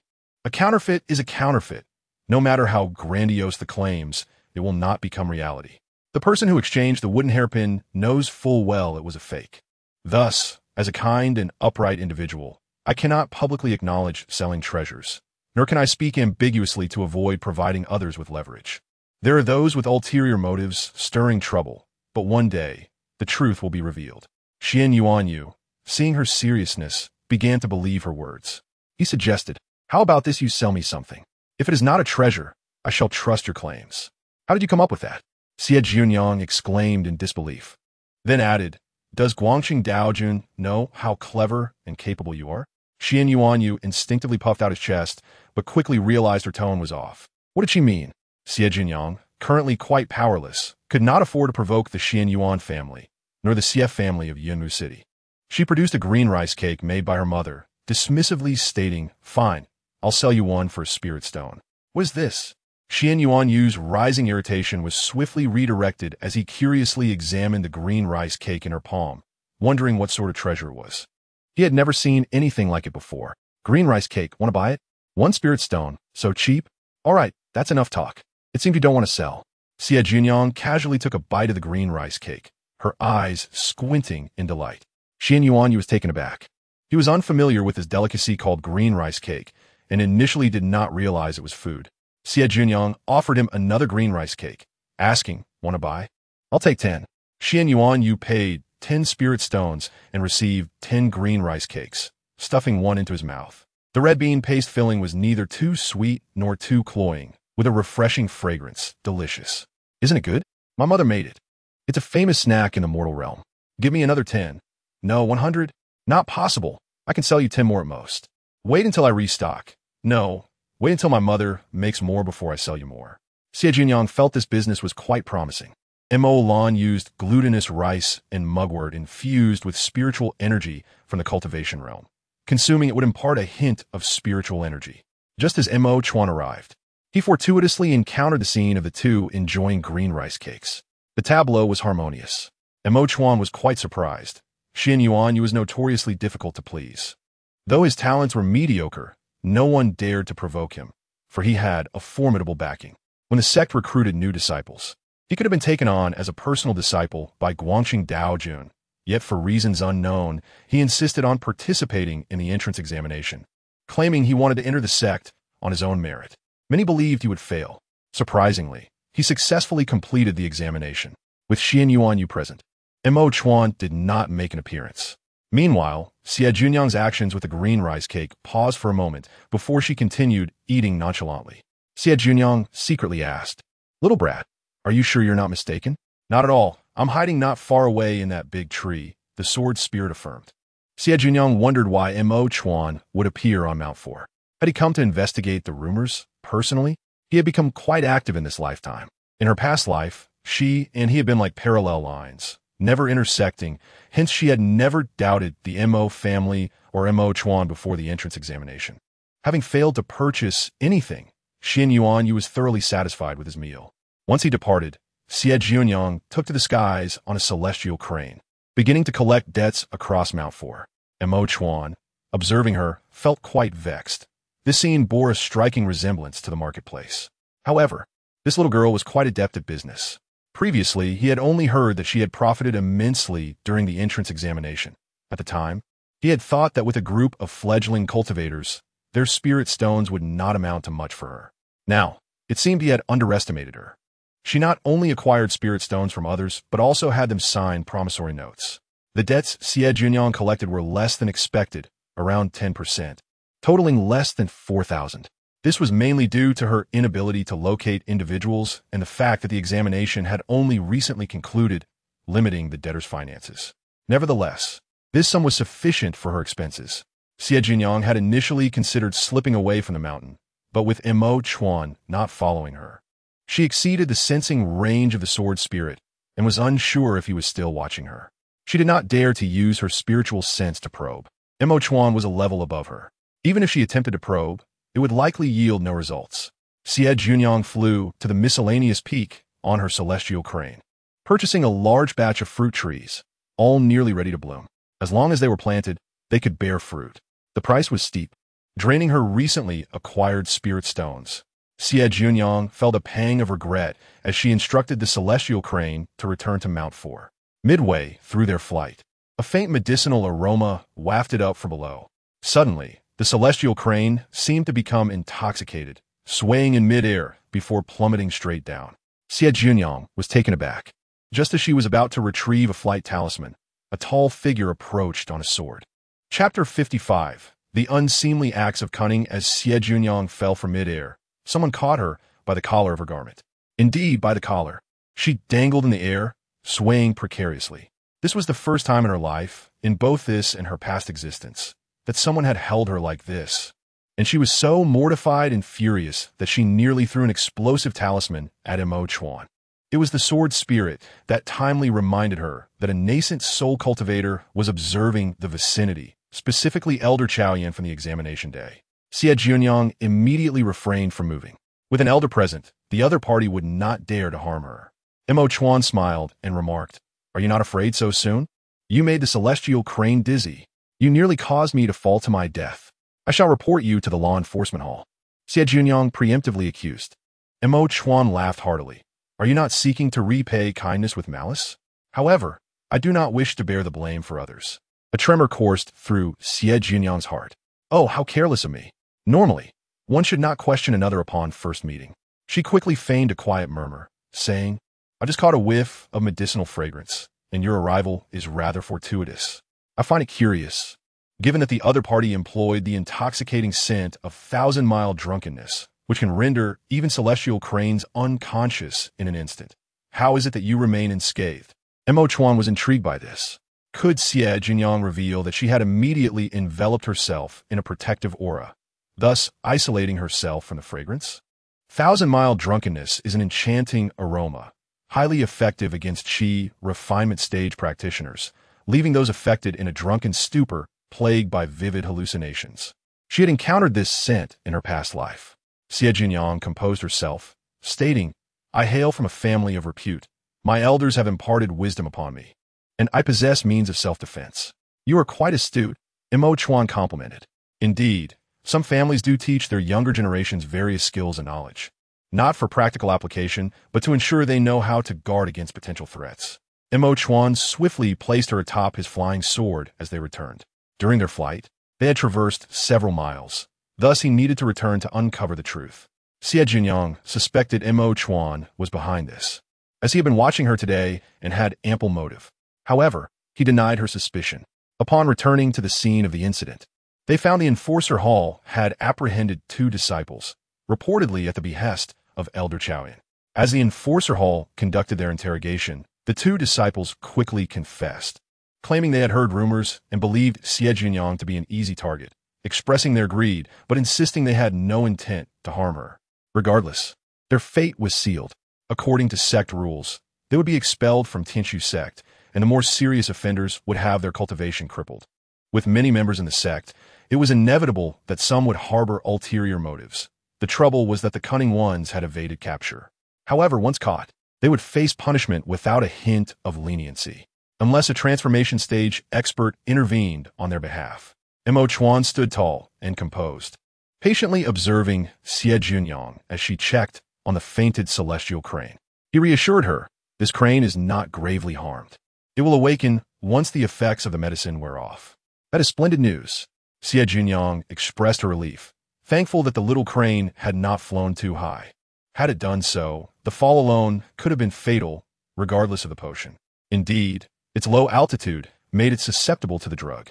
Immortal spoke again. "Oh, Master Uncle is still here," Xie Jiuniang exclaimed. Immortal gazed at her, smiling without a word. Xie Jiuniang realized her disguise had been seen through, but remained unperturbed, saying, "Master Uncle, I apologize. I mistakenly misunderstood your intentions. I have no desire to be forgiven. What shall you do about it?" Immortal's starry eyes fixed on her.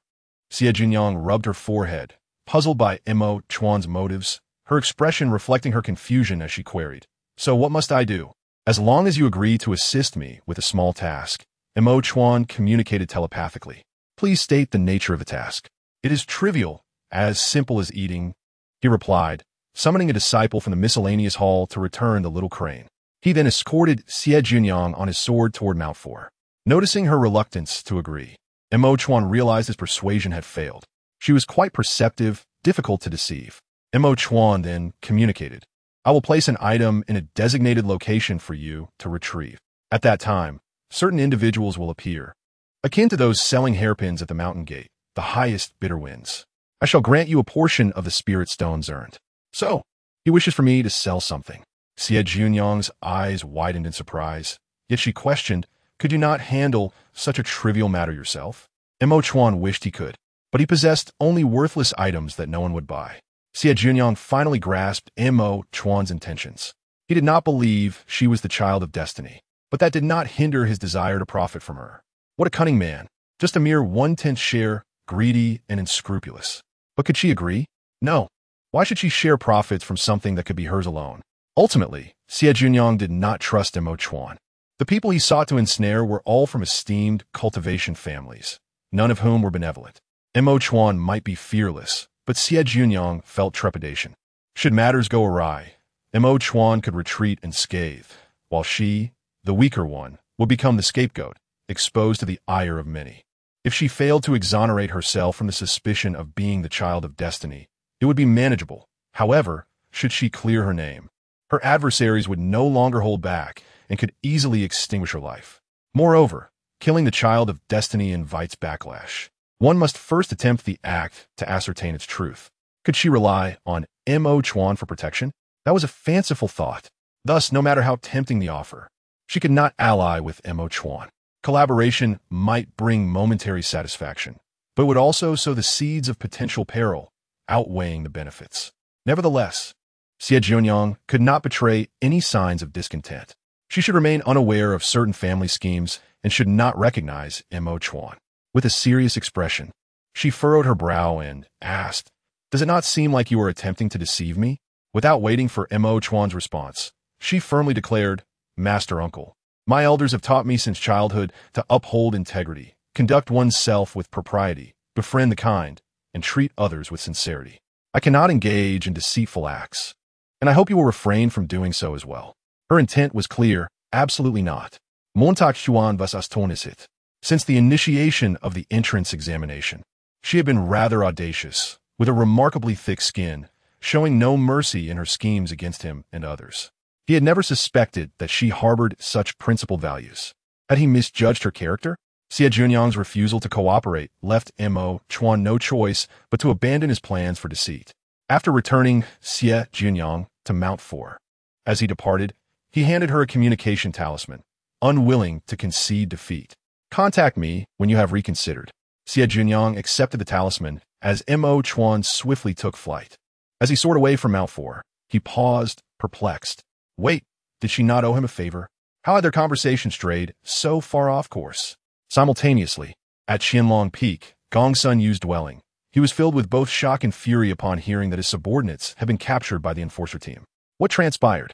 It was merely a matter involving a small girl, yet it had drawn the attention of the enforcer hall. His attendant, flustered, remarked, Young master, it is said that Elder Chaoyan caught them in the act. What should we do? How would I know what to do? The lantern stand has not recognized its master. I am unaware of what it is, yet rumors abound. People claimed he had acquired a treasure, but he had not. Not only did he gain nothing, but he also lost a prized water-repelling pearl. He had intended to send someone to retrieve it, but now he faced losses on both fronts. The outcome of this situation was uncertain, and he could only hope that those two would exercise wisdom and not expose him. Gongsun Yu seethed with unexpressed anger. Seeking an outlet, what infuriated him most was that he had indeed submitted the item. Moments ago, an elder stationed in Sichuan City had transmitted a message, accusing him of turning in a counterfeit and demanding the genuine article. What is genuine and what is counterfeit? There is nothing. He even began to suspect that the elder was simply greedy, secretly swapping the lantern stand and then putting the blame on him. Chapter 56. So many good things. So much worry. As Xie Jiuniang approached her dwelling, she suddenly halted, raising her gaze toward a large tree nearby. A handsome man lounged lazily upon its branches, making no effort to conceal his presence. Cultivators are not easily discerned by appearance, unless they have consumed rare herbs or beauty-enhancing elixirs. Their features typically remain unchanged from the time they establish their foundation. For instance, if someone establishes their foundation at 18, they will maintain that youthful visage as long as their cultivation does not regress. If they do so at 50, they will appear as they did at that age and must reach the nascent soul stage to regain youth. Xie Jiuniang approached and respectfully greeted, I am Xie Jiuniang, a disciple of Mount 4's outer sect. It is an honor to meet Elder Chaoyan. Elder Chaoyan regarded Xie Jiuniang with a gaze laden with unspoken meaning, praising. This young girl is impressive. He then raised an eyebrow in jest. I have heard that you have lost yet another treasure. Rumors. All mere rumors, Xie Jiuniang replied, feigning confusion. It was clearly something of little worth, yet I cannot fathom why those individuals insisted on purchasing it. After pondering for a moment, Elder Chaoyan kindly advised, in the future, should you encounter a similar situation, do not sell. Oh, understood, Xie Jiuniang replied, somewhat reluctantly. Next time we meet, I shall sell again, primarily because the other party offered too much. Elder Chaoyan advised her once more to diligently cultivate and strive for an early foundation establishment. Upon leaving, he tossed her storage bag. As Xie Jiuniang watched him depart, she found herself pondering the true intention behind his visit today. Yet, she also sensed his goodwill. However, her bizarre experiences rendered her hesitant to easily trust a stranger. Upon examining the contents of the storage bag, goodness, 10 bottles of spirit liquid, suitable for the Qi refining stage. The spirit liquid obtained from Song Baoer had already been nearly depleted. These 10 bottles arrived just in time. With these openly acquired spirit liquids, she had an excuse to enhance her cultivation. But what was Elder Chaoyan's purpose in this action? Xie Jiuniang could not fathom it and decided to set it aside for now, turning to enter her cave dwelling. Immediately, she retrieved the damaged lampstand. She scrutinized it, tapping the broken sword and inquiring, Little Jiejia, do you truly believe this is the lamp before the Buddha? No, came the reply. It was merely the lampstand, still broken. The sword spirit, originally devoid of memories, found recollections surfacing upon seeing the lampstand. The lamp before the Buddha was formidable due to its wick. The wick is primary, while the lampstand serves as a supplement. Now that the lamp spirit had perished, the sword spirit felt a pang of sorrow. As long as the physical form remained intact, the spiritual entity could be said to achieve immortality. Yet, it was not invulnerable to death. Humans may undergo reincarnation, but spiritual extinction signifies complete obliteration. Perhaps, in the end, obliteration would be its ultimate fate. Following this, the sword spirit fell silent. Xie Jiuniang focused intently on studying the lampstand, yet she could not unravel its mysteries. She recalled that her father had received the teachings of Zen meditation and resolved to inquire when next she saw him. With his inheritance, he should know how to utilize it.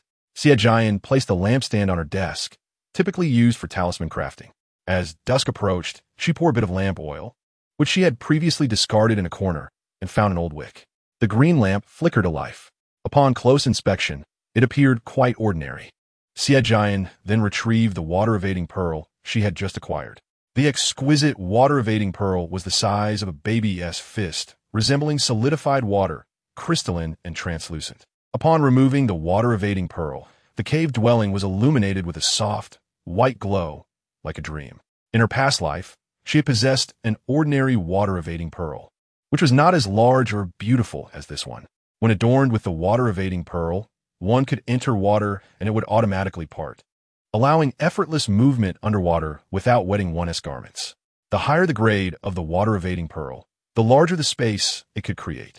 An ordinary pearl could open a half-zhang space, while a medium-grade one could extend to over 10 zhang. The potential size of an exquisite pearl remained unknown to her for now.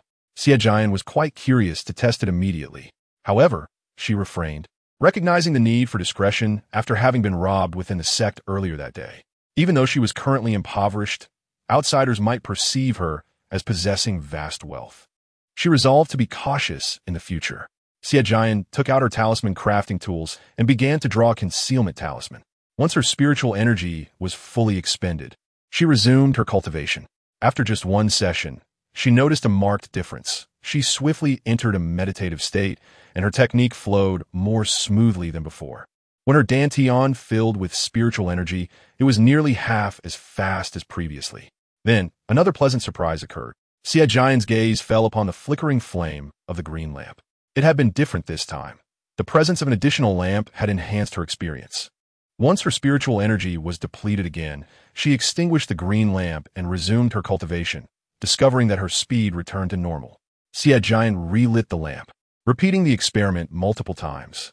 As long as the green lamp burned, it indeed accelerated her cultivation speed, reducing the time required for an 8th layer Qi refining cultivator by half.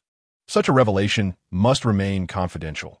If others were to learn, it would undoubtedly incite a stir, attracting the attention of powerful individuals. Little Xie, this green lamp. Xie Jiuniang pondered, somewhat troubled. There were too many valuable items. It was vexing. The sword spirit did not wish to engage with its human master, but could not resist dousing her enthusiasm. The lampstand is severely damaged. Its only remaining utility lies in the Qi refining stage. It will have some minor use post-foundation establishment, but it will be ineffective at the golden core stage. Your concerns are unwarranted. Xie Jiuniang remained unconvinced, murmuring, what family does not have a few ordinary descendants? She then contemplated altering the appearance of the lampstand, rummaging for the previously fabricated materials and tools. She repaired the broken corner of the lampstand, not a true restoration, but merely a cosmetic enhancement. It was not that she lacked the desire to properly fix the lampstand, but rather the skill to do so. After her efforts, the lampstand appeared renewed, placed on the desk so that no one would associate it with the lamp before the Buddha. Just then, she sensed a disturbance in the formation outside. Xie Jiuniang cast a suspicious glance at the cave entrance. Who could be visiting her at this late hour? She stored away her crafting tools while leaving the green lamp untouched. Activating the jade token for entry and exit, she stepped out of the cave, only to find a slender figure standing in the moonlight.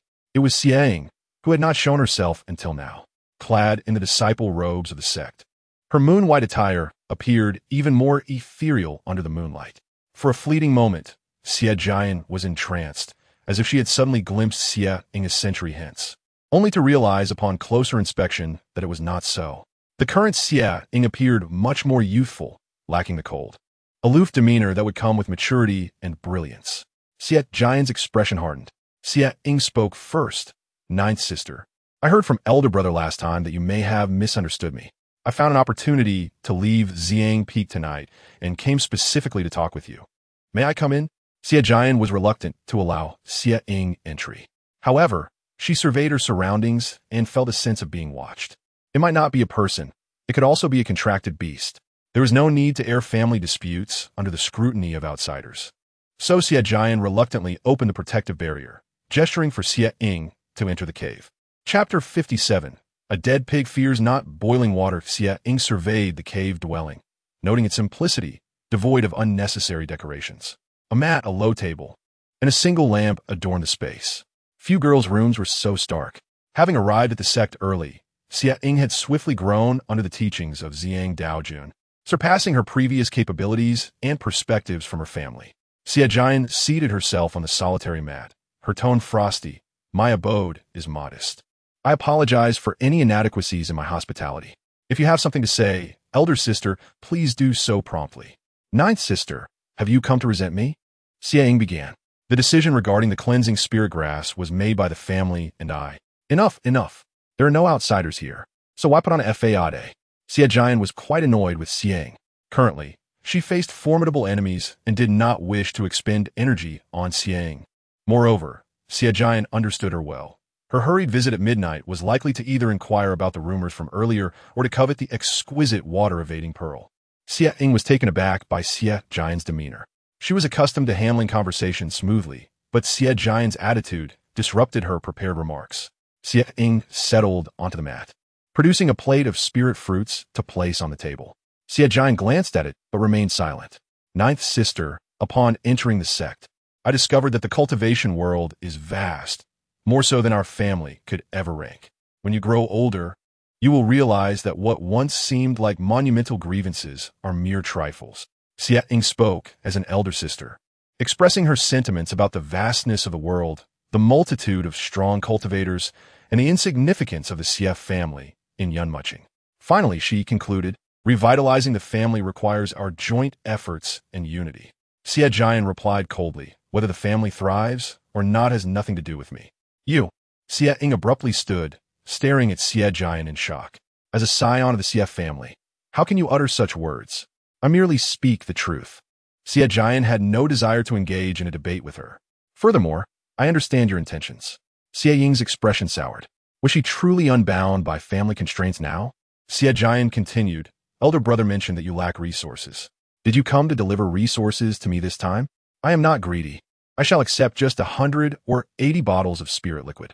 The best for Qi refining will do, and those usable for foundation establishment are also acceptable. I can dilute them. Did she intend to use the family as an excuse to extract more from her? Not a chance. It was utterly impossible. Xiang was aware that Xie Jiuniang had been acquiring various items since arriving at the sect. The earlier offerings were negligible, but the exquisite water-evading pearl was something she urgently needed and held immense value. Before she could utter a word, Xie Jiuniang inquired about the item she sought. Xiang responded, I do not possess dozens of bottles of spirit liquid, but I do have a few. However, I have a condition. I require your water-repelling pearl for a brief period. What a fanciful dream. Xie Jiuniang retorted with a mocking tone. You wish to trade a few bottles of spirit liquid for my water-repelling pearl? Or perhaps you would prefer to give me one, and I shall offer you 10 bottles in return? I'm not trading, I'm borrowing. Borrowing? Is there a lending without repayment? Xie Jiuniang was skeptical that she would return it willingly. Xie felt cornered. While she harbored such intentions, she could not admit it outright. She had to state plainly, I am left with no choice. In due time, I must venture to the Heavenly Water secret realm for training, and I require a water-repelling pearl. Xie Jiuniang questioned suspiciously. Is your master not Xiang Daojun? Does he not possess even a single water-repelling pearl? Xiang felt a pang in her chest. Was the water-repelling pearl as common as stones by the roadside? To achieve her goal, she patiently explained, water-repelling pearls have always been valuable yet scarce. The annual yield is minimal, and top-tier ones are exceedingly rare. The eastern region has some due to its proximity to the eastern sea, but other areas have far fewer. My master once had one, but he has just given it away. So rare? Xie Jiuniang's tone shifted. In that case, I certainly shall not lend it to you. After such a lengthy discourse, was it all for naught? Xiang, usually composed, found herself agitated by Xie Jiuniang's words. Xie Jiuniang found it rather amusing. Strangely, it was somewhat satisfying. In the past, Xie had never involved herself, allowing her family to handle matters for her, thus reaping the benefits untainted. This time, without Xie Haoran's intervention, Xie Jiuniang was quite surprised. Xie Jiuniang pondered the Heavenly Water secret realm, one of the secret realms controlled by the Tianshu sect. Located in the northern part of the Eastern Sea, only those at the foundation establishment stage and below may enter, and it opens once every decade, with a quota of 1,000. There remain 6 or 7 months until the next opening. Each competition for spots is fiercely contested. Among the outer sect, only 5 spots are available, awarded to the top 5 on the combat rankings. Xie Jiuniang contemplated. Competing for a spot through conventional means was impossible, but veering off the path was not out of the question. In her previous life, a juvenile water Qilin had appeared during this time in the Heavenly Water secret realm. The talented disciples of the sect competed fiercely, almost resulting in fatalities. It was rumored that Lin Wangchen was severely injured as a consequence, though the specifics of his injuries were unknown, and he spent over a century in recovery. Xie Jiuniang had no interest in raising spirit beasts. It was not that spirit beasts were undesirable. Rather, they were unaffordable. Spirit beasts could only be contracted during their juvenile phase, and nurturing them to maturity required immense resources. Moreover, spirit beasts grew slowly, with their juvenile phase possessing weak combat abilities and lacking shared lifespans. Hence, without sufficient resources, few non-geniuses would choose to contract a spirit beast. Just managing a sword spirit was enough of a headache for her. Xie Jiuniang turned to Xiang and said, I could lend you a water-repelling pearl, or even gift you one, but I have a condition. What condition? Xiang did not expect the situation to take a turn. I require a spot in the Heavenly Water secret realm. Impossible. I cannot obtain one. That is your concern. In any case, if you desire the water-repelling pearl, you must exchange it for a spot. Xie Jiuniang remained resolute, indifferent to Xie Ying's persuasive attempts, refusing to relent. Xie could only retreat in defeat. As Xie Jiuniang gazed out into the pitch-black night outside the cave, she secretly hoped Xie would manage to secure a spot, as it would alleviate many of her burdens. Of course, it was impossible to lend her a top-tier water-repelling pearl, but the ordinary one she had obtained in her previous life could indeed be given to her. However, it would require a trip to the back mountain. With the Heavenly Water secret realm approaching, the water-repelling pearls were indeed in high demand. In the outer sect at the law enforcement peak, behind the discipline hall, one of the guest rooms was occupied by the 3 deacons of the discipline hall, who were attending to a golden elixir true person from the Gongsun family. Upon receiving a message from Gongsun Yu, the Gongsun true person had come specifically to finalize matters. The Gongsun true person wished to plead for leniency for 2 disciples. Brother Run, is there truly no room for negotiation in this matter? They were merely momentarily misled and have sincere repentance. The punishment of revoking their cultivation is excessively harsh. Could we not consider a decade of mining instead? Very difficult, Deacon Rin replied succinctly. The Gongsun true person discreetly slipped a storage bag to Deacon San, Brother Run. My request is modest. I only wish to preserve their cultivation. Deacon Rin refused, saying, this matter is truly unfeasible. Elder Chao Yin is closely monitoring. The Gongsun true person frowned. Why would he suddenly take interest? The disciple in question was precisely the one favored by Elder Chao Yin, who had already communicated with the chief deacon of the outer sect. Deacon Run did not conceal this fact. The higher-ups were mostly aware of the situation. There was little to hide. Were it not for Elder Chao Yin's intervention, the disciple from Mountain Number 4 would have been in a precarious position. Obtaining stability would not be so simple. Chapter 58. Xie Jiuniang's unconventional maneuver. The recruitment rules of the Tianshu sect differ significantly from those of smaller sections. In smaller sects, exceptionally gifted disciples are often fiercely contested by the higher-ups on the day of their admission. To prevent conflict, the sect leader typically allows the disciples to choose their masters. In stark contrast, new disciples in the Tianshu sect do not possess the privilege of selecting their masters. The dignity of the sect's powerful figures cannot be challenged. They are the ones who choose their disciples, not the other way around. Even the most gifted individuals are regarded as mere weaklings. The resources controlled by large sects are abundant, and they have never lacked for exceptionally talented disciples, a stark contrast to smaller sections. All new disciples are classified within the outer sect. Should a powerful figure take notice of a disciple, they would inform the chief deacon of the outer sect to monitor the disciple's conduct. If the conduct is deemed satisfactory upon the disciple's foundation establishment, they may be invited to apprentice under the master. If 2 individuals simultaneously take an interest in a disciple, they must compete. The victor claims the disciple. In any case, the disciple has no choice in the matter. The only option available is for the victor to inquire whether the disciple wishes to become their apprentice. The disciple may refuse, but doing so makes it exceedingly difficult to find another master. When powerful figures select disciples, they instinctively avoid those who have previously been rejected. Elder Chao Yin had made prior arrangements, ensuring that Xie Jiuniang's name was recognized among the outer sect's higher-ups. However, this information remained known only to a select few, and Xie Jiuniang was blissfully unaware. Since Xie Ying departed the previous evening, Xie Jiuniang had been contemplating her predicament. She yearned to seek the opportunities of her past life and to locate the water-repelling pearl in the back mountain. However, with others watching her every move, she could not afford to make a single misstep, as even the slightest disturbance would attract unwanted attention. Most critically, rumors of others obtaining treasures from her were increasingly detrimental to her situation. Even if these rumors were unfounded, as they spread, some would inevitably come to believe them as truth. Just as Xian Yuan Yu's intentions yesterday could not be dismissed as mere coincidence. She feared that not only those from certain families would harbor greed, but that others would also develop similar inclinations. Others were unaware of the secrets surrounding the Child of Destiny, and thus would not exercise much caution. The more Xie Jiuniang contemplated, the more troubled she became. She must devise a secure strategy to break the deadlock. After meditating until dawn, Xie Jiuniang still could not formulate a sound plan. She performed several purification techniques and made her way to the small waterfall area. Little did she know that a master would soon descend upon her, as she currently desired to remain on Mountain Number 4 for another 90 years. Shi and the others had already arrived. The fruit trees had been purchased, just awaiting planting. Bai Mutin and a male cultivator were responsible for constructing the house, while the other 3 were tasked with planting the fruit trees. Xie Jiuniang surveyed her 20 acres of spiritual fields, which were thriving. Xiaojia, what are you doing? Xie Jiuniang, having come to inspect her spiritual fields in the morning, happened upon the scene of fruit tree planting. This is your domain. Xie Jiuniang replied, I have hired help.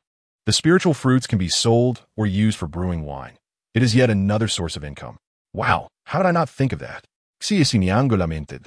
Xie Jiuniang smiled. It is never too late to realize it now. I will consult my little uncle. Xie Jiuniang hurried off to find someone. The area designated for Xie Jiuniang's fruit orchard was not extensive, only around 100 trees, merely for show. She did not rely on these scant resources for cultivation. Subsequently, she proceeded to the large platform halfway up the mountain. Upon arrival, she found herself surrounded by a flock of celestial cranes. The cranes were exceedingly enthusiastic, leaving Xie Jiuniang somewhat bewildered. The few disciples who had just arrived at the platform were equally perplexed. They took out their qi nourishing pills. Yet none of the cranes paid them any heed, instead flocking around. Damn, are they little swindlers? Was it not said that she had faced collective resistance from the cranes? Is this what resistance looks like? They seem to be wishing for that same treatment. Xie Jiuniang communicated with the sword spirit. Little scoundrel, please translate. I am overwhelmed by attention, feeling a bit flustered. They all wish to be your steed. The sword spirit, with a hint of disdain for its master's shamelessness, knew she was elated yet feigned a troubled expression. Just then, a celestial crane descended from the heavens, forcefully driving away the other cranes, its proud head held high, exuding an air of supremacy. It then scampered over to Xie Jiuniang, adopting a beguiling demeanor. Xie Jiuniang, unable to contain her amusement, inquired, Little crane, are you all right? The crane affectionately nudged her with its head. Xie Jiuniang mounted the crane, boldly pointing ahead. Let us venture to the outer gate and observe the combat rankings. The crane took flight, soaring with her. Onlookers among the disciples were envious, recognizing her as the crafty merchant. The crafty merchant appeared to have withheld elixirs from a crane. May I try? The outcome of such an attempt would likely be a crane that disregarded him, and if it grew irritable, it would peck him mercilessly. The disciple could only gaze skyward, lamenting the disparity between people. Xie Jiuniang arrived at the Outer Gate's Battle Peak, a mountain dedicated to hosting arenas, rumored to boast over 10,000 platforms. The little crane leisurely circled the mountain, gliding past various arenas. Some were bustling with crowds, while others had only a smattering of spectators. Upon reaching the summit, they arrived at the grand hall of the Battle Peak. The square was teeming with disciples, many gathered around the combat rankings.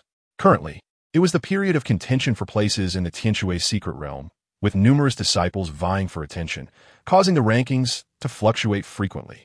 In just over 10 days, the list for the secret realm would be finalized, and the top 5 would receive a token. After resting for half a year to recuperate, they would venture into the realm. Xie Jiuniang queried the sword spirit. Little scoundrel, is anyone watching me? There were a few minor practitioners when I departed, but now there are none. Traveling unnoticed feels so solitary. No one cares about you, master, the sword spirit thought to retort, knowing she was recklessly soaring on the crane, while other practitioners could not keep pace as she didn't ride the crane nor wield a sword. Xie Jiuniang pondered. Could it be that only when I venture outside the gate would I attract attention? Perhaps they believe there are no opportunities within the sect. Recently, she had been short on spirit stones. Should she seek to earn more? Suddenly recalling Xie Jiuniang's peculiar suggestion from yesterday, she felt this course of action might indeed be prudent. Thus, Xie Jiuniang turned around, disregarding the combat rankings, and instructed the crane to take her to the sect's marketplace. To hasten the crane's speed, she offered a bottle of gathering spirit elixirs. She patted the little crane's head and painted an enticing picture. Fly quickly, little crane. Once I earn spirit stones, not just one, but 2 bottles will be yours. Master, as soon as you leave the mountain gate, someone follows you.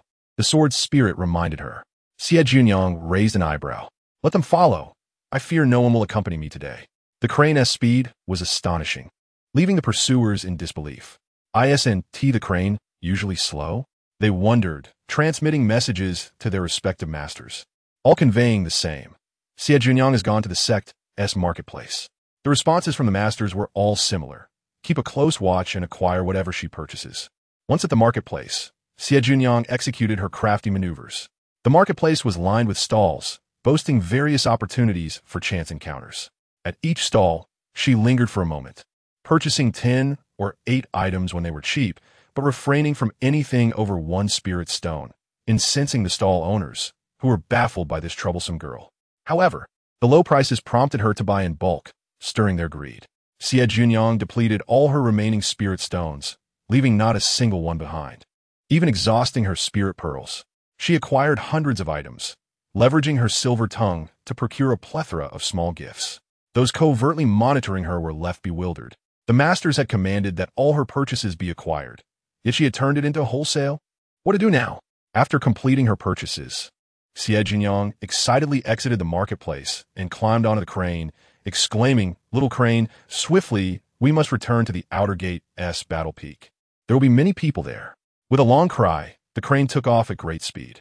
Upon returning to the grand square atop the battle peak, they found a massive stone tablet at the center, inscribed with 1,000 names, drawing the attention of many disciples. Xie Jiuniang dismounted and positioned herself prominently. Hastily unfurling a piece of black cloth, a tattered remnant she had acquired from stall vendor earlier, she crouched in front of her makeshift stall, rubbing her hands together with glee, and loudly proclaimed, "Come one, come all. We have wares for sale. New store opening, special prices, first come, first served." Who was this eccentric? Upon hearing her calls, the disciples present shared a singular thought. In such a serious place as the battle peak, a disciple dared to sell goods? A grand opportunity sale, Xie Jiuniang shouted energetically, instantly capturing a throng of curious onlookers. She showcased several items, calling out, "Opportunities! Opportunities are here. Do you remember the wooden hairpin that transformed in soul-raising wood? The broken lamp that served as a divine light before the Buddha? All acquired from this very vendor. Hurry and buy. Next time, it could very well be your turn. Grand opportunity sale. All items for just 100 spirit stones. No haggling." Those quick to act were rewarded, while those lagging behind would miss out. Xie Jiuniang's lively shouts drew considerable attention, particularly when she advertised the soul-raising wood and the lamp. The elite who rushed over found their thoughts diverging. The most incensed among them was Gong Sunyu. The law enforcement hall had yet to settle their affairs, and the lamp was nothing but a counterfeit, a mockery of the divine light. Ma Chuan, who was well aware of the truth, felt his lips twitch. Refusing his collaboration, she intended to monopolize the profits? This was her claim of never engaging in dishonest dealings? Reports from his spies revealed that she had purchased everything at low prices from the marketplace. Now, with her selling in such quantities, how could he possibly turn it into something genuine? His earlier plans were unraveling. Xie Jiuniang's stall was bustling with activity. Xie Jiuniang was the first to approach, his eyes gleaming with curiosity. "Little scoundrel, is it truly 100 spirit stones per item? Indeed, would you like to buy?" Before she could officially open her stall, he eagerly declared, "I'll take them all for only 99, plus some gifts." "Sold. I want everything." Xie Jiuniang purchased the 16 items at once, promptly paying with spirit stones and stowing them in his storage pouch. The gift was a green dumpling. Feeling guilty about overcharging him, she considered the good character of Guanxing Daojun, wanting to show respect. Guanxing Daojun remarked, "Is my reputation worth just one green dumpling?" The surrounding disciples buzzed with excitement. Someone actually made a purchase, and in one go, no less. Xie Jiuniang beamed, having recouped her investment and netting a profit of 1,000 spirit stones. While some lamented their missed opportunities, she presented 20 more items, her clear voice resonating across the summit. "I must clarify, this is a small-scale business, just a means to earn a bit. All transactions are voluntary. No coercion or retraction will be entertained. Once a buyer leaves, no returns will be accepted, nor will slander be tolerated. Do not call me a little scoundrel. The chance to acquire an opportunity is merely 100 spirit stones. Nowhere else can you find such a deal. The soul raising would cost 550,000, while the lamp is even more valuable, worth 170 to 180,000. In comparison, 100 spirit stones is nothing, barely a fraction." More patrons approached, and 2,000 spirit stones were added to her tally. As buyers departed, she presented another 30 items. Was she truly increasing her stock? Xie Jiuniang called out, "Come by. Supplies are running low, truly. What is an opportunity? Think of the soul-raising wood. Think of the divine light before the Buddha." Gong Sunyu, hidden within the crowd, wished fervently to silence her. Each mention of the divine light caused his expression to darken. Lin Wangchen stood at a distance, finding it difficult to discern the scene of Xie Jiuniang selling her wares without employing his divine sense. He sent a message to one of his family disciples, instructing him to make a purchase, regardless of authenticity. As she stated, 100 spirit stones per item was a bargain compared to the 100,000 he had previously spent. Thus, the 30 items displayed by Xie Jiuniang were swiftly purchased in their entirety. Just as a disciple was about to depart, Xie Jiuniang extended her hand and called out to him, "Hey, wait a moment, esteemed senior brother." The disciple, with a good-natured temperament, turned back and inquired, "What is it? Junior sister?" Xie Jiuniang, with a cheerful smile, asked, "I still have more. Would you like to buy some? The disciple hesitated for a moment. Lin Wangchen communicated through sound transmission, urging him to make the purchase. The disciple promptly agreed, exclaiming, "All right, junior sister, how many do you have left? I'll buy them." Xie Jiuniang counted, revealing a total of 708 items, which included a heap of promotional goods from the vendor. There was no element of chance involved here. Xie Jiuniang had meticulously evaluated the items, and even had the sword spirit scrutinize them. They were nothing but a collection of worthless trinkets. Lin Wangchen's associates were not in the business of deceiving him. They were merely waiting for an opportunity to profit. Xie Jiuniang recognized this disciple from her previous life as a member of the Lin family's collateral branch. 70,800 spirit stones. She stated with a radiant smile. Was this what they referred to as having limited stock? The disciple, under Lin Wangchen's directive, readily paid the spirit stones. After deducting costs, Xie Jiuniang netted a profit of 76,800 spirit stones. This venture had significantly enriched her purse. With ample time remaining, she could make another sale. Thus, she hastily gathered the large black cloth from the ground and called out to the onlookers, "Everyone, please do not disperse. Wait for me for just 1 hour, and I shall return." Climbing onto the back of her little crane, she pointed towards the mountain gate and commanded, "Little crane, let's fly. This time, the rewards shall be doubled." As the crane soared into the sky, Xie Jiuniang turned back to the crowd below, proclaiming loudly, "Do not leave. I will return shortly. Truly very soon. This time, I have secured the funds. I guarantee abundant opportunities. One might as well say, do not disperse. I must first procure more goods." Her demeanor was somewhat cheeky and audacious. Those around her, harboring ulterior motives, felt their tempers rising. Who had led them to believe that she was the destined one? Xie Jiuniang's actions exceeded their expectations of a fated individual. Would they buy or not?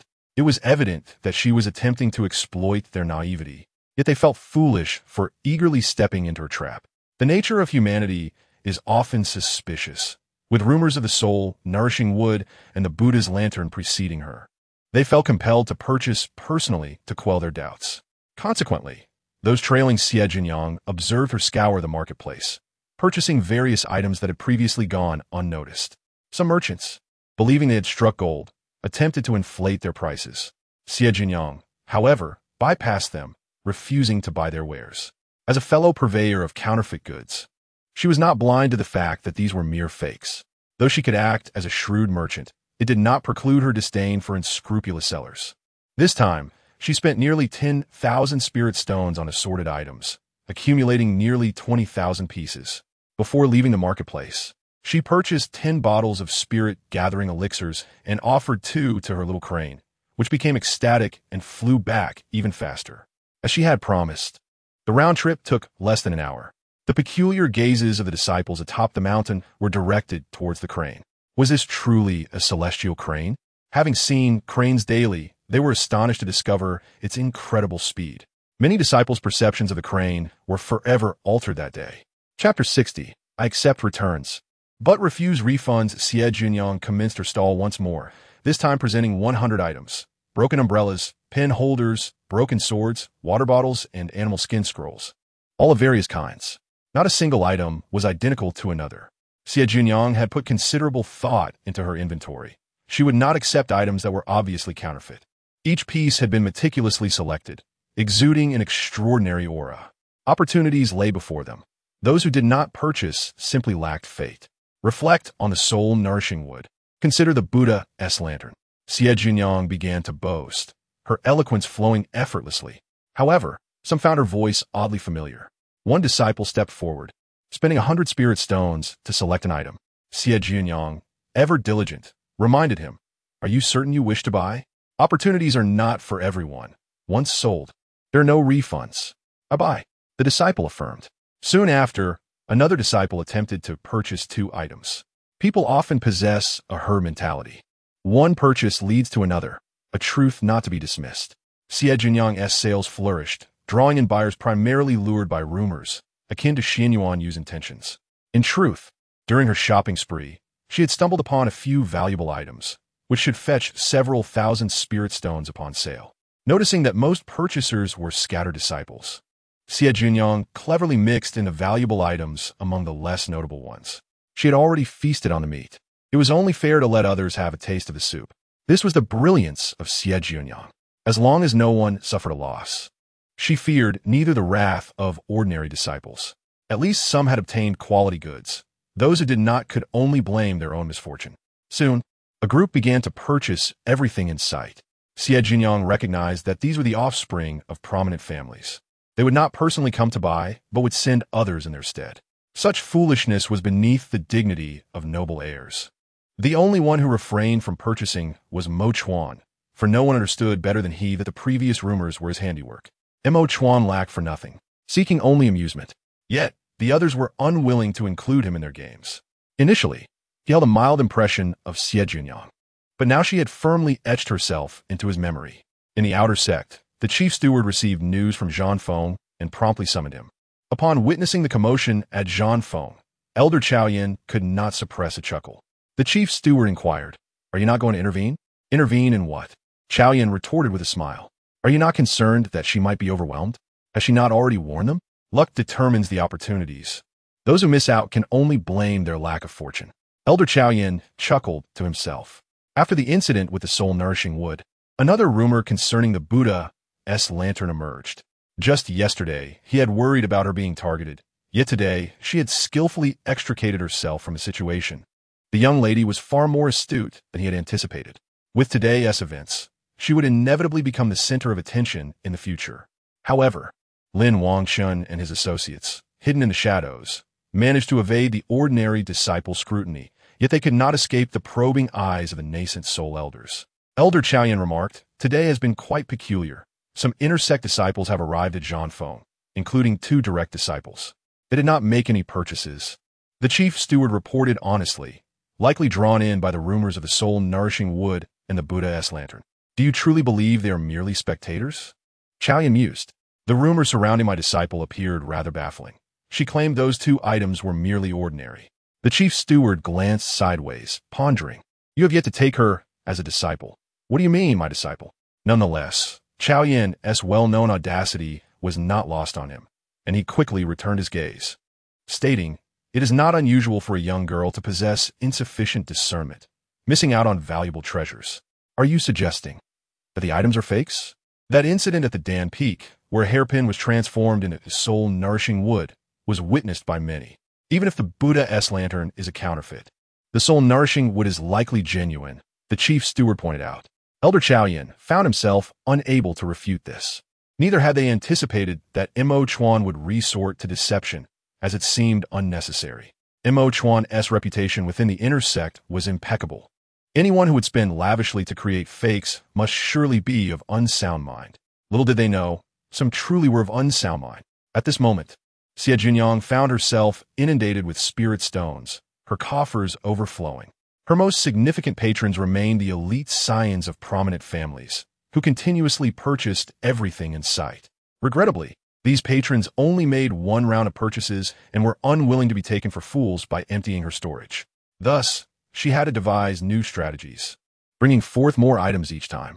The large black cloth could no longer accommodate everything and had to be shifted to the ground. A vast array of items threatened to engulf her.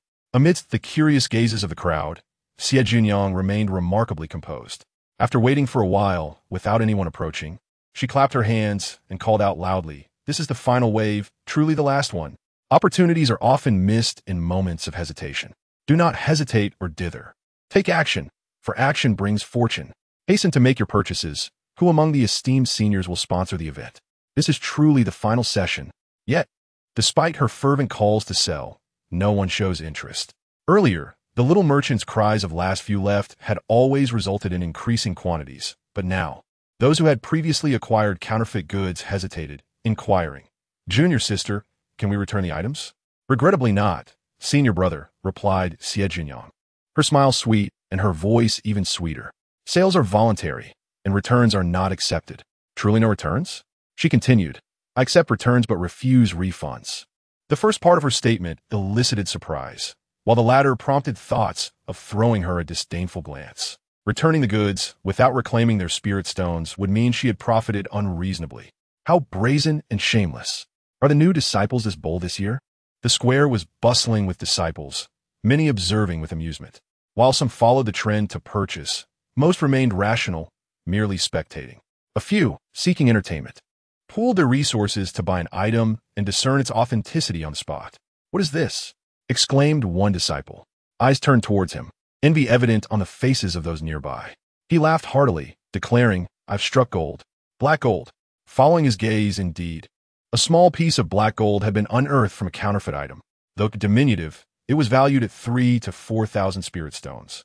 Spending a mere 100 spirit stones was undeniably a profit. Almost simultaneously, the crowd's attention shifted towards the heap of refuse before Xie Jiuniang, their expressions now tinged with intrigue. When treasure appears amidst trash, it transforms into valuable refuse. Xie Jiuniang's eyes sparkled as she resumed her loud hawking. "Come, come, the final wave, the last wave. Who will be the fourth fortunate one? Spend 100 spirit stones to find out. Spirit nurturing wood, the lamp before the Buddha, black gold." Opportunities do not linger. Action speaks louder than thought. The last wave. Xie Jiuniang anticipated a rush for purchases, but after selling a few more items, she halted. She had not lied. The goods displayed were indeed the final wave, yet there remained 3,000 to 4,000 items for selection. Presently, she had netted 150 to 160,000, and not selling these would not pose a problem. Yet who would refuse an excess of spirit stones? She surveyed the crowd, noting their remarkable composure. In reality, only about 1,000 to 2,000 disciples were genuine buyers, while the spectators exceeded 10,000. Glancing at the setting sun, Xie Jiuniang declared, "I will sell for another quarter of an hour. If no one buys, I shall pack up." She took out a red fruit and bit into it, savoring its sweetness and crunch. Many suspected her to be the fated one, convinced of her luck, believing that despite knowing the items were worthless, they would still purchase. Firstly, they lacked spirit stones, and secondly, the opportunities of the fated ones were unpredictable.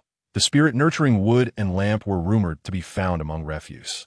Xie Jiuniang had nearly 20,000 pieces of refuse, and they had purchased over 10,000. The outer disciples had taken merely half. Noticing the lack of buyers, Xie Jiuniang sat down without concern for the dirt, munching on her red fruit while rummaging through the refuse. The uncertain disciples found nothing of note, but figures like Lin Wangchen and Gongsun were acutely observant of Xie Jiuniang's actions. According to records, the fated ones acquire their fortunes irrationally. It was as if, from the same pile of refuse that countless others had sifted through fruitlessly, the fated ones could extract treasures effortlessly. "Oh," Xie Jiuniang exclaimed, pulling out a small jade vial the size of her palm from the refuse. Her face displayed confusion as she discarded the half-eaten red fruit, examining the vial closely. Shaking it lightly, she removed the wooden cork and peered inside, raising the anticipation of everyone around her. Silence fell upon the crowd.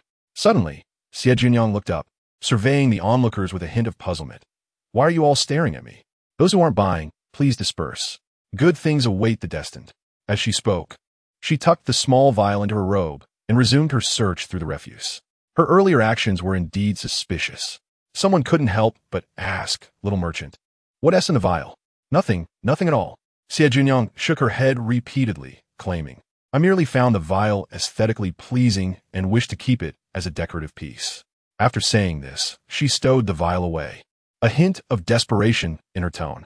Gongsun was eager to send someone to buy it immediately, but with the pit of the Buddha lamp looming, he hesitated. Lin Wangchen narrowed his eyes, having noticed Gongsun's unusual demeanor. His expression was not that of someone who had just discovered treasure. He recalled the broken sword from Xianan City, his heart filled with doubt. He discreetly sent a message to a relative in the outer sect, requesting assistance in investigating. While the two remained motionless, Immortal did not emerge. Instead, a foundation-building disciple clad in inner sect robes approached, squatting before Xie Jiuniang's stall. "Junior niece, is that little jade vial for sale? I'll offer 1,000. "Senior uncle, that's just an ordinary little jade vial," Xie Jiuniang replied. Yet she hesitated to produce it. The longer she delayed, the more it piqued their interest. The foundation-building disciple chuckled. "No worries, I simply took a liking to it." Others joined in, urging yes. "Little merchant, hurry and bring it out. We believe in the connection of the eyes in our purchases." Xie Jiuniang was certain the instigator was in cahoots with the foundation-building disciple. "Do not call me a little merchant. I'm a trustworthy trader." She shot a glare at the disciple before reluctantly retrieving the vial. Do you truly wish to buy it? There is nothing special about it, truly. I wish to buy. The foundation-building disciple produced 1,000 spirit stones, ready to trade with Xie Jiuniang. Just then, another voice chimed in. I also wish to buy. I'll offer 2,000. Here they come. A classic scene was about to unfold at the sect's gate. Xie Jiuniang felt an urge to rub her hands together in excitement, but forced herself to suppress it. She must not show joy or smile. She had to feign reluctance, pretending to be fond of the little jade vial. The fated one's affection for the vial surely indicated its worth. Just then, her sword spirit spoke up. Master, that little jade vial might indeed be a valuable item. What? Xie Jiuniang tightened her grip on the vial. What do you mean? It can hold spirit spring water. With a cubic capacity, the sword spirit explained after a quick inspection. Xie Jiuniang relaxed her grip and replied, somewhat incredulously, little brat, do you think that vial for spirit spring water are easily obtainable? One can purchase them with spirit stones anywhere. Even vials with 10 cubic capacities are common. Vials for holding spring water are quite ordinary in the market, as ubiquitous as storage bags. Some possess teapots that can brew spirit tea for decades, while others have wine flasks that can preserve wine for centuries. The sword spirit fell silent, having just awakened from slumber, unaware of the current prosperity within the realm of cultivation. It seemed a thorough understanding of today as cultivation world was necessary. Meanwhile, Xie Jiuniang's subtle changes did not escape the keen eyes of the foundation-building cultivators, including Lin Wangchen. Mo Chuan's previously lax demeanor became focused, as if sensing something amiss. Could the little jade vial truly be valuable? Even though Xie Jiuniang quickly regained her composure, this only added to her credibility. The individuals present were no fools. They were seasoned disciples who had navigated the sect for over a decade, and they were not entirely oblivious. What they had underestimated was the cunning of a 12-year-old child, destined to make them unwitting lambs to the slaughter. Of course, this tactic would only work once. It would not be effective again. However, Xie Jiuniang was unconcerned. After this transaction, she could retreat into seclusion. Once the attention had waned, she would seek an opportunity to visit the back mountain. In the span of mere moments, her thoughts shifted, and several inner sect disciples stepped forward, expressing their desire to purchase the little jade vial. Xie Jiuniang smiled, her gaze flitting across their faces. Many were familiar from her past life. Some she recognized, while others were unknown to her. However, these individuals are but mere small fry. The true prodigies of their clan have their attention focused on Xiang. Xie Jiuniang furrowed her delicate brows and declared, since this is what everyone desires, let us commence the bidding right here, with the highest bidder claiming the prize.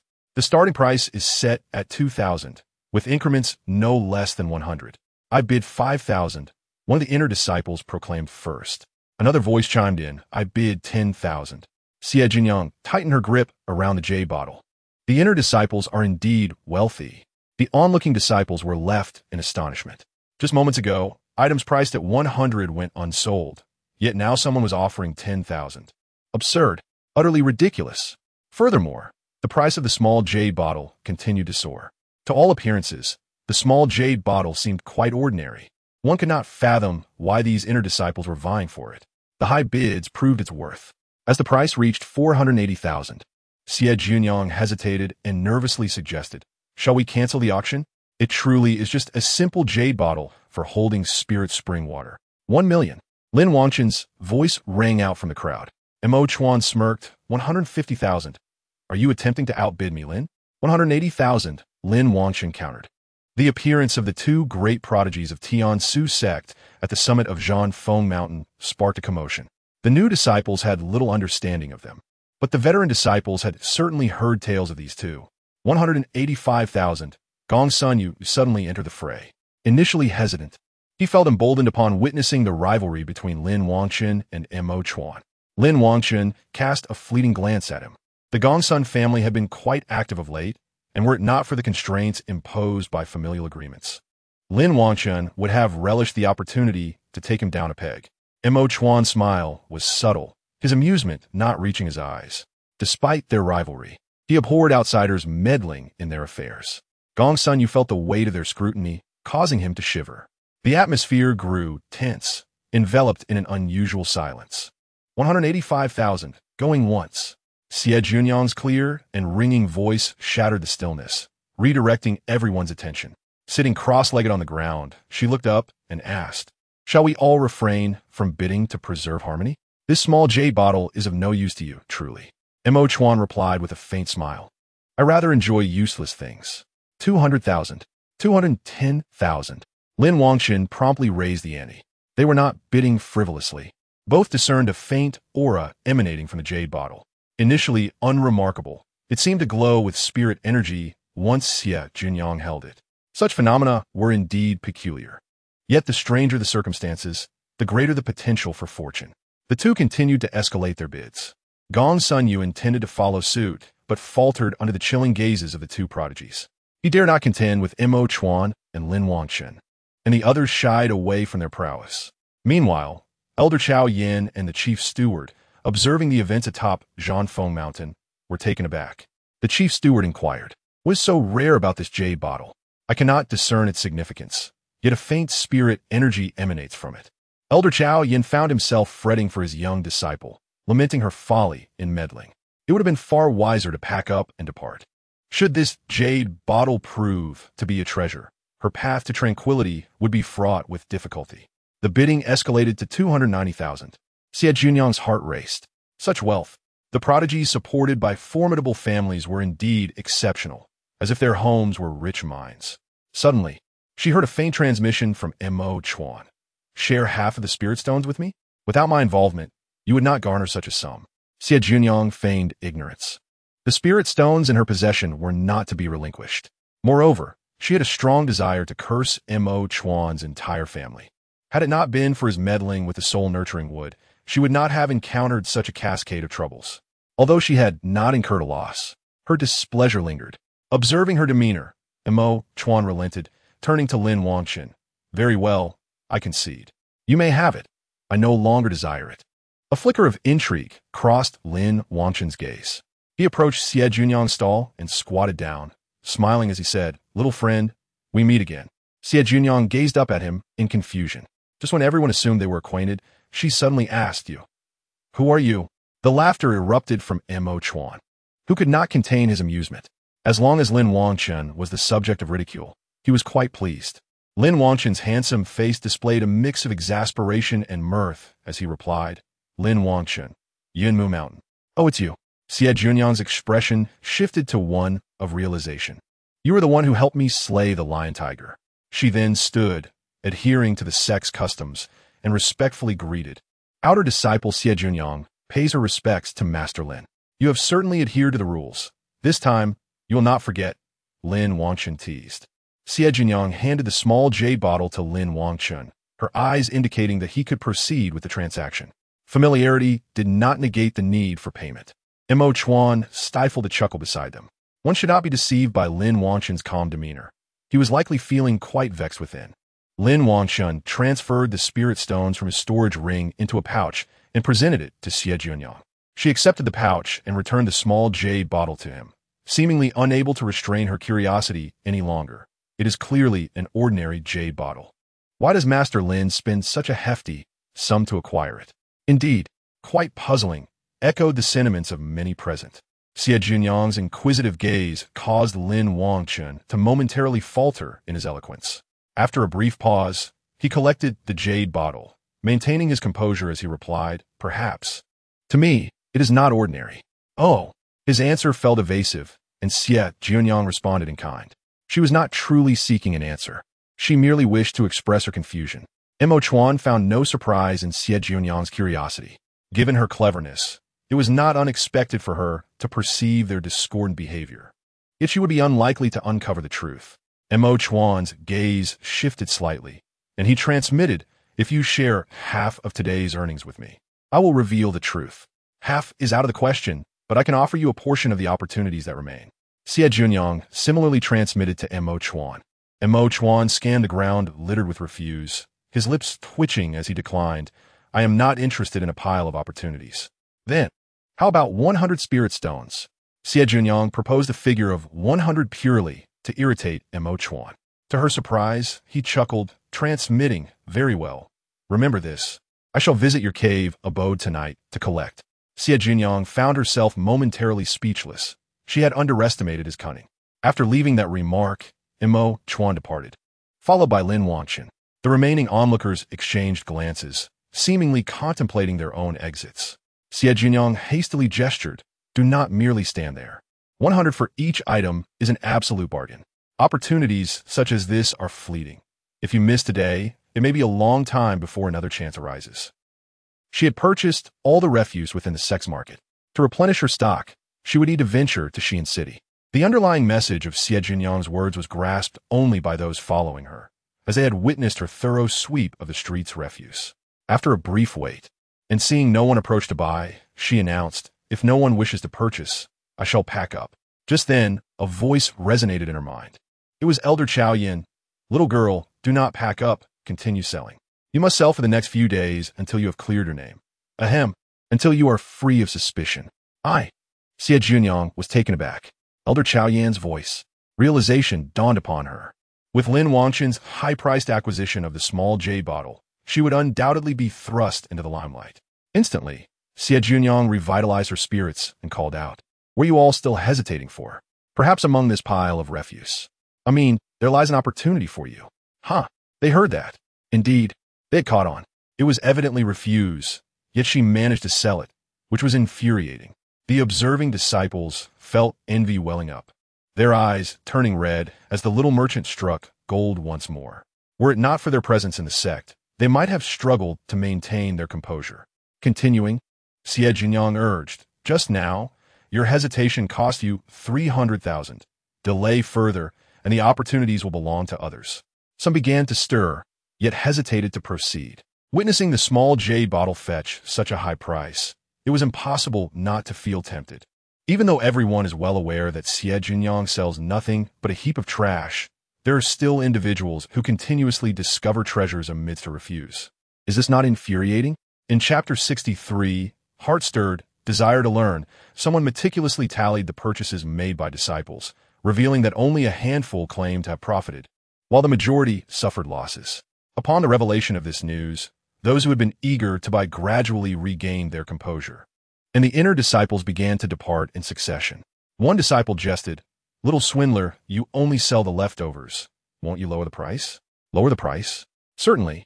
Xie Jiuniang immediately retorted, 99, just 99, and you can take home abundant opportunities. When no one stepped forward to make a purchase, she quickly altered her offer, "Buy 10, get 1 free. The more you buy, the more you receive." Still, no one approached her stall. Xie Jiuniang sighed, "Business is tough." The onlookers exchanged incredulous glances. Earning 3 to 4 million in a day, and yet she dares to lament about her struggles? Whose daughter is this? Why is she so infuriating? Xie Jiuniang resumed her chatter, "Don't think that I earn a lot. I barely scrape by." Upon hearing this, the little crane perched beside her actually nodded in agreement. It was then that Xie Jiuniang remembered the little crane. She pulled out 2 red fruits, taking one for herself and offering the other to the crane. She then gathered the remainder of her junk, selecting only around 20 items to display, transitioning from a vigorous vendor to a more laid-back one.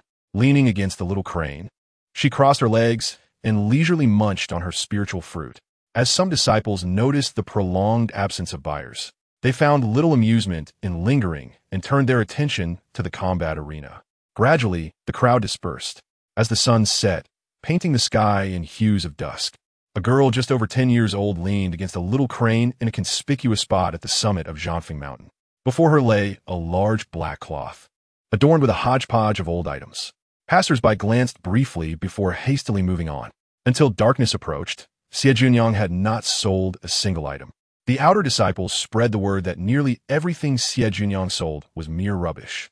Among the few fortunate ones who did not incur losses, their earnings were minimal, and the likelihood of acquiring something valuable was exceedingly slim. The appearance of the 2 exceptional inner disciples had been the talk of the town for quite some time. Moreover, many were intrigued by the small jade bottle purchased by Lin Wangchen, wondering what kind of treasure it contained. Others who bought her junk returned to their caves, activating formations to examine their acquisitions one by one. The ultimate outcome, naturally, was trash, just as they had perceived at first glance. All worthless items devoid of spiritual stones. Despite their innate ability to trust their judgment, they were nonetheless captivated by the whims of Destiny's Child. choosing to gamble on elusive fortunes rather than believe in themselves. Opportunities in the realm of cultivation are exceedingly rare. Over 90% of cultivators spend their lives searching, only to find nothing before their lifespans expire. Yet, the child of destiny has emerged, a being blessed with endless opportunities, destined to ascend. Who could resist such a lure? Rather than aimlessly seeking fortunes, it is far easier to follow in the footsteps of the destined one and pick up the scraps. They needed only one opportunity to last a lifetime. However, that insufferable little swindler, there was no way she could be the child of destiny. She was shamelessly lowly, while Xiang appeared far more ethereal and aloof. Who had misled them at that time? It seemed to be Mo Chuan. Yet today, Mo Chuan had purchased nothing. Damn it, Mo Chuan is truly a fool. They resolved to investigate the rumors. At the law peak of the inner sect, a junior disciple was reporting the findings to Lin Wangchen. The junior disciple reported, Gongsun Yu's lantern is a counterfeit. The rumor regarding the blue lamp before the Buddha is false, and the Gongsun family has dispatched someone to investigate the source. He subsequently mentioned the incident of 2 disciples from the Gongsun family robbing Xie Jiuniang. So, there was no treasure to speak of? Lin Wangchen waved off the junior disciple, retrieving the small jade bottle. Inside was only half a vial of spiritual spring water, which explained why spiritual energy would spill forth when Xie Jiuniang uncorked it, worth no more than 1,000 spiritual stones. Yet he'd spent 290,000 on it. After a moment's contemplation, the small jade bottle was casually tossed into a corner. He had fallen into a trap. Lin Wangchen immediately recalled Mo Chuan. Thus, the soul-nurturing wood was likely a fabrication as well, a ploy by Mo Chuan to draw him into the scheme, spending lavishly for that purpose. What a madman. Now, both sides were left in ruin, while the little girl reaped the benefits. Xie Jiuniang returned to mountain number 4 atop her crane, instructing it to come back for her in the morning, as she planned to set up her stall again at the summit of Zhanfeng Mountain until she was utterly ignored. Just as she was about to enter her cave, a jujube fell from above, striking her on the head. The sword spirit Ling cautioned, Master, it's Mo Chuan. He-s in the tree. Xie Jiuniang looked up to find Mo Chuan reclining on a branch, one foot resting on the bark while the other dangled leisurely, swaying occasionally. His garments danced in the breeze, exuding a carefree demeanor. Xie Jiuniang complained to Ling, why do all men love climbing trees? Elder Yin did the same. Perhaps it's to appear more impressive? Ling speculated. Xie Jiuniang, adhering to sect protocols, approached him respectfully. Outer sect disciple Xie Jiuniang pays her respects to Uncle Mo Chuan. Well, aren't you well behaved now? Mo Chuan mused, finding her formal demeanor more palatable than her earlier antics. Mo Chuan gracefully leaped down from the tree, landing before her in an elegant posture, resembling a tall bamboo. Xie Jiuniang had to tilt her head to meet his gaze, the height difference stark, reminiscent of a child standing beside an adult. Mo Chuan slowly raised his right arm, revealing a leaf delicately pinched between his fingers. With a flick of his wrist, the leaf shot out with precision, instantly slaying a hidden hummingbird lurking several feet away. Xie Jiuniang felt a chill run down her spine. The hummingbird was diminutive and easily concealed. Surrounding the cave were trees and thickets, filled with various birds and insects. The hummingbird blended in seamlessly, akin to a drop of water merging into the sea. Cultivators often contracted hummingbirds for reconnaissance and surveillance. At that very moment, within a cave on peak number 4, the owner of the slain hummingbird suffered a backlash from the contract, spitting blood and paling in countenance. In a panic, he retrieved a communication talisman. Uncle Lin, my contracted beast has been killed.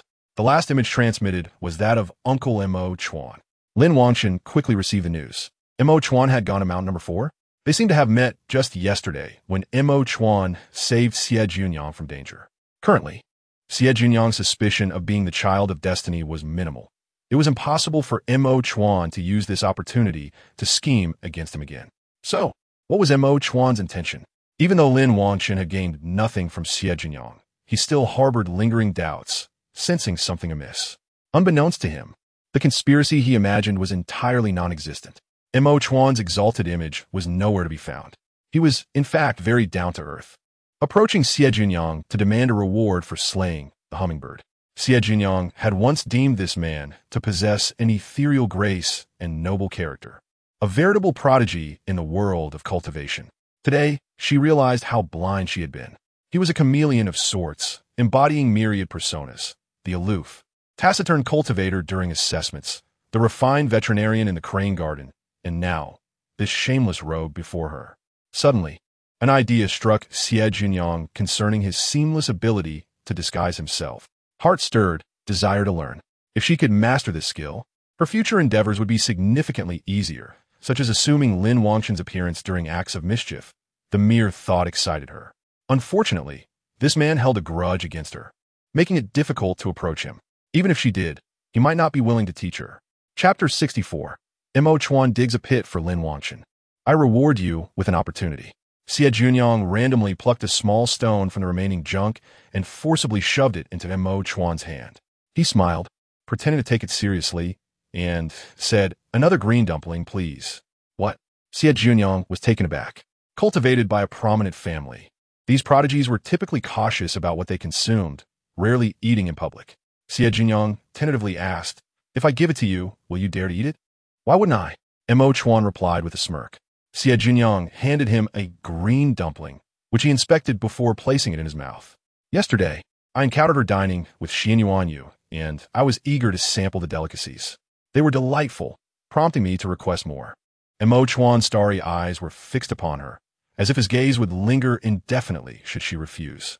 Xie Jiuniang, with an elegant porcelain dish, presented 6 green dumplings and stated calmly, a total of 6 spirit stones. Mo Chuan hesitated for a moment before smiling, his eyes radiating joy, and replied, "Deducted from the spirit stones you owe me 100. Xie Jiuniang was taken aback. "Indeed, you still owe me 94, all converted into dumplings." Mo Chuan picked up another dumpling and savored it. The dumplings crafted by Mo Lan were not large. Xie Jiuniang could consume one with 2 or 3 bites, while an adult could manage one in a single mouthful. Amid her bewilderment, she noted no outward change, yet internally, her sword spirit, Jianling, was frantically critiquing. Who would have thought that the wealthier one is, the more miserly they become? Coming here at night to demand 100 spirit stones.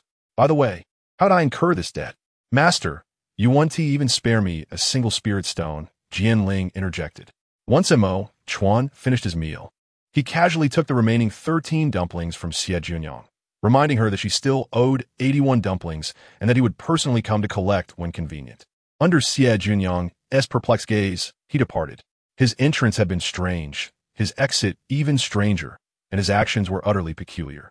Wasn't he the purpose of spending 100 spirit stones to uncover the truth? Though Xie Jiuniang had no need for the truth, it hardly justified his silence. She harbored doubts about Mo Chuan's intentions.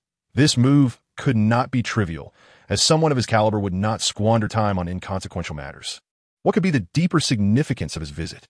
Xie Jiuniang did not dwell on it for long, as the truth would arrive unexpectedly the following day, the next day. In the morning, the sky was clear and vast. Xie Jiuniang rode a celestial crane to the small waterfall. The fruit trees had been planted, and the house was completed, with everyone engaged in final touches.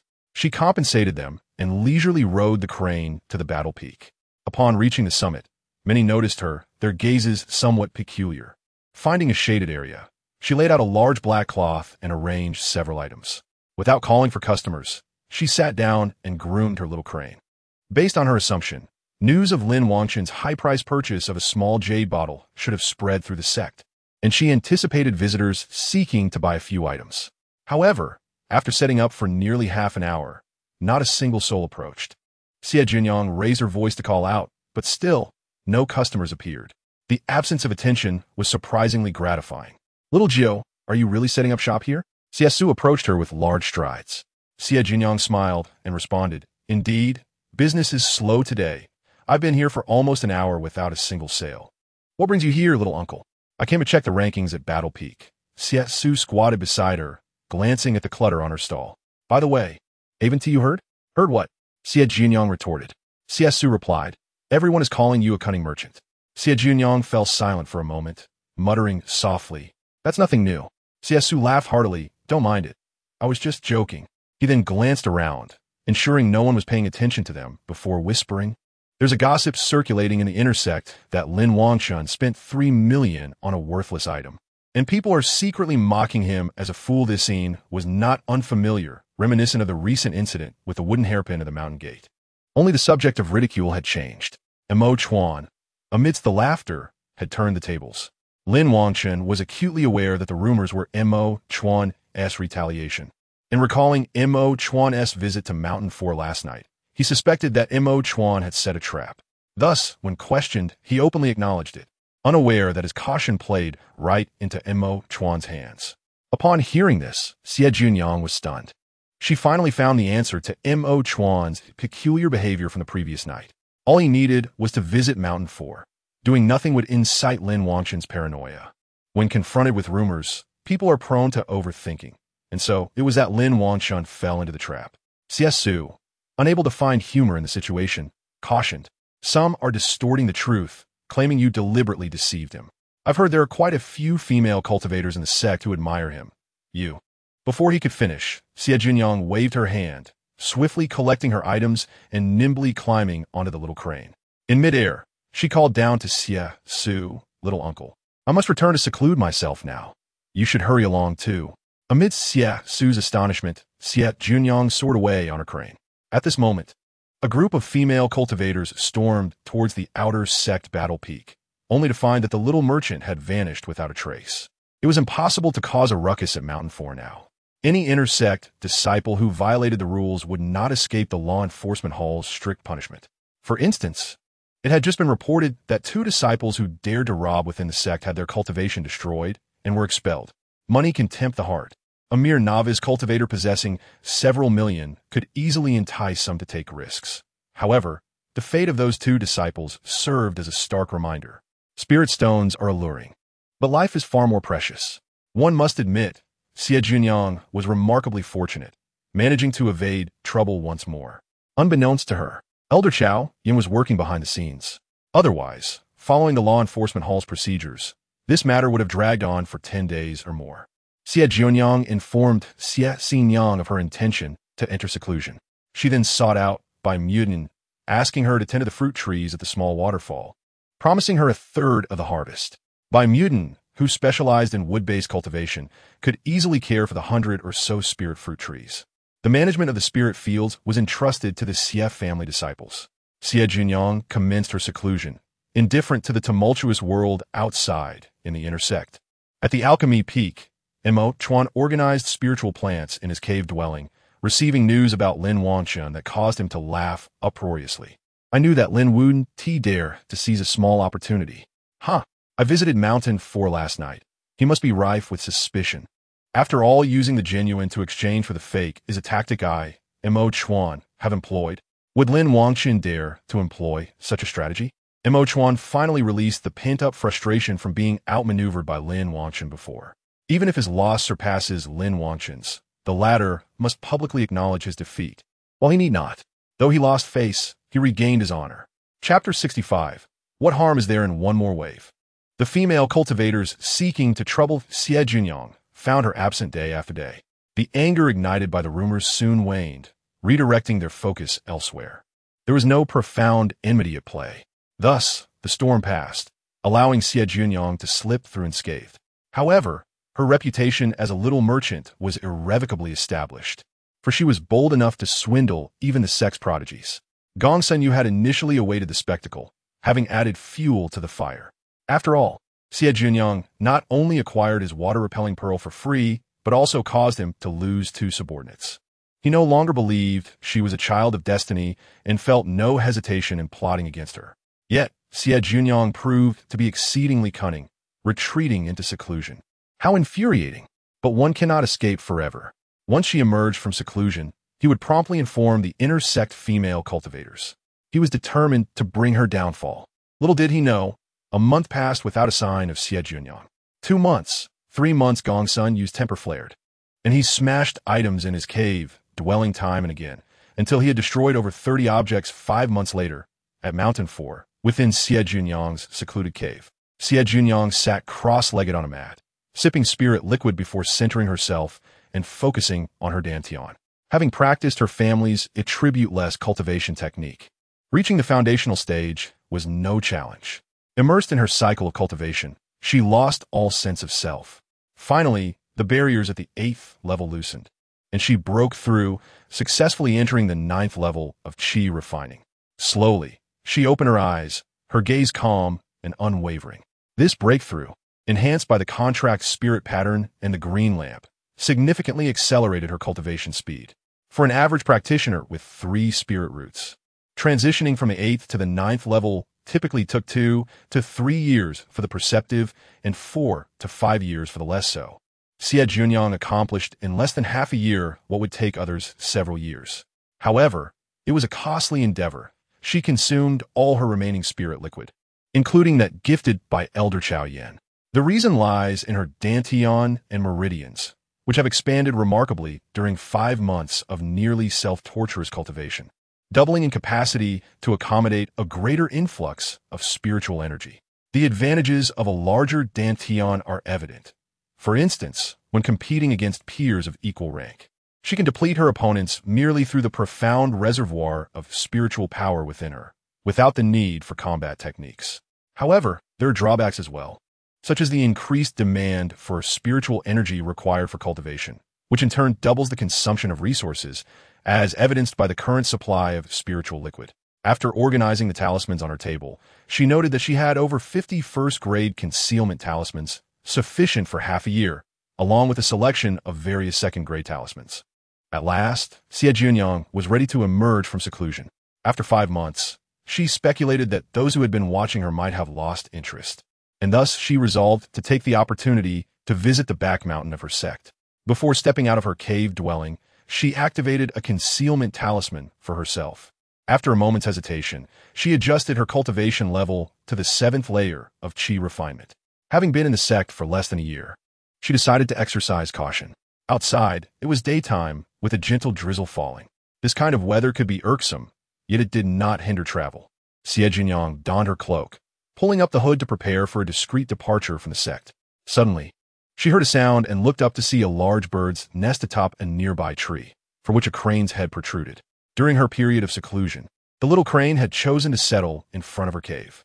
Xie Jiuniang blinked, suppressing a smile. Was the little crane intending to become her companion? The little crane joyfully flew out of its nest, exuding a faint aura of spiritual energy that formed a barrier, keeping the rainwater at bay and preventing it from dampening its feathers. Elated, Xie Jiuniang gently stroked the little crane and asked, "Are you planning to make your home here?" The little crane chirped in response, nuzzling against her. Climbing onto its back, she cheerfully declared, "Let us go, out of the sect, to the back mountain." The little crane took off excitedly. The back mountain of the Tinshu sect is not merely a peak behind the sect, but a designated area on the periphery of the mountain range, where the tier of demonic beasts is not high, serving as a training ground for disciples below the foundation establishment stage. Many disciples braved the rain to venture out. Riding the crane, Xie Jiuniang was inconspicuous, especially with her cloak concealing her appearance. To outsiders, it would be challenging to detect her without probing with divine sense. Once outside the sect, she instructed her sword spirit, Feng, to scout for any potential followers. Upon confirming that there were none, she cast a concealment talisman on herself and one for the little crane as well. Together, they proceeded toward the back mountain. Upon reaching the mountain's edge, the clouds parted and the rain ceased. Xie Jiuniang pointed in a direction for the crane to fly. With the assistance of the sword spirit, they successfully circumvented a den of demonic beasts and arrived at a ravine. She recalled that in her previous life, a year later, she had discovered a corpse in this ravine. After burying the remains, she had seamlessly inherited the deceased's possessions, which included a water-repelling pearl. As they entered the ravine, they had not gone far when they heard furious roars from ahead. Xie Jiuniang quickly directed the crane to land atop a large tree to observe the commotion. "Little crane, stay here. If there's danger, fly away. I'll check ahead," she instructed, waiting for the crane to nod before leaping down from the tree and stealthily advancing. As she approached within 2 or 3 miles, the commotion came into her divine senses range. Several intersect disciples had provoked 2 massive red earth bears. These bears, known for their large size, thick skin, and immense strength, were typically avoided by Qi refinement practitioners, as common attacks were ineffective against them. However, red earth bears are generally mild-mannered and herbivorous, typically refraining from attacking humans. These 2 bears were angrily confronting the disciples. And Xie Jiuniang's first thought was that these individuals must have done something to provoke them. Sure enough, the lead girl in a pink skirt was cradling a tiny bear cub in her arms, which had just been born and was still blind. Xie Jiuniang recognized her as Wu Shuangshuang, a fervent admirer of Lin Wangchen from a prominent family in the cultivation world. If Song Bei'er was a peculiar character, then Wu Shuangshuang was undeniably malicious. In her previous life, before marrying Lin Wangchen, Wu Shuangshuang had once sent assassins after her, an attempt that nearly cost Xie Jiuniang her life, only for Lin Wangchen to arrive just in time to save her. The following year, Lin Wangchen resorted to underhanded tactics, leading to Wu Shuangshuang's demise during a secret realm trial, likely a consequence of her actions crossing his threshold of tolerance. In her past life, Lin Wangchen had saved Xie Jiuniang multiple times, yet the dangers she faced were often instigated by him. Blinded by affection in her previous life, she had felt gratitude towards him. Now, however, she felt none but disdain. Hidden in the shadows, Xie Jiuniang observed the unfolding events. As the disciples found themselves pursued by the bears, they were forced to band together to fend off the creatures. Remarkably, Wu Shuangshuang abandoned her companions and fled alone. Xie Jiuniang noted that Wu Shuangshuang was running in her direction, and her thoughts began to swirl. For a moment, she entertained the thought of killing her, but reason prevailed. Past experiences with Song Bei'er had taught her that dealing with individuals from influential families required utmost caution. Patience was key. The scions of noble families often possessed numerous means of self-preservation, which would likely be triggered in a life-threatening scenario. Xie Jiuniang's gaze flicked over the defensive jade talisman that Wu Shuangshuang wore. She knew how to handle such situations. Drawing out a wooden stick, she recognized that one did not need a formidable artifact to eliminate a member of a noble family. A simple wooden stick would suffice. Since the wooden stick did not emanate spiritual energy, it typically would not invoke any defensive artifacts. Wu Shuangshuang was merely at the 7th layer of qi refinement, still quite fragile. With her concealment talisman still effective, she also activated a breath-concealing talisman and positioned herself in ambush along Wu Shuangshuang's path. As Wu Shuangshuang fled straight ahead, she showed no inclination to assist her fellow disciples. Their fates were of no concern to her, especially since those disciples had been hired with her spirit stones. Their deaths would merely save her some expenditure. Just as Wu Shuangshuang indulged in her dark thoughts, a sudden blow to the back of her head caused her vision to blacken, and she instantly lost consciousness, her body collapsing forward. Xie Jiuniang deftly caught her by the collar to prevent her from falling, while a small, delicate hand caught the tumbling bear cub. "Little rascal, keep an eye out for anyone approaching and notify me," Xie Jiuniang instructed as she cradled the small bear and began to search Wu Shuangshuang's belongings. Unfortunately, most valuable items were bound to their owners, and she could not deal with them at the moment, so she decided against taking anything. Instead, she wiped Wu Shuangshuang's storage bag of her divine sense. To her surprise, she discovered a water-repelling pearl, which, even of average quality, was a valuable find. She collected all unmarked items, such as pills, talismans, spiritual liquids, and spirit stones, enriching herself further. After tossing the storage bag back onto Wu Shuangshuang's body, out of concern that someone might pick it up, thus implicating innocence, she departed with the small bear. Instead of heading out, she summoned the little crane to fly deeper into the mountains. She returned the bear cub to the cave where the red earth bears resided. The disciples who had been battling the bears were on the verge of despair, convinced they would perish there, when suddenly, the two bears halted their onslaught and hurriedly retreated. Unbeknownst to Xie Jiuniang, her intervention had altered the course of events. In her previous life, the corpse she had sought to claim had simply vanished. Arriving at the location where she had previously encountered the remains, she found no trace of the body. Was it possible that the person had not yet perished? A wave of embarrassment washed over her.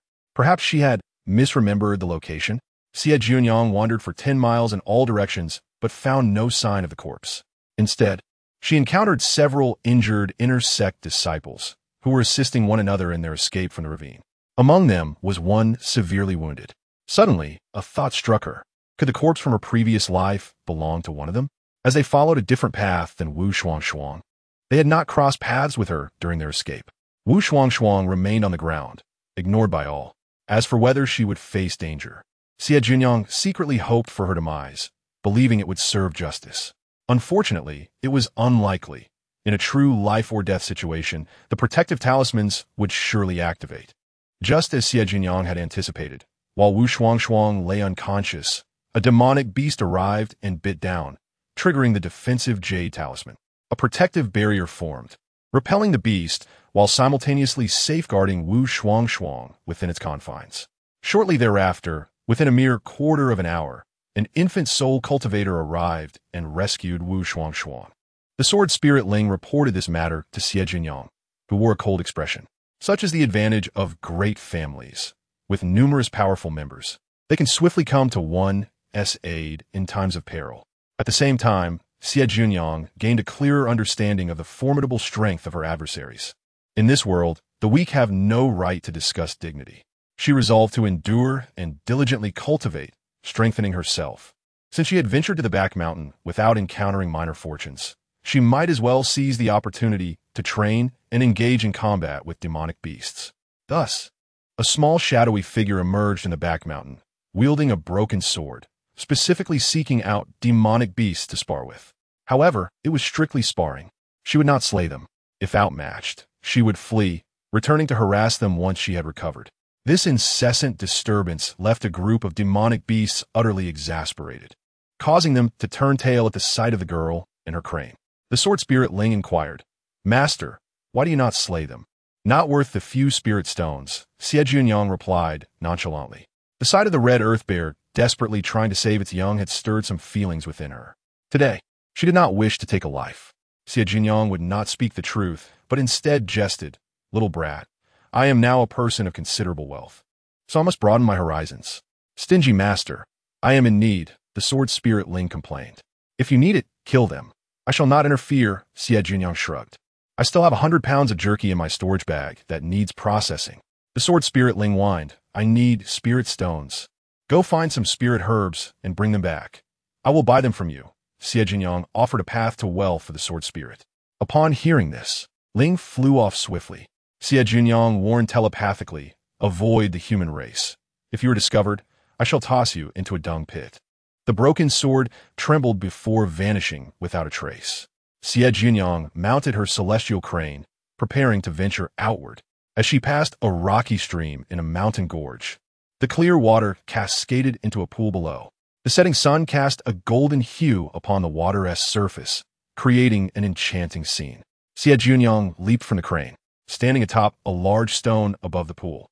The little crane swiftly snatched a fish from the water, eager to present its catch to Xie Jiuniang. Suddenly, the little crane let out an alarmed cry. Xie Jiuniang felt an immediate sense of danger and looked up to see a large net descending from the sky, threatening to ensnare both her and the little crane. The assailants were evidently well prepared, aware of her companion's ability to fly away. Without hesitation, Xie Jiuniang grasped the little crane and leaped into the pool below. As the net, controlled by unseen hands, shrank by half and descended upon her once more, Xie Jiuniang retrieved a common water avoidance pearl, deliberately eschewing a superior one to avoid granting her opponent any advantage. She had intended to use the pool's water to obstruct the ambusher's assault. Holding the little crane tightly, she swiftly descended to the bottom of the pool. To her surprise, what she initially thought was a shallow pool turned out to be remarkably deep and expansive, far larger than its surface suggested. The little crane was exhilarated by the experience of unimpeded flight underwater. Find a narrow space to fly and use the surroundings to block the net, Xie Jiuniang urged the little crane, glancing up at the surface. The water had obscured the area where the avoidance pearl had opened, and the net was now slightly delayed in its descent. The little crane darted toward a crevice at the bottom. Xie Jiuniang extended her spiritual sense to the surface, spotting her assailants, 2 attendants of Gong Sun Yu. Both were at the 9th level of Qi refinement, having entered the Tianshu sect alongside Gong Sun Yu. Gong Sun Yu had gained entry without examination, while these 2 had evidently passed the rigorous assessments, indicating their considerable strength. This was a rather troublesome situation. Chapter 67. Today, I had no intent to kill Xie Jiuniang, and the little crane evaded various attacks. The fish in the water, frightened, scattered in all directions, some inadvertently colliding with the net. The next moment made Xie Jiuniang's pupils constrict. Each fine strand of the net acted like a razor, slicing through the fish's bodies, leaving a trail of blood in the water. The net was not a mere trapping device, but a lethal weapon. The little crane, equally alarmed, hastened its escape. The turbulent waters muddied by the panicking fish provided little respite. While it obstructed vision, it could not conceal the spiritual sense of the attackers. Gongsun U.S. attendants, one dull and the other sycophantic, were both from the Gongsun family as collateral branches. The dull attendant, Gongsun Na, was a master of the net and had served as Gongsun Yu's blade, having killed many on his behalf. The other, Gongsun Kan, was Gongsun U.S. lackey, having orchestrated numerous schemes to eliminate others. Now, he gazed at the water's surface with an ominous expression, stating, "The little girl has her master's water avoidance pearl. She can hide underwater for a considerable time." Gongsun Na, expressionless, replied, "I will go down and deal with her." "Fine. I will remain on the shore to prevent her escape." Both had witnessed the little crane's speed and were intent on blocking Xie Jiuniang's escape route. Below the surface, Gongsun Na manipulated the net, relentlessly pursuing the pair, leaving them no chance to catch their breath. Suddenly, the little crane led Xie Jiuniang toward a small opening. Xie Jiuniang's eyes widened. What was this place? Attempting to extend her spiritual sense outside, she found it obstructed by the walls. Only the entrance permitted her to probe outward. Outside, a tremendous crash resounded as the net fell upon the entrance, becoming trapped outside and causing a cascade of debris to tumble down, rendering the surrounding water murky. Xie Jiuniang paid little heed to the outside. The interior of this cave was peculiar, not particularly spacious, yet reminiscent of a small bedroom. All she could see was the entrance through which they had come. This entrance had now been sealed by the fallen net. Xie Jiuniang sighed, "Little crane, we are effectively trapped in a jar." The little crane tucked its neck, realizing it had caused the trouble. Xie Jiuniang, however, remained composed, calmly producing a 7-tier defensive array disc and placing 5 high-quality spirit stones into its slots. She then stored the water avoidance pearl in a silk pouch and tied a thin cord around the little crane's neck. The little crane, puzzled, questioned, "What is this for?" Xie Jiuniang gently patted its head, instructing, "Stay here and do not go out. Once I have dealt with the enemies outside, I will return for you." "Caw!" The little crane was confused. "I will be back soon." Initially, Xie Jiuniang had thought her assailants intended merely to capture her, causing her to hesitate between fleeing and countering. However, upon realizing their intent to kill her, she felt no more uncertainty. Killing was an act she despised. Yet at the moment one faced the choice of either killing or being killed, even the most distasteful actions must be taken. Xie Jiuniang closed her eyes and connected with the sword spirit Ling. On the shore, Gongsun can lounge at the edge of the pool, precisely where Xie Jiuniang had stood earlier. He had never anticipated failure in slaying a 7th-level Qi cultivator girl. Rumors suggested that the secret realm of Tianshui was about to open, and the fated one, Xiang, was in search of water avoidance pearls. Gongsun Yu sought to reclaim a superior water avoidance pearl, seizing the opportunity to approach Xiang upon learning of Xie Jiuniang's departure from the sect, immediately dispatching 2 men to pursue her. After deliberation, they resolved to eliminate her and seize her treasures, erasing all evidence of their crime. Essentially, their greed for wealth was the motive. They had their eyes set on Xie Jiuniang's substantial fortune, just as Gongsun Kan contemplated how to divide Xie Jiuniang's possessions. A broken sword pierced through his back, directly into his heart. In a mere breath, Gongsun Kan met his demise, his corpse rolling into the stream, the water quickly staining crimson. Next, another flash of sword light appeared, and the storage pouch hanging from his waist vanished. Meanwhile, at the bottom of the pool, Xie Jiuniang had already engaged Gongsun Na. She had taken the initiative to step out of the cave, exited the 7th-tier formation, and retrieved the superior water avoidance pearl, creating a space devoid of water. The scene beneath the water was chaotic, relying on her techniques and drawing upon her experiences from a past life. Even without extensive practice since her rebirth, her mastery of gold, fire, and wood elemental techniques was unmatched, momentarily disrupting Gongsun Na's rhythm in attack. Xie Jiuniang fought with her innate power, matching Gongsun Na blow for blow. Hongshen Na was secretly alarmed. Wasn't she at the 7th level of Qi refinement? How could her spiritual energy be even more profound than his, who was at the 9th level? Had she concealed her true cultivation? Gongsun Na quickly grasped the crux of the matter. Xie Jiuniang sneered. "And if I have hidden it?" A swarm of loathsome insects lurked in the shadows. The broken sword eliminated the lurking threats on the shore, granting Xie Jiuniang a sense of relief. Her greatest fear was that while she dispatched one, another would escape. Thus, she spared no mercy. Gongsun Na, wielding a formidable net artifact, was poised to unleash a devastating strike when a broken sword descended from the heavens, slicing through the net like a comet, instantaneously cleaving it in two. The destruction of the contracted artifact inflicted a sharp pain upon Gongsun Na's consciousness. In an instant, a sharp bone knife appeared in Xie Jiuniang's hand, severing Gongsun Na's throat. Blood erupted. With a thud, Gongsun Na collapsed, her breath extinguished. Xie Jiuniang gazed coldly at the lifeless body on the ground, murmuring, "I had no intention of taking a life today. Master of the hounds, do not feign grandeur." The broken sword whirled around her, radiating an air of knowing. Xie Jiuniang's gaze turned sharp, and she clenched her teeth, saying, "You little wretch. Dare to utter another word, and I shall deduct your share." Though the atmosphere had once been charged with tension, the sword spirit's interruption had dissipated it, leading her to search through the spoils in a rather unscrupulous manner. Together, they collected the valuables, dividing only the spiritual stones. The master claimed 70%, while the broken sword received 30%. Do not speak of unfairness.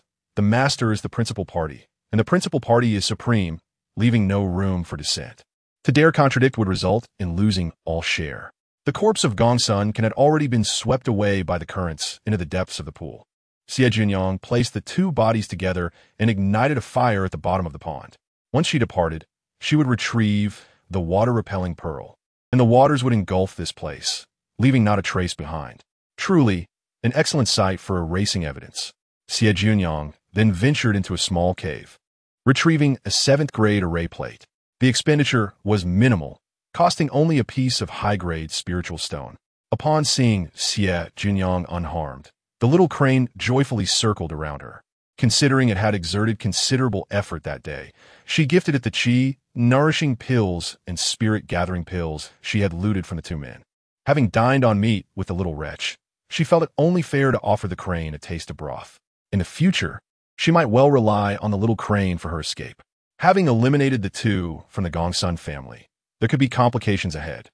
Gongsun Yu's attack indicated he had abandoned his doubts about her. This was both a blessing and a curse. When suspicion lingered, one hesitated to act. Without it, there were no restraints. Given the failure of this ambush, Gongsun Yu's character assured that he would not let it rest easily. What nuisance! I deal with Gongsun Yu. The greatest fear was that in killing the young one, the elder would come seeking revenge. Therefore, she must refrain from acting hastily. Very well, she would bide her time until an opportunity arose to eliminate him. As Xie Jiuniang prepared to depart, her steps faltered, and she turned her gaze towards the small space the crane had led her into moments before. Armed with the bone knife, she began to tap along the stone walls. As she struck, fragments of stone fell away, revealing a small patch of dark material where Gongsun Na had previously attacked. She pried at the dark mass with the bone knife, uncovering more of it as she worked. The broken sword whirled around her in agitation, prompting her to strike it aside with her knife, urging it to cease its distraction while she unearthed this treasure. "Master, you are indulging in fanciful thoughts." The sword spirit scoffed. Xie Jiuniang shot a glance at the sword spirit, saying, "From what I understand, the chosen of destiny often stumble upon treasures, and a fall into a ravine surely indicates a legacy. Having fallen into this pool, would it not be reasonable to expect a worthy find?"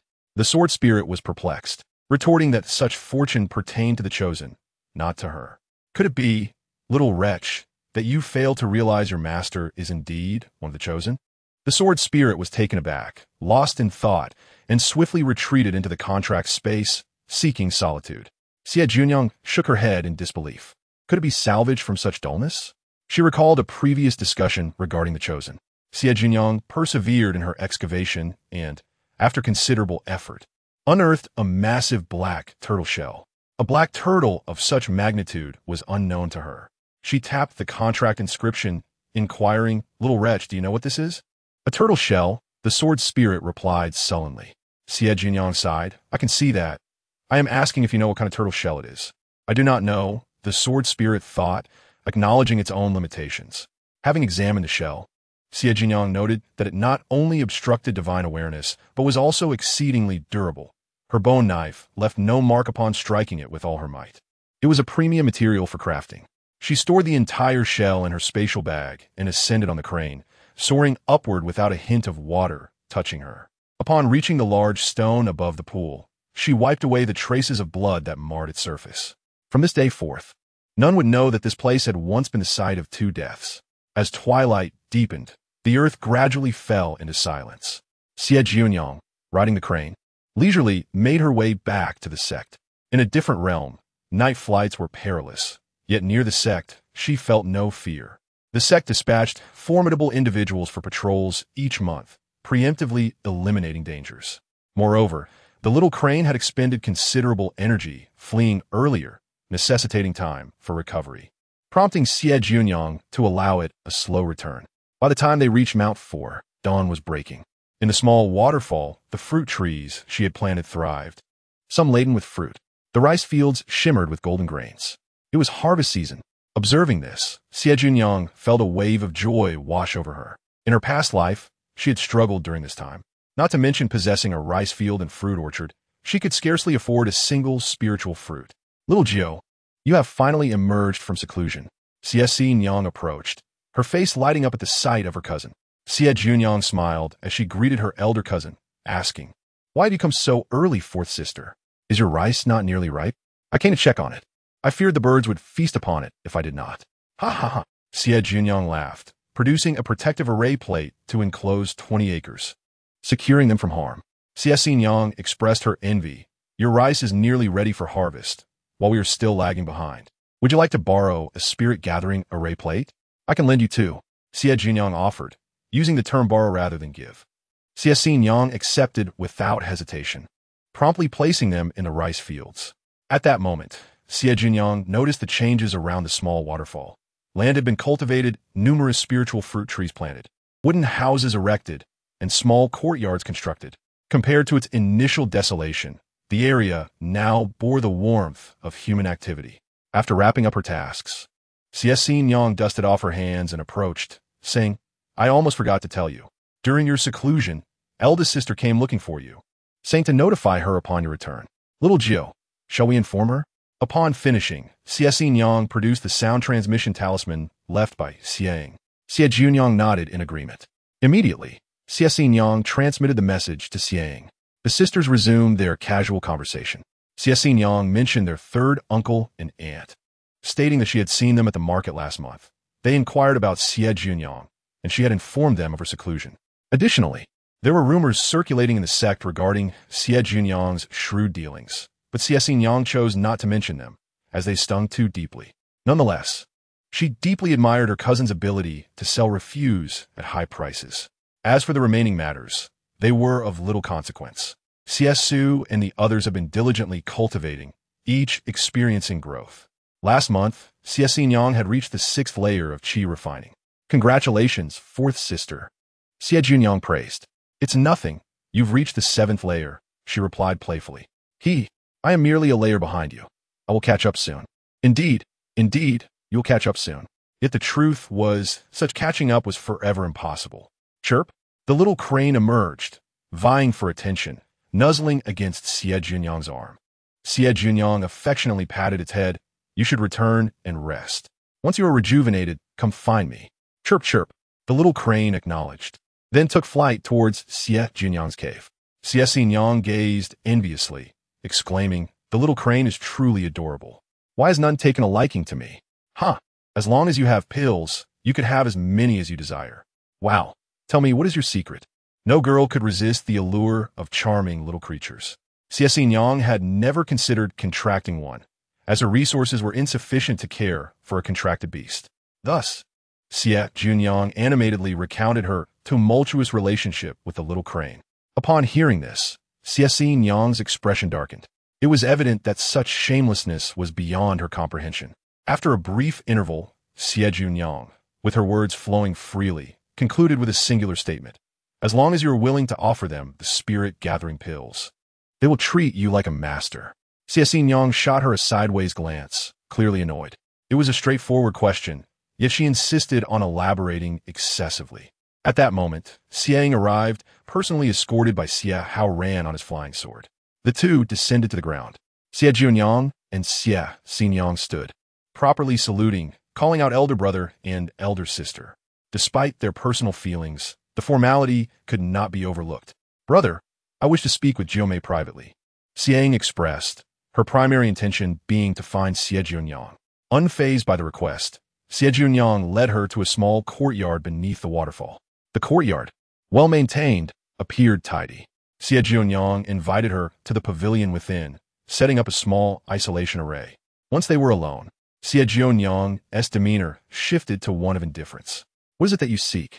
I have obtained a quota. Are you certain you wish to exchange it for a water avoidance pearl? Xiang was aware of Xie Jiuniang's disdain for her, thus refraining from unnecessary banter. Xie Jiuniang smiled and specifically stated, of course, 1 water avoidance pearl for 1 quota to the Tian Shui secret realm. If you have concerns, we can formalize the agreement. No need for that. Xiang produced a token for entering the Tian Shui secret realm. Xie Jiuniang accepted it, verifying its authenticity before retrieving a water avoidance pearl and offering it to Xiang. Xiang examined the pearl curiously, inquiring, is this a top-grade water avoidance pearl? It seems a bit small. As long as it is a water avoidance pearl, it suffices. Xie Jiuniang placed the token into her storage bag, then mischievously added, our transaction pertains to the water avoidance pearl, but I never specified it must be of the finest quality.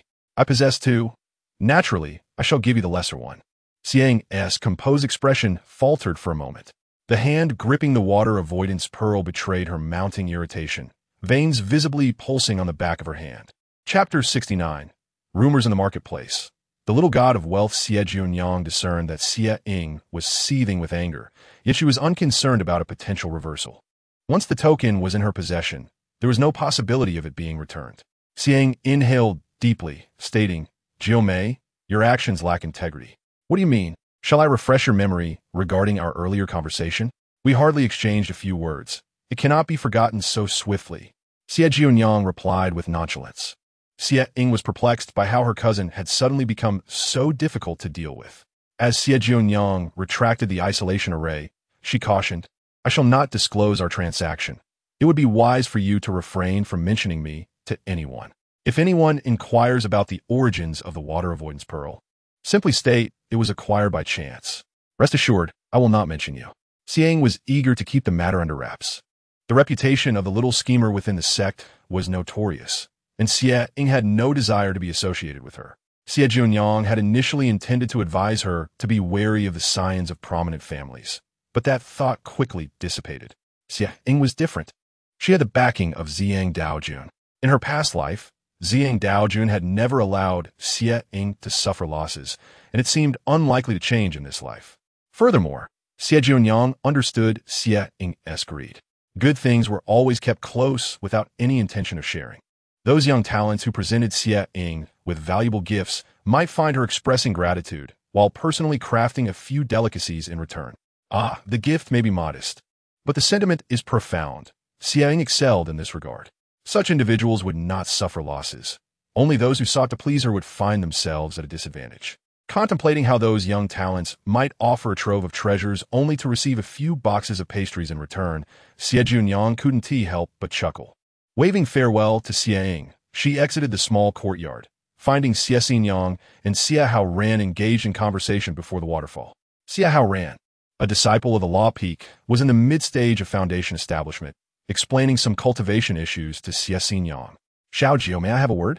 Upon noticing Xie Jiuniang preparing to leave, Xie Haoran called out promptly. Xie Jiuniang halted, standing in place to ask, what does elder brother wish to discuss? It is about the sect's rumors, that you have deceived others. Stop.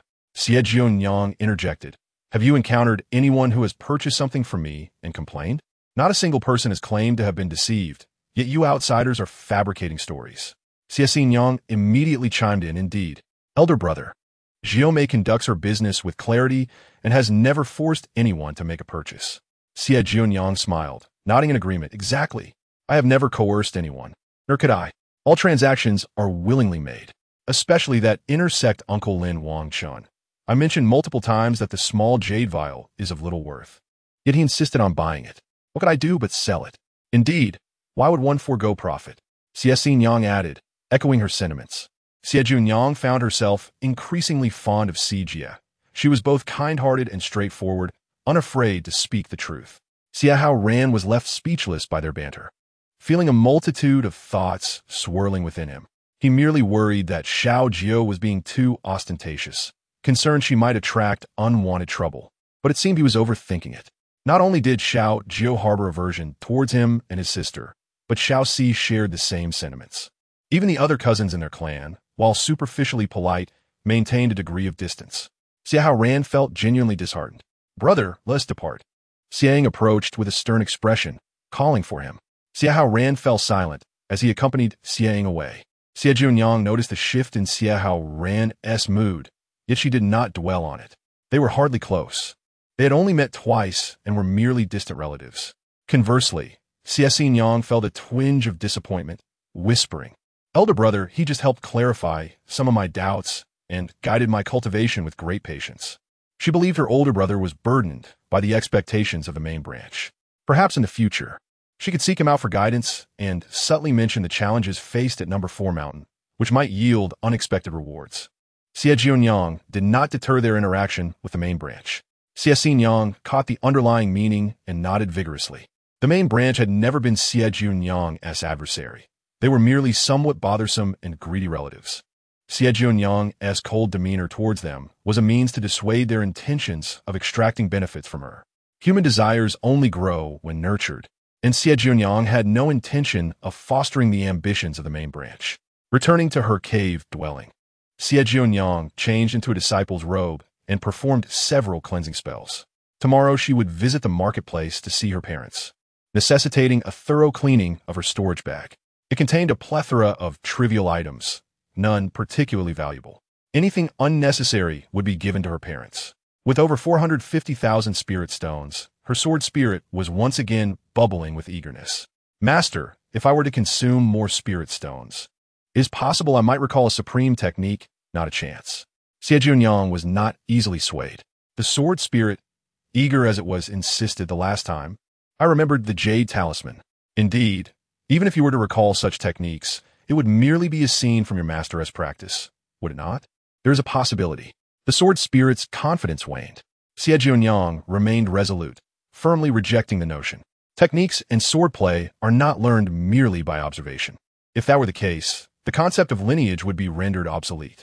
The last time she had crafted the concealment talisman was purely by chance. These spirit stones she intended to reserve for purchasing cultivation resources, such as spiritual liquid and refined spirit stones. Xie Jiuniang aspired to rapidly enhance her cultivation, and abundant resources were indispensable. Upon realizing her resolve, the sword spirit ceased its attempts to persuade her. Subsequently, Xie Jiuniang resumed her cultivation and talisman crafting. The following morning, she boarded a small celestial crane heading to the marketplace. This time, she noticed no one trailing her, which alleviated her concerns, and she hurried home. The family shop had already opened. Upon entering, she found no customers, with only her mother, Immortal, seated at the counter. Gioair has returned," Montaglan exclaimed, visibly delighted. Xie Jiuniang swiftly approached her mother, but halted abruptly, placing her hands behind her back and smiling as she inquired, "How is business?" "Moderate, barely getting by. There are a few repeat customers." Immortal stepped out from behind the counter, scrutinizing her daughter. Noticing she was intact, her worries eased considerably. Xie Jiuniang smiled, allowing her mother to examine her before observing her mother's cultivation. With joy, she asked, "Mother, have you broken through to Foundation establishment?" Receiving a nod of affirmation from Moran, a sense of unprecedented ease washed over Xie Jiuniang, her eyes inexplicably moist. She stepped forward and embraced her mother, burying her head in her embrace. In her previous life, her mother had already passed away. Now, standing alive before her, she had even broken through to the Foundation establishment stage, gaining 200 years of lifespan. She would no longer meet the same early demise as in her past life. "Daughter?" Moran noticed her daughter's emotional turmoil. Xie Jiuniang murmured, "I miss you, mother. I thought of you the most during my seclusion." "Foolish girl. Didn't you say you had grown up?" Moran chuckled, a mix of amusement and exasperation. Xie Shun emerged from the courtyard, and upon hearing his daughter express her longing for her mother, he interjected, "Didn't you think of your father at all? Why do you only miss your mother? Father might be heartbroken." Moran shot him a reproachful glance. What nonsense are you talking about? With Xie Shan's playful remark, Xie Jiuniang's sudden emotional surge quickly subsided. Emerging from her mother's embrace, she giggled. I miss you too, father, very much. The family of three shared a harmonious moment. Xie Shan closed the shop, while Moran took to the kitchen, preparing a feast of Xie Jiuniang's favorite dishes. After a satisfying meal, Xie Jiuniang began recounting her experiences in the sect. In truth, there wasn't much to share. Since joining the sect, she had spent most of her time in seclusion, with only a few days out. However, those few days were filled with excitement and drama that she described with fervor. Xie Shan had previously heard rumors in the market about a little god of wealth who had cleared an entire street of refuse. Initially, people speculated about her intentions, but lo and behold, she had taken it to the sect and turned a hefty profit. Xie Shan was astonished to discover that the little god of wealth in the gossip was his own daughter. Daughter, so you are the little god of wealth circulating in the market, he exclaimed in admiration. Upon hearing this, Xie Jiuniang's eyes sparkled with delight. That title sounds splendid. Little god of wealth is far more appealing than little swindler. It's grand and sophisticated. Moran furrowed her brow lightly. Jior, didn't you notice anything amiss? Last time you acquired a lampstand in the market, it was swiftly exchanged for a top-grade water avoidance pearl. Xie Shan recalled a few months prior when Xie Jiuniang had mentioned this amusing incident. At that time, he regarded it as a mere curiosity, but now he realized its significance. There were individuals lurking behind the scenes, eyeing his daughter's fortunes. Luckily, her commotion had scared them away. He gave his daughter a thumbs up and then inquired, have you made any friends? Yes, I have friends. Xie Jiuniang hesitantly mentioned Zhou Ning and Bai Muten. Moran and Xie Shan exchanged knowing glances, choosing not to press her further, which allowed Xie Jiuniang to breathe a sigh of relief. This time, Xie Jiuniang was not in a hurry to return to the sect. She stayed at home for a few days. On the first day, she considered setting up a stall in the market. However, before she could even lay out her goods, a throng of vendors approached her, inquiring if she was purchasing items. Her plans to set up a stall were thwarted, so she shifted her focus to acquiring supplies for the Tianshui secret realm. At the same time, she stocked up on talismans and blank formation plates. As she prepared to return to the sect, Xie Shan handed her a storage bag. Upon inspecting its contents with her spiritual sense, she found 10 vials of spirit liquid, 10 spirit-gathering pills, 10 high-grade spirit stones, and a new type of small flying boat. The rest was filled with various delicacies and spirit fruits prepared by her mother, enough to last her an entire year. Xie Jiuniang was deeply touched, knowing her parents had provided everything they could for her. She then handed Xie Shan a storage bag containing 4 million spirit stones and a discount token from the Rongxing Chamber of Commerce. These spirit stones should be kept as capital for you and mother. I have a suggestion. If there are no good sources for goods in the shop, use the spirit stones to purchase items from the Rongxing Chamber of Commerce. At half price, buy them and sell them to shop, and you can make a profit. Xie Shan admired his daughter's business acumen and her audacity. With a grin, she quipped, Father, if one does not have a thick skin, one cannot gather spirit stones. Xie Shan chuckled, giving her a playful tap on the forehead. All right, I will listen to you. Xie Jiuniang waved goodbye to her parents, and, upon exiting the market, used her lightness technique to head towards the sect. The Tianshui secret realm would open in a year. This visit would mean she would not return for another year, so she wanted to inform her parents in advance to prevent them from worrying. Upon arriving at the mountain gate, she was intercepted by several unfamiliar female disciples, identifiable by their inter-sect uniforms. Xie Jiuniang didn't recognize them, but given the numerous disciples across the sect, it was not surprising that she hadn't encountered them before. They were all at the Qi refinement stage. Those at the foundation establishment stage wouldn't deign to trouble an outer sect disciple. Upon seeing Xie Jiuniang, the girls were momentarily taken aback. Isn't this the woman who seduced Master Lin? One of them questioned skeptically. What? Sisters, who is spreading such nonsense within the sect? Xie Jiuniang exclaimed, her eyes wide with disbelief. How could the illustrious Master Lin be deceived so blatantly in public? If you were in his place, you wouldn't fall for such slander, would you? It's truly disappointing that you believe these rumors. If Master Lin knew, he would surely be disheartened. With her spirited defense, she chastised them until they felt thoroughly embarrassed. Not far away, Gongsun Yu observed the unfolding scene, bewildered by the peculiar turn of events. The fierce female disciples had been subdued by the little swindler's reprimands, rendered mute. Ultimately, Xie Jiuniang displayed a collection of trinkets for them to choose from. Dear sisters, you surely didn't come here without making inquiries first, did you? On that day at the peak of Zhanfeng Mountain, there were thousands of outer sect disciples present. When I asked Master Lin why he purchased an ordinary little jade bottle at a high price, do you know his answer? He said, perhaps. It is not ordinary in my hands. Many witnesses had heard this exchange. She was not fabricating stories. Thus, it was evident that Master Lin genuinely cherished it. For as the saying goes, a beloved item is priceless. Come, take a look at this little jade bottle. It resembles the one Master Lin bought. She offered them a half-price deal, enticing them with a price of 5,000. This is the same model as Master Lin's. As the Master of Deception took the stage, the female disciples, clearly lacking in discernment, fell prey to her charm. Gong Sunyu, on the other hand, was infuriated. He had sent them to trouble the little swindler, not to inadvertently boost her income. Those foolish women.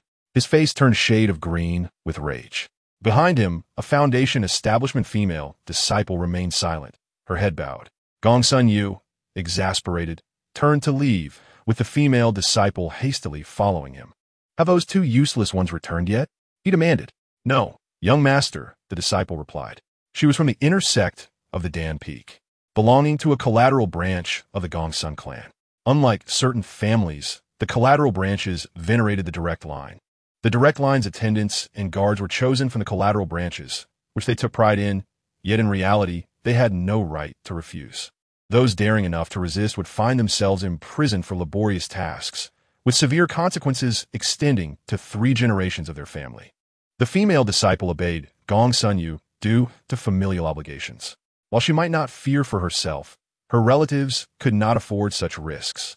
I searched the back mountain, but could not find them. Young master, they have been missing for several days. I fear something unfortunate has befallen them.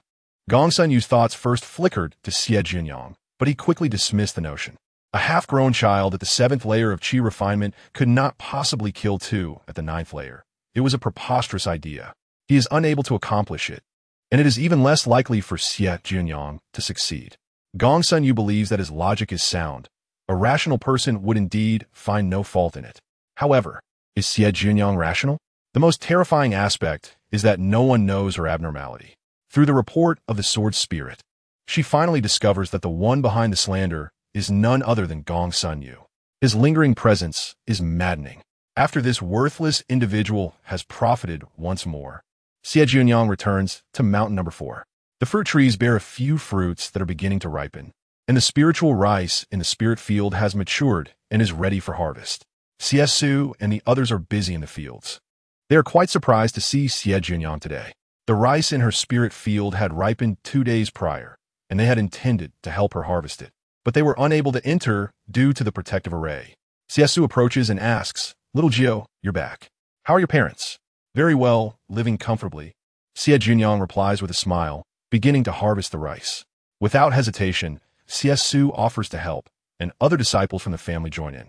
In no time, the 20 acres of spiritual rice are harvested, yielding a modest 6,000 to 7,000 pounds. Xie Jiuniang does not see Xie Jiuniang. She may be in seclusion.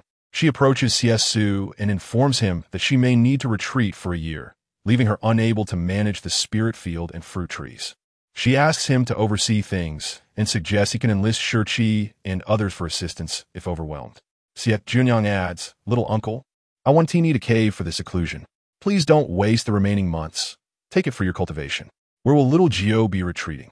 In the small courtyard beneath the waterfall, Xie Jiuniang clearly outlines her plans, promising to allocate 30% of the spiritual fruits to Bai Mutant, while the rest can be shared among the others.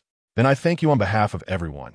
Little Gio, Xie Su responds without any pretense.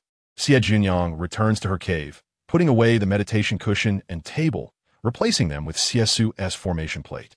She then heads to the small courtyard by the waterfall, setting up protective arrays, a minor isolation array, and a spirit gathering array. She places a mid-grade spirit stone into the grooves of the formation plate, filling the rest with ordinary spirit stones, ensuring that under normal circumstances, the formation can remain active for over a year, creating the illusion of her being in seclusion. Xie Jiuniang cultivates peacefully for half a month. On the day the sect announces departure, she changes into a boy's attire and meticulously disguises her appearance, presenting herself as a spirited young lad. She is aware that her disguise would not fool the leading Yuaning elder, but as long as her identity and the secret realm token are genuine, the elder would typically overlook her appearance. An hour before departure, she uses an invisibility talisman to slip out of the small courtyard and then out of mountain number 4. Upon reaching the mountain gate, she finds a medium-sized flying boat waiting there. One of the elders leading the expedition, Chao Yan, is taken aback upon seeing Xie Jiuniang approach the boat, wondering where the little girl obtained her quota. Xie Jiuniang respectfully steps forward, presenting her token with both hands. Little girl, quite capable to have secured a quota, Elder Chao Yan communicates telepathically. Xie Jiuniang smiles and replies, "My elder sister is a disciple of the Xiang Dao Jun. The quota was exchanged through her." The Tianshui secret realm. Elder Chao Yan rummages through his storage ring and produces a booklet and a jade token, handing them to Xie Jiuniang. Xie Jiuniang is momentarily stunned. "Elder, this. Take it. Just ensure you return alive." "Yes. Thank you, Elder." Xie Jiuniang feels a surge of emotion as she extends her small hand to receive the items, immediately attaching the high-grade defensive jade token to her waist. One should not underestimate this jade token. It can only be crafted by someone at the Yuan-ing level. Each disciple bearing such a token signifies that they have at least one Yuan-ing cultivator backing them, which can save them considerable trouble. The other item is a map of the secret realm, precisely what Xie Jiuniang urgently needed. She had intended to obtain one before, but it had proven difficult to acquire without going to the inner sect. Outer sect disciples lacked sufficient reasons to approach the inner sect, making it quite troublesome, and she had ultimately abandoned the idea. Unexpectedly, just as she was about to set out, she receives one. Moreover, a map obtained from a Yuaning cultivator is guaranteed to be comprehensive. Xie Jiuniang's conjecture proves correct. The map she receives is the most detailed in the current cultivation world. Chapter 71. Tianshui's secret realm. Xie Jiuniang finds an inconspicuous corner, takes out her meditation cushion, and sits down, feigning meditation while actually studying the secret realm map. In her past life, she had never visited the Tianshui secret realm, but she had heard a few things about it. It is said that the Tianshui secret realm is filled with waterways, with only a few islands scattered throughout. The water within the realm is rather unique, neither seawater nor freshwater, resembling something in between and brimming with spiritual energy. The realm is teeming with water-type spiritual beasts, most of which are gentle and do not actively attack humans. As long as the disciples do not provoke them, they generally face little danger. The few hazardous areas are clearly marked on the map. An elder glances at her and telepathically communicates with Chao Yan. "Chao Yan, is that the disciple you have your eye on this year?" "Indeed. Isn't the Tianshui secret realm a bit perilous for chi refiners? Are you not concerned? A jade must be polished to become a gem." Chao Yan responds with a subtle smile. Disciples from various peaks arrive in succession, undergoing checks by the elders before boarding the flying boat, gathering in small groups. Xie Jiuniang opens her eyes and observes quietly. A slight commotion arises outside. Xie Ying approaches, surrounded by admirers who regard her like stars encircling the moon. Among them, both males and females are the sex elite. Xie Jiuniang is surprised to find that Lin Wangchen is absent, and Mo Chuan is also not present. She recalls that the two had participated in the secret realm trials alongside her in her past life. Upon stepping aboard the flying boat, Xie scans the surroundings and, upon not seeing the troublesome Xie Jiuniang, inexplicably breathes a sigh of relief. She then finds a seat. The others take their places beside her. Xie Jiuniang no longer pays attention to Xie. At this moment, another individual approaches, a woman of celestial beauty, exuding an unparalleled grace. It is the aloof beauty who had whisked away the affluent young boy during the entrance assessment. Xie Jiuniang had no prior interactions with this woman in her past life, but Rin Bingyan's name is well known, being the most beautiful woman in the eastern region. In terms of family background, talent, and appearance, she is at the pinnacle. Xie Jiuniang recalls a rumor that Lin Wangchen's beloved is Rin Bingyan. She had merely chuckled at the time, not taking it to heart. After all, it is quite normal for a stunning beauty to have admirers. In her past life, Rin Bingyan remained single, later earning the reputation of being one half of the Eastern region's twin beauties alongside Xiang, renowned throughout the entire cultivation world. Ultimately, It was Ren Bingyan who triumphed in the Tianshui secret realm's quest for the water Qilin. Xie Jiuniang is lost in her thoughts of her past life when suddenly someone approaches her. A faint scent of herbs wafts towards her. Instinctively, Xie Jiuniang glances over, locking eyes with the individual whose gaze resembles a starry ocean, warm and polite. He offers a slight smile of apology and softly asks, "Junior brother, may I sit here?" A pair of striking starry eyes paired with an ordinary visage? Xie Jiuniang shifts her gaze back, mentally grumbling to the sword spirit. Is this man a chameleon? Has he changed his appearance again? Ah, master, you recognized him without me telling you? The sword spirit feigns surprise. Xie Jiuniang feels embarrassed and scolds playfully. You cheeky spirit, speak properly.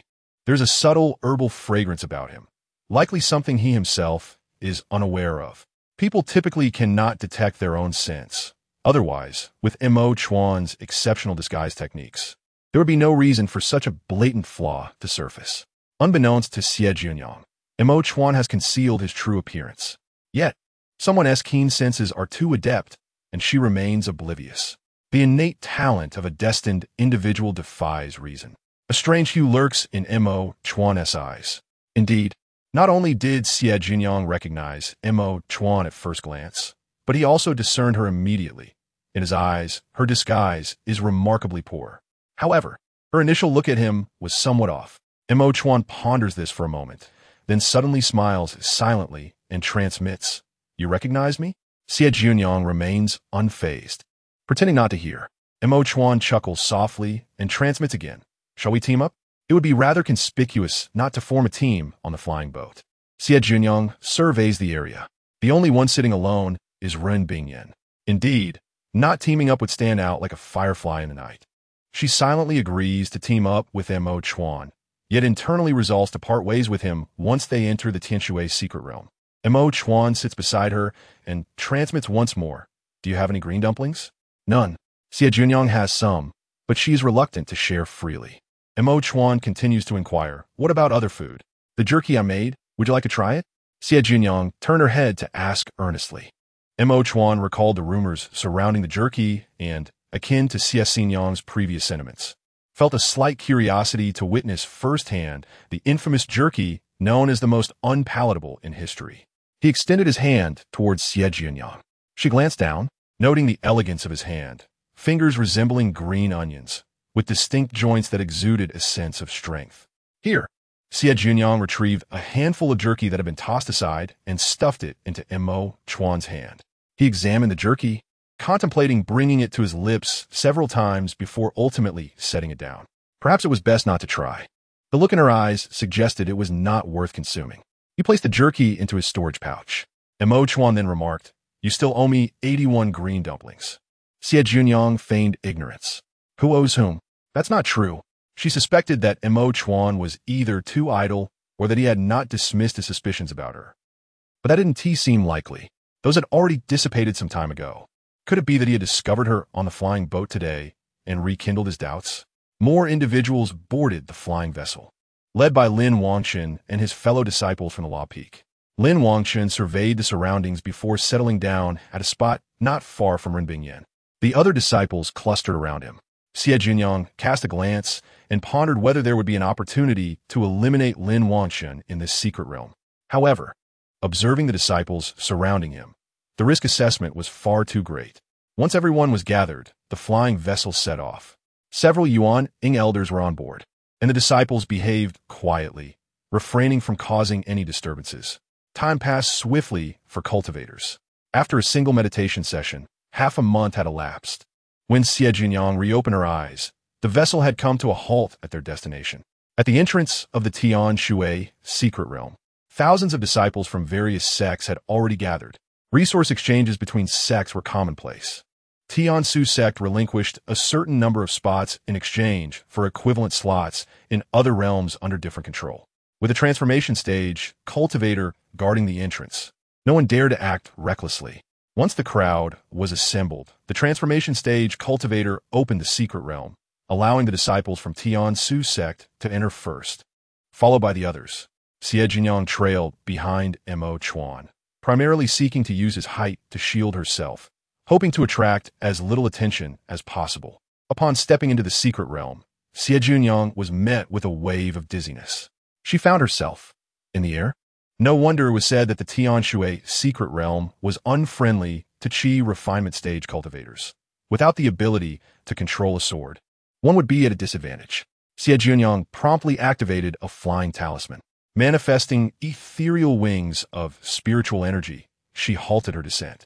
Before her lay an endless expanse of water. Upon entering the secret realm, many disciples from various sects, caught off guard, plunged into the water like dumplings. Splash, splash. One by one, they rose from the water in a flurry, each displaying their unique abilities. The surface of the water churned. With their aquatic beasts below, suddenly, a large ship appeared on the water's surface. Mo Chuan soared on his sword, rescuing several endangered disciples from the water and tossing them onto the deck. After a flurry of activity, he approached Xie Jiuniang overhead, teasingly commenting, "Your talisman skills are quite impressive." Xie Jiuniang did not respond. Instead of boarding Mo Chuan's large ship, she took out the new type of small flying boat prepared by her father, inserted a mid-grade spirit stone into the groove, and the small boat instantly enlarged to a more suitable size. Xie Jiuniang flapped her spiritual energy wings and flew atop the small boat. Chapter 72, Montag Shishu. Are you quite idle? Mo Chuan cast a few more glances at the small flying boat, slightly taken aback. This is a new small flying boat from the Rongxing Merchant Association, powered solely by spirit stones. Quite impressive, I must say. I wanted to buy one, but found no stock. Mo Shishu, are you quite idle? Xie Jiuniang could no longer contain her curiosity. Mo Chuan paused at her question. Was he idle? Not at all. Yet, he found himself constantly focused on a child. Perhaps this child was special. After a year in the sect, she had accomplished many things he wished he could do, but could not. Mo Chuan smiled brightly and advised, "It seems you desire to venture forth alone. However, wandering alone in a secret realm can be perilous. Danger may arise not only from the environment, but also from others." "Thank you for the advice, Mo Shishu." Xie Jiuniang expressed her gratitude on the surface, while inwardly she regarded him as the most dangerous individual within the entire secret realm. Suddenly, not far from them, the water's surface began to churn violently. The previously calm waters erupted into towering waves that surged toward the crowd. The source of the tumult was a water beast comparable to a mountain. Xie Jiuniang peered down, her heart racing in alarm. What a massive fish! Run! There's no way to fight back. In the face of the water beast, humans were akin to mere ants. How could one possibly fight back? Xie Jiuniang quickly activated the small flying boat, shooting away at great speed. Mo Chuan, noticing her situation, abandoned his concern for Xie Jiuniang, soaring to the large ship's deck, forming several hand seals. The ship ascended into the air and sped away, desperately fleeing the oncoming waves. Other Foundation establishment disciples, regaining their senses, hastily took to their swords in a frantic escape. This thrilling start made it clear to everyone that the secret realm was exceedingly dangerous, contrary to the serene descriptions offered by the predecessors. Once they finally escaped the peril, the disciples of Tian Su sect expressed their gratitude to Mo Chuan, who graciously accepted their thanks, advising them to train diligently and remain cautious, avoiding provoking the water beasts. Didn't the elders say that the Tian Shui secret realm is the safest for sects? One disciple questioned, still shaken. Cough. Mo Chuan cleared his throat, offering a subtle explanation. Compared to other secret realms of the sect, the Tian Shui secret realm is indeed the safest, with a mortality rate of only about 10%. The disciples fell silent, having barely escaped the giant water beast territory. Xie Jiuniang was about to catch her breath when she was suddenly pursued by another water beast capable of shooting water arrows, relentlessly targeting her small flying boat. Soaked through, she wiped her face clean and couldn't help but vent her frustrations to the sword spirit, who said the Tian Shui secret realm is the safest. They claimed the spirit beasts are gentle and won't attack unless provoked. This is what they call gentle? To hell with their gentle nature. Her understanding of gentleness was rapidly diminishing. The sword spirit chuckled inwardly, but replied to Xie Jiuniang, "Master, that water beast perceives you as a mere insect. It's puzzled, thinking, wow, this little bug runs so fast. Why do I feel like you're quite amused?" Xie Jiuniang dangerously inquired. The sword spirit quickly denied, no, that's not true. Having never visited the Tian Shui secret realm in her past life, Xie Jiuniang's knowledge was merely hearsay. Listening was one thing, but entering revealed an entirely different reality. Goodness, all those were just embellished words. Xie Jiuniang was pursued relentlessly for 2 days before finally escaping to a deserted island, where she managed to shake off the water beast.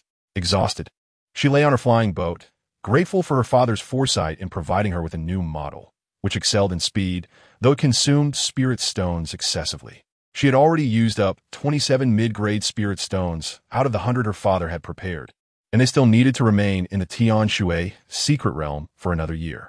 Xie Jiuniang gazed helplessly at the sky. The Tian Shui secret realm was indeed marvelous, mirroring the outside world with its cycle of day and night, sun and stars. She tapped on the contract sigil on the back of her hand and asked, "Is there any danger on this deserted island?" The sword spirit paused for a moment before responding gravely. "No signs of life, not even a blade of grass. Master, this place is devoid of living beings. Then let us hurry and escape."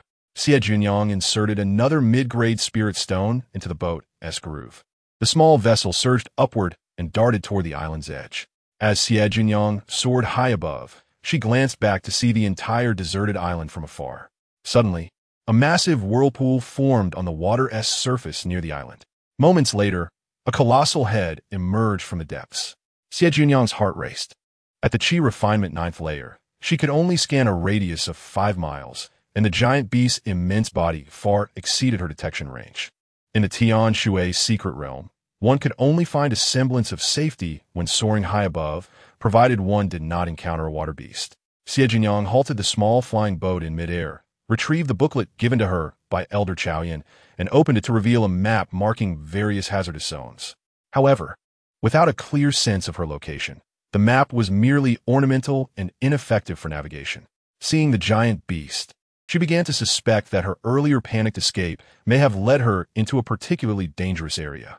Little sword, Xie Jiuniang finally addressed it differently, no longer referring to it as Little Rascal. The spirit sword, Jianling, flew out from the contract space, circling around Xie Jiuniang before saying in a childish voice, "Master, I suspect you are plotting against me. What are you thinking? Am I that kind of person?" Xie Jiuniang waved the map in her hand, saying, "I want to ask you, can you understand this? Can you confirm our current location?" Jianling urged her to open the book, scanning the map of the secret realm, then pointed with the sword hilt at a marked area labeled Dangerous Beast Island. The implication was clear. We are currently here. Xie Jiuniang's expression froze. Could it be that she was truly this unlucky? Just 3 days in, and she stumbled into a perilous location. Just as she was contemplating leaving, Jianling suddenly exclaimed, "Master, there are many treasures beneath the water. Aren't you going to collect them?" "Collect them? Collect them for you, you big-headed ghost. This is the territory of the giant beasts of the island. Who would dare to pluck feathers here?" Jianling further incited. "What are you afraid of? To that giant? You are merely a tiny insect. Quietly taking a few things is nothing." Xie Jiuniang found this reasoning convincing. The issue was that Jianling was too enthusiastic. Raising her vigilance, she pulled out a wooden stick and firmly grasped the hilt of a broken sword, demanding, "I'll give you a chance to confess. What benefits have driven you to urge your master to seek death? Speak up." "It's the spiritual marrow. Lots of spiritual crystals, spiritual marrow." Jianling hurriedly revealed the truth. Spiritual crystals, a step above spiritual liquid, are white crystalline bodies formed from spiritual liquid, containing extremely rich spiritual energy. A piece the size of a fingernail can elevate a foundation-building cultivator's level. Spiritual crystals are exceedingly rare in the cultivation world, with virtually no circulation in the market. Spiritual marrow is even more precious, having not appeared for thousands of years. According to ancient texts, the spiritual energy contained in spiritual marrow is extraordinarily pure.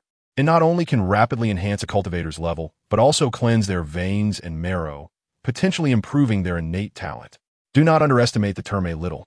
Anything that can alter talent in the cultivation realm is exceedingly scarce. Xie Jiuniang felt tempted. She possessed a contract divine pattern space, which could subtly change her innate talent.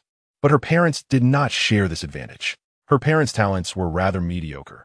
Achieving foundation building was already commendable, especially considering they had consumed numerous elixirs for enhancement. If she could obtain spiritual marrow, Xie Jiuniang straightened her back, exuding confidence as she declared, "Little Jian is right. We come to the secret realm to seek opportunities, encountering something good now. How can we not collect it? Yes, yes. Jianling spun around in excitement.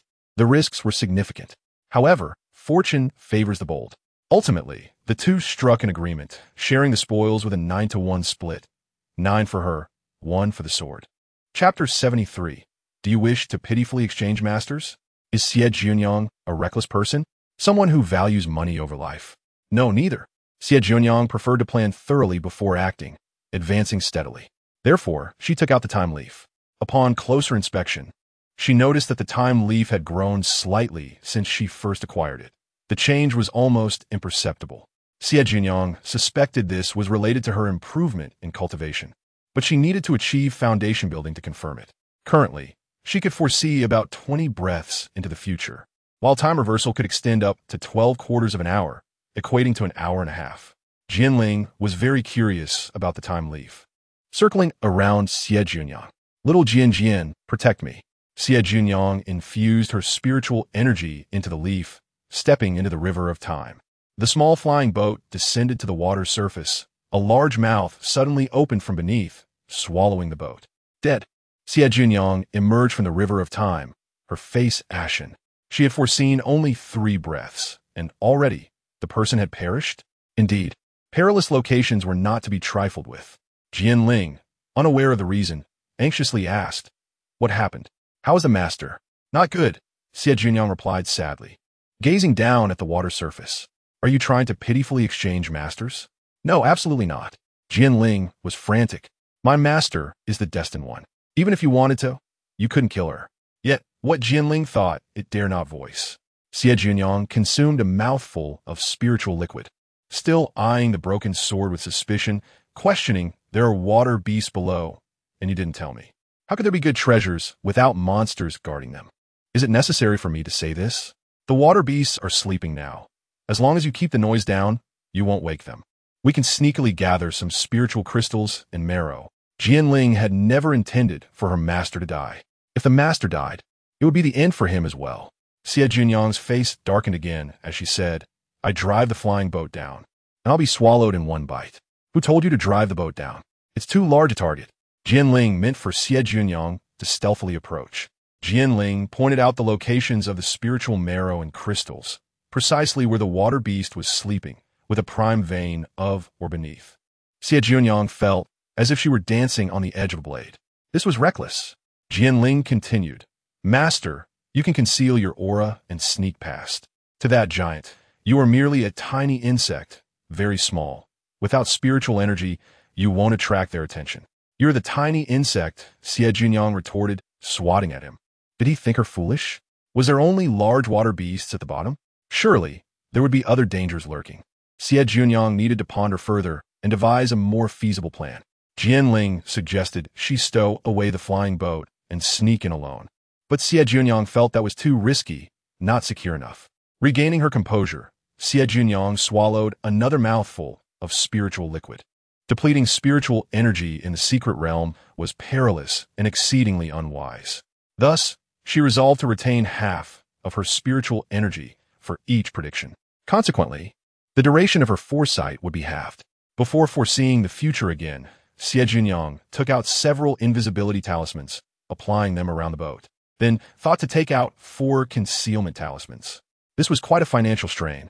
Xie Jiuniang affixed the concealment talismans to the flying boat in a flash. Within 2 breaths, the boat seemed to vanish, leaving no trace. She then produced a water-repelling pearl. This top-tier water-repelling pearl could create a substantial underwater space, generating quite a disturbance. Xie Jiuniang then asked Jianling, "Is there a way to ensure the underwater space created by the water-repelling pearl only covers the boat?" "The master can use a sealing talisman to partially seal the pearl's capabilities," Jianling suggested. Xie Jiuniang followed this advice and found it effective. She then maximized her concealment talismans, hiding all her aura. Confirming everything was in order, Xie Jiuniang activated the time leaf once again. The boat descended to the water's surface, submerging, approaching the target. Half a mile away, she encountered a peculiar small beast swimming by, curiously circling the boat. The boat remained still, and the small beast did not leave. The 10 breaths came to an end. Xie Jiuniang emerged, retaining 5 to 6 parts of her spiritual energy. This route was blocked. Although she was in a state of concealment, it seemed ineffective against the small beast, which lingered obstinately, proving quite troublesome. She needed to choose a different path or wait a bit longer. All she had to do was avoid crossing paths with the small beast in time. Xie Jiuniang was remarkably patient, continually utilizing the time leaf to seek the optimal strategy en route until 2 days had passed. Sleepless and tireless. She had predicted over 100 times. Jianling had developed a renewed understanding of its master's fear of danger. With even a hint of peril, she would not budge, lacking any cultivator's spirit of adventure. It was exasperating. In contrast, Xie Jiuniang, invigorated, once again took out the time leaf. She felt this time would surely work. The small boat submerged, moving smoothly, halting a mile from the water beast, setting up a small isolation array, digging a tunnel downwards, heading directly towards the beast's den. Along the way, she collected spiritual stones, mid-grade spiritual stones, and then high-grade spiritual stones. The 20 breaths elapsed. Xie Jiuniang could no longer hold back, foreseeing until the very end. This was the closest she had been to her target. She decided to take a risk this time. In the next moment, to Jianling's astonishment, Xie Jiuniang made her move. She activated the stealthy flying boat and descended downwards, entering the depths of the water. Just as predicted, everything was smooth sailing. However, hidden within the boat, Xie Jiuniang beheld the underwater world for the first time and was left spellbound. It was breathtaking, a dreamlike beauty, adorned with vibrant green plants and various luminescent stones. Various aquatic creatures of diverse sizes leisurely swim about, creating a harmonious and beautiful world. During her predictions, she had glimpsed several scenes, but was more preoccupied with her destination, neglecting the underwater environment.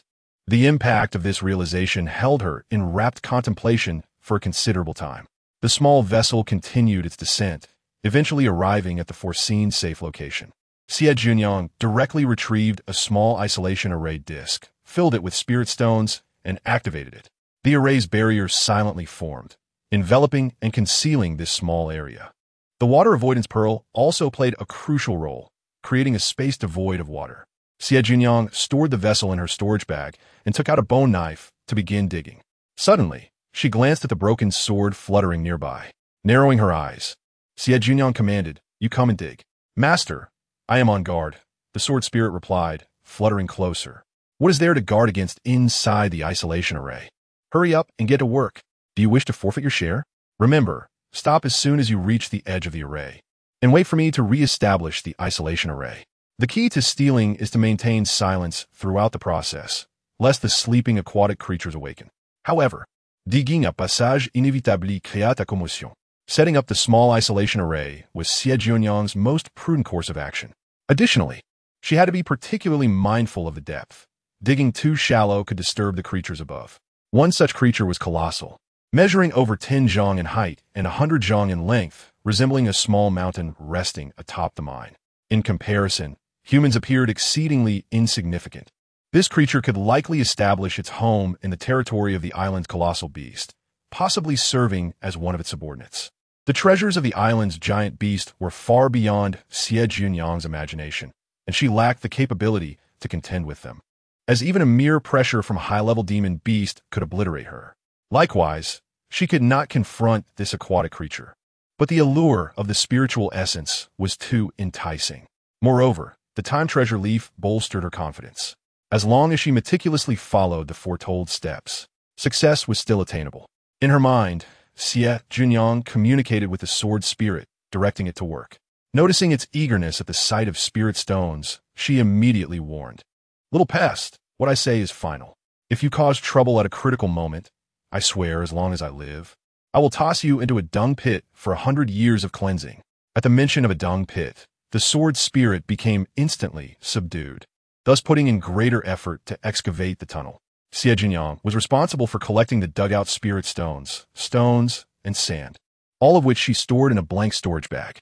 Prior to entering the secret realm, she specifically exchanged for the largest capacity storage bag in the market, making it no issue to contain the sand and stones. Additionally, she brought along 2 spares. Chapter 74. The perfect method for survival. The slumbering aquatic beast, nestled in its lair, slept soundly, bubbles occasionally surfacing through its gaping mouth. It seemed utterly oblivious to the two small mice burrowing at its edges. Xie Jiuniang halted her excavation upon reaching the location predicted by the treasure leaf. The sword spirit, filled with excitement, exclaimed, "I've unearthed a high-quality spirit stone. Quickly store it. How commendable! This is the extent of your capability."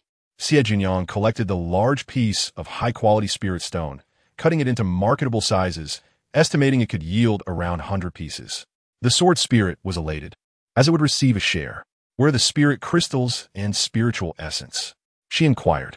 "Forward, less than 50 zhang away." The sword spirit was exhilarated. The locations of the spiritual essence and spirit crystals lay beneath the belly of the aquatic beast, buried deep within the earth. Being too close to the creature necessitated utmost caution. Xie Jiuniang hesitated to use the time treasure leaf. While foresight was beneficial, its weaknesses were apparent. It was crucial to maintain her spiritual energy, for should she be detected, escaping would become an arduous task. Resolutely, Xie Jiuniang decided, "We shall continue digging as before." Without making a sound, the tunnel they excavated was exceedingly narrow, accommodating only one person. She had not dismantled the initial isolation array, keeping it as a potential escape route. However, they had blocked the exit of the tunnel. If the water avoidance pearl were removed, water would gradually seep into the array, causing disturbances in the flow above. Only 20 zhang remained. The allure of high-quality spirit stones diminished. What they now unearthed were top-tier spirit stones. Xie Jiuniang exerted immense effort to suppress her inner greed, only collecting the spirit stones excavated from the tunnel. Even when spirit stones peeked out from the tunnel walls, she refrained from extracting them. The smaller the tunnel, the lesser the noise. The sword spirit lamented, "Master, are you truly not going to excavate a few more? Greed is unwarranted. Our objective is the spiritual essence. The Tianshui secret realm is rich in spiritual energy, and there must be numerous veins. We can find an unclaimed one to excavate later." Was Xie Jiuniang not tempted? More than anyone. But at such a critical moment, one must refrain from greed. It was precisely this prudence that allowed the duo to successfully reach the center of the vein.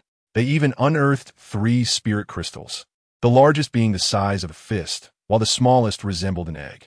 Just one small piece outweighed all previous gains, making Xie Jiuniang's face flush with excitement. The sword spirit, equally invigorated, worked even harder. Soon, they secured 2 more spirit crystals. Suddenly, the sword spirit halted, its voice quivering with excitement. "We arrived. The spiritual essence is just ahead." Xie Jiuniang cautiously asked, "Is there anything unusual?" The sword spirit diligently sensed once more, no danger. This was splendid news. As Xie Jiuniang felt the thin stone wall, she attempted to probe with her spiritual sense, discovering it could not penetrate. How did the sword spirit manage to investigate? She had it move aside and took to digging with her bone knife. She only managed to create a minuscule hole, but upon breaching through, a faint white light emerged. Xie Jiuniang leaned closer, straining her eyes to observe what lay beyond the stone wall. The presence of a concealment talisman indicated that probing with spiritual sense was not entirely reliable. Drip, drip, drip. The sound of water droplets echoed in succession. The small hole Xie Jiuniang had created revealed only a corner, yet it was certain that something valuable resided on the other side. Water droplets? In such an environment, no one would assume it to be mere water. It was likely spiritual liquid and of exceptionally high quality. For it was common knowledge that places capable of producing spirit crystals in essence would never yield low-grade spiritual liquid. A tremendous fortune, an astonishing opportunity. The sword spirit added, "Master, there are no traces of aquatic beasts around the spiritual essence." Oh, another good piece of news. Xie Jiuniang's expression did not reflect the excitement the sword spirit anticipated. Believing her youth rendered her oblivious to the situation, the sword spirit hastily explained, "Demon beasts leave traces of their presence when they encounter valuable treasures they cannot take. To deter other creatures, the absence of such traces near the spiritual essence suggests it has yet to be discovered. Have you considered the possibility that the aquatic beast is unable to delve deeper into the earth for some reason?" Xie Jiuniang countered. In truth, regardless of the scenario, she was determined to seize the opportunity presented before her. After pondering for a while, Xie Jiuniang retreated 3 zhang, setting up a small isolation array, allowing the sword spirit to excavate and expand the space to that of a room.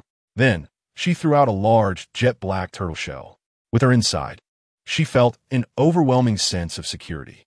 Unbeknownst to her, the moment the turtle shell appeared, the slumbering aquatic beast above slowly opened its eyes, confusion glimmering in its large, expressive gaze.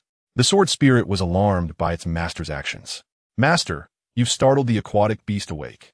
Confounded by her behavior, the sword spirit anxiously circled within the turtle shell, exclaiming, "If only you had broken through the stone wall, we could have obtained the spiritual essence without such commotion. I would be driven mad by you." Xie Jiuniang remained unfazed. "That aquatic beast does not appear to be in a deep slumber, as you claimed.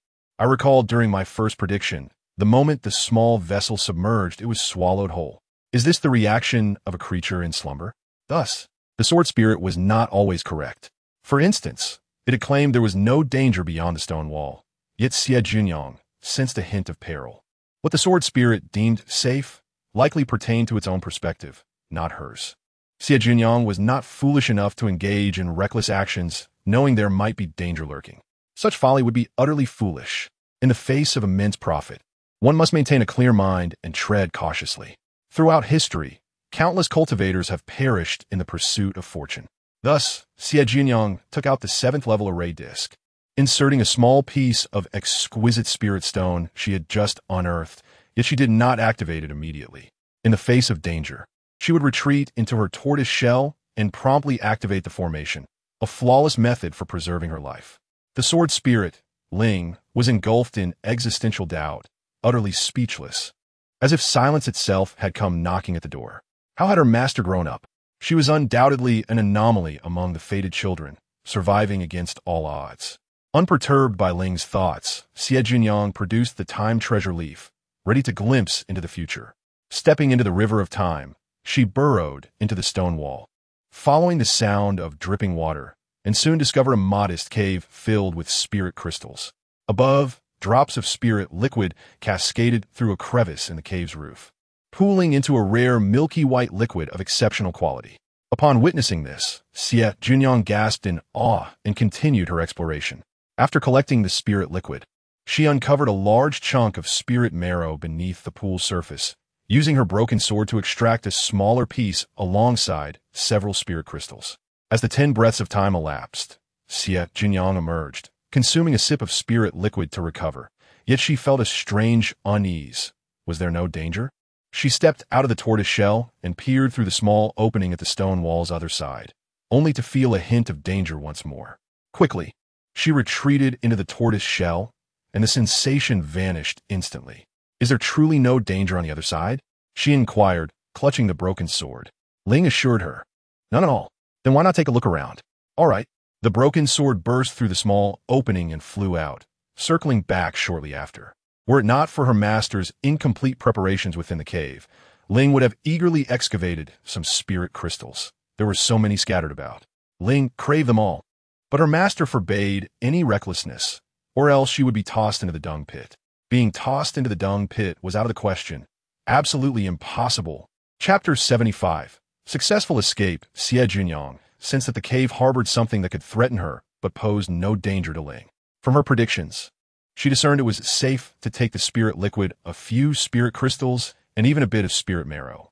She resolved to shift her focus to predicting how much she could take without facing annihilation, though the largest chunk of spirit marrow was likely off limits. Ling observed her master's distractions, and suddenly he saw her rise, finally stepping out of the tortoise shell. Xie Jiuniang carved a small hole in the stone wall and successfully slipped through, then initiated a small isolation formation as per her foresight. Next, she collected the pool of spirit liquid into a small jade vial, which had ample space to accommodate its contents. At the pool's bottom, the spirit marrow revealed its true form, crystal clear and resembling ice. A significant portion was barely visible, akin to a tip of an iceberg, and its full extent would only be discernible upon excavation, as divine sense could not probe it. Digging it out would require considerable effort, but Xie Jiuniang chose to ignore it, focusing instead on prying loose several smaller pieces nearby. The largest was about the size of a bowl, while the smallest was merely the size of a fingernail. Calculating the passage of time, Xie Jiuniang felt it was time to return. swiftly darting back into the tortoise shell without taking the arrayed disc, leaving even the broken sword, which was still joyfully excavating outside. Upon entering the shell, the sense of crisis dissipated once more. Xie Jiuniang began to tally her gains and felt her heart race upon seeing the collection of spirit marrow. The mission was deemed a success. Even with the abundance of spirit crystals and spirit marrow still within the cave, she had no intention of returning for more. Deep down, she sensed that what she had gathered was just right. Any more would spell trouble. Why run? There is no danger, protested the broken sword as it returned, wobbling in the air, displaying 6 or 7 spirit crystals, alongside a large piece of spirit marrow still in the pool. Why not excavate further? Xie Jiuniang replied. The spirit crystal cave has an owner. Didn't you sense it? Not at all, Ling retorted, perplexed. Xie Jiuniang felt even more bewildered. She could sense it, yet Ling, capable of perceiving divine transformations, was entirely oblivious. Is there really something there? Ling pondered, sensing Xie Jiuniang was not fabricating tales. Immediately, he surged out, circling the area repeatedly. It still found nothing amiss. If I cannot detect it, then the source must be quite extraordinary. Pondering this, Xie Jiuniang retrieved the time treasure leaf to foresee her next move. She dove into the pool with the broken sword, extracting the spirit marrow, which stood a height of 15 feet and a width exceeding 10. As she attempted to store it in her spatial pouch, she failed repeatedly. Suddenly, a sharp pain pierced her soul, her vision darkened, and she lost consciousness. 19 breaths later, Xie Jiuniang emerged, drenched in sweat, her complexion pale. Indeed, that piece of spirit marrow was untouchable. The anxious Ling circled her, urgently inquiring, Master, what happened? Why did your spirit suddenly destabilize? The things inside cannot be disturbed any longer, Xie Jiuniang replied, her head throbbing as she took time to recover, shaken. It's somewhat terrifying. What kind of existence are they? Informing Ling of her intention to depart, she packed away the tortoise shell and array disc, reluctantly dragging the broken sword along as they hastily retreated along their path. Unbeknownst to Xie Jiuniang, the cave wall concealed a seal formation, and the hole she had drilled inadvertently disrupted a part of the seal. Moreover, the small isolation formation she had unwittingly left behind had once again unwittingly aided a certain sealed entity within the spirit marrow. Gradually, the spirit marrow began to shrink, as something from within absorbed it. Suddenly, with a crack, the spirit marrow shattered. At that moment, Xie Jiuniang stealthily approached the spot where she had previously established the small isolation formation, preparing to retrieve her flying vessel. A strange sound erupted, a howl from an unusual water beast. Raising her head, she spotted a massive beast's head emerging above the formation, its eyes the size of wash basins, gleaming with excitement as they fixed on Xie Jiuniang. Ling seethed. Master, that water beast is utterly despicable, intends to rob us, demanding we hand over the treasures from beneath the earth. Xie Jiuniang suddenly grasped the situation. Damn, the monster lay in wait for us.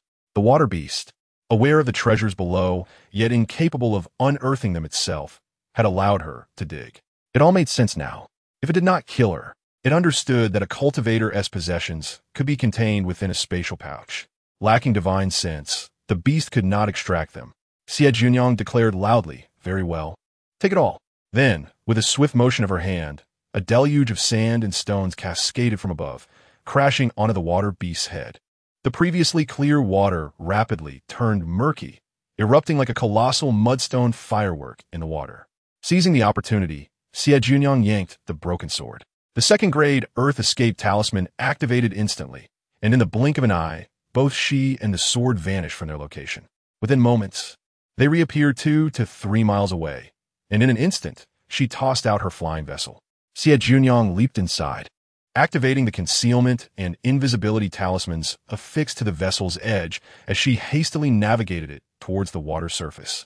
To escape the water beast's territory, ascending to a height of 1,000 feet was paramount. After a few breaths, the small vessel successfully breached the water surface, soaring to a height of 1,000 feet, finally ensuring their safety. Ling exclaimed with enthusiasm, Master, you're amazing. Indeed, Xie Jiuniang beamed, her expression smug. Were it not for my caution, after several days in this secret realm, we would have perished multiple times. In the distance, The water beast's furious roars echoed. Roar! Roar! Ling, astonished, translated. The water beast initially cursed us as little thieves, but now it's enraged, as if someone has stolen the spirit energy from its territory. Wait, something is off. What is that? Xie Jiuniang stared in shock at the water beast's territory. Above the water surface, a colossal vortex of spirit energy began to form, as if the essence of the heavens and earth was being summoned toward a single point. Creatures within a 100-mile radius of the water beast trembled in fear, while the more intelligent ones fled the area, sensing a terrifying entity was about to awaken.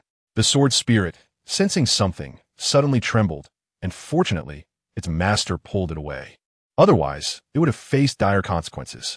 We must leave quickly. This place is no longer safe. Xie Jiuniang was aware that there were terrifying entities within the spiritual essence, likely indicating that the adversary had emerged.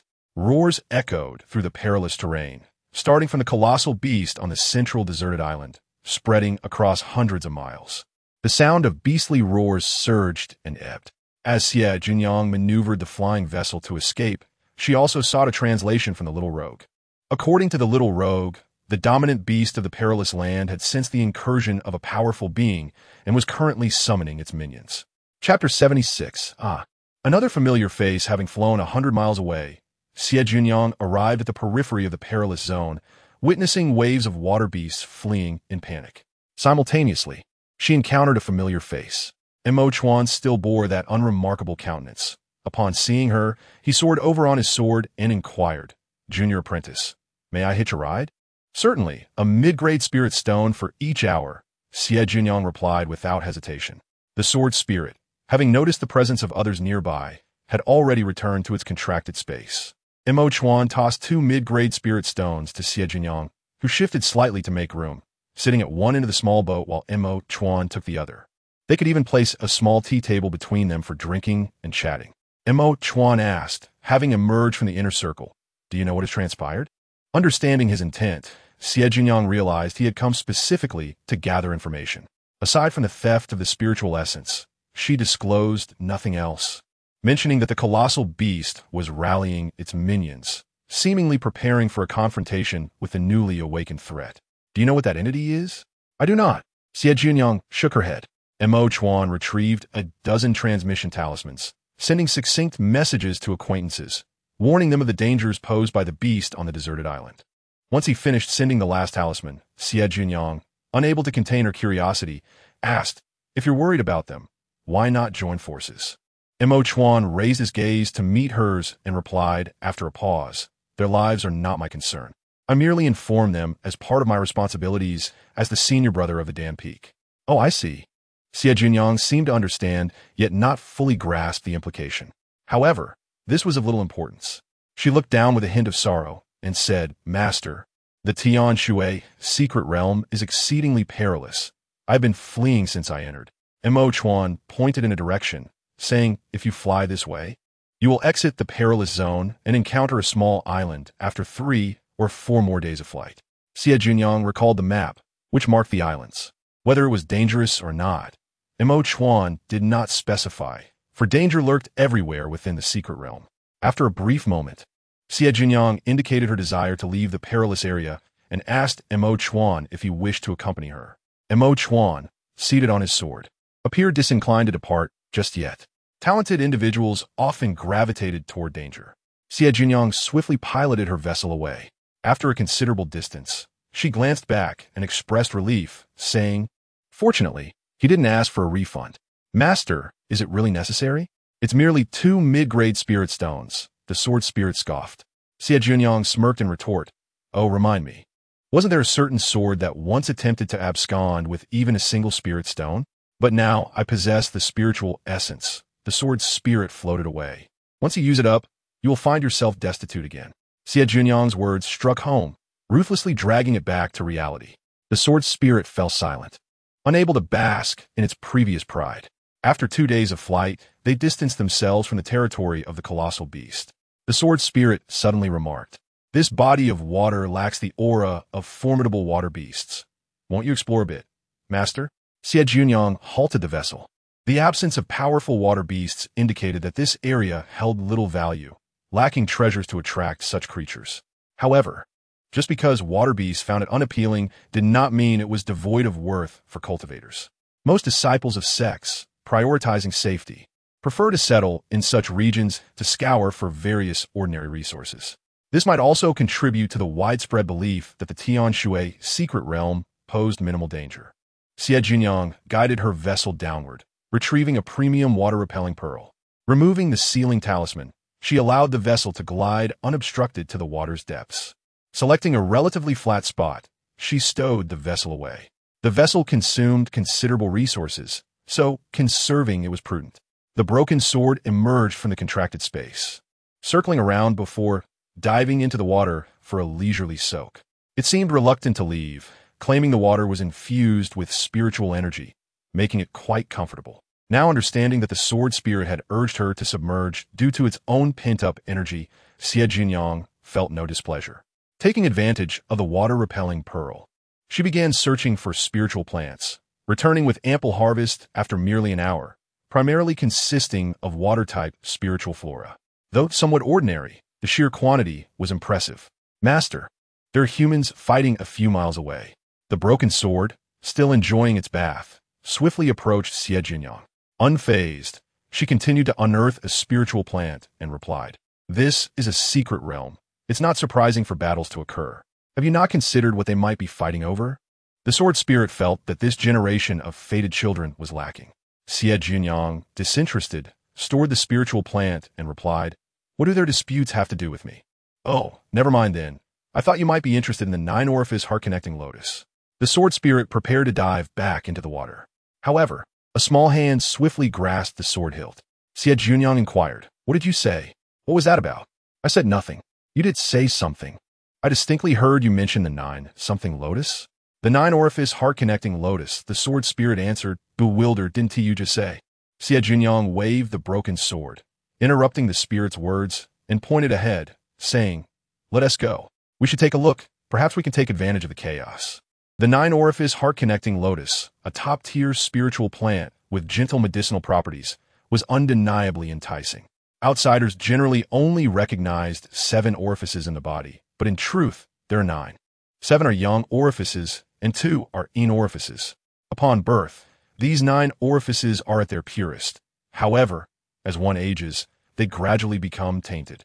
Most impurities within a cultivator reside in these 9 orifices, and the 9-orifice heart-connecting lotus is remarkably effective in purging these impurities. There is a legend in the Eastern domain about a cultivator with 5 spiritual roots who accidentally consumed a 9-orifice heart-connecting lotus, rendering their body extraordinarily pure, commonly referred to as an immaculate body, allowing their cultivation speed to rival that of those with heavenly spiritual roots. To think such a lotus exists here? Xie Jiuniang instructed the sword spirit to lead the way as they stealthily approached. As they neared, the battle raged fiercely, and within the small area protected by the water-repelling pearl, numerous corpses lay scattered. 2 factions were locked in a fierce struggle over a blossoming 9-colored lotus, which grew atop a multicolored boulder. The lotus had 9 petals, each a different hue, a hallmark of the 9-orifice heart-connecting lotus. Xie Jiuniang gasped. "They are all from the Minghua sect." Indeed, they first teamed up to eliminate the others before turning on each other. The sword spirit had been keeping a close watch on the unfolding conflict. Xie Jiuniang's gaze fell upon a man and woman engaged in the fiercest of combat. Yet another familiar face. Wu Yu and Gongsun Shui, 2 renowned prodigies from Minghua sect. Wu Yu, a disciple of the Yuanhua Taoist, was a key figure being nurtured by the prestigious Wu family. Meanwhile, Gongsun Shui hailed from the Gongsun clan, the talented sister of Gongsun Yu. Both of their families had prospered for millennia, capitalizing on the fortunes bestowed upon them by fated children. In her previous life, several treasures Xie Jiuniang had acquired ended up in their possession. Gazing at the 9-orifice heart-connecting lotus, an inscrutable expression graced Xie Jiuniang as features. The fragrant allure of a lotus was particularly enticing. She desired it. Chapter 77. The immaculate body, Xie Jiuniang quietly retreated to a concealed corner not far away, setting up a small isolation array.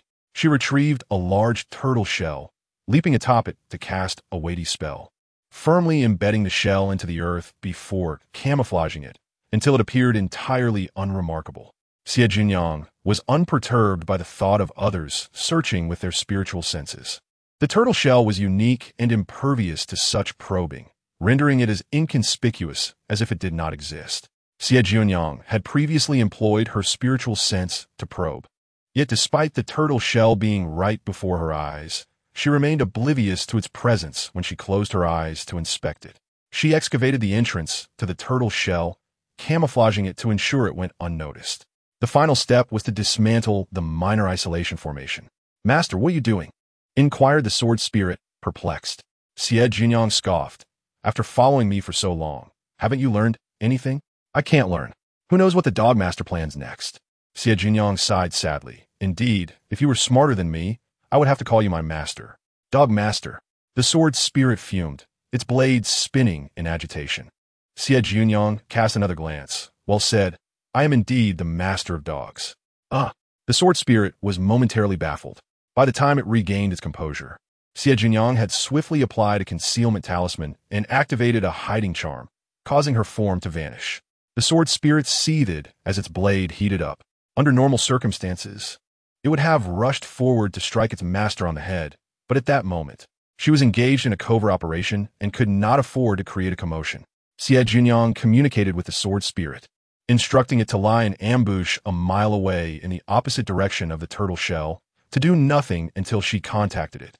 Meanwhile, amidst an intense skirmish, a group of individuals remained unaware that someone was stealthily approaching the 9-aperture heart lotus, swiftly extracting it and stowing it in a storage bag before vanishing.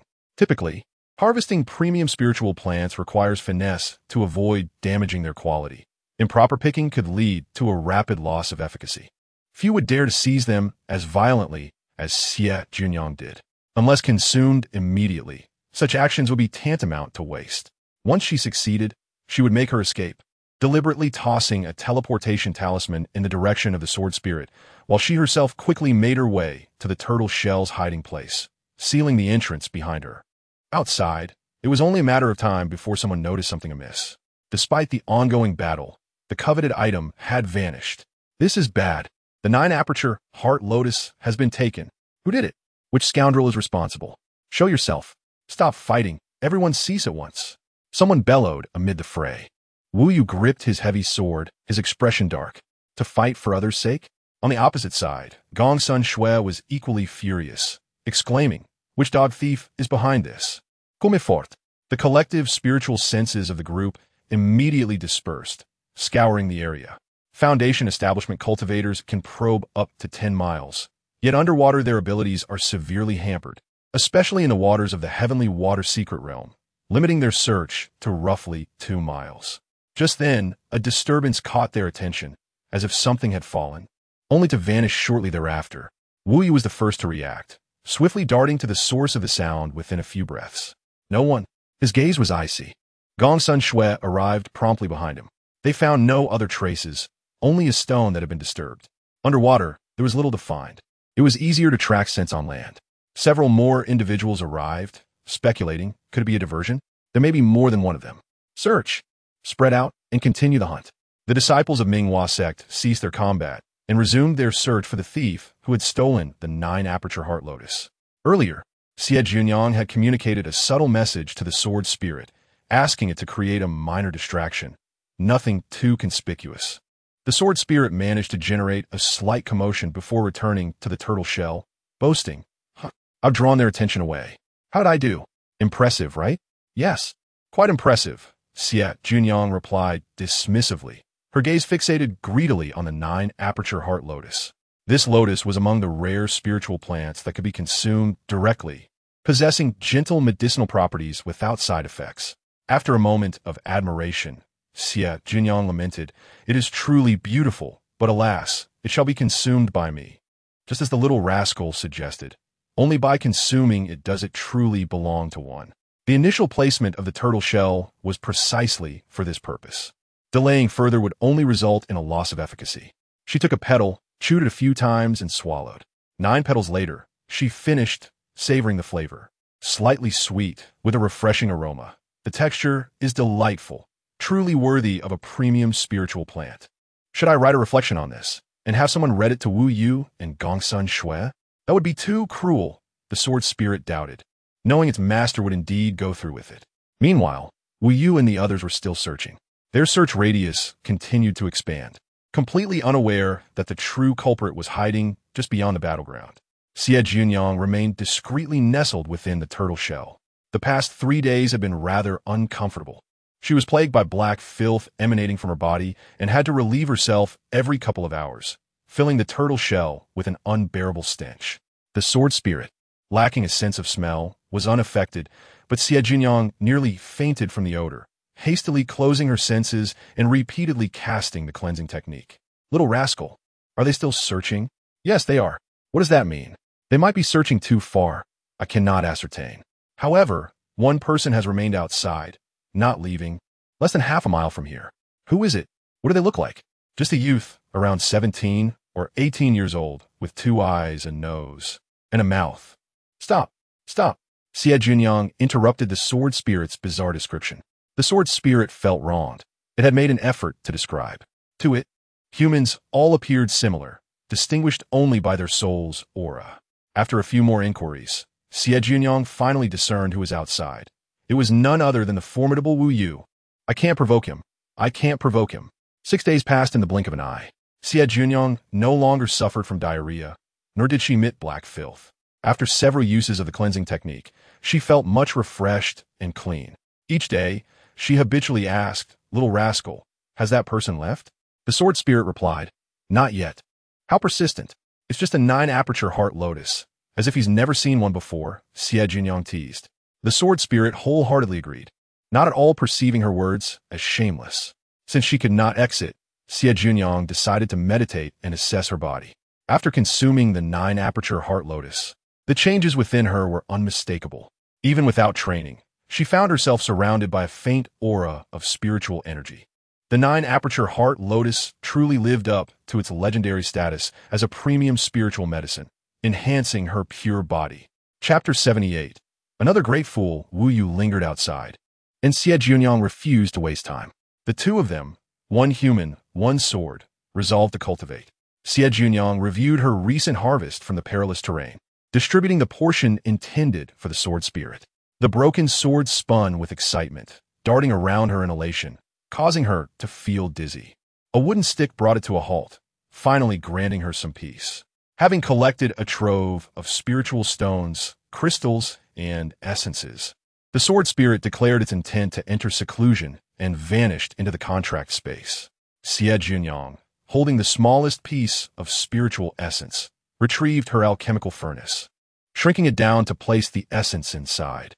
Focusing her spiritual energy, she ignited it into spiritual fire and began the refining process. Typically, one could consume spiritual essence directly. However, that was only appropriate for those at the golden core stage or higher. Foundation establishment cultivators and those below could not handle it and needed to refine the essence in a liquid form, consuming it drop by drop. After expending nearly all her spiritual energy over the course of half an hour, Xie Jiuniang finally transformed a nail-sized piece of essence into 13 drops. She stored 12 drops in a jade vial, sealing it with a spiritual seal, and consumed the remaining drop directly. As the drop of essence entered her, a surge of pure spiritual energy erupted from her abdomen, prompting her to sit and circulate her cultivation technique to assimilate it. The energy flowed through her body unimpeded, easily aligning with her intentions. Xie Jiuniang recognized this as the advantage of her pure body. Terrifying. Who among her peers could match her cultivation speed? Xie Jiuniang felt that her pure body surpassed even the heavenly roots, as it was favored by spiritual energy. After refining the drop of essence, her dantian surged with spiritual power, as if on the verge of breaking through some limit, perhaps preparing to shatter a barrier. Xie Jiuniang inwardly exclaimed that this was troubling. Was she about to establish her foundation? That single drop of essence contained purer spiritual energy than she had anticipated. The surrounding spiritual energy began to stir restlessly. Yet it was not an opportune moment for foundation establishment. Setting aside the presence of guards outside, if she were to begin the process now, she would have to maintain the appearance of a 13-year-old until the nascent soul stage, which would render her ability to survive undetected for a few years impossible. 2 or 3 years of stunted growth could be excused, but 10 or 8 years without any growth would raise suspicions. Drawing upon her experiences from a past life, Xie Jiuniang diligently suppressed her breakthrough, channeling the excess spiritual energy to refine her bones and flesh, enduring excruciating pain that contorted her features. She had to persevere. Gradually, her skin began to seep dark blood. However, just as she felt a sense of relief, the contract sigils on the back of her right hand flickered erratically, and the external spiritual energy surged towards the sigils. "Damn it, you little rascal," Xie Jiuniang cursed silently. She had no choice. Wasn't it just Foundation establishment? She swiftly unleashed a 7th-tier defensive array disc, still containing the top-grade spirit stones from the last time, activating it directly while selecting the smallest range to conserve spiritual energy. A resonant hum echoed. An anomaly appeared above the turtle shell, and a vortex of spiritual energy formed beneath the water, gradually creating a protective barrier that enveloped an area of 100 feet. Simultaneously, the water was drawn in, creating a tumultuous disturbance. In the next moment, Wu Yu suddenly appeared outside the barrier, gritting his teeth in anger. So that mouse was hiding here. The person was found, but a 7th-tier array? Wu Yu's stern face twisted in frustration. How could he break through a 7th-tier formation that could withstand a divine strike? In his 17 years of life, he had never felt so out of control. Wu Yu had always adhered to a principle: eliminate enemies when possible and incapacitate those who could not be killed. He had the confidence to do so without fearing retaliation. Yet now, the 7th-tier array seemed to mock him. He was bold, he was fierce, yet there were those who surpassed him in both. At least the person within the array had more confidence. After all, they could casually utilize a 7th-tier formation. He could not. Upon learning that the 9 orifices heart lotus had been violently uprooted, Wu Yu suspected that the other party had not fled far and was likely hiding to consume it. However, the opponent had employed some method that eluded their investigation. Now, it was evident that the other party had consumed the 9 orifices heart lotus and was on the verge of a breakthrough. Missing such a grand opportunity nearly shattered Wu Yu's composure, but he managed to steady himself. He had to wait for the other to emerge. If he could not kill them, he must at least incapacitate them. Another figure appeared. It was Gongsun Shui. She gazed at the swirling vortex beneath the water and inquired, "What is happening? Does consuming the 9 orifices heart lotus cause such a tremendous stir? Perhaps they have broken through." Wu Yu replied, brimming with frustration. Gongsun Shui looked forward. Foundation establishment? Wu Yu shared the same suspicion. Such a great commotion was not characteristic of mere Foundation establishment. If it weren't for the fact that the Heavenly Water secret realm only permitted entry for those at the Foundation establishment stage and below, he would suspect the other party was at the nascent soul stage. The two, as competitive peers from the same sect, reached an unusual consensus at that moment and withdrew their magical artifacts to jointly attack the formation. Their aim was not to breach the array, but to deplete its spiritual energy. They were well aware of the treacherous nature of this tactic. However, the opponent was an enemy who had seized their opportunity, so they felt no remorse. Yet, as they exerted their utmost strength, attacking the formation with their artifacts for an entire hour, the barrier remained steadfast, still brimming with spiritual energy. The 7th-tier formation seemed to mock their audacity. For a moment, both wore grim expressions. Gongsun Shui ground her silver teeth in frustration, declaring, "I refuse to believe that the top-grade spirit stones of that scoundrel are inexhaustible. Gather, everyone. We shall join forces." Wu Yu was equally incensed. The sect disciples who accompanied them were searching from a distance. Though they claimed to be searching for people, it soon morphed into an opportunity to scavenge nearby resources. After consuming pills to restore their spiritual energy, the two continued to unleash their strongest attacks upon the barrier. They certainly possessed other powerful means, but deploying them required a significant cost. Yet, within the secret realm, they would not resort to such measures unless faced with a life-or-death crisis. As the disciples of Minghua sect gathered, those led by the two began a concerted assault on the formation. The barrier occasionally trembled, but quickly regained its stability. At this moment, Xie Jiuniang was entirely absorbed in her Foundation establishment, paying no heed to the formation. Having experienced the process in her previous life, she navigated it with ease. The most crucial steps in Foundation establishment were, first, condensing spiritual energy into liquid, forming a lake in the Dantian. Second, opening the sea of consciousness. At this time, The spiritual energy in her dantian, usually as hazy as mist, slowly transformed into droplets of rain, gradually converging at the center of the dantian, accumulating more and more until it coalesced into a pool, evolving into a small lake. Suddenly, a surge of spiritual energy was drawn forth, coursing through her meridians and reaching her brow. This moment was critical. It was the opportune time to open the sea of consciousness. For cultivators, not only is the body refined, but the soul undergoes a qualitative transformation during a breakthrough. Only by opening the sea of consciousness at the moment of foundation establishment can one truly be said to have established their foundation. What is the sea of consciousness? To put it simply, it is the repository of divine consciousness, akin to an expansive ocean. Thus, it is referred to by cultivators as the sea of consciousness. In fact, the most pivotal and perilous step in foundation establishment is precisely the opening of the sea of consciousness. If interrupted midway, there is a significant risk of the divine consciousness collapsing, resulting in a state of folly. Therefore, the external attacks on the formation were laden with malicious intent. Meanwhile, Xie Jiuniang was entirely focused on her internal process. Just as she was about to open her sea of consciousness, calamity struck. The time treasure leaf, which had been hanging peacefully around her neck, suddenly surged into the center of her sea of consciousness, subjecting the still unstable sea to external shocks. As if a thunderbolt had detonated within her mind. Damn that time treasure leaf. Another troublesome entity. I am doomed. In the next instant, Xie Jiuniang ultimately could not withstand it and was knocked unconscious. Chapter 79. Half-siblings. At the moment Xie Jiuniang fell into unconsciousness, silver light enveloped her, and the sigils on her right hand began to emit a faint golden glow, resonating with the silver light. The unconscious individual remained unaware of the passage of time. The outside forces continued their relentless assault on the formation, seemingly intent on exhausting the barrier. Day after day, the disciples of Minghua's sect wrestled with the decision to abandon their efforts, yet felt unwilling to concede.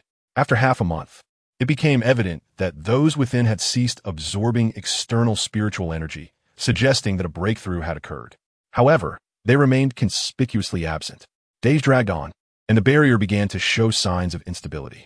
A group of individuals, sensing hope, intensified their efforts as if invigorated by a surge of motivation. With Wu Yu and Gong Sun, Shui unleashing their most formidable attacks. Ultimately, the top-grade spirit stones within the array were depleted, and lacking a replenishment of resources, the defensive barrier collapsed. However, what awaited them was even more despairing. The buried turtle shell remained immovable, unyielding as rock, despite their utmost efforts. Yet, they had successfully dislodged the shell from the earth, exposing it for all to see. No one dared to approach first. Caution reigned, for who knew if traps lay in wait? Someone suddenly had a flash of inspiration and began to shout, "You little turtle hiding in your shell. I'm right here. Come out and face your demise." Hiding? Huh. Unless you can hide for a lifetime. Come out now. You turtle. Hand over the 9 orifices heart lotus. The disciples of Minghua's sect shouted from Tianzhong away. Though they hurled insults, each remained at a safe distance. The earlier spells they had cast were also ranged attacks. Wu Yu focused on a particular spot on the shell, the small hole through which Xie Jiuniang had entered and exited. Have you noticed? Gong Sun Shui similarly directed her gaze to that position. It was the only part that was not covered by the turtle shell. The two had probed with their divine senses, and the great turtle shell appeared to be impervious to their scrutiny. Yet that small hole was visible to the naked eye. However, attempts to delve inside with their divine senses were thwarted by some barrier. Exercising caution, neither of them pressed further. Wu Yu launched an attack spell toward the small hole. Boom! The stone blocking the hole was blasted away. Yet, when they attempted to probe with their divine senses again, they still could not penetrate. Wu Yu turned to a disciple. Have your contracted beast take a look. Yes, senior brother. The disciple released his contracted beast, which was a white-furred demon mouse. The white-haired demon mouse obeyed its master's command and crawled forward, approaching the tortoise shell without issue, and similarly, it faced no trouble near the small hole. However, just as it was about to peek into the hole, a flash of sword light cut through the air.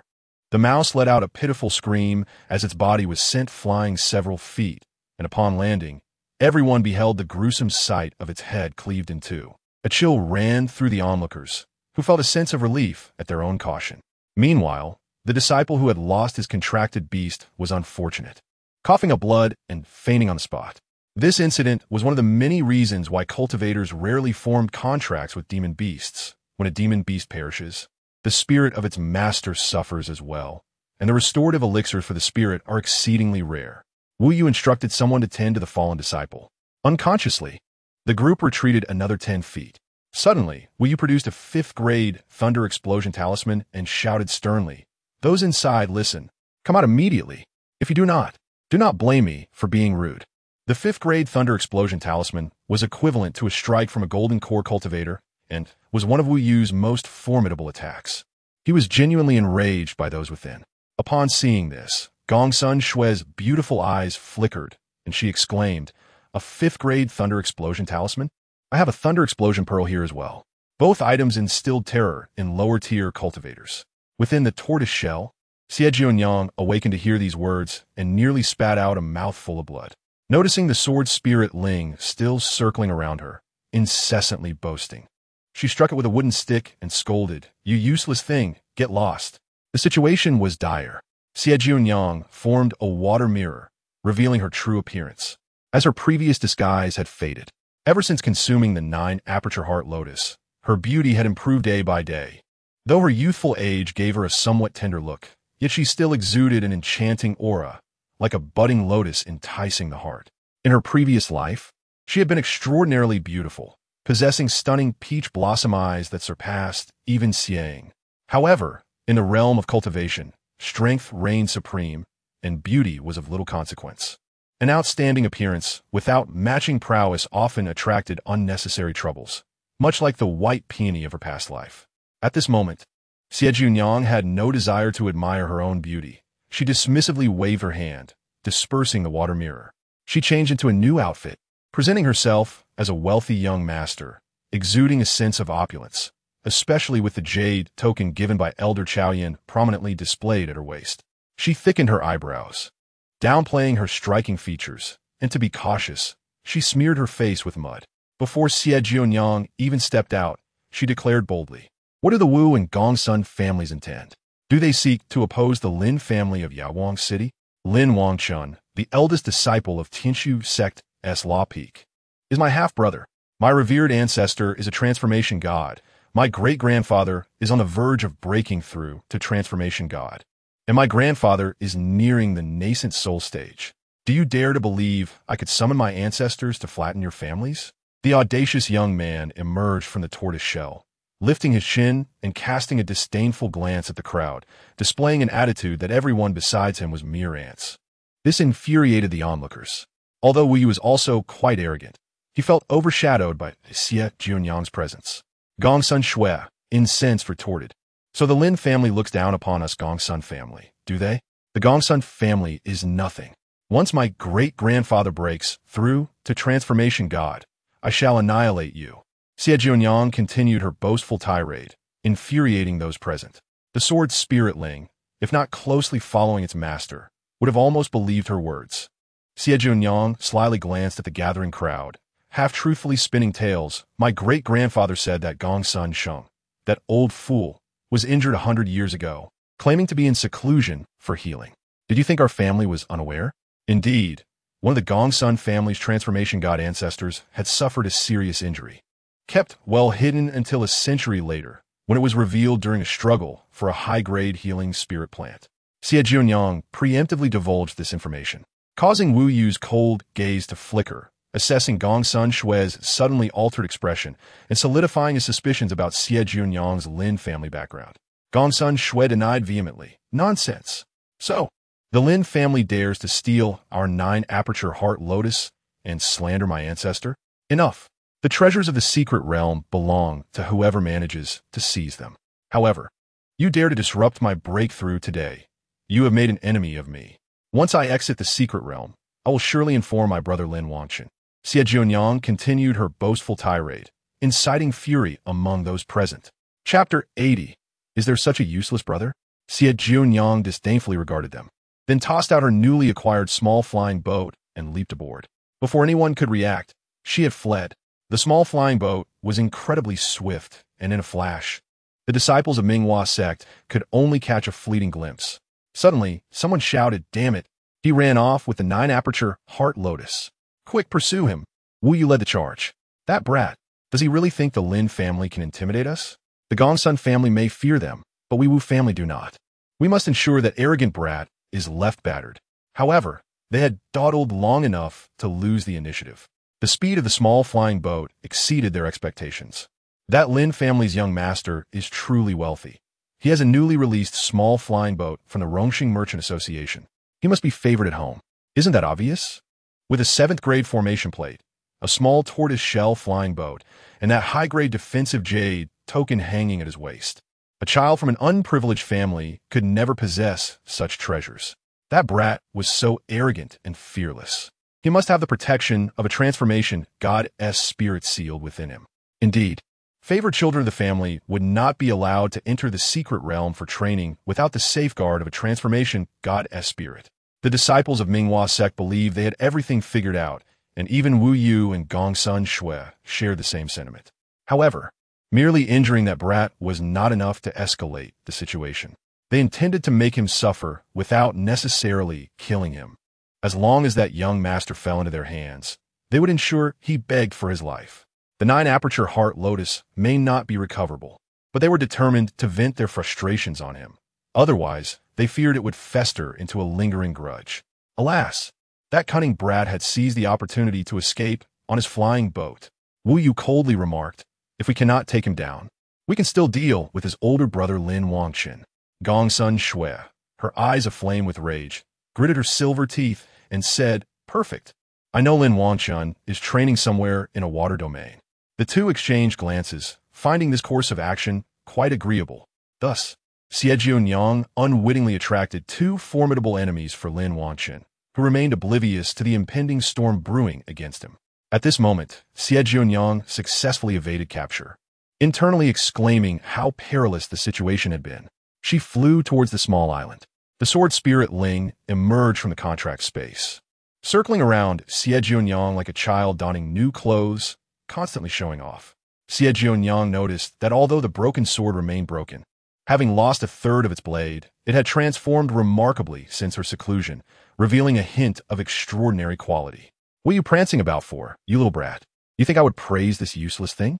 Xie Jiuniang had no intention of complimenting the spirit.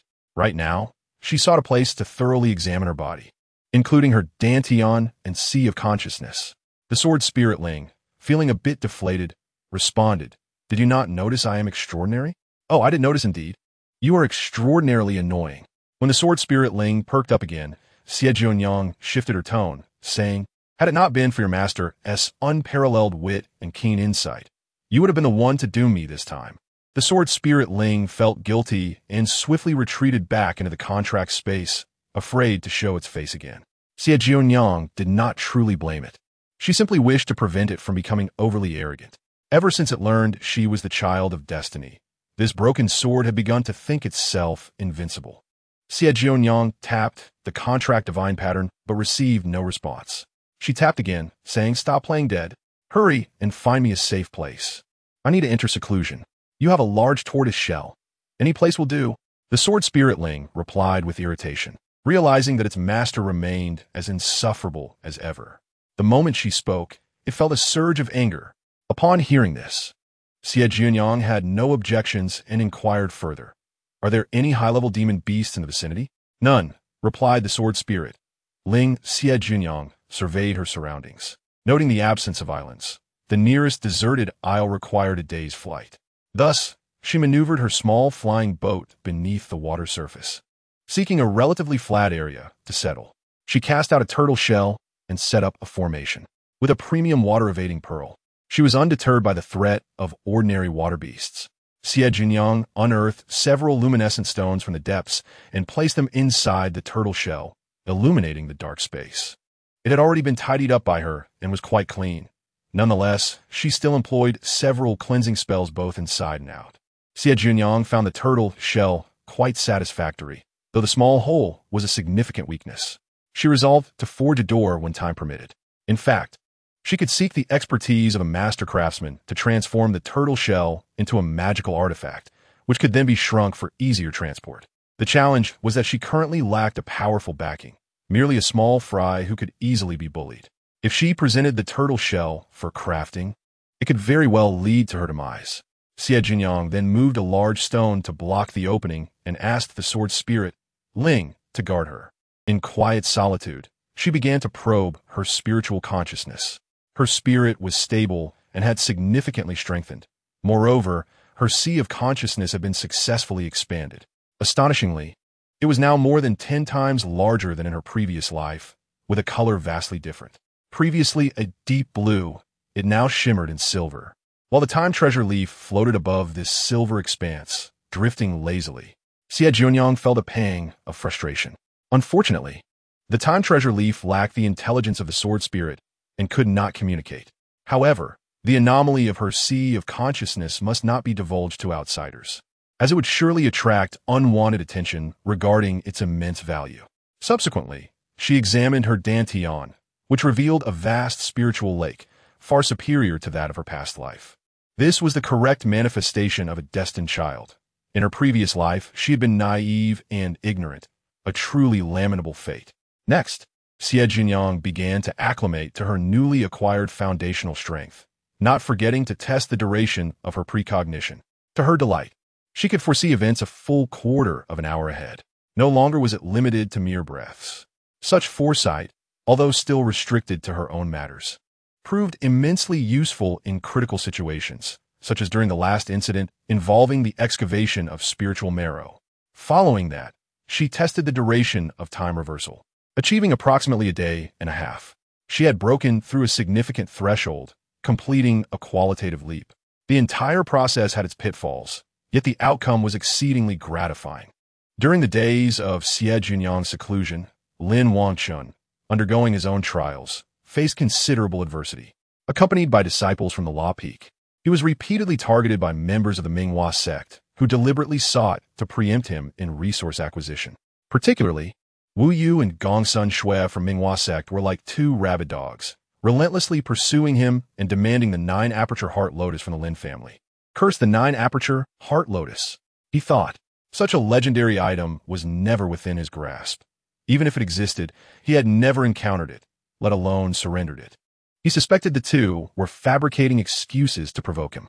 They tried to incite his anger on several occasions, attempting to engage him in battle. If it were merely a fight, Lin Wangchen was unafraid.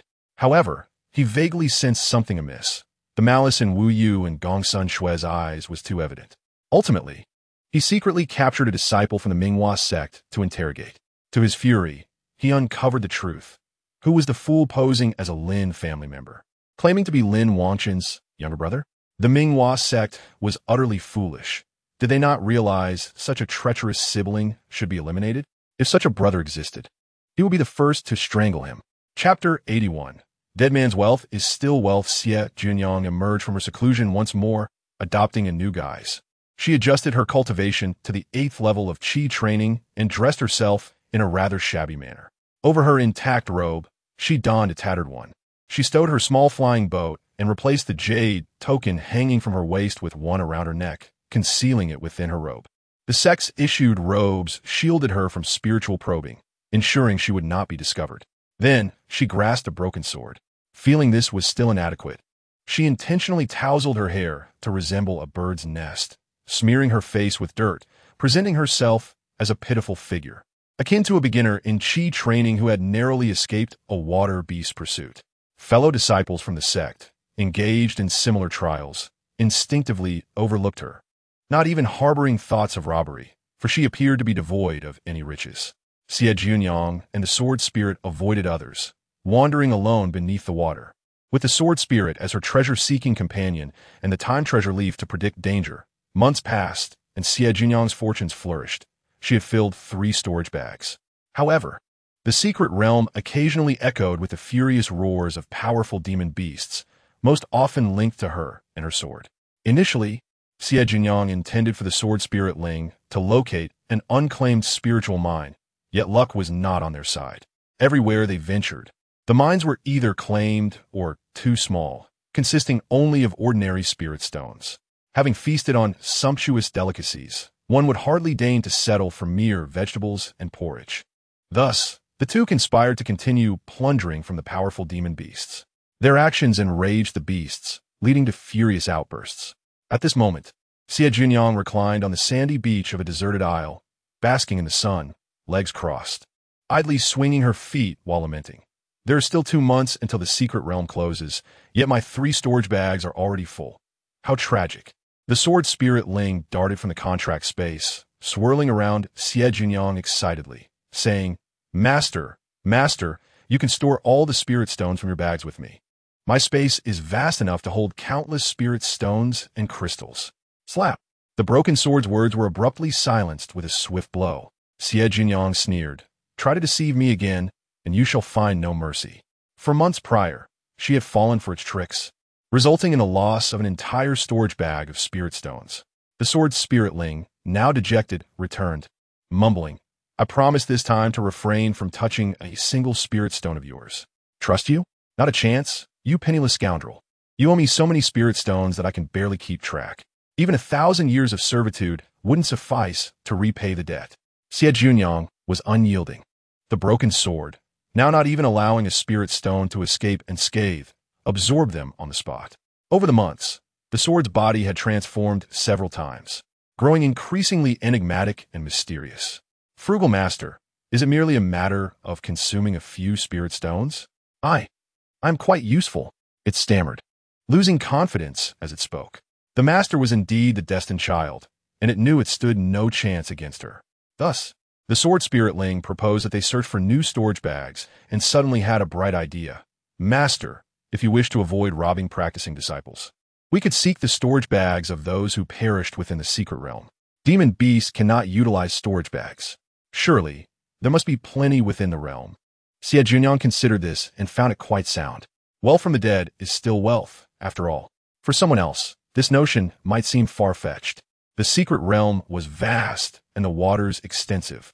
Finding a mere storage bag would be akin to searching for a needle in a haystack. However, Xie Jiuniang had the sword spirit by her side. She generously declared, Whatever we find, we shall split evenly. All right, Master, I will certainly strive to find it. The sword spirit Ling, having not thought of this before, was now keenly aware. Suddenly, it exclaimed, Master, there is a storage bag 2 meters deep beneath the sand you are sitting on. What? Xie Jiuniang sprang up and began to dig through the sand, laughing heartily. Indeed, I am the destined child. Even the ground I lie upon is treasure. Without me telling you, destiny alone is of no use. The sword spirit Ling muttered softly. Xie Jiuniang paused in her digging, turning to gaze at the floating broken sword, asking, What did you say, little scoundrel? Nothing. The sword spirit Ling replied timidly. Oh no, my master is becoming increasingly terrifying. It lamented, recalling how it had unceremoniously consumed a storage bag of spirit stones from her. Now, she had 2 storage bags of her own. Each decade, the secret realm opened anew, claiming its share of lives. Over the years, countless souls had met their fate within its confines. Even though some of the storage bags were taken away by the disciples who managed to escape, a portion inevitably remained. Thus, the master and servant devised a rather ingenious plan to profit from the deceased. If anyone were to witness this peculiar behavior, they would surely find it odd that a curious individual ventured into the secret realm not to seek opportunities, but rather to dig for hidden treasures. After 10 days, Xie Jiuniang had acquired 3 storage rings and over 20 storage bags, far superior to the results of raiding the lair of water beasts. The safety of this endeavor was unquestionable, but the bounty was significantly greater than anticipated. Another month passed, and the duo scoured a body of water, uncovering 13 storage rings and hundreds of storage bags. Xie Jiuniang called a halt. It was simply too exhausting to continue. With only 20 days remaining until the secret realm's closure, they decided to cease their treasure hunting. Xie Jiuniang filled the storage rings to the brim, strung them together, and wore them around her neck, tucking them into her clothing. She retained only 5 of the largest storage bags for her belongings, discarding the rest due to their unwieldiness. The harvest from this expedition far exceeded Xie Jiuniang's expectations. While others sought 1 or 2 fortunes, she felt as though she had come to sweep the place clean, leaving her immensely satisfied. Now, she resolved to explore the perilous outskirts rumored to be the habitat of the water chelan. Not to seize the creature, but merely to observe the spectacle and perhaps find an opportunity to ensnare Lin Wangchen. In her previous life, he had sustained grave injuries while attempting to capture the water qilin, requiring over a century to recover. Such a severe wound surely resulted from a fierce battle, likely triggering the divine soul sealing. This presented an optimal moment to eliminate Lin Wangchen. However, before setting out, she needed to prepare ample concealment talismans.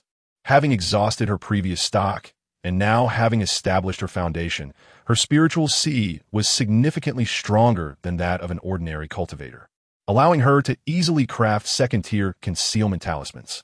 In her past life, the water qilin had emerged the day before the secret realm closed, so there was no rush. After a few days of seclusion, Xie Jiuniang produced 50 second-tier concealment talismans. The higher the tier of the talisman, the more effective its use. While a first-tier talisman lasted only 3 days, a second tier could endure for half a month. 50 talismans would suffice. Before embarking, Xie Jiuniang contemplated her appearance and opted for a more demure ensemble, donning a loose-fitting robe that still maintained a masculine flair, yet conveyed an air of maturity. With the experience of her past life, she adeptly transformed her appearance. Height was not a limitation. A simple adjustment within her shoes could provide a slight elevation. After all, short male cultivators were not uncommon, and possessing the right demeanor sufficed. Xie Jiuniang extravagantly adorned her small flying vessel with concealment and invisibility talismans, inserting a mid-grade spirit stone obtained from the secret realm. Once activated, the vessel seemed to vanish. Now, even those at the foundation level would struggle to detect it unless they possessed formidable spiritual strength. After soaring through the skies for 2 days, the sword spirit, Ling, spoke mysteriously. "There are 2 people ahead. Master, they are both acquaintances of yours." "Who are they?" Xie Jiuniang inquired, intrigued. Maneuvering the flying vessel to remain concealed at a high altitude, she was treated to an unexpected performance. Lin Wangchen stood sword in hand, confronting none other than Wu Yu. At that moment, Lin Wangchen's expression was as frigid as ice, radiating an unsettling aura of murderous intent, evidently provoked to the brink by Wu Yu.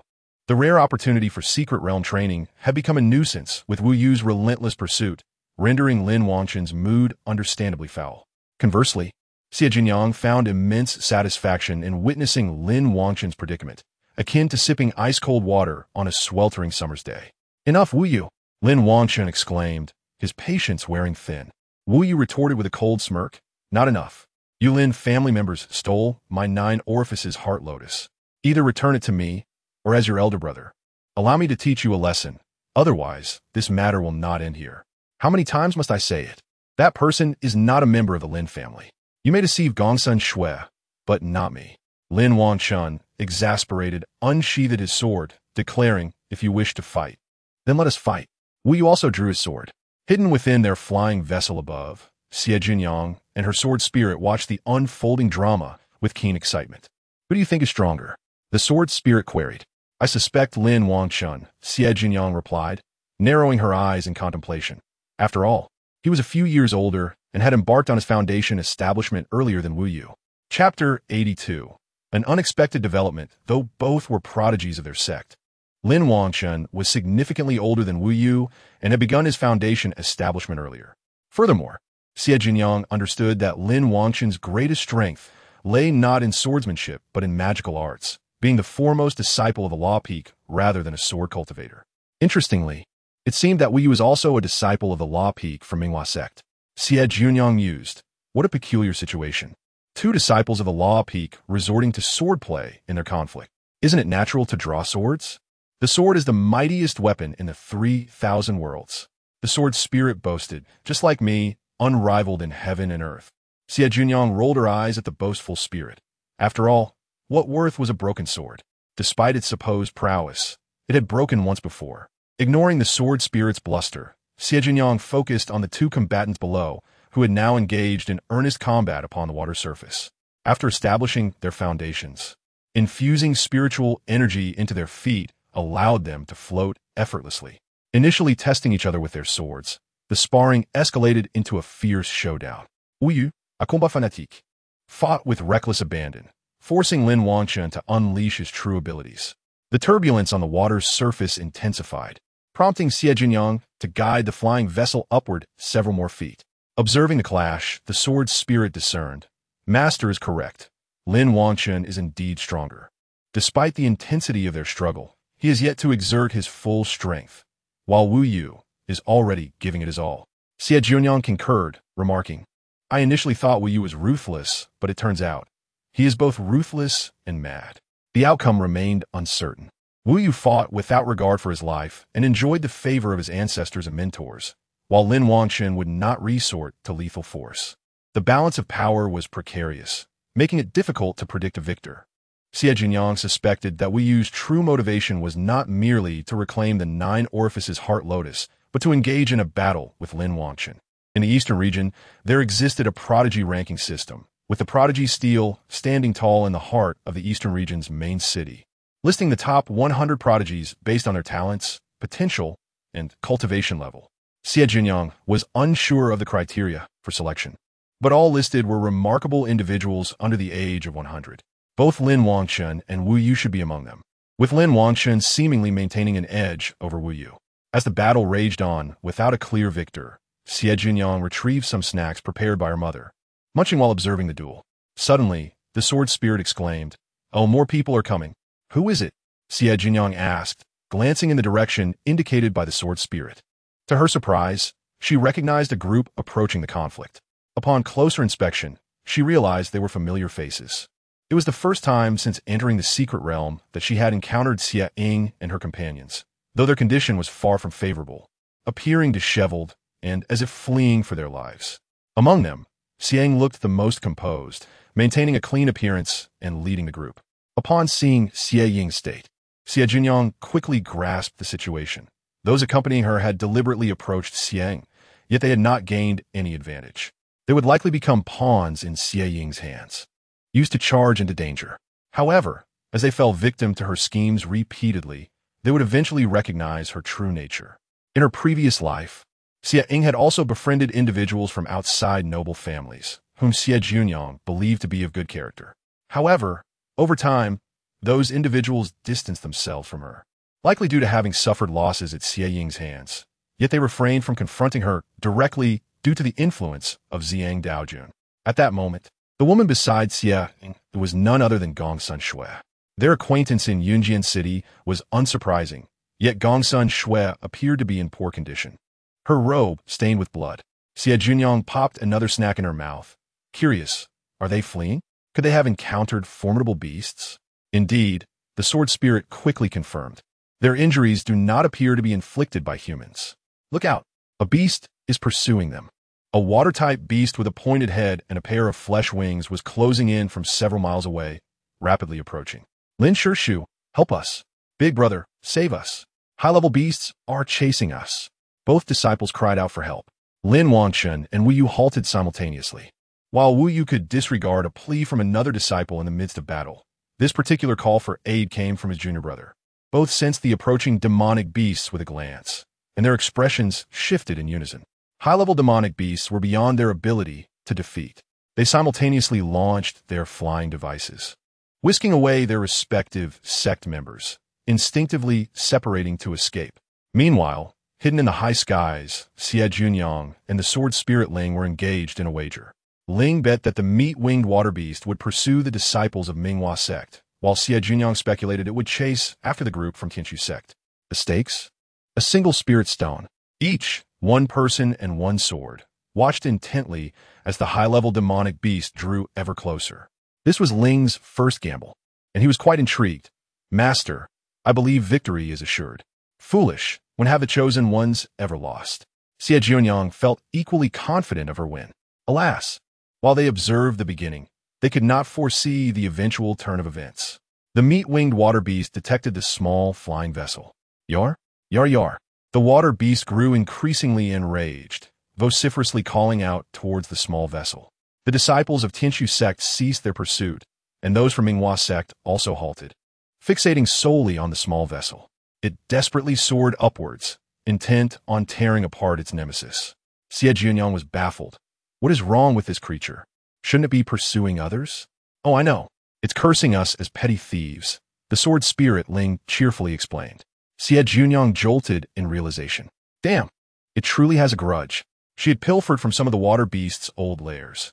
Not all of them were familiar faces, but Ling undoubtedly recognized their kind. You little rascal, why didn't you say so sooner? You wait, we will settle this. As Xie Jiuniang maneuvered the flying vessel to escape, she was relieved that the new model performed exceptionally well. As long as the spirit stones were sufficient, it could ascend rapidly into great heights. She resolved to inform her father upon returning, suggesting the acquisition of a few more vessels for backup. This turn of events was wholly unexpected. It took Xie Jiuniang an entire day and night to finally shake off the pursuing water beast. Ling remained hidden in the contract space, fearful of incurring his master's wrath. Xie Jiuniang, uninterested in the troublesome spirit, began examining her map, but alas, even her intelligence faltered in such a unique and complex environment. Surrounded by an endless expanse of water, she found it difficult to discern direction. Come forth. I grant you a chance to redeem yourself. She summoned the sword spirit. The broken sword emerged cautiously, inching closer to Xie Jiuniang. Master, what is your command? It asked in a sweet voice. Even using honorifics now. How amusing. Xie Jiuniang pointed to a perilous location on the map, her tone cool. You shall guide me there. Understood, master. I shall first ascertain the surrounding environment. Once it confirmed their position, the sword spirit flew out for a brief reconnaissance and quickly identified the direction.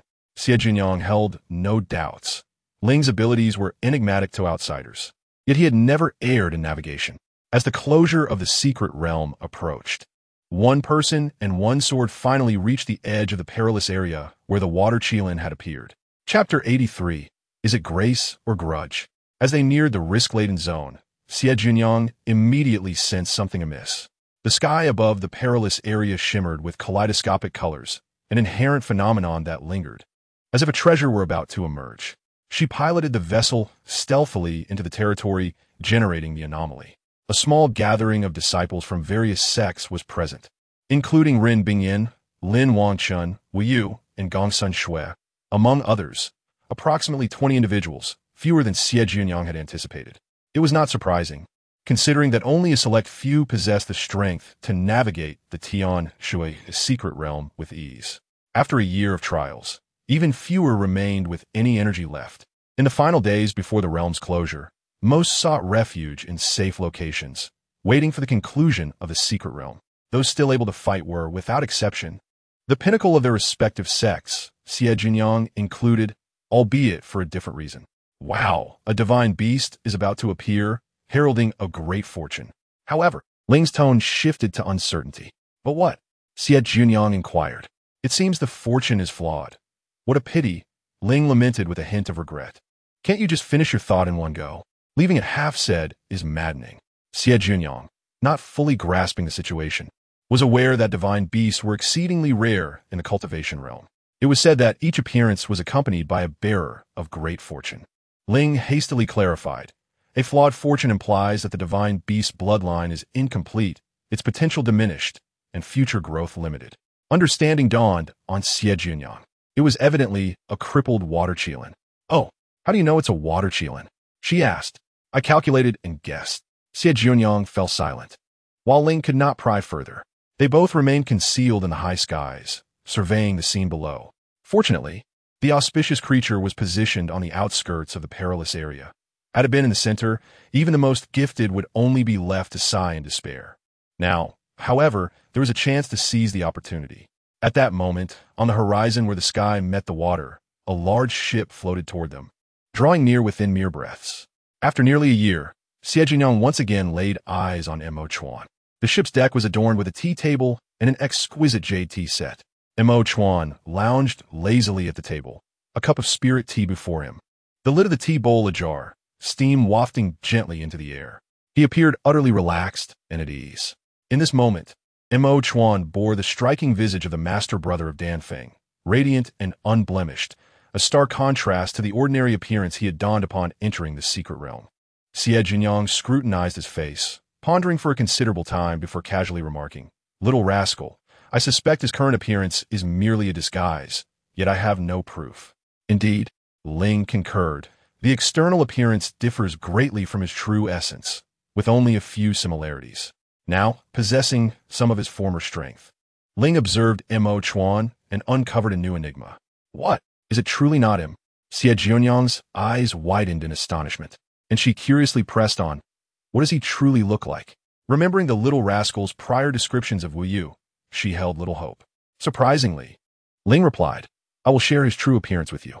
Ling transmitted the visage of Mo Chuan he had witnessed through their bond. Xie Jiuniang closed her eyes to examine it. Upon seeing his true form, she was momentarily stunned, not in awe, but rather as if struck by some overwhelming force.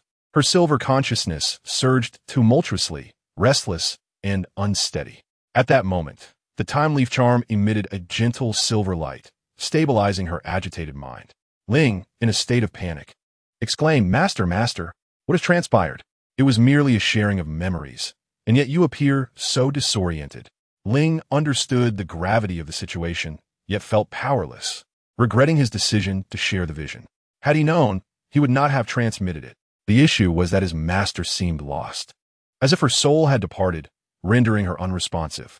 Ling circled around her anxiously. I am fine. Do not worry.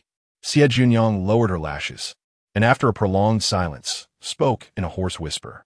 Ling sighed in relief. His master was finally all right. Phew, you nearly frightened me to death. Xie Jiuniang ignored Ling's concerns, slowly reclining within the vessel, gazing vacantly at the skies of the Tian Shui secret realm. Her gaze lacked focus, and her thoughts drifted far, far away. In her past life, before her marriage, Xie Jiuniang had once harbored feelings for someone. That individual had captivated her for a fleeting moment, leaving an indelible mark on her life. Back then, she had yet to establish her foundation, having only recently joined the outer sect, a time fraught with challenges. To secure resources for cultivation, she frequently undertook sect missions. On one occasion, she encountered peril. Severely injured, she plummeted off a cliff, desperately grasping a vine to halt her descent. That person had saved her once. Their beauty was unparalleled, eclipsing countless prodigies of the cultivation realm. It was during that incident that she witnessed a figure as ethereal as those found in storybooks. With a celestial demeanor and unparalleled elegance, the individual, clad in white, descended from the heavens upon a sword, extending a hand to rescue her from despair, a moment forever etched in her memory. Joyful as spring, delicate as autumn frost, was one of her few cherished memories from her past life. Now, was this merely another scheme? However, that person who had once saved her never appeared again. Even the appearance of Master Danfeng had no connection with her, let alone receiving anything from her hand. In this lifetime, she discovered that the broken sword from her past life had been orchestrated away by him, even though she had never seen him wield it. Was it grace? A grudge? With a resounding smack, the broken sword struck Xie Jiuniang's forehead, causing her to wince in pain, momentarily dismissing thoughts of her previous life. Little brat, are you trying to court death again? What are you thinking? I've called you several times, and you've ignored me. I'm quite upset. Humph. Without a piece of spirit crystal as compensation, there's no way to reconcile. The sword spirit, Jianling, was more impassioned than its master, leaving Xie Jiuniang momentarily at a loss for words. However, it was out of the question for Xie Jiuniang to offer a spirit crystal. She would rather perish than do so. With an exasperated tone, she retorted, What do you want me to do? A battle has broken out below. Jianling suddenly recalled the pressing matter, becoming agitated again. Someone had discovered that the source of the anomaly was a beast egg and was suspecting it to be an egg of a divine beast. Alas, it was merely a spirit beast egg, surrounded by a group of ignorant human cultivators. Xie Jiuniang fell silent. It seemed she too had thought it was a divine beast. Nevertheless, upon hearing the circumstances, she quickly turned and leaned over the edge of the small boat. Peering down at the chaos below, it seemed that Ren Bingyan was the first to locate the beast egg, intending to take it secretly, but was consequently discovered, leading to a frantic scramble. Moreover, it appeared that the beast egg could not fit into a spirit beast bag. Ren Bingyan was besieged by some individuals, and Lin Wangchen, along with 2 other prodigies from Tianshu sect, came to her aid, while Mo Chuan on the large ship remained unmoved. Observing Mo Chuan on the large ship, a fleeting thought crossed Xie Jiuniang's mind, but it swiftly dissipated. This lifetime was a new beginning. The myriad events of her past life would ultimately fade into history, including that chapter and that person. Chapter 84. My heart hurts. What should I do? Master, Everyone is vying for the beast egg. Let us explore the cave where the auspicious beast egg was, Jianling suddenly suggested. Xie Jiuniang straightened her posture. Have you discovered something valuable? Not yet, but where the auspicious beast emerges must house great treasures. Jianling was eager to search precisely because it had not found anything. Xie Jiuniang's eyes sparkled with excitement. Praising, little brat, after knowing you for so long, you're finally being reliable. Thus, while others were engrossed in their fierce struggle, the pair stealthily navigated their small, flying boat into the fray. On the large ship, Imochuan's gaze shifted from the battle scene to a particular area where the flow of spiritual energy was unusual, as if something was moving. Suddenly, he asked Senior, "What has passed by?" "Oh, it was a little human child flying by on a small boat," came a languid voice in response, androgynous yet alluring. Upon hearing this, Imochuan's starry eyes flickered, and an unfamiliar small figure flashed in his mind. Meanwhile, Xie Jiuniang, who was leaving, felt a chill run down her spine and quickly surveyed her surroundings, finding nothing suspicious. "Little brat, did you sense anything?" She inquired of Jianling. "Someone just noticed us, but they harbor no ill intentions," Jianling replied in a muffled voice. Xie Jiuniang sat up straight, her tension palpable. Their small flying boat successfully submerged into a cave beneath the water, the previous location of the auspicious beast egg, and those who had spotted them remained inactive. Perhaps, as Jianling had said, there was no malice from the other party. She stowed away the small boat and slipped into the cave. At the entrance, Xie Jiuniang cautiously dropped a small isolation array plate to seal the entrance, ensuring that any commotion within Wunti reached the outside world. She sought treasures, but did not wish to attract widespread attention. Jianling circled the cave, returning to Xie Jiuniang with a dejected demeanor, reporting no discoveries. "Likely taken by someone else. Is that so? I'll take a look," Xie Jiuniang asserted, feeling compelled to explore since they had ventured in. The cave's floor was dry, with sporadic growth of ordinary green plants, which Xie Jiuniang didn't recognize but noticed something peculiar. Water could not enter the cave, unrelated to the water-warding pearl. Venturing deeper, she found the rocks were of 7 colors, shimmering brilliantly, reminiscent of the celestial phenomena. It was all so dazzling.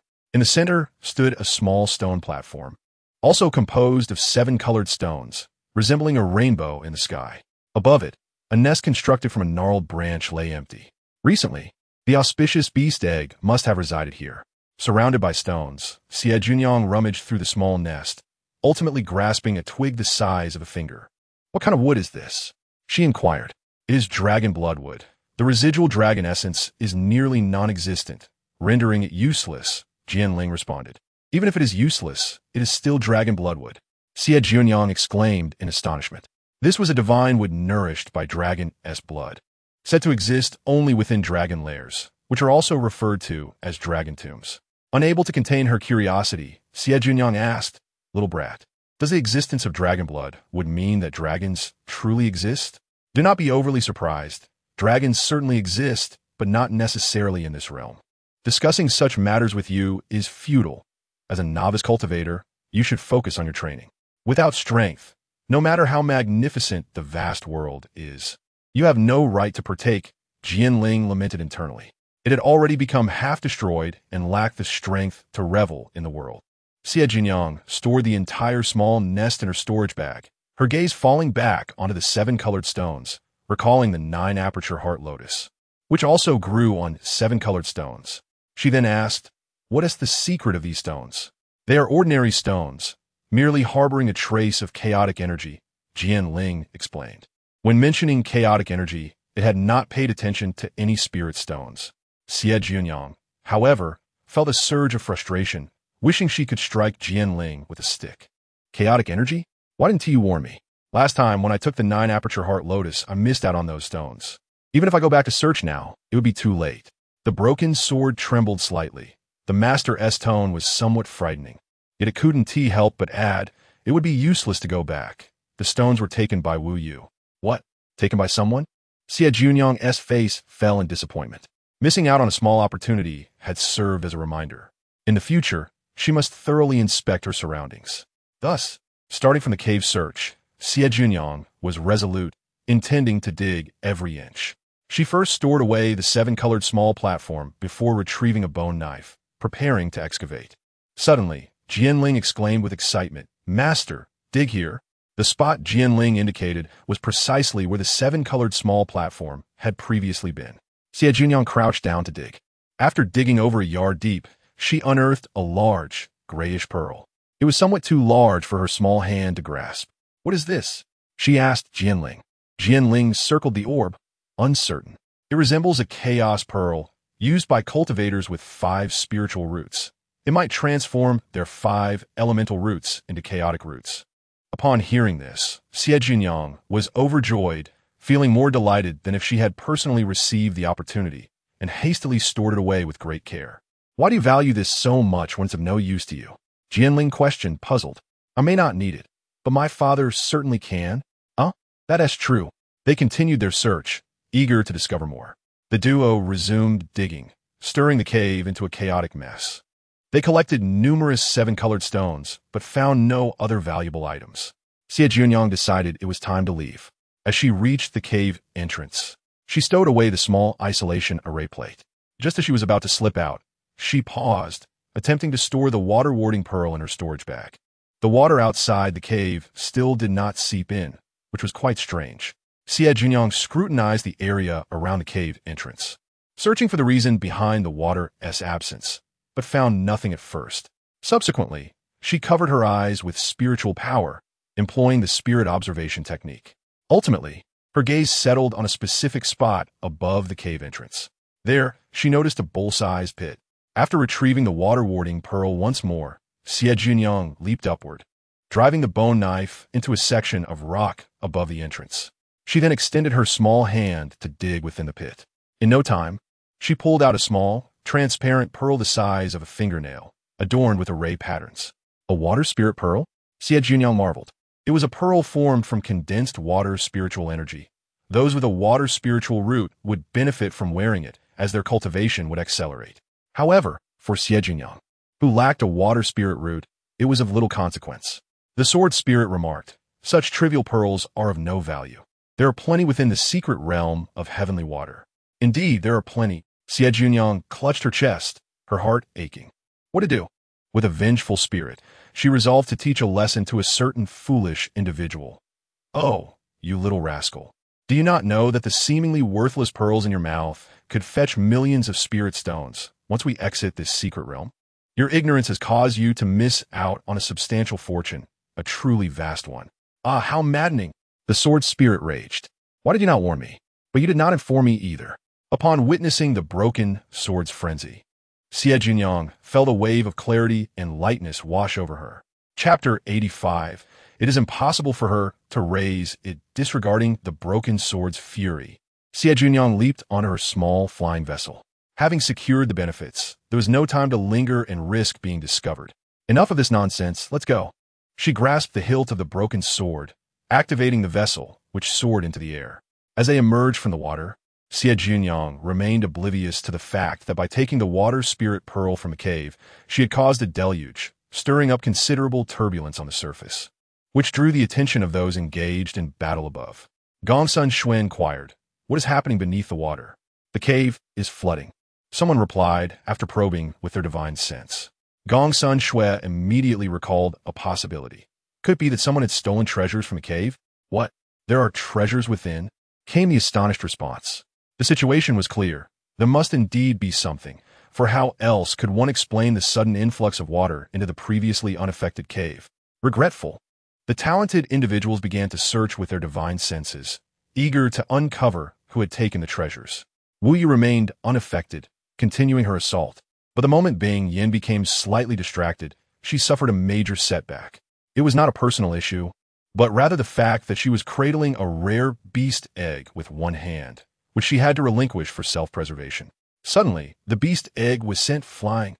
In an instant, with a whoosh, it vanished from sight amidst the gazes of many. What a splendid opportunity! A chance to fairly acquire the rare beast egg had arisen. Over 20 figures surged simultaneously towards the direction where the egg had disappeared. Meanwhile, Mo Chuan sat calmly on a large ship, nonchalantly trailing behind the others. Humans are truly lacking in vision. They fight tooth and nail over a discarded spirit beast egg. A voice, ambiguous in gender, scoffed lightly. Montak Huan chuckled, Edda. You may not be aware, but even if everyone knows that it is a flawed, rare beast, they will still fight for it. A rare beast, regardless of its imperfections, can still bestow a modicum of fortune upon its master. In the realm of cultivation, the concept of fortune is elusive, enigmatic, yet undeniably real. Just as Xie Jiuniang emerged from the water, she was suddenly struck on the head by something falling from above. The pain nearly knocked her unconscious, and she was infuriated, ready to curse. Upon regaining her senses, she looked down to find a spirit beast egg inexplicably nestled in her arms. What on earth is this? Where did it come from? She exclaimed. Master, we must flee. Many are rushing this way. The sword spirit urged urgently. Xie Jiuniang froze, scanning behind her with her divine sense. A throng of talented individuals was hastening towards her direction. Has our actions been exposed? She asked anxiously. It is possible, the sword spirit replied, momentarily perplexed. What are we waiting for then? Let's run. Xie Jiuniang hurled the spirit beast egg into a corner and swiftly maneuvered her small vessel to escape.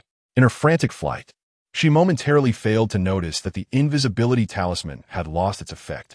Although the concealment spell still held, the movement of the small vessel made it easy to detect, leaving a slight trace behind. Someone, utilizing their divine sense, spotted a small vessel disappearing into the horizon. Damn it! Someone has taken the lead. That person fled on a small vessel, said one of them, who flew on their sword, pursuing for quite a distance without even catching a glimpse of the vessel. Hearing this, Wu Yu and others felt a pang of frustration. After toiling for most of the day, they had ended up with nothing.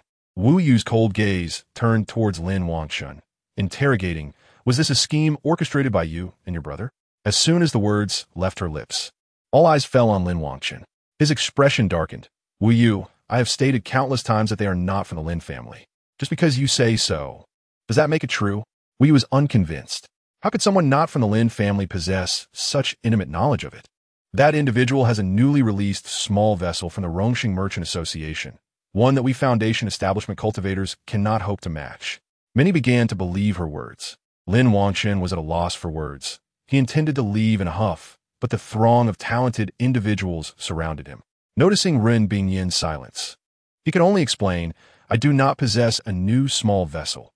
Do you think other juniors from the Lin family would have one before me? This statement held some persuasive weight. Lin Wangchen had spent the majority of his time in the secret realm not alone. His flying device was indeed not a small vessel. Given his exceptional status in the Lin family of Shake Light City, the family's resources had always favored him. If the Lin family had acquired a new small vessel prior to his entry into the secret realm, it was highly likely that it would have been given to him first. Wu Yu sneered.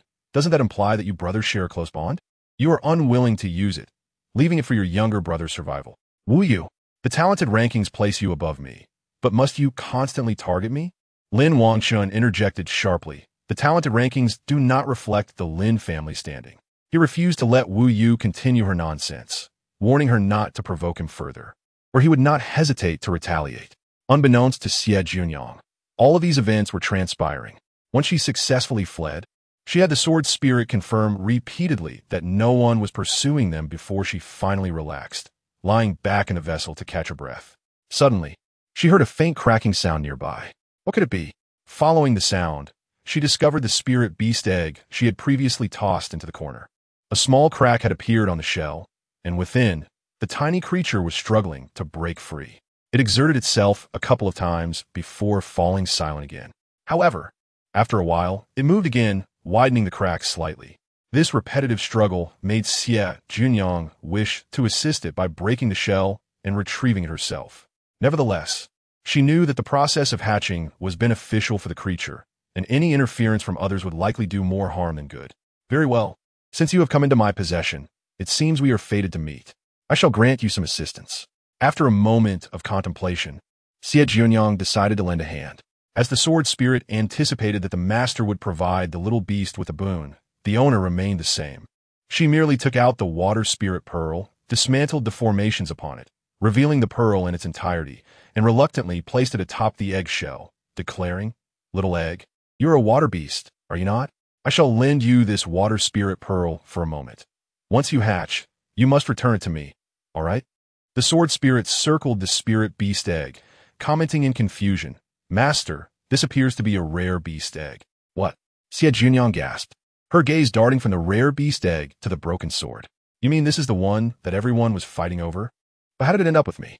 Perhaps it was merely an accident?" The sword spirit could not provide a clearer explanation. After a lengthy silence, without finding an answer, Xie Jiuniang turned her attention away from the hatching of the little rare beast.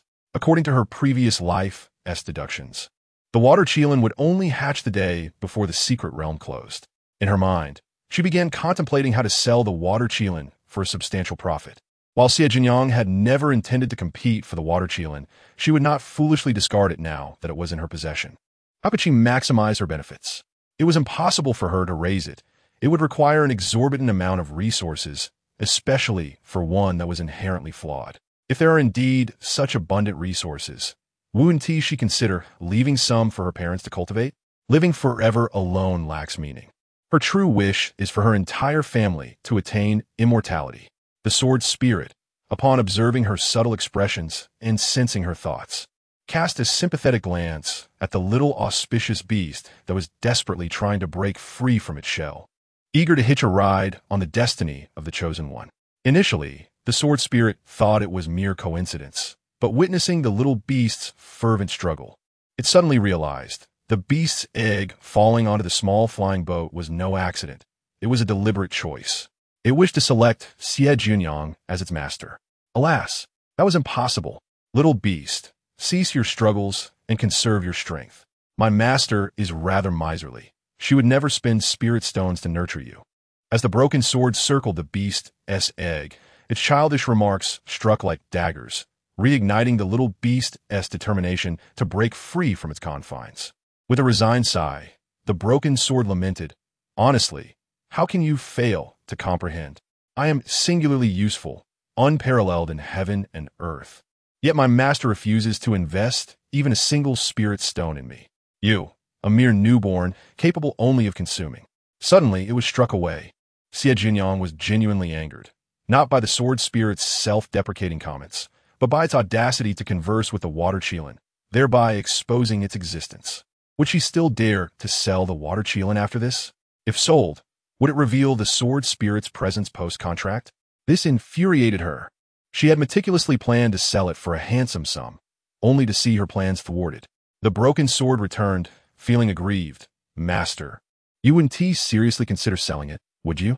It's best not to, for auspicious beasts possess a keen sense of destiny. They will certainly identify their chosen one." Xie Jiuniang stroked her chin, contemplating. There was some merit to this. However, her decision not to raise a demon beast remained unchanged. Nonetheless, the water Qilin could not fall into the hands of aristocratic families or the heavenly mechanism tower. What to do?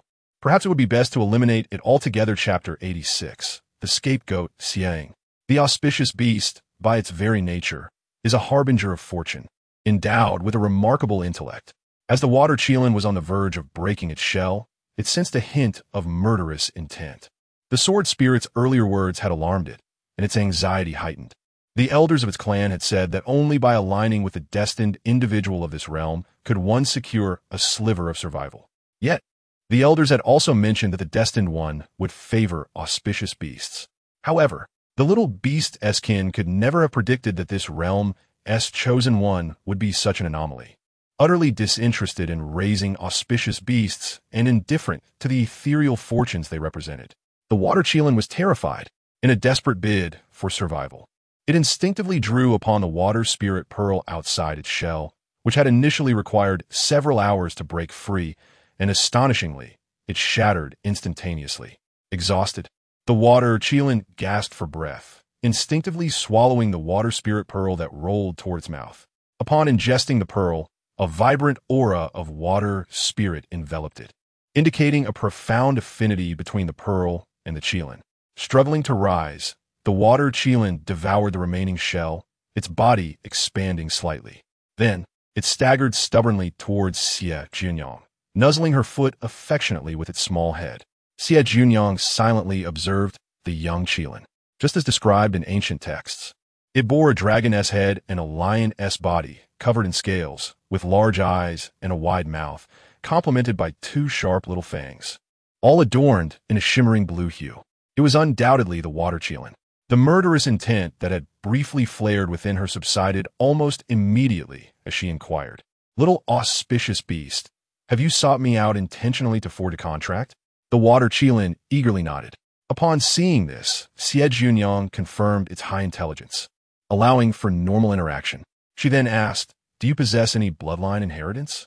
The water Qilin oscillated between nodding and shaking its head. The sword spirit translated, "Master." It means it has only half of the inheritance.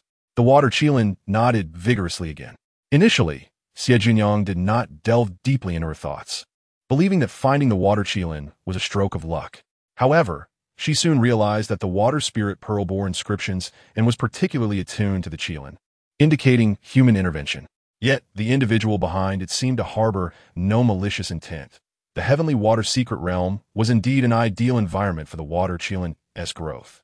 In her previous life, she had never entered the heavenly water secret realm, and the water Qilin had chosen Ren Bingyan. Xie Jiuniang declared, "I am quite impoverished and cannot afford to raise you. The heavenly water secret realm is suitable for your cultivation. Perhaps you should remain there?"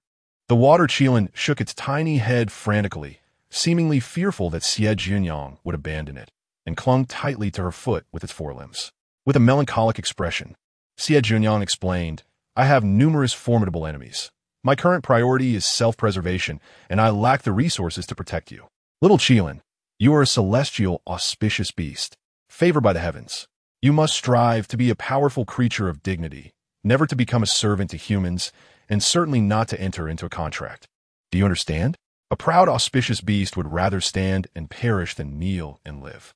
To uphold the esteemed reputation of the Qilin clan, you must remain resolute, relying on your innate abilities to grow into a unique divine beast. Should you have any questions, feel free to ask me. Of course, in your youth, if danger arises, a moment of survival is permissible." The little auspicious beast nestled by Xie Jiuniang's feet, listening intently, its eyes sparkling with admiration as it gazed up at her. Xie Jiuniang's words grew increasingly fervent. The sword spirit felt a twinge of conscience, but acknowledged that it was running thin.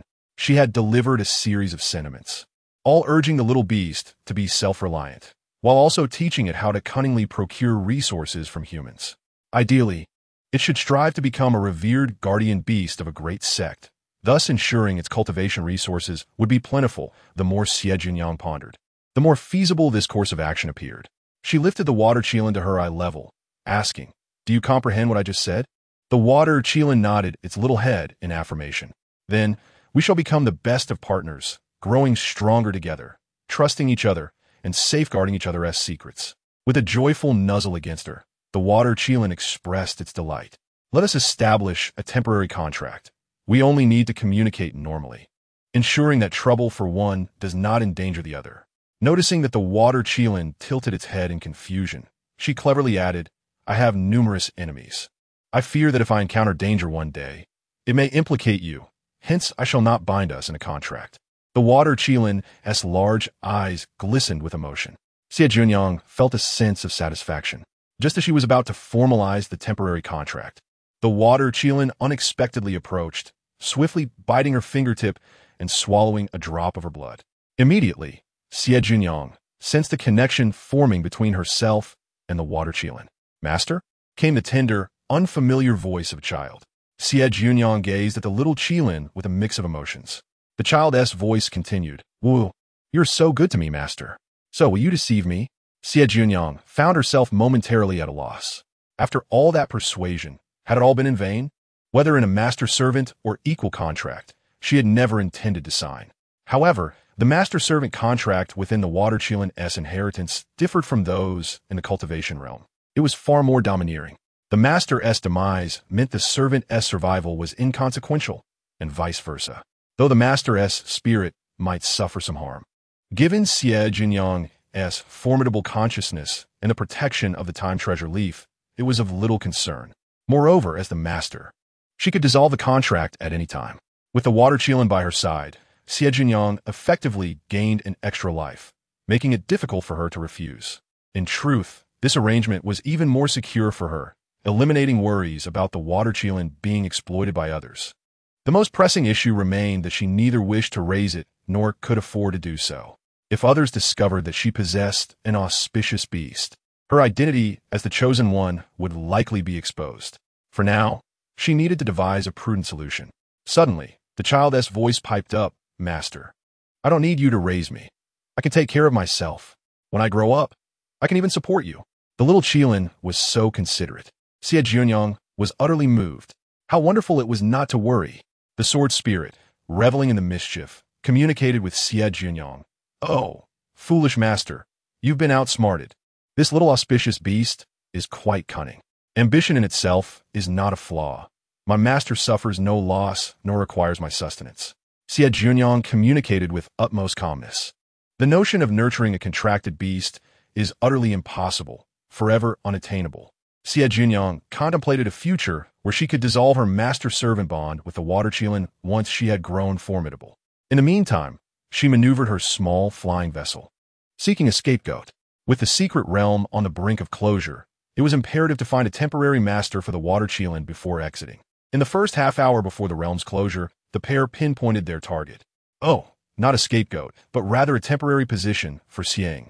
Xie Jiuniang's choice of Xiang was made after careful consideration. The mere presence of the water Qilin would solidify Xiang's identity as the destined one in the eyes of certain individuals, leaving no room for doubt. Chapter 87. Misfortunes of Life. Xie Jiuniang indicated Xiang, instructing the water Qilin to stage an incident. She meticulously outlined the details. "Little Qilin, can our contract truly remain undetected, even from those who have transcended?" she inquired. "Rest assured, my master is a gift to my lineage. As long as I am unwilling, outsiders shall remain oblivious," the water Qilin replied dutifully. Xie Jiuniang pressed further. "And what a false contract?" The water Qilin responded. "That poses no issue. It is a method derived from our bloodline's heritage, exceedingly effective. Some humans, quite bothersome, always seek contracts with us, and our ancestors devised this method." A twitch of Xie Jiuniang's lips betrayed her surprise at the Qilin's cunning. It seemed the Qilin clan was not entirely straightforward either. The so-called false contract was merely a ruse, simulating a successful human contract while allowing for immediate severance of ties. The water Qilin sighed in a childlike voice, "Alas, our clan does not wish to deceive, but life compels us." "Indeed, life is the root of all troubles," Xie Jiuniang solemnly agreed, moving the water Qilin to tears. With tear-filled eyes, the water Qilin bid farewell to its master and gradually approached the small cave where Xiang had settled. Xiang and her companions had taken refuge on a small island featuring a stone mountain, dotted with numerous small caves left by disciples undergoing trials, one for each individual, which posed no problem. At that moment, Xiang was embroiled in a quarrel with her team, as some accused her of fleeing danger, disregarding her companions' fates. In such dire circumstances, who wouldn't prioritize their own survival? What fault lay with her? Her master had warned her that no one would act kindly without ulterior motives. Given their unusual flattery, how could Xiang ever trust them? Meanwhile, a group of elite disciples from prominent families gathered, harboring significant doubts about Xiang's character. Individual survival was one thing, but it appeared she intended to use them as cannon fodder. Their families had dispatched them, indicating their importance, and they possessed numerous means for self-preservation. Had it not been so, they might have all fallen victim to Xiang's schemes. Even if Xiang's actions were subtle, they were not naive. Hailing from esteemed families, they had garnered attention not only through talent but also intellect, and thus were keenly aware of Xiang's ulterior motives. Some voiced their skepticism. Can such a person truly be the destined one? She does not align with our family's records. Historically, the destined ones have been paragons of virtue, richly endowed with merit. They resolved to investigate further once they exited the secret realm. The doubts surrounding Xie were not merely about her character. The main concern was that, accompanying her, they had gained nothing of value. Xiang herself seemed devoid of great fortune, diverging from descriptions of the destined one in family lore. Yet, amidst this scrutiny, Xiang beamed with joy as she gazed upon the small beast that had collided with her formation. The creature, appearing feeble as if just hatched, could traverse the formation effortlessly, resembling the legendary Qilin with its dragon head and lion body. Xiang swiftly scooped up the water Qilin, hastily producing elixirs and spiritual liquids to nourish it. With watery eyes, the Qilin consumed the offerings while internally reflecting that this was indeed the proper approach. Such a master was a rare exception.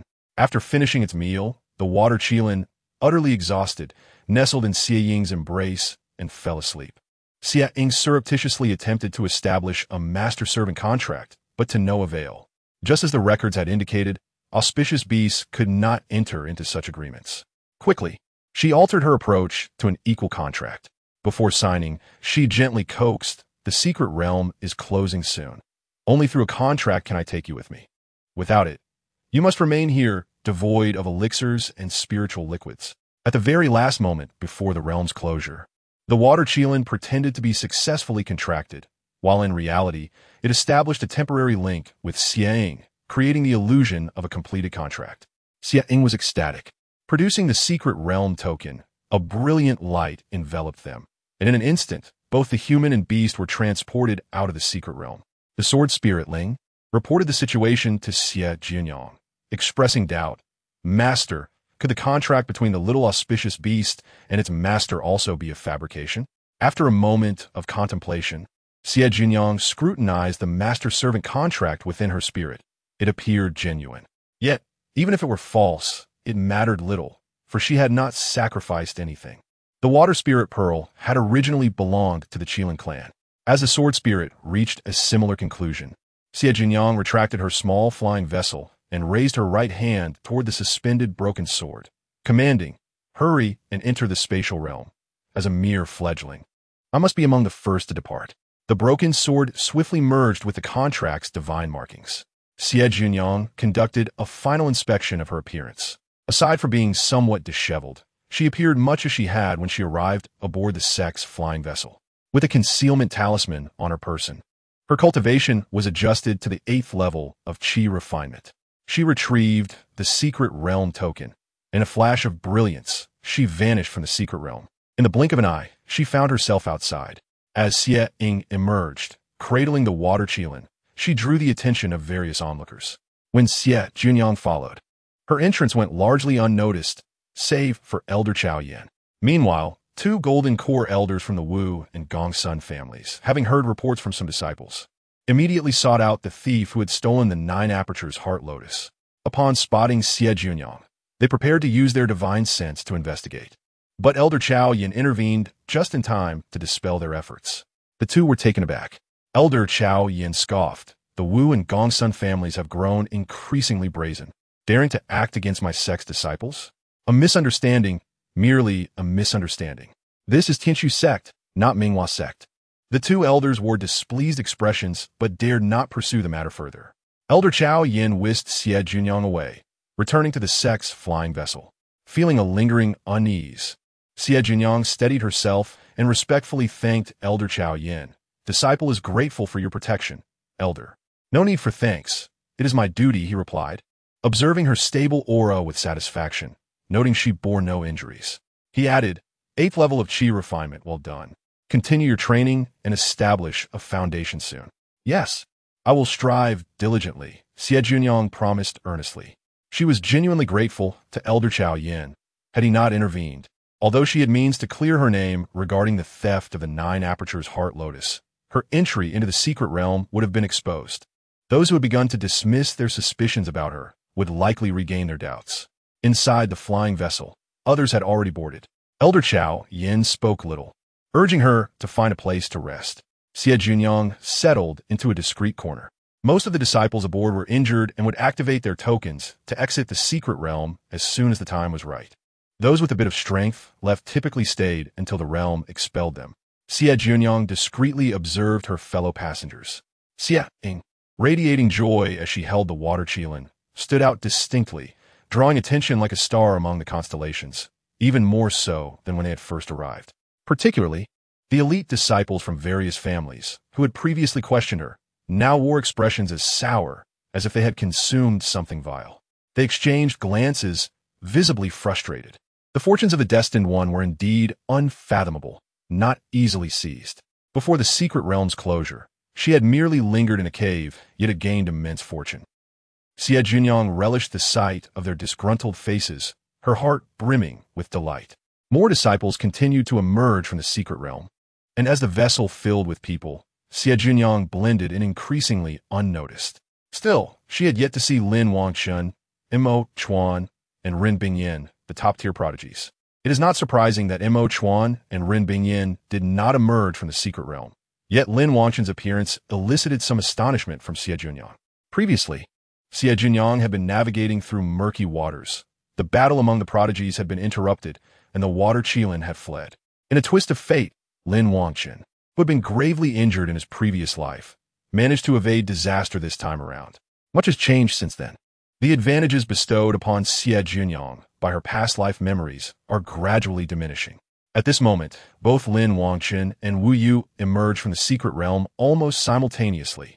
Lin Wangchen appeared somewhat disheveled but stood tall, exuding an imposing aura akin to a sword unsheathed. Wu Yu, in contrast, was drenched in blood and collapsed within moments, prompting the elder from Minghua sect to swiftly carry him away. The last batch of disciples emerged, all renowned prodigies from various sections. The secret realm was now sealed. Those who remained inside would be eternally confined within the Tianshui secret realm. Chapter 88. Let the battle begin. Wu Yu and Lin Wangchen clashed within the secret realm, with Lin Wangchen emerging victorious. Several prodigies bore witness to this event, and it quickly spread through the ranks. The sword spirit, Jianling, emitted a sound of surprise, but fell silent thereafter. Xie Jiuniang inquired curiously, "What have you discovered, little rascal?" "It seems to be the aura of that powerful individual from last time, but it vanished too quickly for me to be certain," it replied. "Do they follow us out?" Xie Jiuniang's hair stood on end. After a moment of silence, she whispered, "Is the person gone?" "Master, do not frighten yourself. They hardly regard us," Jianling scoffed, deriding its master for bullying it while cowering at the sight of true power. Xie Jiuniang felt no shame in her fear. The sensation from their last encounter had been truly terrifying, as if the individual could snuff out her life with just a thought if they so desired. Suddenly, Xie Jiuniang was filled with uncertainty. Was it a powerful individual who had emerged from the secret realm? Cultivators above the golden core stage cannot enter the secret realm. Could it be that a formidable demon had come forth? Demons within the secret realm are not barred from leaving, provided they form a contract with a disciple. This implies they chose a certain prodigy among them. However, it seemed that the demon did not regard the contractor seriously, or else its actions would have been exposed long ago. Lin Wangchen and Ren Bingyan stepped aboard the flying vessel,